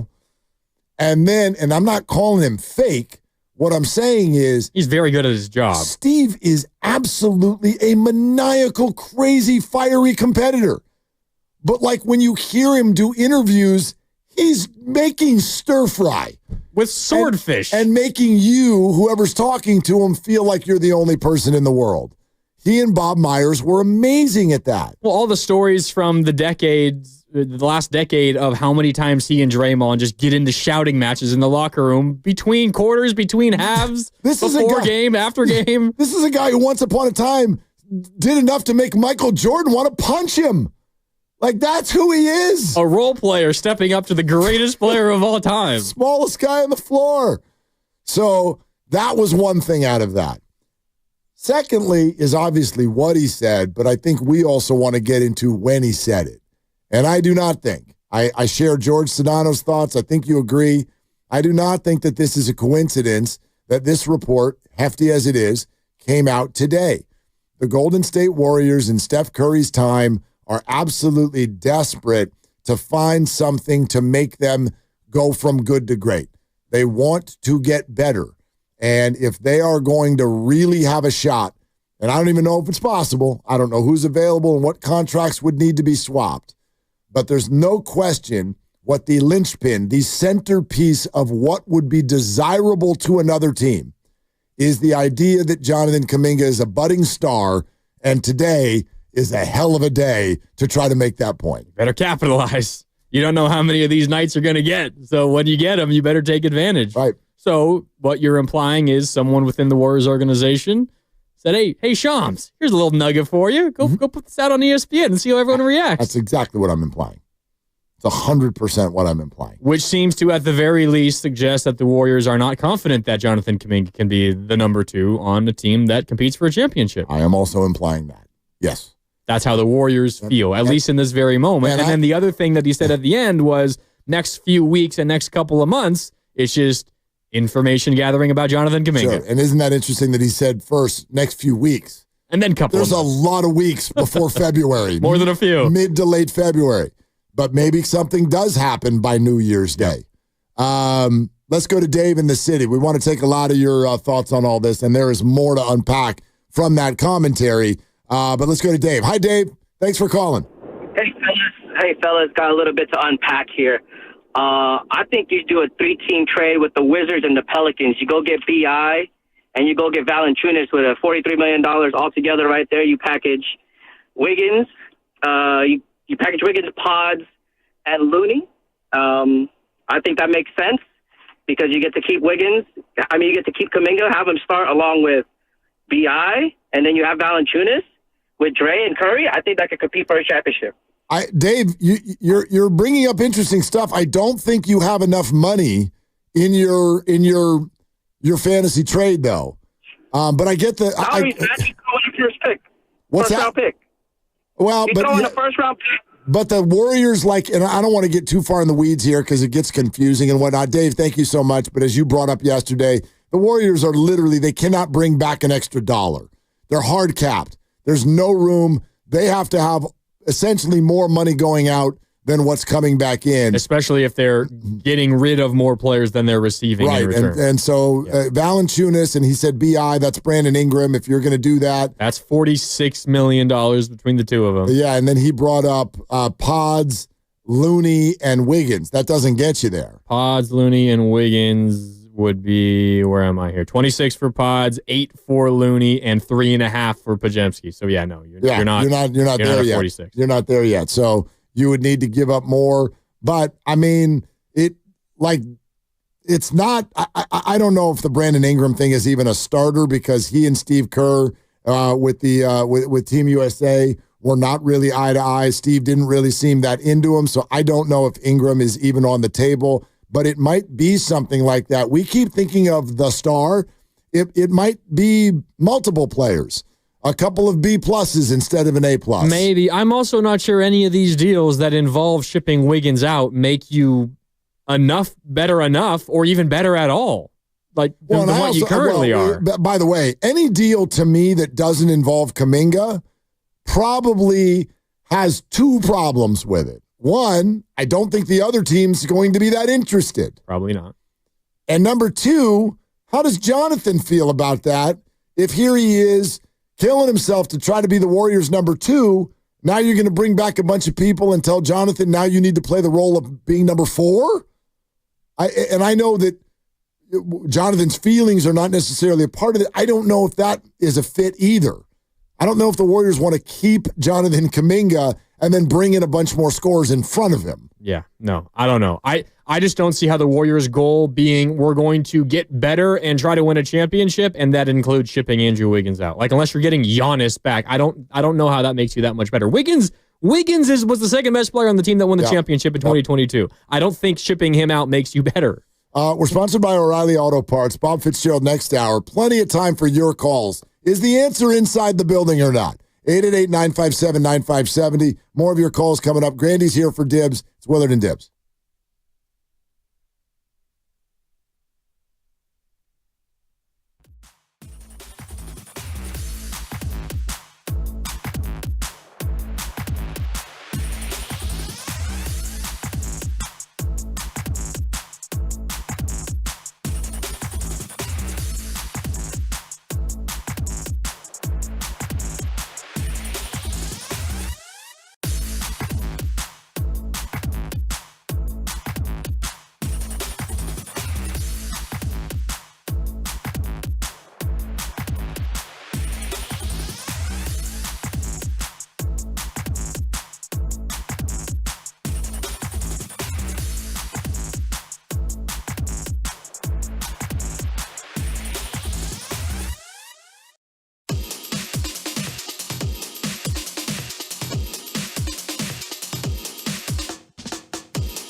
Shot clock down to 13, game clock at 22. Kuminga dribbles up top, screen by Wiggins. Kuminga drives, slices between two defenders and scores!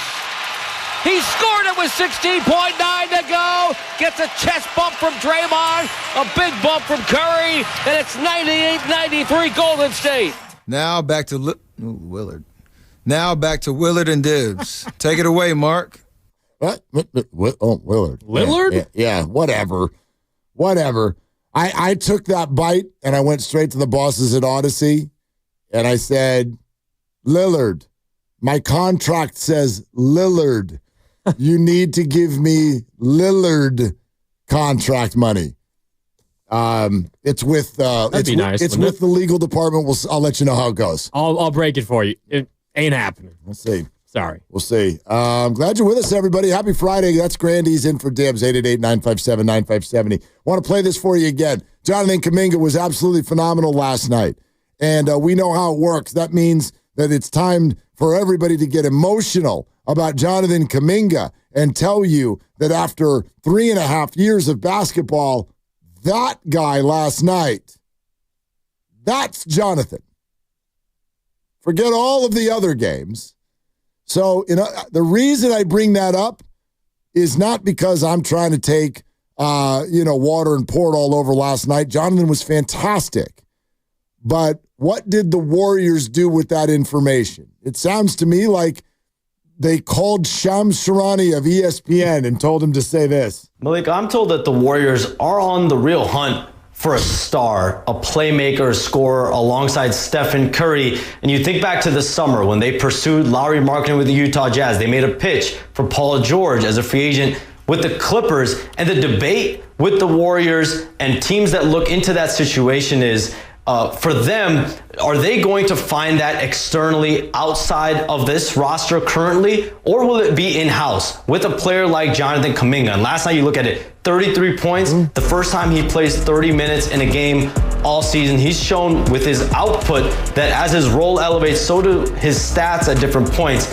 And that relationship between Jonathan Kuminga and Steve Kerr, something that Warriors officials have been monitoring over the last year or so, and how he fits in when Stephen Curry and Draymond Green are back in the lineup will be interesting to monitor. But the Warriors' future will be shaped over the next few weeks and the next couple months before the trade deadline. How can they get that next championship with Stephen Curry and Draymond Green? So, again, what I think the most obvious and easy question that to ask all of you, because I think it's the one that is being asked inside the building, is internal or external?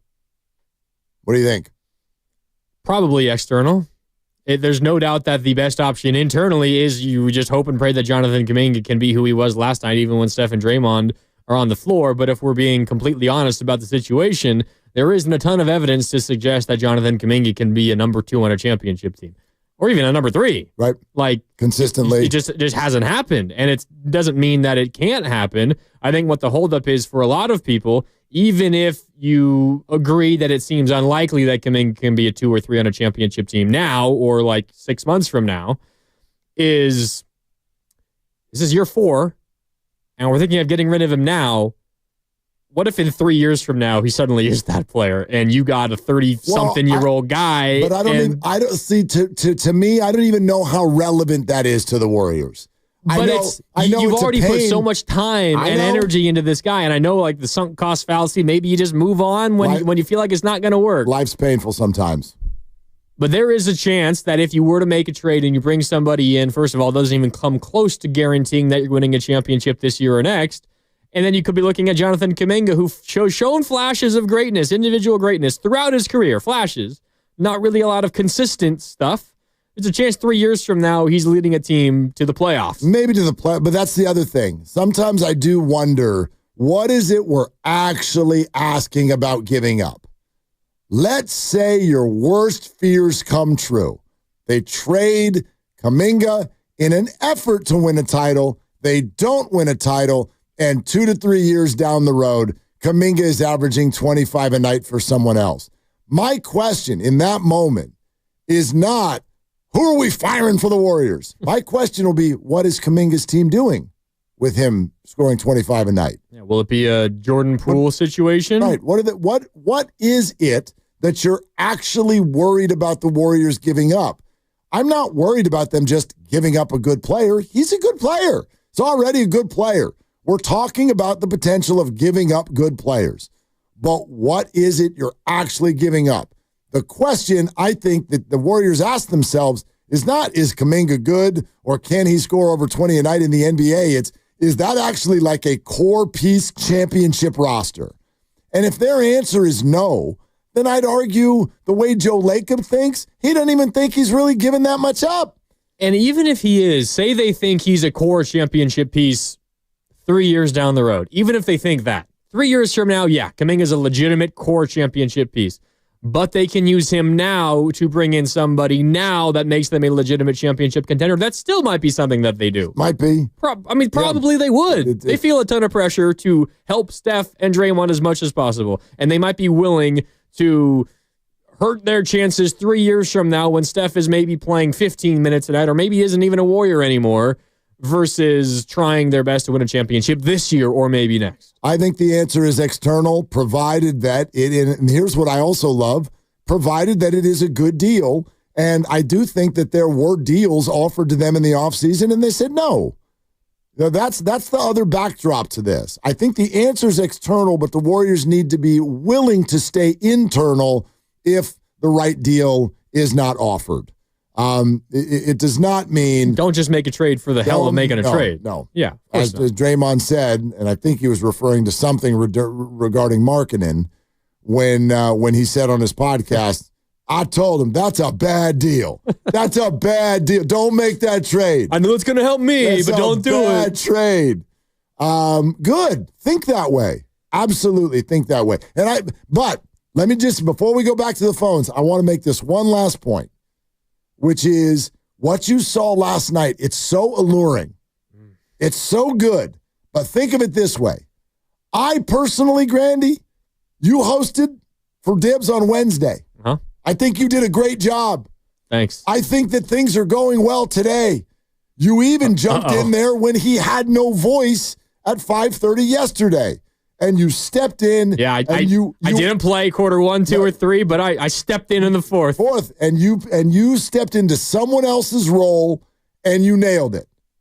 That has nothing to do with your regular role. Yeah. Like what you're doing right now says nothing to me with regard to how well you can be the technical director of this show, running the board, doing the sound, prepping the whole thing, weighing in with certain things, getting our thoughts organized. That's your job, but not today. Today, your job is to be Dibley. And yesterday, Kuminga's job was to be Steph. But that tells me nothing about what Kuminga can do with his job. Wow, so are you calling Dibs Steph? That'd be the nicest thing you've ever said to him. I messed that up. That came out... I thought the entire thing I just did was really good except for that part. Your job is to be a host on this show. Nope. It is not to be Dibs. I think I understand everything that you're saying. I think Dibs' job is to be Doc Rivers. He's home right now and he sounds like this. He is very good at that anyway, right now. I'm sorry. Go ahead. You're saying. I think my fear, if the Warriors are to trade Jonathan Kuminga and there isn't a major adjustment in the weeks, months leading up to whenever a potential trade happens, is that they are trading an asset where they haven't done all of the correct information gathering, and they're trading an asset they don't know everything about yet. Because I don't think they're putting Jonathan Kuminga in the right spot for his skill set.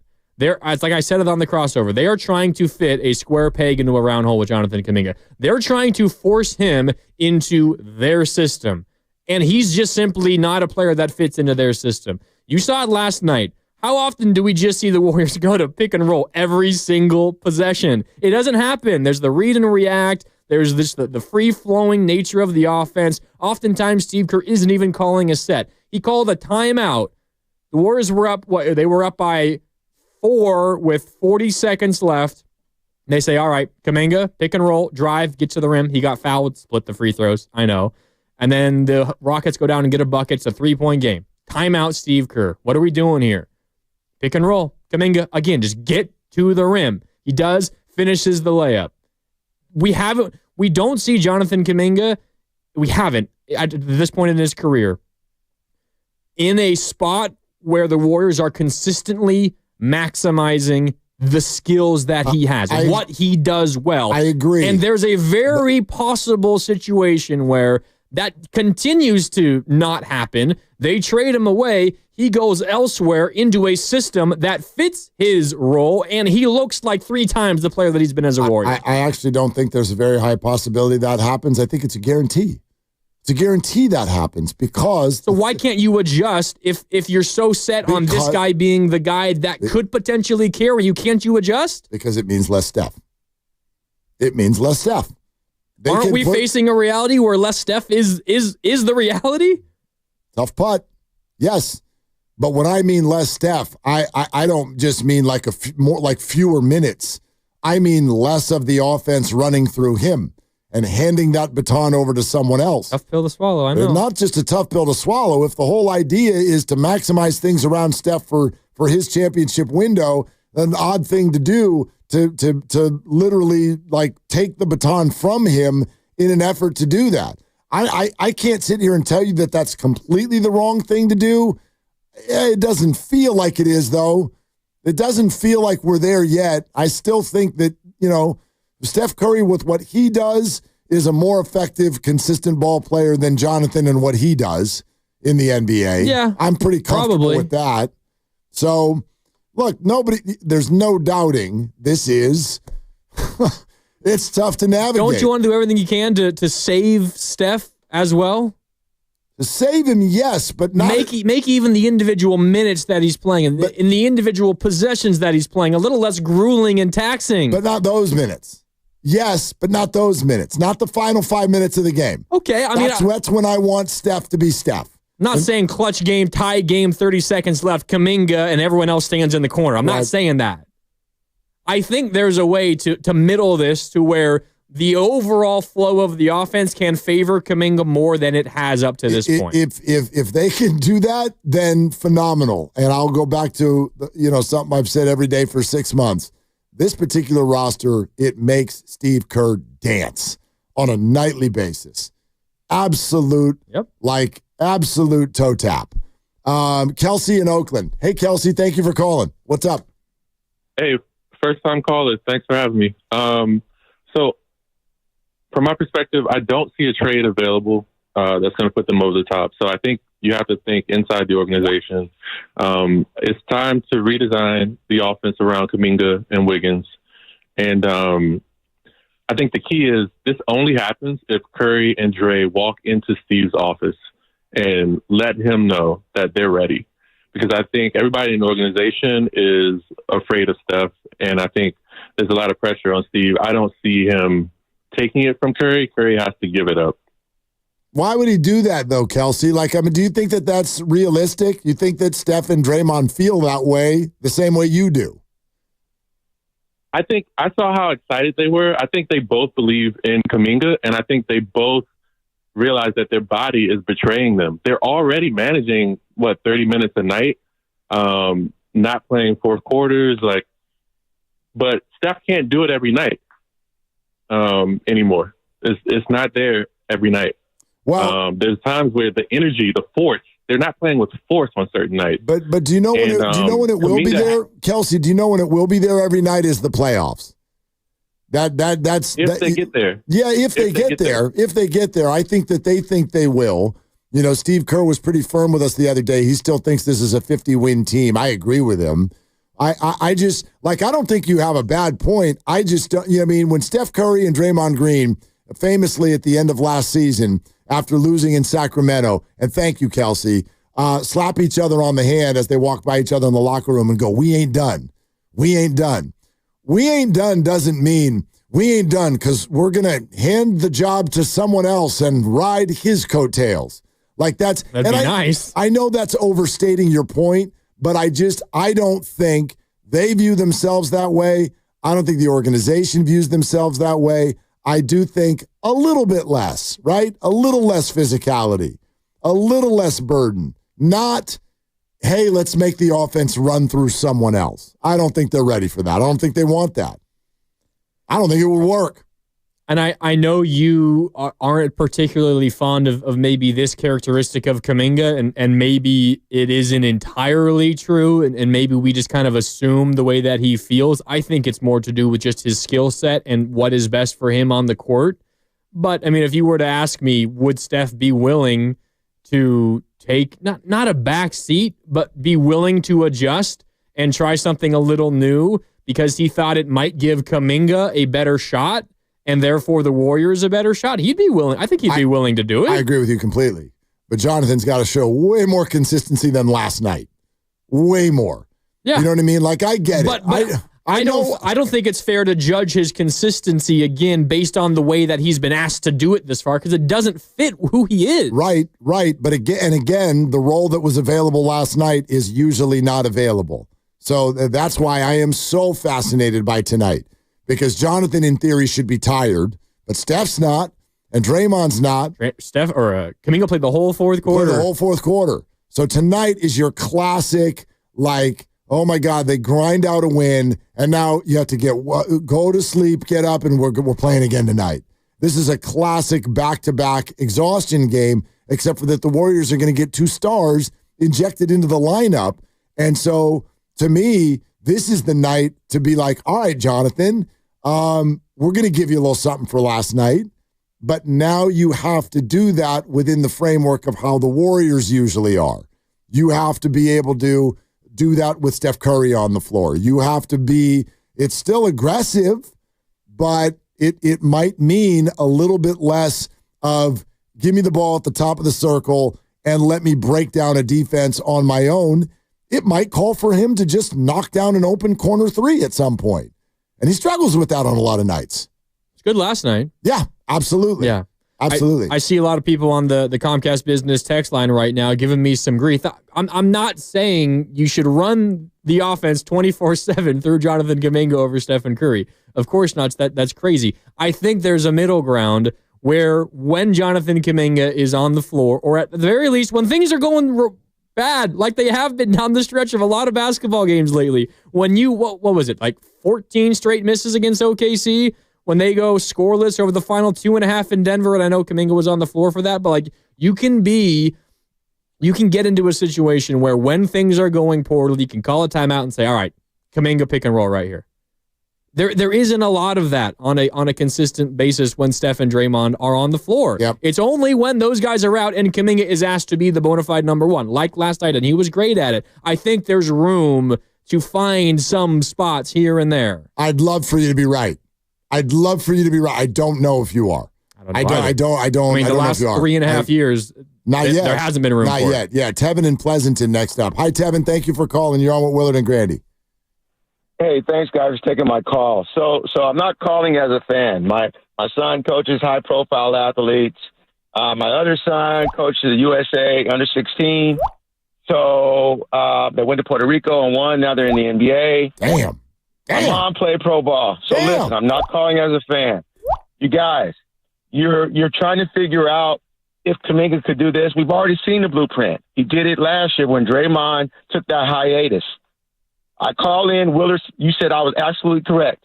They won 10 out of 15 games when Kuminga went to the 4. Steph, all the players said Kuminga's number 2. That's the formula. Put him at the 4. He's not a 3. So last night was an anomaly. You are completely correct. But if you move him to the 4 with Steph and Draymond, so Draymond can do those proper lob passes for dunks with the rest of the players on the team, screw it up by throwing Kuminga bounce passes going to the basket instead of throwing it above, then the whole offense would be different. Steph had no problem last year when they went on that win streak. No problem. He still scored 20, 25 points a game, and Kuminga scored average. Remember, you guys, he was the hottest thing in the NBA for those games. The formula was him at the 4. He played to his back to the basket. He was so quick. He looked like Hakeem Olajuwon in terms of his quickness. That's it. Nothing else. Okay. But no, go ahead. Yeah. So what I'm saying, guys, is this is Steve Kerr's thing. Until Steve leaves the Warriors, it's going to be exactly how you explained, Willard. It's trying to fit a circle into a square peg. It ain't going to happen because Steve doesn't want to run that. Well, bottom line, the issue with that though is also on the defensive end, and leads to a lot of Draymond at the 5, which I think the Warriors believe is going to be too much for his body for a full season, and certainly during the playoffs. Absolutely right, and that's why Steve has screwed up this entire roster. Well, this is the same roster. What was the other option, This is the same Tevin? roster for 5 years, you guys. We've been saying we need a big. 5 years. Right. But in that window, they want a ring. Because of the young man that's not there anymore because Draymond assaulted him. That is the reason why. That was an anomaly. Well, that was and Tevin, thanks. It's a really good call. I don't know. I know that when you say that's an anomaly, I know it obviously stands out among the rest of the years over the last 5. I do sometimes think that when we look back on that year, Jordan Poole deserves a ton of credit for what happened to that roster, but also he and what he did for that team was one piece of the puzzle that needed to evolve throughout the year. I think during the regular season, he was a big part of why they ended up being the 3 seed. I think in the playoffs, he shrunk a little bit, and only because Wiggins really stepped forward were they able to push themselves over the top. You want to know what's interesting? I don't have the numbers in front of me, but I saw a stat that popped up on my Twitter feed earlier this week. I'll try to find it during the break coming up here in a minute. It was during the championship year, or maybe a couple of years, Jordan Poole's numbers without Steph. And it's kind of similar to the conversation we're having about Kuminga, because when Steph was out, when Poole was around, and specifically when Clay was still hurt, Poole became the number one option on offense, much like Kuminga was last night. And Poole was amazing at that. Like 26 points per game, something like that, in an extended period of time without Stephen Curry.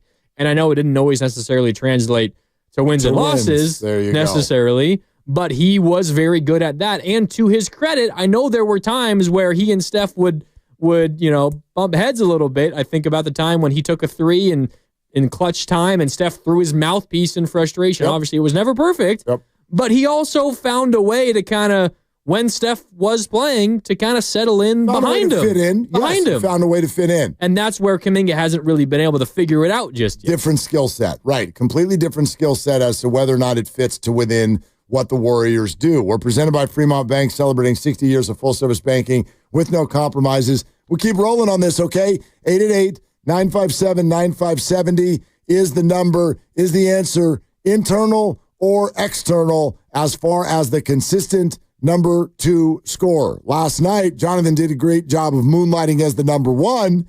Can he be the number 2? If you didn't hear what Sham said about the trade market, we'll have that for you again. Bobby Fitzgerald is an hour away. Grandy's in for Dibs. Willard and Dibs.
Dub Nation, it's Kevon Looney. You're listening to Willer and Dibbs on 95.7 The Game.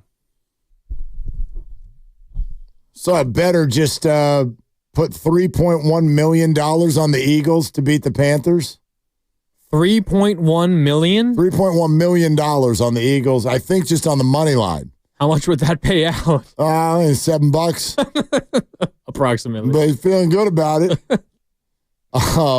Panthers have been playing a little bit better lately. Is his name Dan? He's not here today. You don't know what happens when he's not I don't know what he does. And maybe he's feeling it. He won by a half point last night. He's like, you know him. He thinks he's hot. I'm hot. Every time he gets one right, he thinks he's hot. By the way, are we doing his pick? Because he sent me his pick. Do you want to do it? I mean, we could do it. You want to do it right? All right, It's time for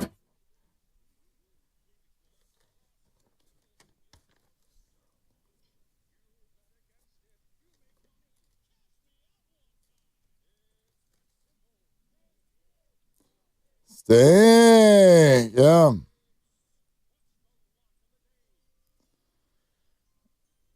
He is contractually obligated to select a winner in the 49er game as we head into a game weekend. The Niners, who feel like they've lost 413 games in a row, will be hosting the Chicago Bears in the Kyle Shanahan Bowl. Winner gets Kyle as the coach. Niners by 3.5. The Niners are favored by 3.5. We don't need to belabor it any further. Dan Dibley selects. The Niners. Oh no. That doesn't usually go well. That's not good. Cuckoo. Yeah, cuckoo. This is to get Dibs back to 500. I know, which is another bad sign. Historically means it's going to lose. Double bad sign. Dibs is picking the Niners, and if he's right, he gets back to 500. These two things throughout the year have meant disaster for him and anyone that he looks at during the week. So. And he might have gotten a little bit of bad news today because both Trent Williams, or Bosa not confirmed. Bosa's doubtful. Seems unlikely he's going to play. Trent Williams is already out for the game. Talanoa Hufanga, Aaron Banks, questionable. Dre Greenlaw will not play. Which we already knew, Dre Greenlaw. But no Trent Williams and very likely no Nick Bosa. And we'll see on Hufanga and Aaron Banks. And Brock Purdy did talk today, by the way. Oh, he did? We think he's going to play. If we go by if he talked or not. The pick is in. I picked Brock to play quarterback for the San Francisco 49ers this weekend. Cuckoosh, yeah. So anyway, if you believe in all of the woo-woo world, I would put all of your Christmas cash on the Bears. Probably on the money line even. Oh, yeah. Anyway, whatever. Let's go back to the phones. 888-957-9570. And again, check this out. It's on ESPN today, and we've decided there's like spider legs. There's 8 different things to talk about with the fact that Shams Charania has said this on ESPN today. Malik, I'm told that the Warriors are on the real hunt for a star, a playmaker, a scorer alongside Stephen Curry. And you think back to the summer when they pursued Lauri Markkanen with the Utah Jazz. They made a pitch for Paul George as a free agent with the Clippers. And the debate with the Warriors and teams that look into that situation is, for them, are they going to find that externally outside of this roster currently, or will it be in-house with a player like Jonathan Kuminga? And last night you look at it, 33 points, the first time he plays 30 minutes in a game all season. He's shown with his output that as his role elevates, so do his stats at different points. And that relationship between Jonathan Kuminga and Steve Kerr, something that Warriors officials have been monitoring over the last year or so, and how he fits in when Stephen Curry and Draymond Green are back in the lineup will be interesting to monitor. But the Warriors' future will be shaped over the next few weeks and the next couple months before the trade deadline. How can they get that next championship with Stephen Curry and Draymond Green? Okay, can we discuss? Let's do this again for a second. When he said, I am so fascinated and honestly confused by this. When he says the relationship between Jonathan Kuminga and Steve Kerr is something that Warrior officials are monitoring. What are we talking about there? First of all, who are the Warrior officials? Ownership? Mike Dunleavy? Joe Lacob? And what does that mean, monitoring? Are they creepy? Like, are they just like, they don't know that we're watching them right now? Is this insinuating that the relationship is not in the best spot? It kind of feels like that, It right? does.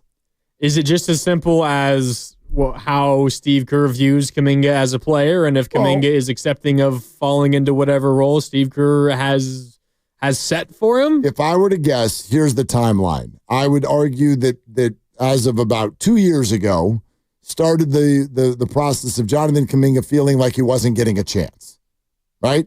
However, the Warriors, remember, at that time had just won a title and were trying to win another one, and so fostering a 20-year-old was not something they were very interested in doing at the time. But I think that's when the seeds were planted. Then they get to 2 years later from the title. Now you are, for example, the year where they beat the Kings in 7 games in the playoffs. And in that series, he's bad. He won't rebound. He gets yanked off the floor. He doesn't play. Well, that was the year after the title, wasn't it? You're right. Yeah. Yes. Okay. So that was 2023 playoffs. I think that's where the seeds were planted. And then last year, you literally got to about halfway through the year. You had like that game in Portland where he didn't play at all in the first half, and he comes in the second half. He leads them to victory, but then a couple nights later, there was the game at home against Denver, right, where he was good through 3 quarters, didn't play the whole fourth, and they blew a big lead. And then that same guy who you just heard talking goes to Twitter and says Jonathan Kuminga has officially lost faith in Steve Kerr being the person who can foster his growth as an NBA player. Now, from the moment that happened, Jonathan played a lot more. But the season went nowhere. I know he played well, but the season goes nowhere. They miss the playoffs. They get embarrassed in the play-in tournament. You come back this year, and he's handed a big heaping plate of you're not starting. And even with Klay Thompson no longer on the team. Well, he did start to begin the year. He did. And then he got benched. Right. Or removed to a new role. Sure. That's such a nicer way of putting it. So, like, and we know that while I think Jonathan has handled it great, we know that he wants to start. Like, he's made no bones about that. The reporters have said it over and over. He wants to start. So I got to think that there's at least some tension there. I don't want to say it's a bad relationship, but there's got to be. After 2 years of back and forth about minutes, there's probably tension there. Yeah, and there should be, honestly. I mean, right. You don't get to the NBA if you don't believe in yourself an insane amount. It's what we were talking about earlier this week with Brandon Pajemski. There's a very fine line between being very, very confident and being arrogant or so confident that it hurts you. And that's, I think, something that Pajemski's dealing with. But Kuminga is obviously very confident in himself. And Steve Kerr's come out and said multiple times he should be upset that he's not starting. If he's not upset that he's not starting, frankly, he doesn't fit in the NBA. Everybody wants to start. Sure. And everybody who has aspirations of being a potential franchise leader wants to start even when they're 20, 21, 22 years old. Right, but at the same time, like I look at that and go, that's kind of the easy way for a coach or general manager to answer that topic when it comes up. But then there's also the point where you are so frustrated or upset to where you're hurting the team as a result. Right. And that's where it gets too much and the team can't have that. Jonathan may say, it's like, sure, I want to start. That means I'm a dog. That means I've got the attitude to play in the NBA. And then in the next sentence, he might be, how many guys on other teams who are capable of scoring 33 points in a game don't start? All right, and I'm sure that's his very fair stance. And Steve Kerr, in my opinion, has an equally fair stance, which is, we have started you. It has not necessarily led to your best stuff. We have analytics that suggest for a long period of time that when you're playing with Wiggins, and if Steph and Dre are on the floor as well, it's not necessarily ideal for Warrior basketball. And you're still a young player, and we're still trying to do this, that, and the other. So, like, again, as I said earlier, to me, it ends up sort of feeling like this chicken or the egg conversation. Do you need a lot of minutes to show what you can do, or do you need to show what you can do to earn a lot of minutes? That's very funny that you brought that up because I dove into some of the numbers, and Kuminga's splits this year when he's playing 25 or more minutes or playing fewer than 25 minutes. And they're quite different, and it's not just obviously the counting numbers. Obviously, the more minutes you play, the more points you're going to score, the more rebounds, yada, yada, yada. But percentage-wise as well, in games where Kuminga plays 25 or more minutes, he's shooting 52% from the field. Mm-hmm. In games where he's playing fewer than 25 minutes per game, he's shooting 34% from the field. That's big. From deep, when he plays 25 or more minutes, nearly 40% from downtown, 39.5%. That's very, very workable. Games where he plays fewer than 25 minutes, 18.5% from downtown. Well, and you heard Shams mention that in the bite that we keep playing where he says Kuminga has shown that when given more opportunity, there is more production. And you're right, it's a very legitimate chicken or the egg debate. Is he playing more minutes because he's shooting the ball well and playing good basketball, or is he shooting the ball better and playing better basketball because he's giving a little bit of a runaway and can get into a rhythm and can kind of find himself in the flow of the game? And then I go back to what Steph said last weekend where we're playing probably too many people because then you get to the end of games and nobody's in a rhythm because it's really hard to get into a rhythm when you're only playing 18 minutes a night or whatever. And you could see on the stat sheet that night, Kuminga, 6 of 8 from the field, but only played 15 minutes. Like sometimes there's just no way to avoid it, even if he's playing well. You're listening to 95.7 The Game, KGMZ FM and HD1 San Francisco and Odyssey Sports Station. Always live on the free Odyssey app, Twitch and YouTube, powered by First NorCal Credit Union. For a low-rate auto loan, apply online or just ask for First NorCal financing at the dealer. How about Sri in Fremont? Next up on Willard and Dibs. Grandy in for Dibs. Hi, Sri. What's going on? Hey, Mark. Thanks for taking my call. Love your show. First time calling into the show. I especially love Dib's sense of humor. I mean, his sense of humor is off the chart. So I love people with sense of humor. So well, but Sri, don't kiss up to him when he's not here. Get like at minimum wait until he can hear you. Grandy is great, but as I said, I love the Dibs. I just wanted to say it. There you go. Show, right? Grandy's great. It's the best segment in the history of the show. Yeah. There you go, Sri. Now we're talking.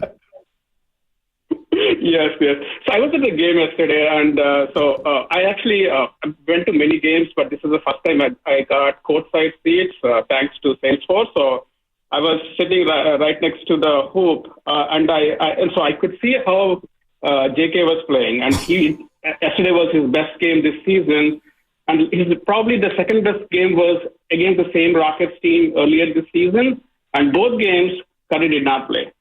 So it looks like when Curry doesn't play, that's the only time Curry gives JK extended minutes, right? Now go back to the game against Phoenix, fourth quarter. Beginning of the fourth quarter, we were down by 7 points against a quality opponent, so we had a chance to win. And Kurt starts that quarter with Lindy Waters and Pat Spencer. And I was like, are there any more G Leaguers left to play this game when both JK and Moses were sitting on the bench? No, I'm not an expert. Kurt is a genius. That's the reason these coaches are paid tens of millions of dollars every year to coach. But in that moment, it doesn't take a genius to say that that's not a good move. And then KD comes back. Pat Spencer was defending KD. And I was talking to my 9-year-old, maybe you should go and defend KD too. Some of those moves don't make sense. And after the game, Curry said, right, Mark, you were just saying, Curry said, the rotation has to shrink. There is no rhythm. Why JK played less than 19 minutes in that game? So my view is, and many people agree with me that Kerr doesn't give JK a longer leash. It doesn't let him play through his mistakes, right? If you don't let him play through mistakes, when would you become the player you can be? 2 years ago, Anthony Lamb was playing over JK. Right. And Anthony Lamb is not even in the league. No, but one more thing I would say. Yeah, go ahead, Sri. Yesterday, when he got the dagger and Curry and Draymond chest bumped him, my reaction to that was probably they were telling Kurt that this is the player JK can be if you let him play. Well, okay, let me jump in on that, Sri. Sri, thank you very much for the call. That was a great call. I think that we have fallen into this trap as a society right now, which is when we see people do just normal, spur of the moment things in life, we have now decided, well, here's what that meant. I think that Steph and Draymond went over to JK because they were immediately trying to send a message to Steve Kerr. They were two excited human beings who chest bumped one another. They snapped a 5-game losing streak. Right. That is, for me, and I'm not, again, that's just my view. That's overthought. Like, that's just their teammates, and we constantly do this where it's like they don't like each other or they're sending this message. No, they want to win, and they won. So the ball goes through the hoop, and they go congratulate their teammate. I think that is as simple as that.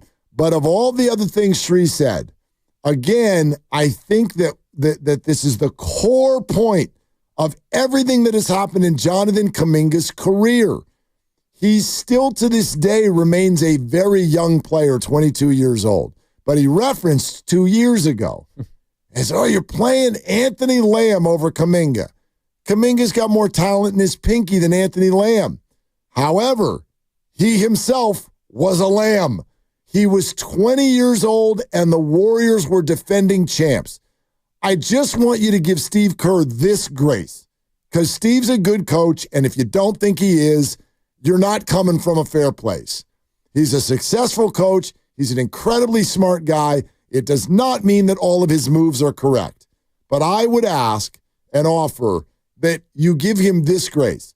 When he makes a move, it might not be for the reasons that we see. We think almost exclusively about offense.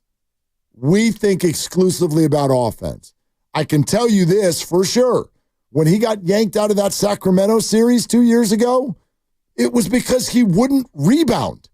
And especially for those of you who want him at the 4, you've got to rebound the ball. And then you go, I don't know why Kerr goes with pods all the time.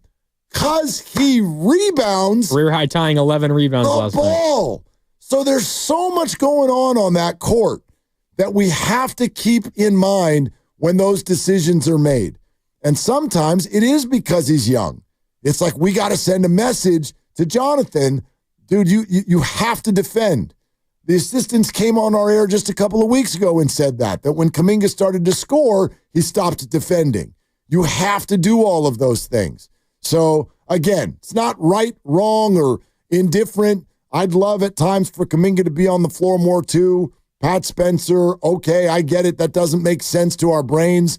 But there's a lot going on out there, and I watch every minute of Warrior basketball comfortable with the idea that Steve Kerr is not dumb, and he is not doing things to his own players to purposefully annoy them. Yeah, I hear you. I also think, though, with this Warriors basketball team, there is very clearly something that they are missing, and they have been missing for like the last 2-3 weeks. Even towards the tail end of when they were winning, in that winning streak to begin the season, you could kind of see, and I know Dibbs talked about this yesterday, defending his take that maybe the Warriors should consider selling at the deadline, which I flatly disagree with. But he talked about even when they were winning some games, you'd still see some of the issues cropping up that have resulted in some losses so far this year. And it is the offense. I mean, the offense began the season as one of the best offenses in the league. I think it was kind of buoyed by an amazing Buddy Hield beginning, and Andrew Wiggins was awesome, and Wiggins is still playing really good basketball right now.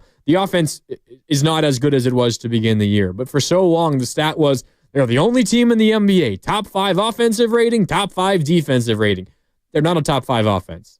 They're not. Like the stats early suggested they were. They're not. They're not. But they are a top 5 defense, and they have been all season, even without Draymond last night. Might be more important. But it also suggests what do they need more of? And they need more scoring. They need someone who can just get them an easy bucket when things aren't going well. And other than even Stephen Curry, I mean, sometimes his buckets aren't easy. I mean, you need him to pull off a miracle sometimes to get a shot off.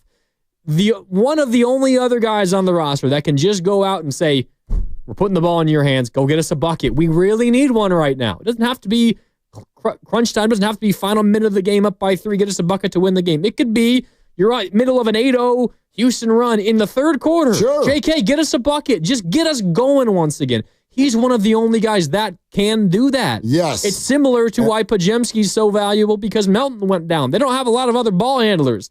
This Warriors team doesn't have a lot of bucket getters. Kuminga is one of their few bucket getters. They need him to go out there and get buckets. Absolutely. And I will just remind everyone, I want everyone to be as excited as possible about last night. But remember, it has not always looked like that. It hasn't. In fact, never before in his career has he put the ball in the bucket as much as he did last night. And so if that starts to become the norm, phenomenal. And he has the ability to change this conversation. He has the ability to change this conversation.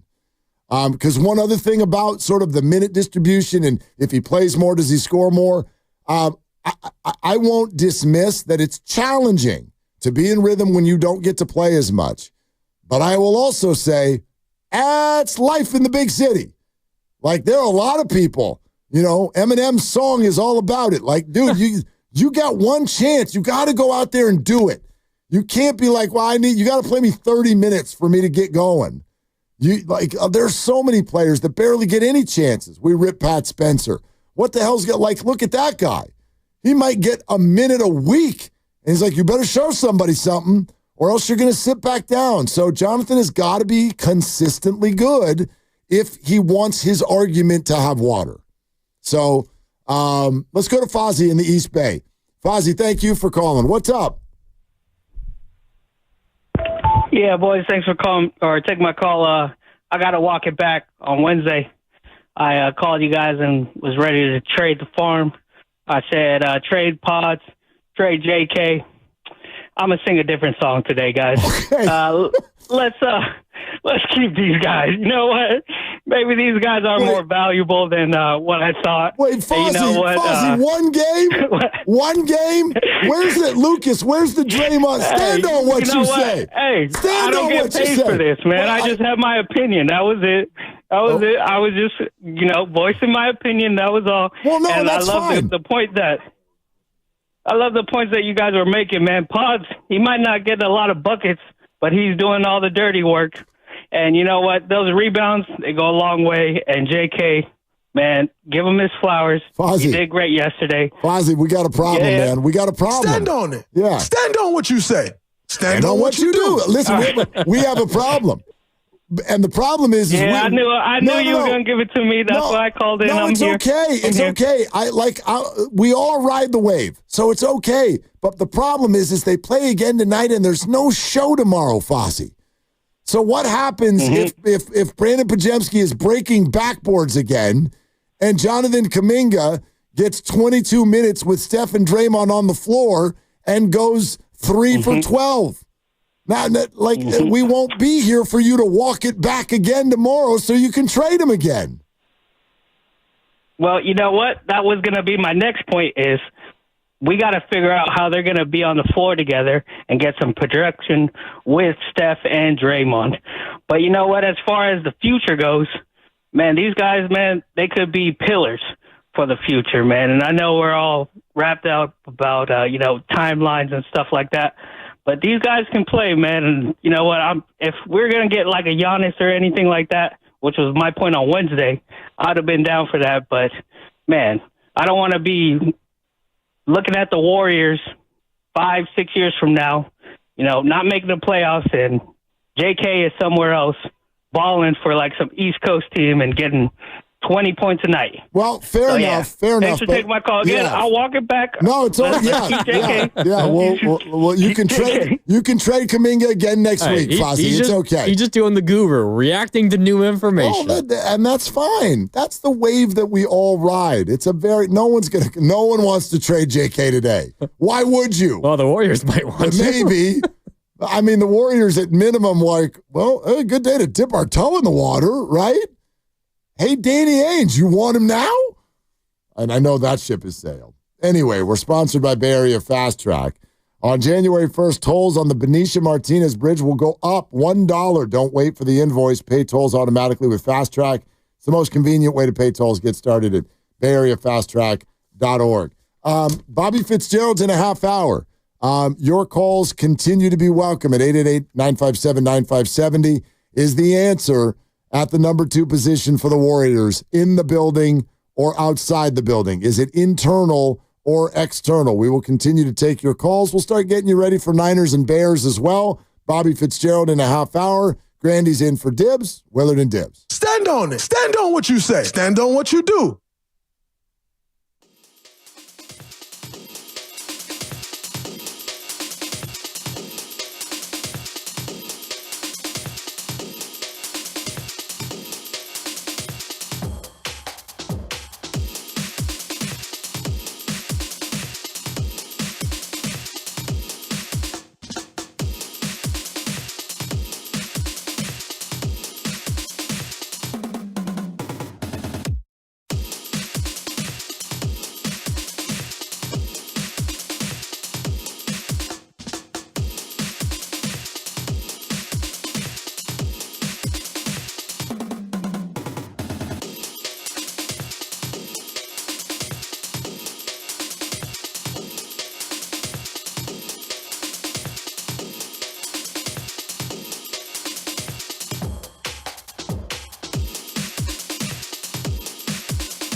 Well, thank you, TJD. Before we get back to Dubs, Bob Fitzgerald in 25 minutes. Kickoff show, Niners-Bears, Sunday. Eat Dog, Evan Giddings, Low Neal, 2 hours before the start of the game. Hilton Santa Clara is the spot. They got food, they got drinks. I like both. Best pregame show in the Bay as well, and it's presented by Habas Law. You've been wrong. Habas Law will fight to make it right. Call 1-800-INJURED or visit habaslaw.com. It's a big game. Aren't they all? It's a big game now. Big game now. Better go out there and play well. Yeah. It's such a prove-it weekend.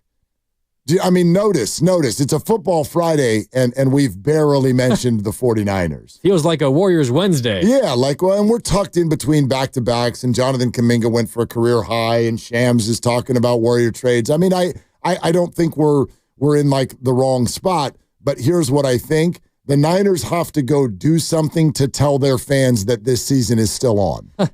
I mean, yeah, if they lose on Sunday, it's over. Yeah, but I mean, don't go win 14-13. Well, I mean, that's a step. I know, and I get it. There's no Trent Williams and no Nick Bosa again, but you've got to go do something to tell us that the season is still on. And this is going to happen fast now. When we're here next Friday, they could be back to 500. They could also be 5-9. They could be eliminated from in 6 days. They could either be eliminated or they could be right. I mean, they could be tied for first in 6 days. Insane, considering what the season has been. Right, but you got to go tell us that this is still on. This is still a thing. That's what this weekend feels like to me. I'm all in, but I'm sort of there's just no buildup. It's when we get to 1 o'clock on Sunday, okay, I'll be there. I'll sit down, the remote control, one hand, the drink in the other, and show me we're still doing this. I can't lie. I'm a little more excited about the prospect for the rest of the year than I thought I would be after what I watched Sunday night. I love your optimism. You've been sitting next to me all week, and look at this. I'm not exactly sure You're why. You're going to do it. I can feel it. I'm not exactly sure why, because there is zero evidence that suggests that they can do it. No. But I think maybe part of it is the last 2 games they played, obviously, terrible games, and they did not do a single thing well.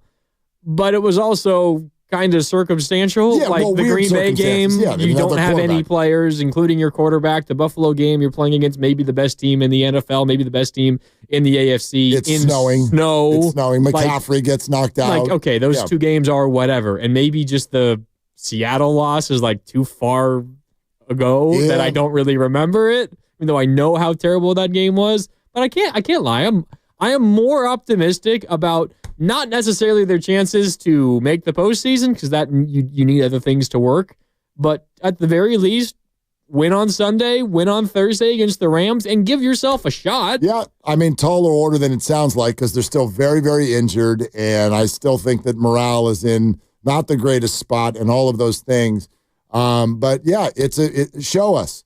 If they go lose to the Bears, that's just, optimism gets on a train and leaves town. Yeah.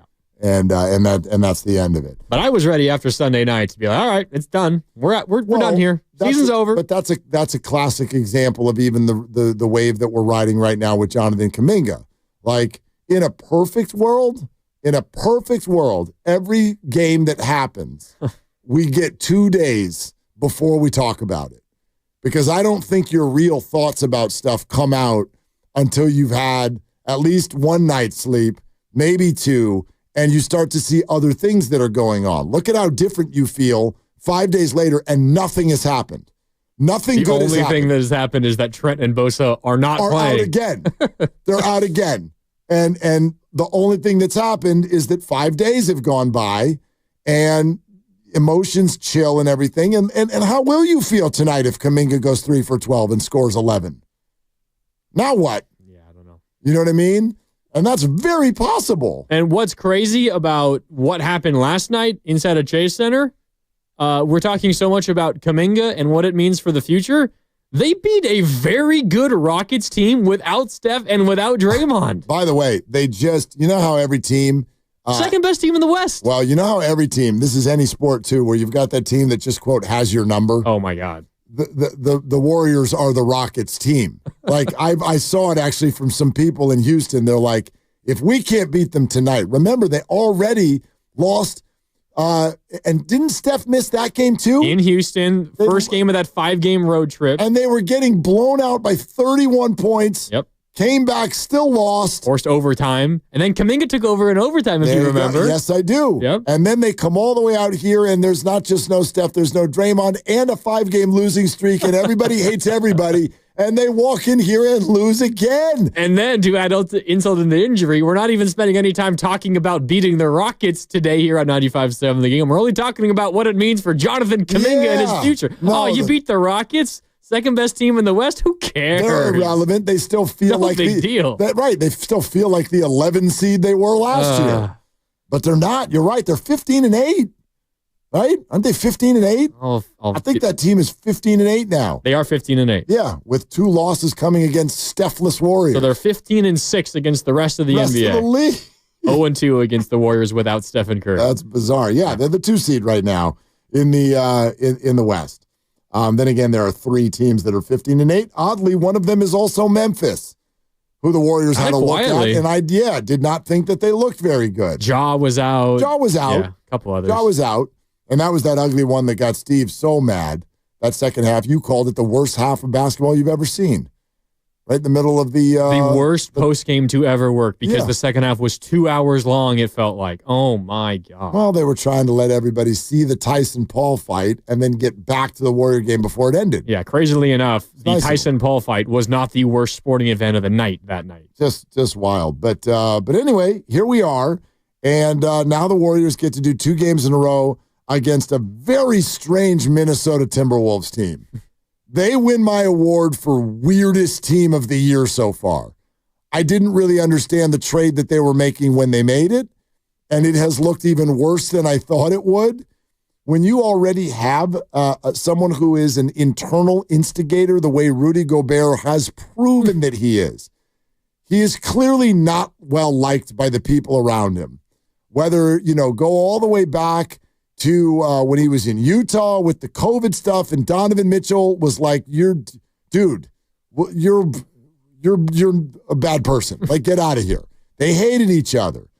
There's Draymond's relationship with Rudy Gobert. We've seen him get into it on the sideline with a lot of players. And now Anthony Edwards has been absolutely after him so far this year. But then you mix in Julius Randle, who's a total ball stopper, Dante DiVincenzo, who's been a very good player since he left the Warriors, but has also been incredibly chirpy with coaches and really kind of has like a higher level Moses Moody syndrome of like, dude, I deserve more, and is vocal about it. And you've mixed it all into one big stew that has been very topsy-turvy. They're 11-10. They've won 3 in a row. They're talented, but they've got a feel to me of just internal strife that's going to last all year.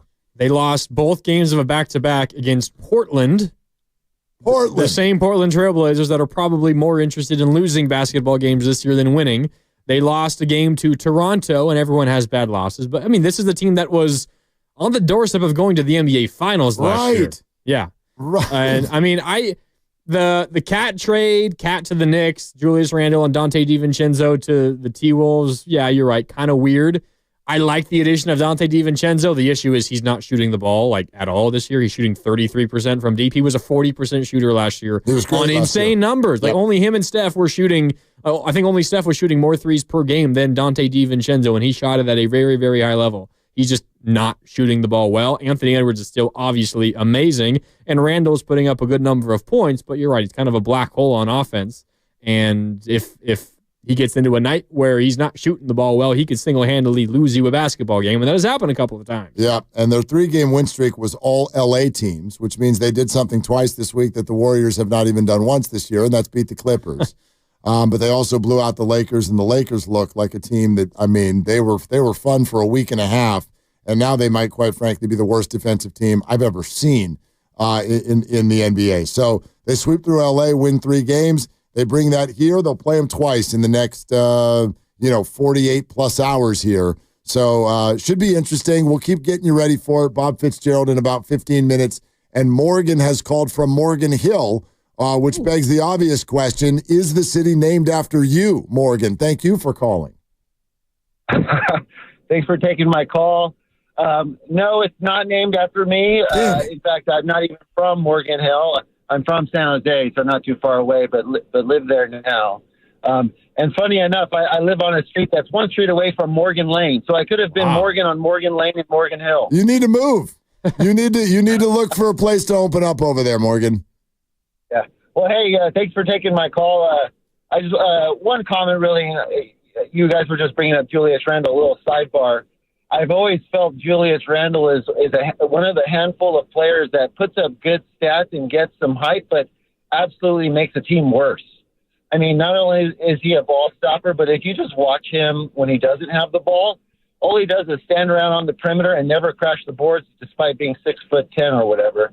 But anyways, that's just a side. No, I think it's a fair observation. There's a handful of guys like that in the league that we could name. I'll try to see who's on that list. I've always felt Carmelo Anthony is one of these guys, though I think a lot of people will disagree with me. But I've always felt like he was never going to be a championship player. Yeah, but I think that would make some people angry. No, but I get and he did have a minute where he brought a team, pretty deep into the playoffs. My number one name on that list right now, puts up lots of points, but is like a losing player, is Trae Young for the Atlanta Hawks. There you go. Yeah. Yep. Anyway, what's up, Morgan? Yeah. So, I love sports. We love to be a victim of the moment in sports. I think your guys' show is great at keeping things in perspective. But right now, boy, does it feel good to be a victim in the moment for Kuminga. And I really wonder if last night was an inflection point in his career where, he really realizes what he can do offensively. I know there's still a lot of things in basketball outside of offensively that make a successful player. But, when I watched the game last night, the way he can impose his athleticism and get easier looking shots is interesting moving forward in terms of the Warriors in crunch time, because I know they've been struggling lately in crunch time, losing leads. And, I find Steph Curry to be a fascinating crunch time player because I know his crunch time numbers are good, but when you watch him in crunch time, it's like all the shots he takes are hard shots. And, he makes a good number of them, but I kind of wonder or I'll be interested to see if the Warriors moving forward start to give Kuminga a shot here and there in crunch time to see if he can get them some easier buckets. But, clearly it's going to be Steph's ball, but I'll be interested to see if he defers to Kuminga once or twice moving forward. I think that's a question that's on a lot of people's minds, Morgan, and thank you. Say hi to Morgan Hill and Morgan Lane. We appreciate you calling. And I think it's the point that you've sort of been getting at a little bit today. Kuminga has had, quote unquote, a chance in crunch time if you're talking about actually being on the floor. But I think what Morgan's referring to is, do you start to actually mix in some play sets and some situations that are directed toward getting Jonathan Kuminga in space in a one-on-one action where he can drive and try to make something happen. We'll see. My issues with it, mainly for crunch time, my issue with Jonathan Kuminga is the free throw line. Because what you're going to see that's different in crunch time as opposed to the second or the third quarter, it didn't happen last night so much, but if what you want to do is crunch time is drive to the hole, you're going to get fouled. You're going to get fouled every time. They are not going to let you have any layups or dunks or anything easy. They're going to hammer you. They're going to put you on the line. And if I'm Jonathan Kuminga, I'm shooting 200 free throws before bed every night right now. This is like literally, I hope he realizes what this is. That free throw line right now to you means millions of dollars. Absolutely. Shooting 59.7% from the free throw line this year. And that the one down the stretch that you referenced last night where he went 1 of 2, dude, he went 0 for 2 and the one it flew up off the back iron and then went in. Yeah. I mean, he was off. He missed them both. He was better last night. Yeah. But still, like that he's got to be better. Absolutely. I mean, the free throws is inexcusable. And it's honestly odd because last year he shot nearly 75% from the line last year. Mm-hmm.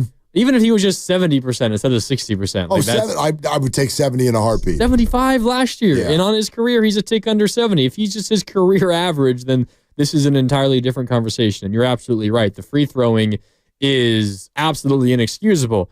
I don't know if stubbornness is the right word. And it's kind of a similar conversation to what we've had like with Kyle Shanahan and the Niners and an inability or a refusal to adjust or be open to different ways of attacking and trying things. Like, let me try to frame this in the right way. Yeah. In an ideal world, the Warriors have talented players on their roster that fit with exactly the way Steve Kerr likes to attack. Ideally, like you have incredibly talented players that fit everything you want to do, right? Go back to the Kevin Durant era. Like that was it. You had not only the best players in the world, but they were also perfectly equipped to play the kind of read and react motion offense that you wanted. That's the ideal world, but we don't live in an ideal world. And how many times has Steve Kerr said that wasn't the real NBA? Like now we're into the real NBA where you have real challenges that you have to sort through. And the reality of the Warriors situation is you have a very talented player in Jonathan Kuminga, who just for whatever reason does not have the skill set to fit in this offense. Yep. Like if you were drafting players from around the NBA to build a team that worked in the way that Steve Kerr wanted it to work, they would not pick Jonathan Kuminga.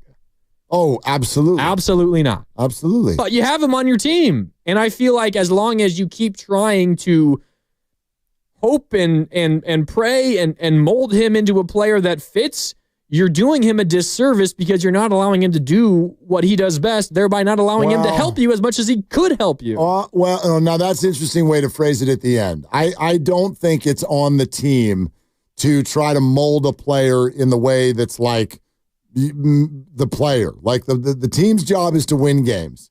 And the team's job, therefore, is to have players play the way that they think is the best way for them to win games. Like we could easily take this over to a football conversation. I think that's where it's most fascinating. You talk about how we constantly hang this around players, Brock Purdy being a great example of like you're a product of the system. If you're a football team, that's what coaches are looking for. They're looking for, I have this system. I want the players who are going to fit here. Absolutely. So if you could almost go back in time and suggest that the Warriors made the wrong pick. And absolutely. Except for at that point, maybe he's so raw. He was such a raw prospect. Hard to tell. Yeah. I mean, hindsight's 2020, of course. Hard to know exactly what he's going to be. Like Alperen Şengün would have fit this team a whole lot more. Sure. We just saw him last night. Didn't look great, but he's an awesome player. I don't think that the team owes that to the player, but it's not necessarily about what's best for Kuminga. I think what ultimately is best for Kuminga will in turn be what's best for you. Right. Because you get the most out of Kuminga, you get a number 2 scorer potentially, and you win more basketball games. But does what's best for Kuminga start to take away from the best of what other players on the floor do? Maybe. That's the whole complementary thing that gets very, very difficult. That's what I think has largely happened in many ways to the 49ers offense this year. You know what I mean? Like they can sit here and go, like early in the year, Brock Purdy's throwing the ball downfield more. And they're like, maybe this is kind of what we'd like to do. And we don't have McCaffrey. So we need to sort of have a little bit of a different zip in the way we approach our offense. But their offensive line performs at a worse level. Their defense performs at a worse level. And everything sort of craters and everybody performs at a lesser level. That's what I don't want to see happen. And I think that that's exactly how Warrior basketball the last few years has sort of gotten into a prickly spot, which is we want to win. We think we're a contender. And the fans at times want that. And they want develop Kuminga. And develop and win at the same time. Dude, you're asking for a Hail Mary. Oh, we've been down this road before. Right. You're asking for something that is honestly crazy. If you want young, raw players developed and contention at the same time. That's super. I mean, it's next to impossible.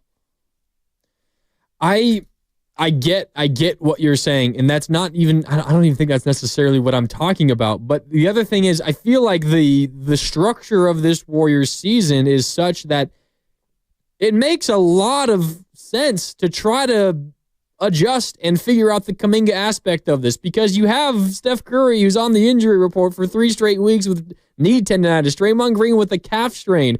I feel like it's only natural to try to take a little bit of pressure off those two. Here's where I'll meet you halfway, and here's where I completely agree with you. There's no downside to Jonathan putting up great numbers right now. Of course. Unless you lose basketball games because of it. So in other words, you start highlighting him down the stretch, Warriors start losing a lot of games. And that is not what I'm suggesting. Right, of course I'm suggesting I think he can be a better, more positive impact on winning. And so that's the roll of the dice. The point is obviously the organization trusts Steph Curry more than they've ever trusted a basketball player before. So they're always they're going to err on the side of Steph. But there's no downside to giving Jonathan more at the end of games, and if his box scores start going up, it increases trade value if on the inside that's what you actually want to do, or it turns out, hey, we don't need to make a trade. Got something here. You got someone right there. But that's a huge if. That's a huge if. And we cannot, I will not use last night to decide that Jonathan is now that guy all the time. If he is that, that's going to take a whole lot of time. I certainly think nights like last night earn you more shots. It earns you more. I wouldn't be shocked if he starts tonight. I wouldn't be shocked at all if he starts tonight. I honestly think he starts, Looney starts, and Draymond comes off the bench tonight, assuming Draymond plays. Well, the word is he was trending toward playing. Well, I mean, that'd be a great question for Bobby Fitz. I wonder who Bobby thinks is going to start, or I bet Bob already knows who's going to start. Might. Would be my guess. But, I don't know. I don't know if Draymond's coming off the bench. Steph, Pods, Wiggins, JK, Looney. Or you could put Pods back on the bench because Steph is now back in. You're not going back to Wiggins at the 2, Kuminga at the 3. Wouldn't just saying you're allowed to. You are allowed, but we saw that early in the year. And boy, it was ugly. You also could put JK back on the bench and still get him 28 minutes or north and have the plan of having the final 5 be some of those minutes. That's what I would do. If you're fully healthy, so far this year, the returns on Kuminga off the bench have been better than the returns of Kuminga the starter. I get it, a little unfair because when he was the starter, he was asked to be the 3, Wiggins the 2, and that was doomed to fail from the beginning. No, part of it is on Kuminga himself, but he's clearly better as a 4. And he wasn't starting as a 4. Yeah, agreed. Started as a 4 last night. But then you got to put Draymond on the bench. Or play Draymond at the 5, and Steve Kerr does not want to do that for an extended period of time. Yeah, so we're presented by Fremont Bank, celebrating 60 years of full-service banking with no compromises. Also, time for Triples for Autism, brought to you by Pettinelli Financial Partners and the Autism Society, San Francisco Bay Area. Unfortunately, last night's Warriors went over the Rockets. It was a rock fight. So the Warriors only made 9 3-pointers. They needed to make 10. I blame Buddy Hield. But Kuminga and Wiggins did their part, 3 each. Pettinelli's donations to the Autism Society San Francisco Bay Area will remain at 1 on the season for Triples for Autism, but another chance right back at it tonight against the Wolves. To make a donation to autism yourself or get involved, you can go to sfautismsociety.org. That was Triples for Autism, brought to you by Pettinelli Financial Partners and the Autism Society San Francisco Bay Area. Pettinelli is here for you, offering financial guidance and support through life's milestones. Go to PettinelliFP.com. Bob Fitzgerald next, Willard and Dibbs.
Oh, what's it all mean? What's it all mean? Where is it going from here? Jonathan Kuminga has the night of his life, and it comes at a time where the Warriors really needed it. Although, Grandy, maybe we should have known because they were playing the Rockets. It didn't matter. They do is beat the Rockets. I just saw something. It's been like 1,700 plus days. Oh, I have the exact number since the Rockets beat the Warriors. Is that right? Give me one sec. It was 1,751 days ago, the last time the Rockets beat the Warriors. Can you name any of the Warriors starters in the game that the Rockets won? I could name the television play-by-play guy. Let's go to the River Islands guest line. Bob Fitzgerald, were you there that night? I was there that night. Yeah. Every night for the last 32 years. How are you, my friend? I apologize for driving up to the game, but this is when they booked me, so I'm all yours, but I'm on the hands-free. This is the game starts when the game starts, and we'll take you when we can get you. And what do you think last night meant for Jonathan Kuminga as far as minutes and role going forward? How about 14 fourth-quarter points without a three?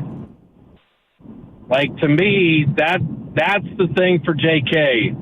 I think the plague for younger players in the NBA is this everyone, you got to shoot the three. You got to shoot the three. Not when you're built like Superman and you can leap tall buildings and jump over Fred VanVleet. I love the game that Wiggins and Kuminga both had because Buddy Hield and Steph Curry and others can shoot all the threes on the Warriors. They got to have people threatening inside, and I thought Kuminga was just spectacular when it mattered. Not only the volume of scoring, but the way he scored in the game. Yeah, Fitz, and I think the way that he scored is incredibly valuable for this Warriors team because, I mean, we've seen time after time, even in some of the games that they've come back and won or still held on, they've blown some big leads in fourth quarters, and it felt like at times you just need somebody to get to the rim. And I know it's not going to be 33 points on however many shot attempts, 22 shot attempts every single night, but how important is just Kuminga's ability to get to the rim because it felt like the Warriors could have used that a few other times this year, and maybe that would have turned a couple of losses into some wins.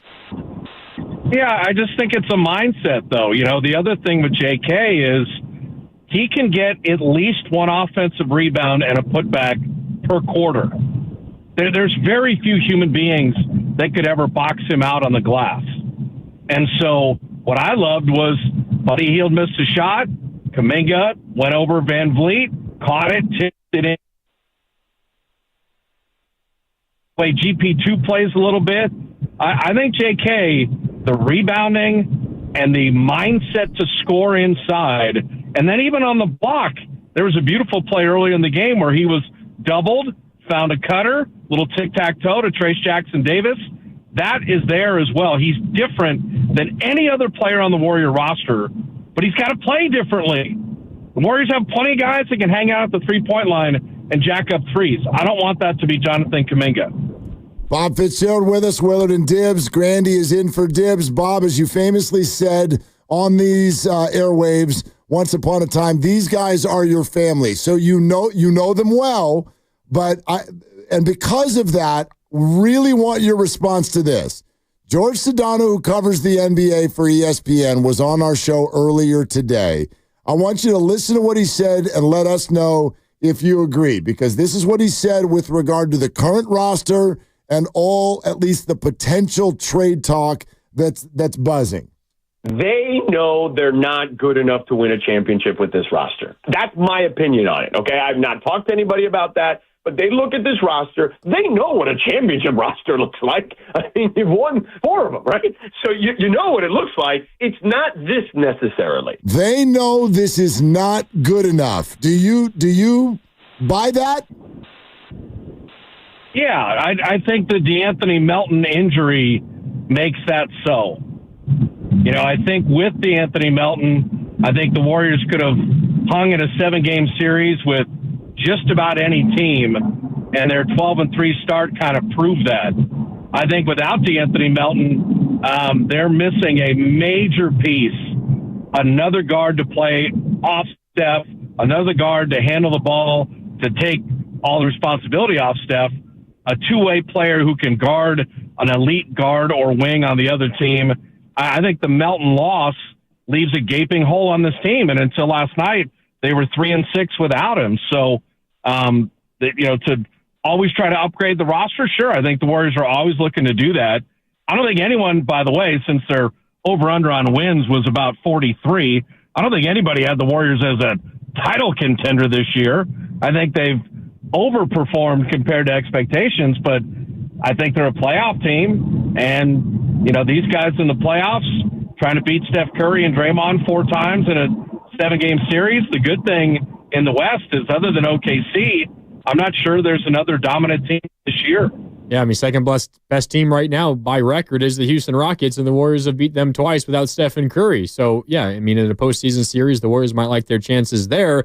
I think I'm with you 100%, Fitz, when it comes to the Melton injury. It's what makes the Podziemski conversation so interesting, and I know you know everything that Steve Kerr said about Brandon Podziemski after the game in Denver. And his performance last night kind of got swept under the rug because of what Kuminga did. I know the shot wasn't falling once again for Podziemski, but 11 rebounds, doing all those small things again. How important is everything else that he does, even when his shot isn't falling?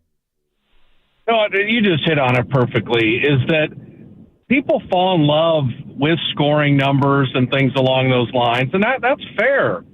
But Kyle Anderson, Shane Battier, Brandon Podziemski, show me guys that help you win. Rebounding, defense, not turning the ball over, diving on the floor, guarding someone, rotating properly. These are all major things that don't show up in scoring. I'll show you a lot of guys that score in this league, 17, 18 a game. They're not winning players. They're look at the teams with bad records. There's scores on those teams, but they don't help you win. So Podziemski last year, as a rookie, had the highest plus-minus on the whole Warrior roster, higher than Steph. So I'm going to take Podziemski all day. The problem is he's in year 2, and if you had Steph and Melton and then Brandon, everybody's kind of slotted perfectly. Now Melton hurt, a lot is put on Brandon's shoulders, and there's going to be good games. There's going to be games where he stubs his toe, but the competitiveness, the toughness, lead the league in charges a year ago. I'm taking Podziemski all day. I love players like that. Bob, and we're talking to Bob Fitzgerald. I want to go back to Kuminga for a second, because as much as we all love everything we saw last night, it came in a game where the team was sort of asking a different role of him. They were able to clear everything out and really feature him. Obviously, when Steph Curry and Draymond Green are on the court, that's a little bit more clogged up, right? And things are going to go through Steph. So is there still a large question mark with regard to how much Jonathan can do within the more traditional Warrior system? It's a great question, and Steve addresses it where he says he thinks Kuminga's a better 4 right now than he is a 3. And so with Looney, 4-5. With Draymond, 4-5. With Trace, 4-5. But if you're going to play Looney, Draymond, then Kuminga's got to be the 3. So that's the Rubik's Cube on how to fit that, because Draymond at the speed 5 gives you a very good team. But, man, you don't want to take all that tread off the tire and wear him out. Do you want Draymond leaning on Gobert tonight for 35 minutes? No, you don't want that. Just like you wouldn't want Draymond fighting with Steven Adams for 25 minutes last night either. So that is the Rubik's Cube. And I think that tempo and getting up and down, and then Kuminga going, you know what? If I'm playing the 3, why don't I go kill these guys on the offensive glass? There's not a small forward that can box out Jonathan Kuminga. Why don't I cut to the basket without the ball? Why don't we run a lob series? I'll get a Steph screen. I'll cut back door, throw it over the rim, and I'll crush it on somebody's head. That's the wrinkles that have to come about to better maximize who JK is. And so it is a different role for him, but the talent is there and the need is there, particularly because he scores so differently than anybody on the roster. Fitz, I know Stephen Curry, one of the greatest players to ever play this game, and when he's on the court, you can run the offense through him 24/7. Do you think there's also room, though, kind of what you and Mark are talking about in terms of the scheme the Warriors usually like to run and the way they like to attack? Is there room a little bit at times for what we saw last night when it was just Wiggins and Kuminga pick and roll over and over and over again? You're talking about maybe taking some of the pressure off of Draymond and Steph. That might be a way to do it as well, even when they're on the floor. I think you're onto something. And, that everybody loves success. So the fact that Wiggins and Kuminga had that success last night, that could be a little bit of a light bulb on different things. But I think Steve said something really important during the 5-game losing streak. He said guys are trying too hard. That Denver game, Steph had 5 turnovers and was 8 of 23 shooting.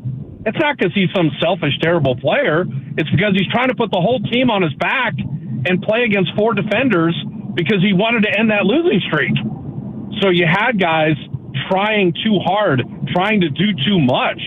And so, I think that this whole season is about new wrinkles and adjustments, and they're still looking for combos that work well. Like, where's Kyle Anderson fit in? Where does Moody fit in? Buddy Hield was gangbusters beginning of the season. Buddy's scuffling right now. So where does he fit in? So that's constantly the year in the NBA.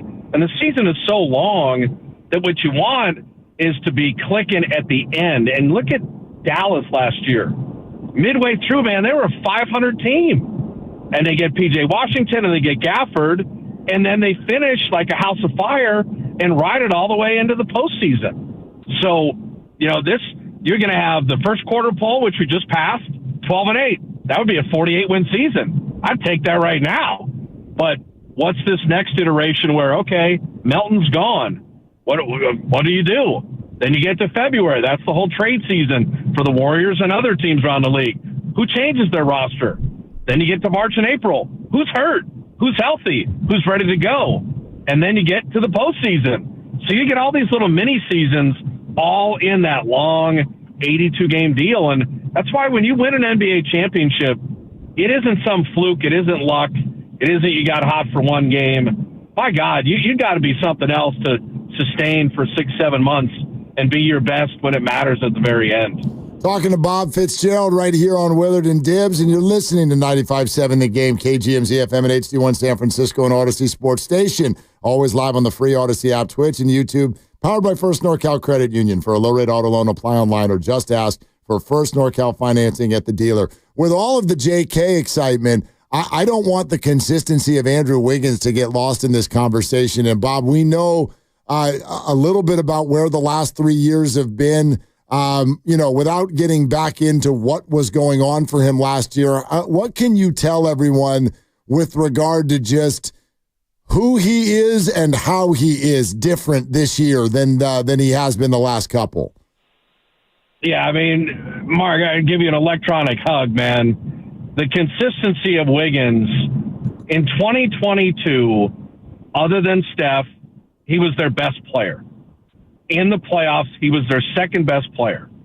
And he led the team in three-point shooting percentage, better than Steph, better than Clay. And then in the last 2 years, and his father has now passed, so I think people can discuss it. Anyone that's lost a family member, just think what work meant to you at that time in your life. Work can take a back seat. And so I think that's a little understandable. And so now a little closure, and him and his family continue to move past that. And so now work can become a bigger focus.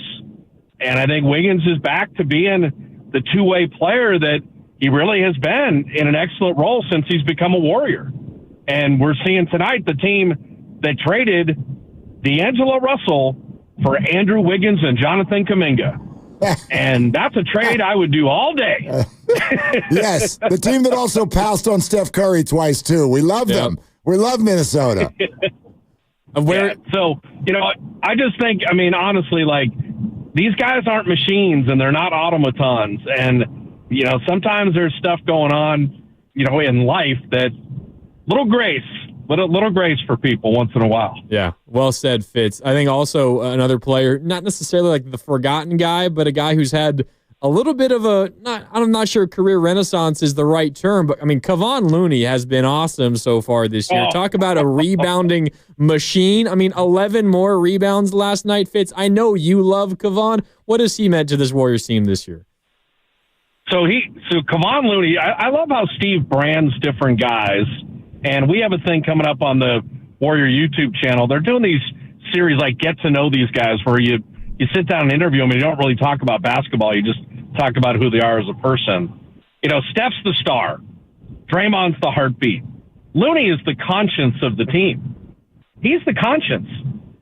He doesn't talk very often, but when he does, every single person listens because he's been schooled by David West and Sean Livingston and Andre Iguodala and the real OGs that kind of made the Warriors who they are. So Looney, a couple of years ago, got into yoga to be more flexible, and he bulked up. Hey, we need a bigger guy. This last offseason, got into intermittent fasting to be leaner and move better. And my God, it's just go set all these screens, play good defense, grab every rebound, and look at the rebounds that turn into open threes and extra points. He is such a valuable player with no ego, and just everybody loves Kevon Looney. Like, you can't know him and not just love that guy 1,000,000%. Especially if he's doing intermittent fasting. I tried that, Bob. That lasted like 3 weeks. Hey, Mark, how about this? So, I won't ruin the whole interview because it'll be on there. People can check it out. He was doing 16 hours. Oh. He was eating he was telling me 6, 7 at night, and then not till 1 in the afternoon the next day. Oh my gosh! I can't make it to 9 in the morning without eggs. Absolute. It's an absolute not. It's just the day doesn't start. Unbelievable. Bob, great to have you, man, and safe drive the rest of the way, and we'll see you tonight. Hey, anytime you guys need something, but I always apologize for having to do it in the car. I did the talk show thing long enough. I'm like, God, this guy couldn't find a landline? What the hell's going on? Seriously, pull over, Bob. Come on. It's not like you've been doing it long enough. You could just show up at game time. I cut off 6 people and held up a sign and said, I'm on with Willard and Grandy. Leave me alone. Okay, perfect. We like that, too. All right. Thanks, Bob. Good to talk to you. Okay. See you later. Thanks, Bob Fitzgerald, the TV voice of the Warriors. He's the best, isn't he? He's he is great. He is great. And I'm not kidding. Do you want to actually, the funny thing that ended intermittent fasting for me was not that I couldn't hack it. First of all, I wasn't really doing an intense version of it. I would pick 1 day a week. Just that's it. I'm like, let's see if we can do 1 day a week and keep it to 600 or 700 calories. Because I eat easy 2 or 3 grand, easy. In a normal just during day. the show. Completely. But I try, I'm 1 day a week, let's see if we can do it. And I was doing it, and it was fine. And then the pandemic hit, and I forgot. I literally forgot because all of our movements changed throughout the day. And I don't know if y'all remember this from the pandemic. Everybody started baking. That's it. It was just we're so bored. People are like, oh, no, let's make some pumpkin bread. And we just started doing that. And I literally went a month and a half and I went, I forgot I was supposed to not eat on Wednesdays. Whoops. Yeah, I can't do that. No. I'm the kind of person, it does not matter what time I wake up in the morning. I am hungry the second I wake up. Starving. Got a 5 a.m. flight one day and I wake up at 3 a.m. I'm hungry at 3 a.m. when I wake up. If I'm up at 3 a.m., I'm hungry. I wake up at 9 a.m., I'm hungry. It does not matter. If it's an hour of the day, I'm hungry. It's 5:08, sure. I'll eat. I'm hungry. Yeah. Let's go. Okay. So 888-957-957 is the number. And what we've been playing with for a large part of the day is internal or external. And if you haven't been listening, here's what that means. Grandy in for Dibs would love to take your calls on this. We understand the excitement of last night. Jonathan Kuminga was absolutely brilliant. Just fantastic. Showing those flashes that we know are in there. But can they work within the system? And more importantly than any of what we think, what do the Warriors think? And we were all struck by this. Shams Charania, ESPN, not just what he said, but that he said it today. Take a listen. Malik, I'm told that the Warriors are on the real hunt for a star, a playmaker, a scorer alongside Stephen Curry. And you think back to the summer when they pursued Lauri Markkanen with the Utah Jazz. They made a pitch for Paul George as a free agent with the Clippers. And the debate with the Warriors and teams that look into that situation is, for them, are they going to find that externally outside of this roster currently, or will it be in-house with a player like Jonathan Kuminga? And last night you look at it, 33 points, the first time he plays 30 minutes in a game all season. He's shown with his output that as his role elevates, so do his stats at different points. And that relationship between Jonathan Kuminga and Steve Kerr is something that Warriors officials have been monitoring over the last year or so, and how he fits in when Stephen Curry and Draymond Green are back in the lineup will be interesting to monitor. But the Warriors' future will be shaped over the next few weeks and the next couple months before the trade deadline. How can they get that next?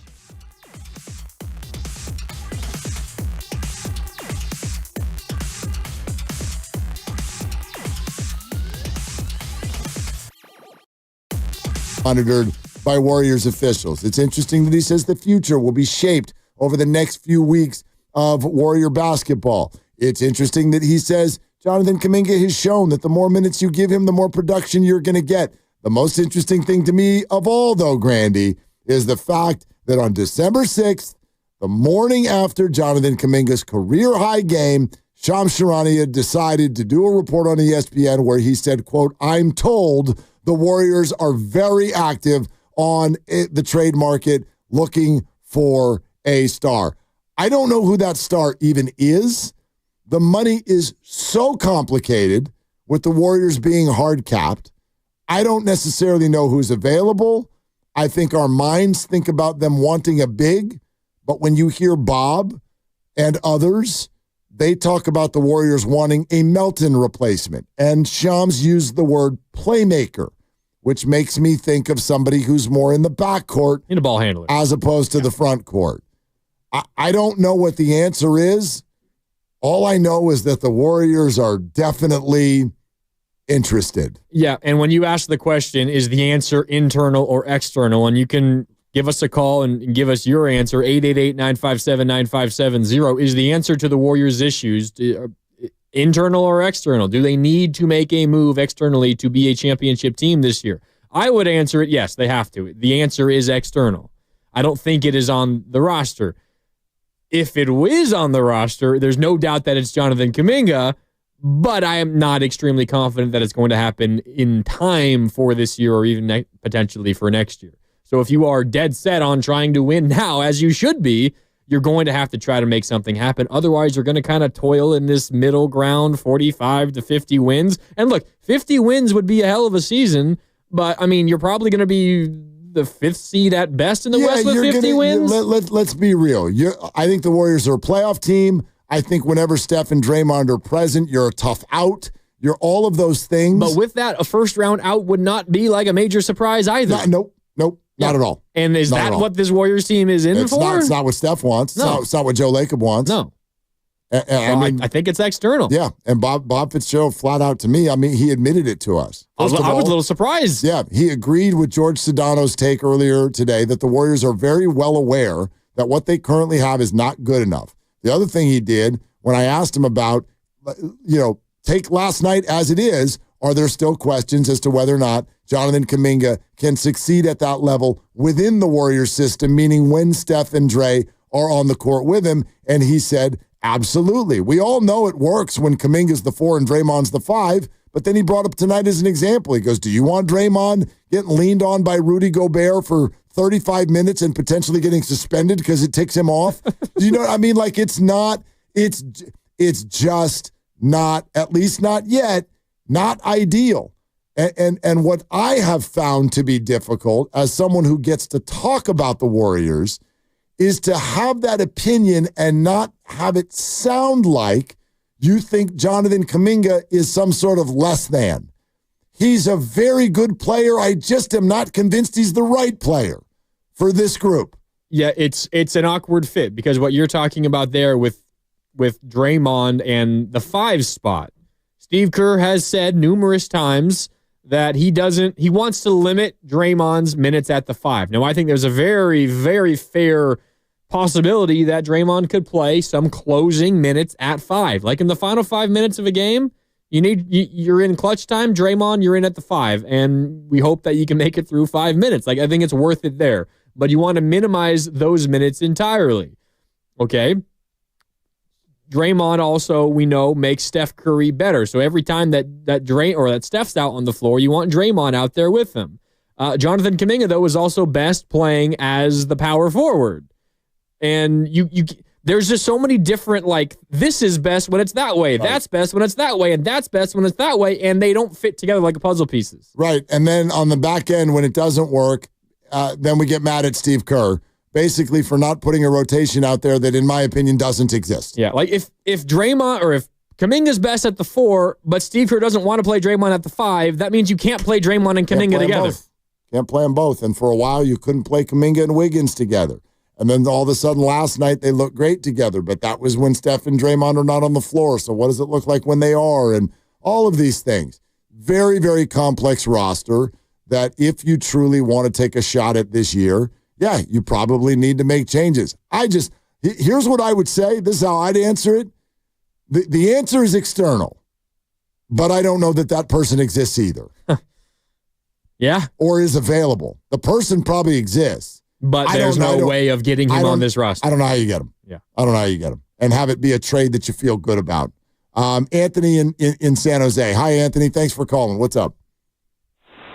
Hey, guys. Great show. I think the most important thing, let's just make this really simple, is the Warriors need someone who can score and get people to defend someone other than Curry. And regardless of someone from another team coming in and saving the day, the best person we have for that is Kuminga. So even if it means you're not starting Draymond, you need to give Kuminga as much run over the next 10 to 20 games as possible to see what you have. Because we've had quarters where Curry scores 2 points. I mean, and then he finally gets going in the third quarter. It's like we need offense that, and especially when there's like a slump with Wiggins, where people can manufacture offense to take away that second defender.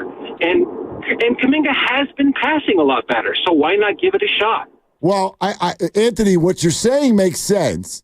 But again, I think I go back to Grandy, and thank you, Anthony. I go back to what you were just saying, Grandy. The problem with the Warrior rotations is this is what it feels like to me. You ever get that whole, it's kind of a cartoon idea where like there's a hole in the dam and you put your finger on it. Yeah. But then it creates a new hole. Yeah. And then you stick your finger on that one. And it's certainly more holes, and there are more holes than 10, and you run out of fingers. That's the Warriors offense. Like what you just said, you just solved one problem. You created another one. So when you say, if it means Draymond coming off the bench, and then you're also talking about the final 5, and you're sort of ushering Draymond off the court, that creates all kinds of other problems, especially on the defensive end and for Steph, because Steph has proven through the years that he is a better offensive performer when Draymond Green is on the floor with him. So to me, that's the issue. You can fix any of the one problems, but every time you do, it creates a new one. Yeah. Steve Kerr, by the way, speaking post-game or pre-game tonight, has said that Steph and Draymond will play. Andrew Wiggins, though, is still questionable. Remember, he was questionable last night as well with that ankle, which apparently was bothering him pretty bad to the point where if Steph and Dre were playing, or maybe even just one of them were playing, Wiggins would not have played. Which makes you think maybe he won't play tonight. Maybe. Yeah. Now, he did not say yet if Steph and Draymond will both start. I have not seen that. All right. I'm going to make a prediction right now that Steph and Draymond will both play. They will both start. But Wiggins is going to be out, and Kuminga will start in place of Wiggins. At the 3. Yeah. So we'll see how that goes, if that's the way that Steve Kerr decides to go. Pick your center. Either of the centers can be the 5, and Pod still at the. I think Looney's going to be the 5 moving forward. I'm good with. I'm good with. Oh God, he's been so amazing, just gluey. He's been gluey. Will in Moss Beach. Thank you for calling, Will. What's going on? Hey, Willard and Grandy, great show. Love it. Willard, you just nailed it. It's the who we're going to get, which star is available that I don't see is out there. You know, a half a year of Jimmy Butler, 35 years old, giving up Wiggins and Kuminga is too much. Brandon Ingram from Wiggins and Kuminga is too much. What I suggest is a slighter tweak, either a Jonas Valanciunas or a Vukovic from Chicago, which you wouldn't have to give up Kuminga for, hopefully. That's all I got. Thank you. It's just the who. Will, thank you very much. I like the Vucevic idea has been talked about a little bit this week on this show. I don't hate it. However, the two people you brought up, Valanciunas, Vucevic, these are big guys. These are front court players. They're down low. They're not playmakers. I'm not saying they don't fit, but I do think that they also represent a little bit of a philosophical change in the way that you're going to go about playing offense, which I don't know if the Warriors are keen on doing on the fly in the middle of the season. Nice players, and I'm not saying I wouldn't take them, but if the Warriors really want to feel good again about where they sit and the way they're approaching it, it feels to me like they're looking for somebody who both can handle the ball and score and be a two-way player. Be a two-way player. Like, these are the things that Melton was. It's why they gave him the whole kit and caboodle on the exception. They were very, very high on him. And I know it feels weird to be like, how can that guy be a key? He's played 6 games in his career as a Warrior. Well, in some ways, it's not even just what he did. It's what they really felt he was going to do. And I do, even in those 6 games, I did like the way he looked. And you talk about Looney being the gluey guy. I mean, that's kind of who Melton is too. Totally. Like, I mean, and it was Fitz talking about, I think he's talking about Pajemski. I think you could say the same thing about Looney. And he brought up, who were the other examples? Shane Battier was one guy that he brought up. I mean, it's the Draymond Green conversation too. Like, the impact that those players have are so much more than what you see in the box score. And specifically someone like Melton, who isn't going to play 30 minutes every single night. Like, they impact your team in a much bigger way than just the points, the rebounds, and the assists. It's just getting you into your sets and making sure you don't have a stupid turnover that leads to a dunk the other way. Right. Like, it's why the Pajemski conversation blew up this week. Because Pajemski's now their number 2 ball handler. They don't have another one behind him unless you want to give it to Slow-Mo off the bench, which he's capable of, but that's not an ideal situation either. But without Melton, it makes Pajemski kind of forced into a position that he's not really a natural at. He can do some of that. It's just kind of similar to the Kuminga conversation. These are puzzle pieces that aren't really all fitting together perfectly right now. And the ball handler conversation is another part of that, which is why I agree with what you just said. If there is a move to make, it is probably a 2-guard that can ball handle, that can get them into some sets, that can shoot, it can grab a couple of rebounds. I mean, I'm describing a really good basketball player. That's the ideal one. Yeah, how many of those are there? I don't even, I know that your idea of Cam Johnson, like, he can score and he's young. Maybe not a defender, though. He's not a defender. And I just don't, and I don't even know what that would cost you and all that. Grandy is in for Dibs. It's Willard and Dibs. We're glad you're with us. 888-957-9570. We're answering the question, internal or external. We're not talking about your belly button. We are talking about. I actually was born with a what they call an Audi. An innie or an Audi? I had an Audi. Which is a weird look, but it's okay when you're like a little kid. When you're a toddler, some people think it's kind of cute. Does it just deflate? What happens? Weirdest thing ever. For me at least, just woke up one day, gone. It was terrifying for a minute. What the hell just happened? Yeah, just gone. Now it's in innie. All right, whatever. So that's not what we're talking about. Internal or external in terms of the fix for the Warriors or the number 2 scorer or what have you. Shams Charania reporting today, the Warriors very active on the trade market, looking for a star, looking for a playmaker, and we do not think that it is an accident that he brought it up today, the day after Jonathan Kuminga has a career high in 33 points. And oh, by the way, any thoughts on intermittent fasting? Welcome today on Willard and Dibs as well. I am in the midst of intermittent fasting. I have not eaten since 3:15.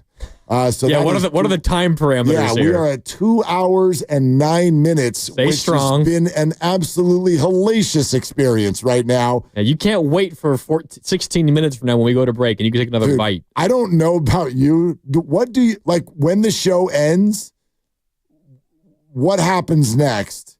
I mean, I know normally you do another hour of radio. Like when I get home, it is an absolute assault on anything in the kitchen. Lovely Christy made dinner for me last night, and she also wanted to time it with when her kids were coming home, so dinner wasn't until like, I don't even know when we ate, maybe 7:45 or something like that, which means I got there, and there was a good solid hour 15. And you're just sitting on the couch, stomach rumbling. I almost ate an entire bag of her tortilla chips. Like, she was just like, where did the chips go? I'm like, they're over here. Anyway, let's go to Jonathan in Foster City. Hi, Jonathan. What are you doing? I'm driving home from a round of golf. How'd you shoot? You guys have nailed this. 84, not bad. Oh, good. Look at you. Not bad. Yeah, where'd you play? Baylands. Oh, I love that place. Baylands in Palo Alto. I'm gonna get the drip ready. Before they remodeled it, before it became Baylands, Jonathan, when it was just Palo Alto Muni, I have one of my 3 hole-in-ones at that course. Amazing. Yeah, thank you. If you hit a hole-in-one at Baylands now, those greens are not kind to anybody. That's a whole different animal. That's a harder course now. Yes. All right, go ahead, Jonathan. I'm done bragging. Well, I'm glad I learned about your fasting and belly button. Thank you. It's got to be external, and we've known this for 4 years since we've drafted this guy. He's a great player, but he doesn't fit. If he comes in for Wiggins tonight, you're starting 3 non-shooters, and if that's considering Pajemski a shooter, so there's no spacing. We didn't give it a solid chance because Anthony Lamb got those minutes for some reason in his earlier years. And it's just unfortunate that we've kind of wasted the Kuminga and Moody experience. The front office is just playing on this 2-timeline thing and not understanding what fits together and what doesn't. It's clear as day. We've defined it here between yourselves and all the other guys and the fans. It doesn't work, unfortunately. He's a great player. It just doesn't fit with Steph and Dre, at least with the other pieces we have today. You know what, Jonathan, it's interesting. You know, like I sort of fixated on your comment that they wasted the Kuminga experience and to a lesser extent Moody.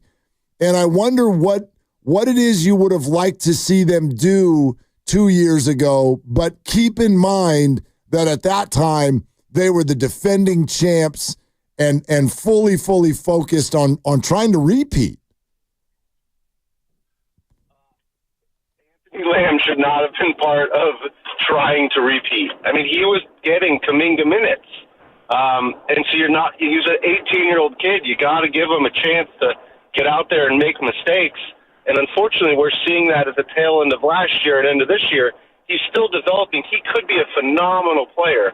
And I feel like we wasted some of those developmental years on Anthony Lamb. Jonathan, thanks so much. It's not that I disagree. It's a fair point.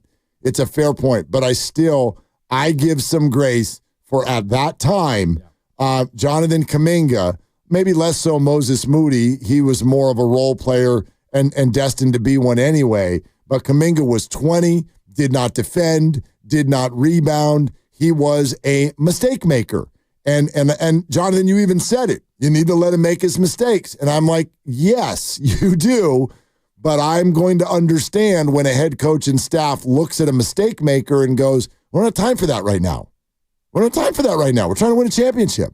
Yeah, the way I see it isn't necessarily like once these young guys, and you can even include Wiseman in this, once Wiseman, Kuminga, Moody were on the roster, I don't think there's been like some incredible mismanagement in terms of development and minutes and roles and all of that. Like, I don't see it that way.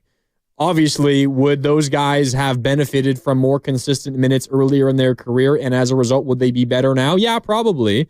But you're sacrificing, potentially forfeiting a chance at being better back then, which was, and always is Steve Kerr's job. where I think we can actually have a real conversation, and this is now a years-old conversation, and maybe have a real gripe with the way things went, is deciding to make those picks yourself and actually drafting 18-year-old dudes onto a roster full of veterans that are trying to win championships. That's an interesting point.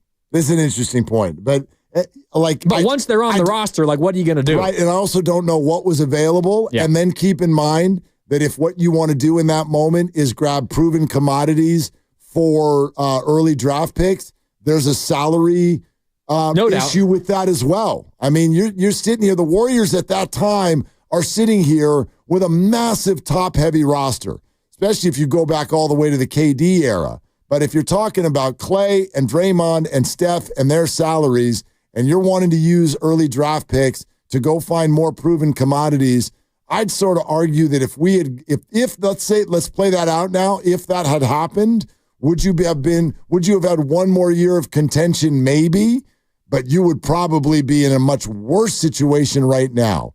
Like, I will give the Warriors this, and all franchises who do it, I understand patience and flexibility. And it's what I think the Warriors are doing right now. And so far, I think they've done a phenomenal job of this. Here's what I mean. They went into the offseason. They went hard after Paul George. It was a no-go. Clippers didn't want to play ball. They went after Lauri Markkanen. The Jazz were asking for too much. That's my understanding of how those two things went. And I'm sure they've had tons of other conversations we don't even know about. Maybe they did talk about LeBron James last February. All of that stuff is talked about, but the Warriors have never acted out in a desperate way. In other words, making a bad deal because, damn it, they are focused on helping out Steph Curry. No, they have continued to stay patient. They don't want to just make any deal. They want to make the right deal. They have kept flexibility. In fact, they created more of it by turning Jordan Poole into Chris Paul. These things sometimes don't... They didn't capitalize on that flexibility. No, they didn't, except for the part about how it's now gone. They didn't turn it into anything, except for they turned it into room, which would not... If Jordan Poole were still here, you'd be paying Jordan Poole that money. So I just, like, I do like that aspect of it. Stay patient. Don't get desperate. Don't blink. Keep your flexibility. At some point, the right guy might come along. At some point you have to capitalize on the flexibility, which is exactly what you're talking about. Or you do what a lot of people in our audience think is the right thing to do, which is just gracefully move through the end of their career, and then you still have your young players.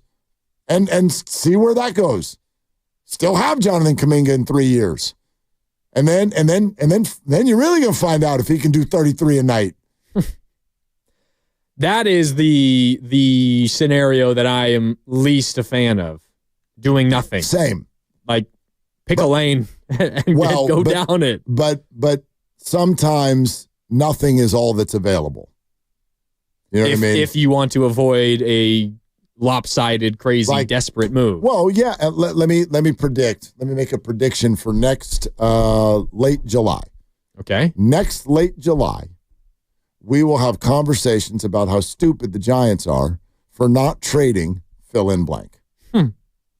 Okay, we'll have that. But we've had those conversations. We have it every year. We have it every July. We have every July. Should have traded Blake Snell. I told all you guys. Look at Steven perk up when I bring up the Giants. Huh? Yeah. So, okay, that's my prediction.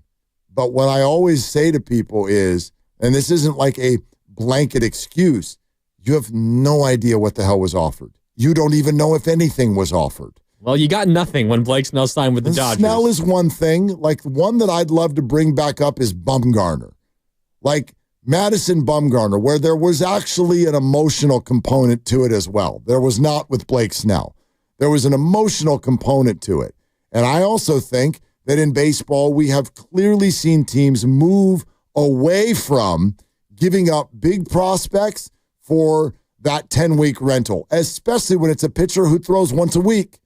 Like, what are you really giving up for, let's get Blake Snell to come in here and make 8 starts? What are you? You're lucky. Are you giving up your number 2 prospect for that? No. Or are you giving up some single A kid? And if I'm sitting there and I'm 4 games out of a wild card, and what you're offering me is somebody who in a perfect world might be a big leaguer in 5 years, Am I really excited to make that deal? I don't know. I don't know. Maybe I'm wrong. I don't know what was offered. But I just always keep that in the back of my mind with any trade conversation, which is you just can't make it, to me, can't make a blanket statement that someone's stupid for not making a deal. I don't know what was available. I don't know what was offered. Yeah, but there will come a certain point where you get more desperate and you may be forced to do something like that. And this is getting back to the Warriors conversation. You might, very possible, they have the conversations with Paul George and Lauri Markkanen, or they have the conversations with the Clippers and the Jazz, and they felt that both teams were just not willing to play, real ball and actually have a real conversation about what a trade would look like. Both teams asking for way too much. You say, okay, we're not ready to be that desperate now.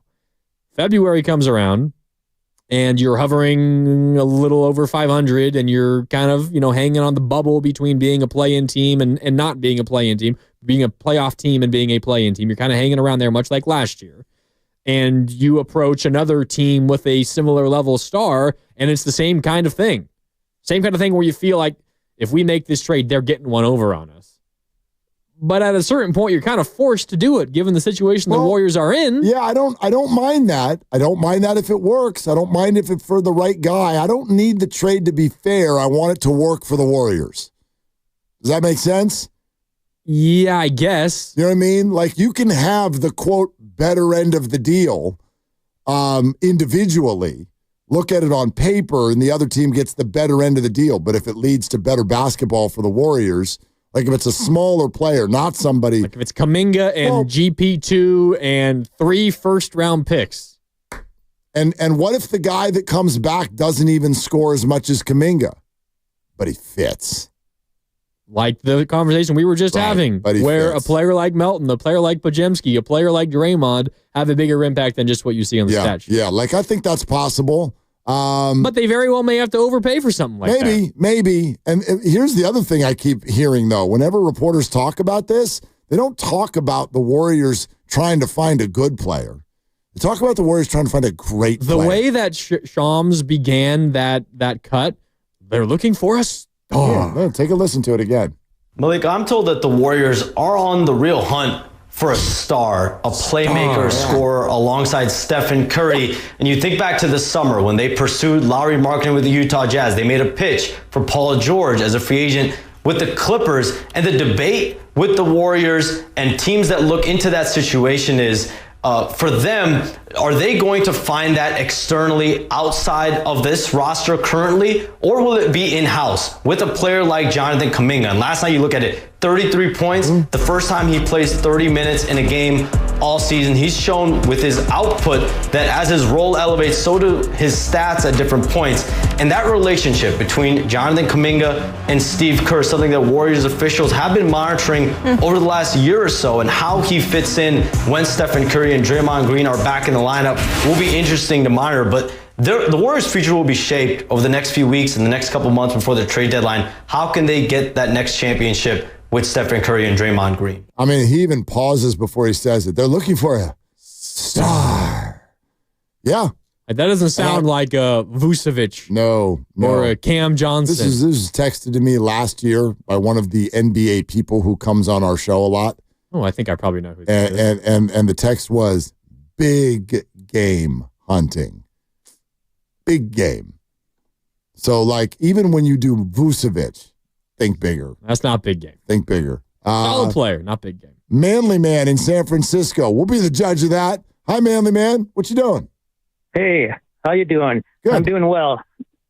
Hey, so I got a trade. I did it on the NBA, the ESPN trade machine. Oh, well, then it works. It did work. Yeah, it worked. I was surprised. Okay. And it would be Wiggins and Melton, and a third person to it would be either Santos or Peyton. Any of those names work, as well as Moses Moody, but I don't really want to give him up. 4, and this creates shooting and a little bit of defense for C.J. McCollum and Brandon Ingram. And we'd probably have to give up one draft pick and maybe a swap or two, or a swap in the second round, because New Orleans is desperate to get rid of Ingram, and they're desperate to get money off the books. And it would work for us getting money off our books as well, too, next year if we don't re-sign Ingram. But Ingram is having his best year, I think, ever, and he's staying healthy. And McCollum is shooting over 40% on threes, and he can be a great blast for us to come in and help us out either starting or in the second line. And just think of the lineup we'd have, you know. Brandon Ingram, CJ, Steph, and we could have Kuminga there too as well. And we could have the depth lineup with Draymond at the 5 if we needed to, or TJD as well. Any of those lineups we'd have, not giving up the whole show as well. Well, I tell you what, Manly Man, thanks for the call. I don't know if there's enough in that for New Orleans. That's also a ton of money. There's a ton of money coming back. $70 million. I'm still stuck also on the Ingram thing. The history with Ingram and Kerr suggests to me that the Warriors would not be interested in Brandon Ingram. And I don't think Brandon Ingram would be very interested in the Warriors either. That did not go well when they were coach and player once before on Team USA. You could make a trade work monetarily for one of those guys. If you were to trade for both Brandon Ingram and CJ McCollum, Draymond Green would have to be in the deal. And that's not happening. Let's have some fun on a Friday at 5:45. 888-957-9570. We got 2 Warrior games, 1 49er game, and whatever the hell else you want to watch coming up this weekend. We got it's championship weekend across college football. Yeah, exactly. Like I said, we've got 2 Warrior games and a 49er game. Boise's beating UNLV right now. Well, yeah, of course they are. Mountain West Championship. Whew. Pick one player who's going to win this weekend. On Monday morning, you're going to feel about them on Monday morning the way you felt about Kuminga today. Who wins this weekend? Predict it. Stand on what you say. 888-957-9570. We will take your calls next. We're sponsored by Bay Area Fast Track. January 1st, tolls on the...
Hey, there's no two ways about it. He's feeling it. Kuminga hasn't been a good mood. Woo! Wow. I've never gotten an electronic hug before. Yeah, congrats on that. You ever get one of those? I don't know what that is. Like, do you get buzzed when what happens? It's an electronic hug. Is that like a Facebook poke? I hope not. I haven't done one of those in a while either. Don't even know if they exist anymore. Yeah, they might not. They do. I think they got canceled. They should. I've been informed they are now nudges. Oh, yeah, that is better. Well, look, you know who's going to win the weekend. And this is not a fair answer because it's not the tone that I was trying to set. Juan Soto is going to win the weekend because I'm pretty sure you're going to get some sort of a passing bomb or whatever, a nightingale nudge. Something's going to happen. Juan Soto's signing here in the next 3 days. Okay, take it a step further. Which team is he signing? I'll go Mets. Okay. I'll go Mets. Did Ken just have a little chill go up the spine? We got a Mets fan here on the staff. And New York, Ken. Yeah, big time. And he's got a big weekend ahead of him. Holy hell. He might get Juan Soto, and he might make the fantasy playoffs here at 95.7 The Game. Might. He needs a little help from He's got work me. to do. Well, I could beat Evan, and I think he guarantees a yes, spot. he either needs to win an in or an Evan and a Spadodo loss. So we'll see. Good luck, Ken. I'll be over here waiting for you. Anyway, so Juan Soto's going to win the weekend. Is somebody playing music somewhere? Because Lucas, you're crushing it over there in the other room. I'm hearing something too. Yeah, like somebody's playing some national anthem or something. I don't know what's going on. Do you still hear it? Now it went off. Lucas, that was you too? You're having an awesome 10-minute run right now. You're killing it. We're good. Yeah, you are now. Anyway. Who's going to win the weekend? Yeah, who's going to win the sports weekend? I'll go Isaac Guerrero. Oh, that was what I was going to say. Oh, no. Well, we're allowed to have the same answer. But, yeah, Isaac Guerrero. Like, you want to talk about, almost like a Kuminga shot. Like, here you go, dude. Starting job for the 49ers in a Kyle Shanahan backfield. Let's see what you got. Scored a touchdown last week. Yep. Had a couple of big moments against the Seahawks on the road earlier this year. Yeah, it's kind of twofold. I guess I could also maybe say like Kyle Shanahan, because I don't think Guerrero is enough with this offensive line to just go off and have himself a nice game himself. Going to take a little bit of creativity from Kyle Shanahan to get one of the speediest guys on the roster the ball in space in some creative ways and see if he can take advantage of that. So maybe a little twofer there, Guerrero and Shanahan together. Maybe he'll just run Guerrero right into the line 20 times in hopes of being the Bears coach by Monday morning. Who knows? Trade him. The funniest thing about that whole conversation about would you trade Kyle Shanahan for 2 first-round picks and 2 second-round picks and $10 million, how many players across the NFL would fetch that package? You know what I mean? Like next to none. None. Like what that package suggests is that Kyle Shanahan is one of the most valuable pieces, most valuable people in the NFL. Who in their right mind would trade that away? Let me also, I agree with you. Let's present it in an even different way, because I think the words first round pick get romanticized. Because, ooh, first round pick. Okay, what if I said Kyle Shanahan's going to get traded to the Bears for James Pierce, Tennessee. And you can also get Donovan Jackson, offensive lineman, Ohio State. Oh, they need offensive linemen. They do. But put names on it. It's not first round pick. It's large man you've never met before from I don't know where. And he's now on the Niners. Are you feeling better now because you got James Pierce, edge rusher, Tennessee, and Donovan Jackson, offensive lineman, Ohio State? And you don't know who your coach is. Well, yeah, but we also didn't know who George Kittle and Fred Warner were when they got drafted. But that's the point. These are feathers getting thrown up in the wind. Yeah, you're hoping that it works out. It's the same conversation we're having with Jonathan Kuminga and Moses Moody and James Wiseman. Sure. I just think, like, it's a Woof. Of all the silly conversations that have gotten run in 2024, the idea of Kyle Shanahan not being the 49ers coach next year has got to be high on my list. Yeah, no, I'm with you. Got to be high on my list. Let's go to Will in Colma. Hi, Will. Thanks for calling the show. What's up? Hey, how's it going? I heard you guys talking about trades, and I think a big trade the Warriors could do is pick up Nikola Vucevic. He's a big man, and we need to control the boards better. We could give the Bulls Melton and Pajemski and possibly Wiggins would be given a lot away, but Vucevic would be giving us 9 to 10 boards and 20 points a game. That'd be huge for the Warriors, and it would be giving Draymond time to rest, and that could really help the Warriors make a championship run. Will, thanks. I don't hate the idea. Vucevic is getting a lot of run this week. I really don't hate the idea. And so maybe he is a 2010 guy. There's always room for that. The more I think about it, though, it might cause too much disruption in sort of the philosophy that's already been built with the Warriors. And again, it also... just reading the tea leaves here, not just from what Fitz said, but the fact that Shams uses the word playmaker, sounds to me like the Warriors are looking for somebody who can sort of fill the DeAnthony Melton role. And by the way, maybe that's a part of this too. We keep talking about how Shams got the report because Kuminga scored 33 last night, and so the Warriors want to float this. I wonder too, if it's not also a reaction to, because we're only, a week and a half removed from the announcement that Melton, or 2 weeks maybe, that Melton is out for the year. And they had big plans for him. And not only now is he out for the year, but there's a trade exception, or an injury sort of exception that's built into this. And he's a very tradable contract that now can get brought into the mix. And so I wonder if the Warriors aren't a little bit more ramped up on the trade idea, because if Melton had stayed healthy, maybe they actually thought, you know what? We could just keep this roster together. And without him, they feel much less that way. Yeah, maybe. I also think when it goes to the Vucevic conversation specifically, to make that trade work, Melton's included in almost every single trade just because he's an expiring deal, and the teams that you're trading with, not great teams, they value expiring contract. That's part of it. You would need another like $13 million or a little less than that to make it work for Vucevic specifically.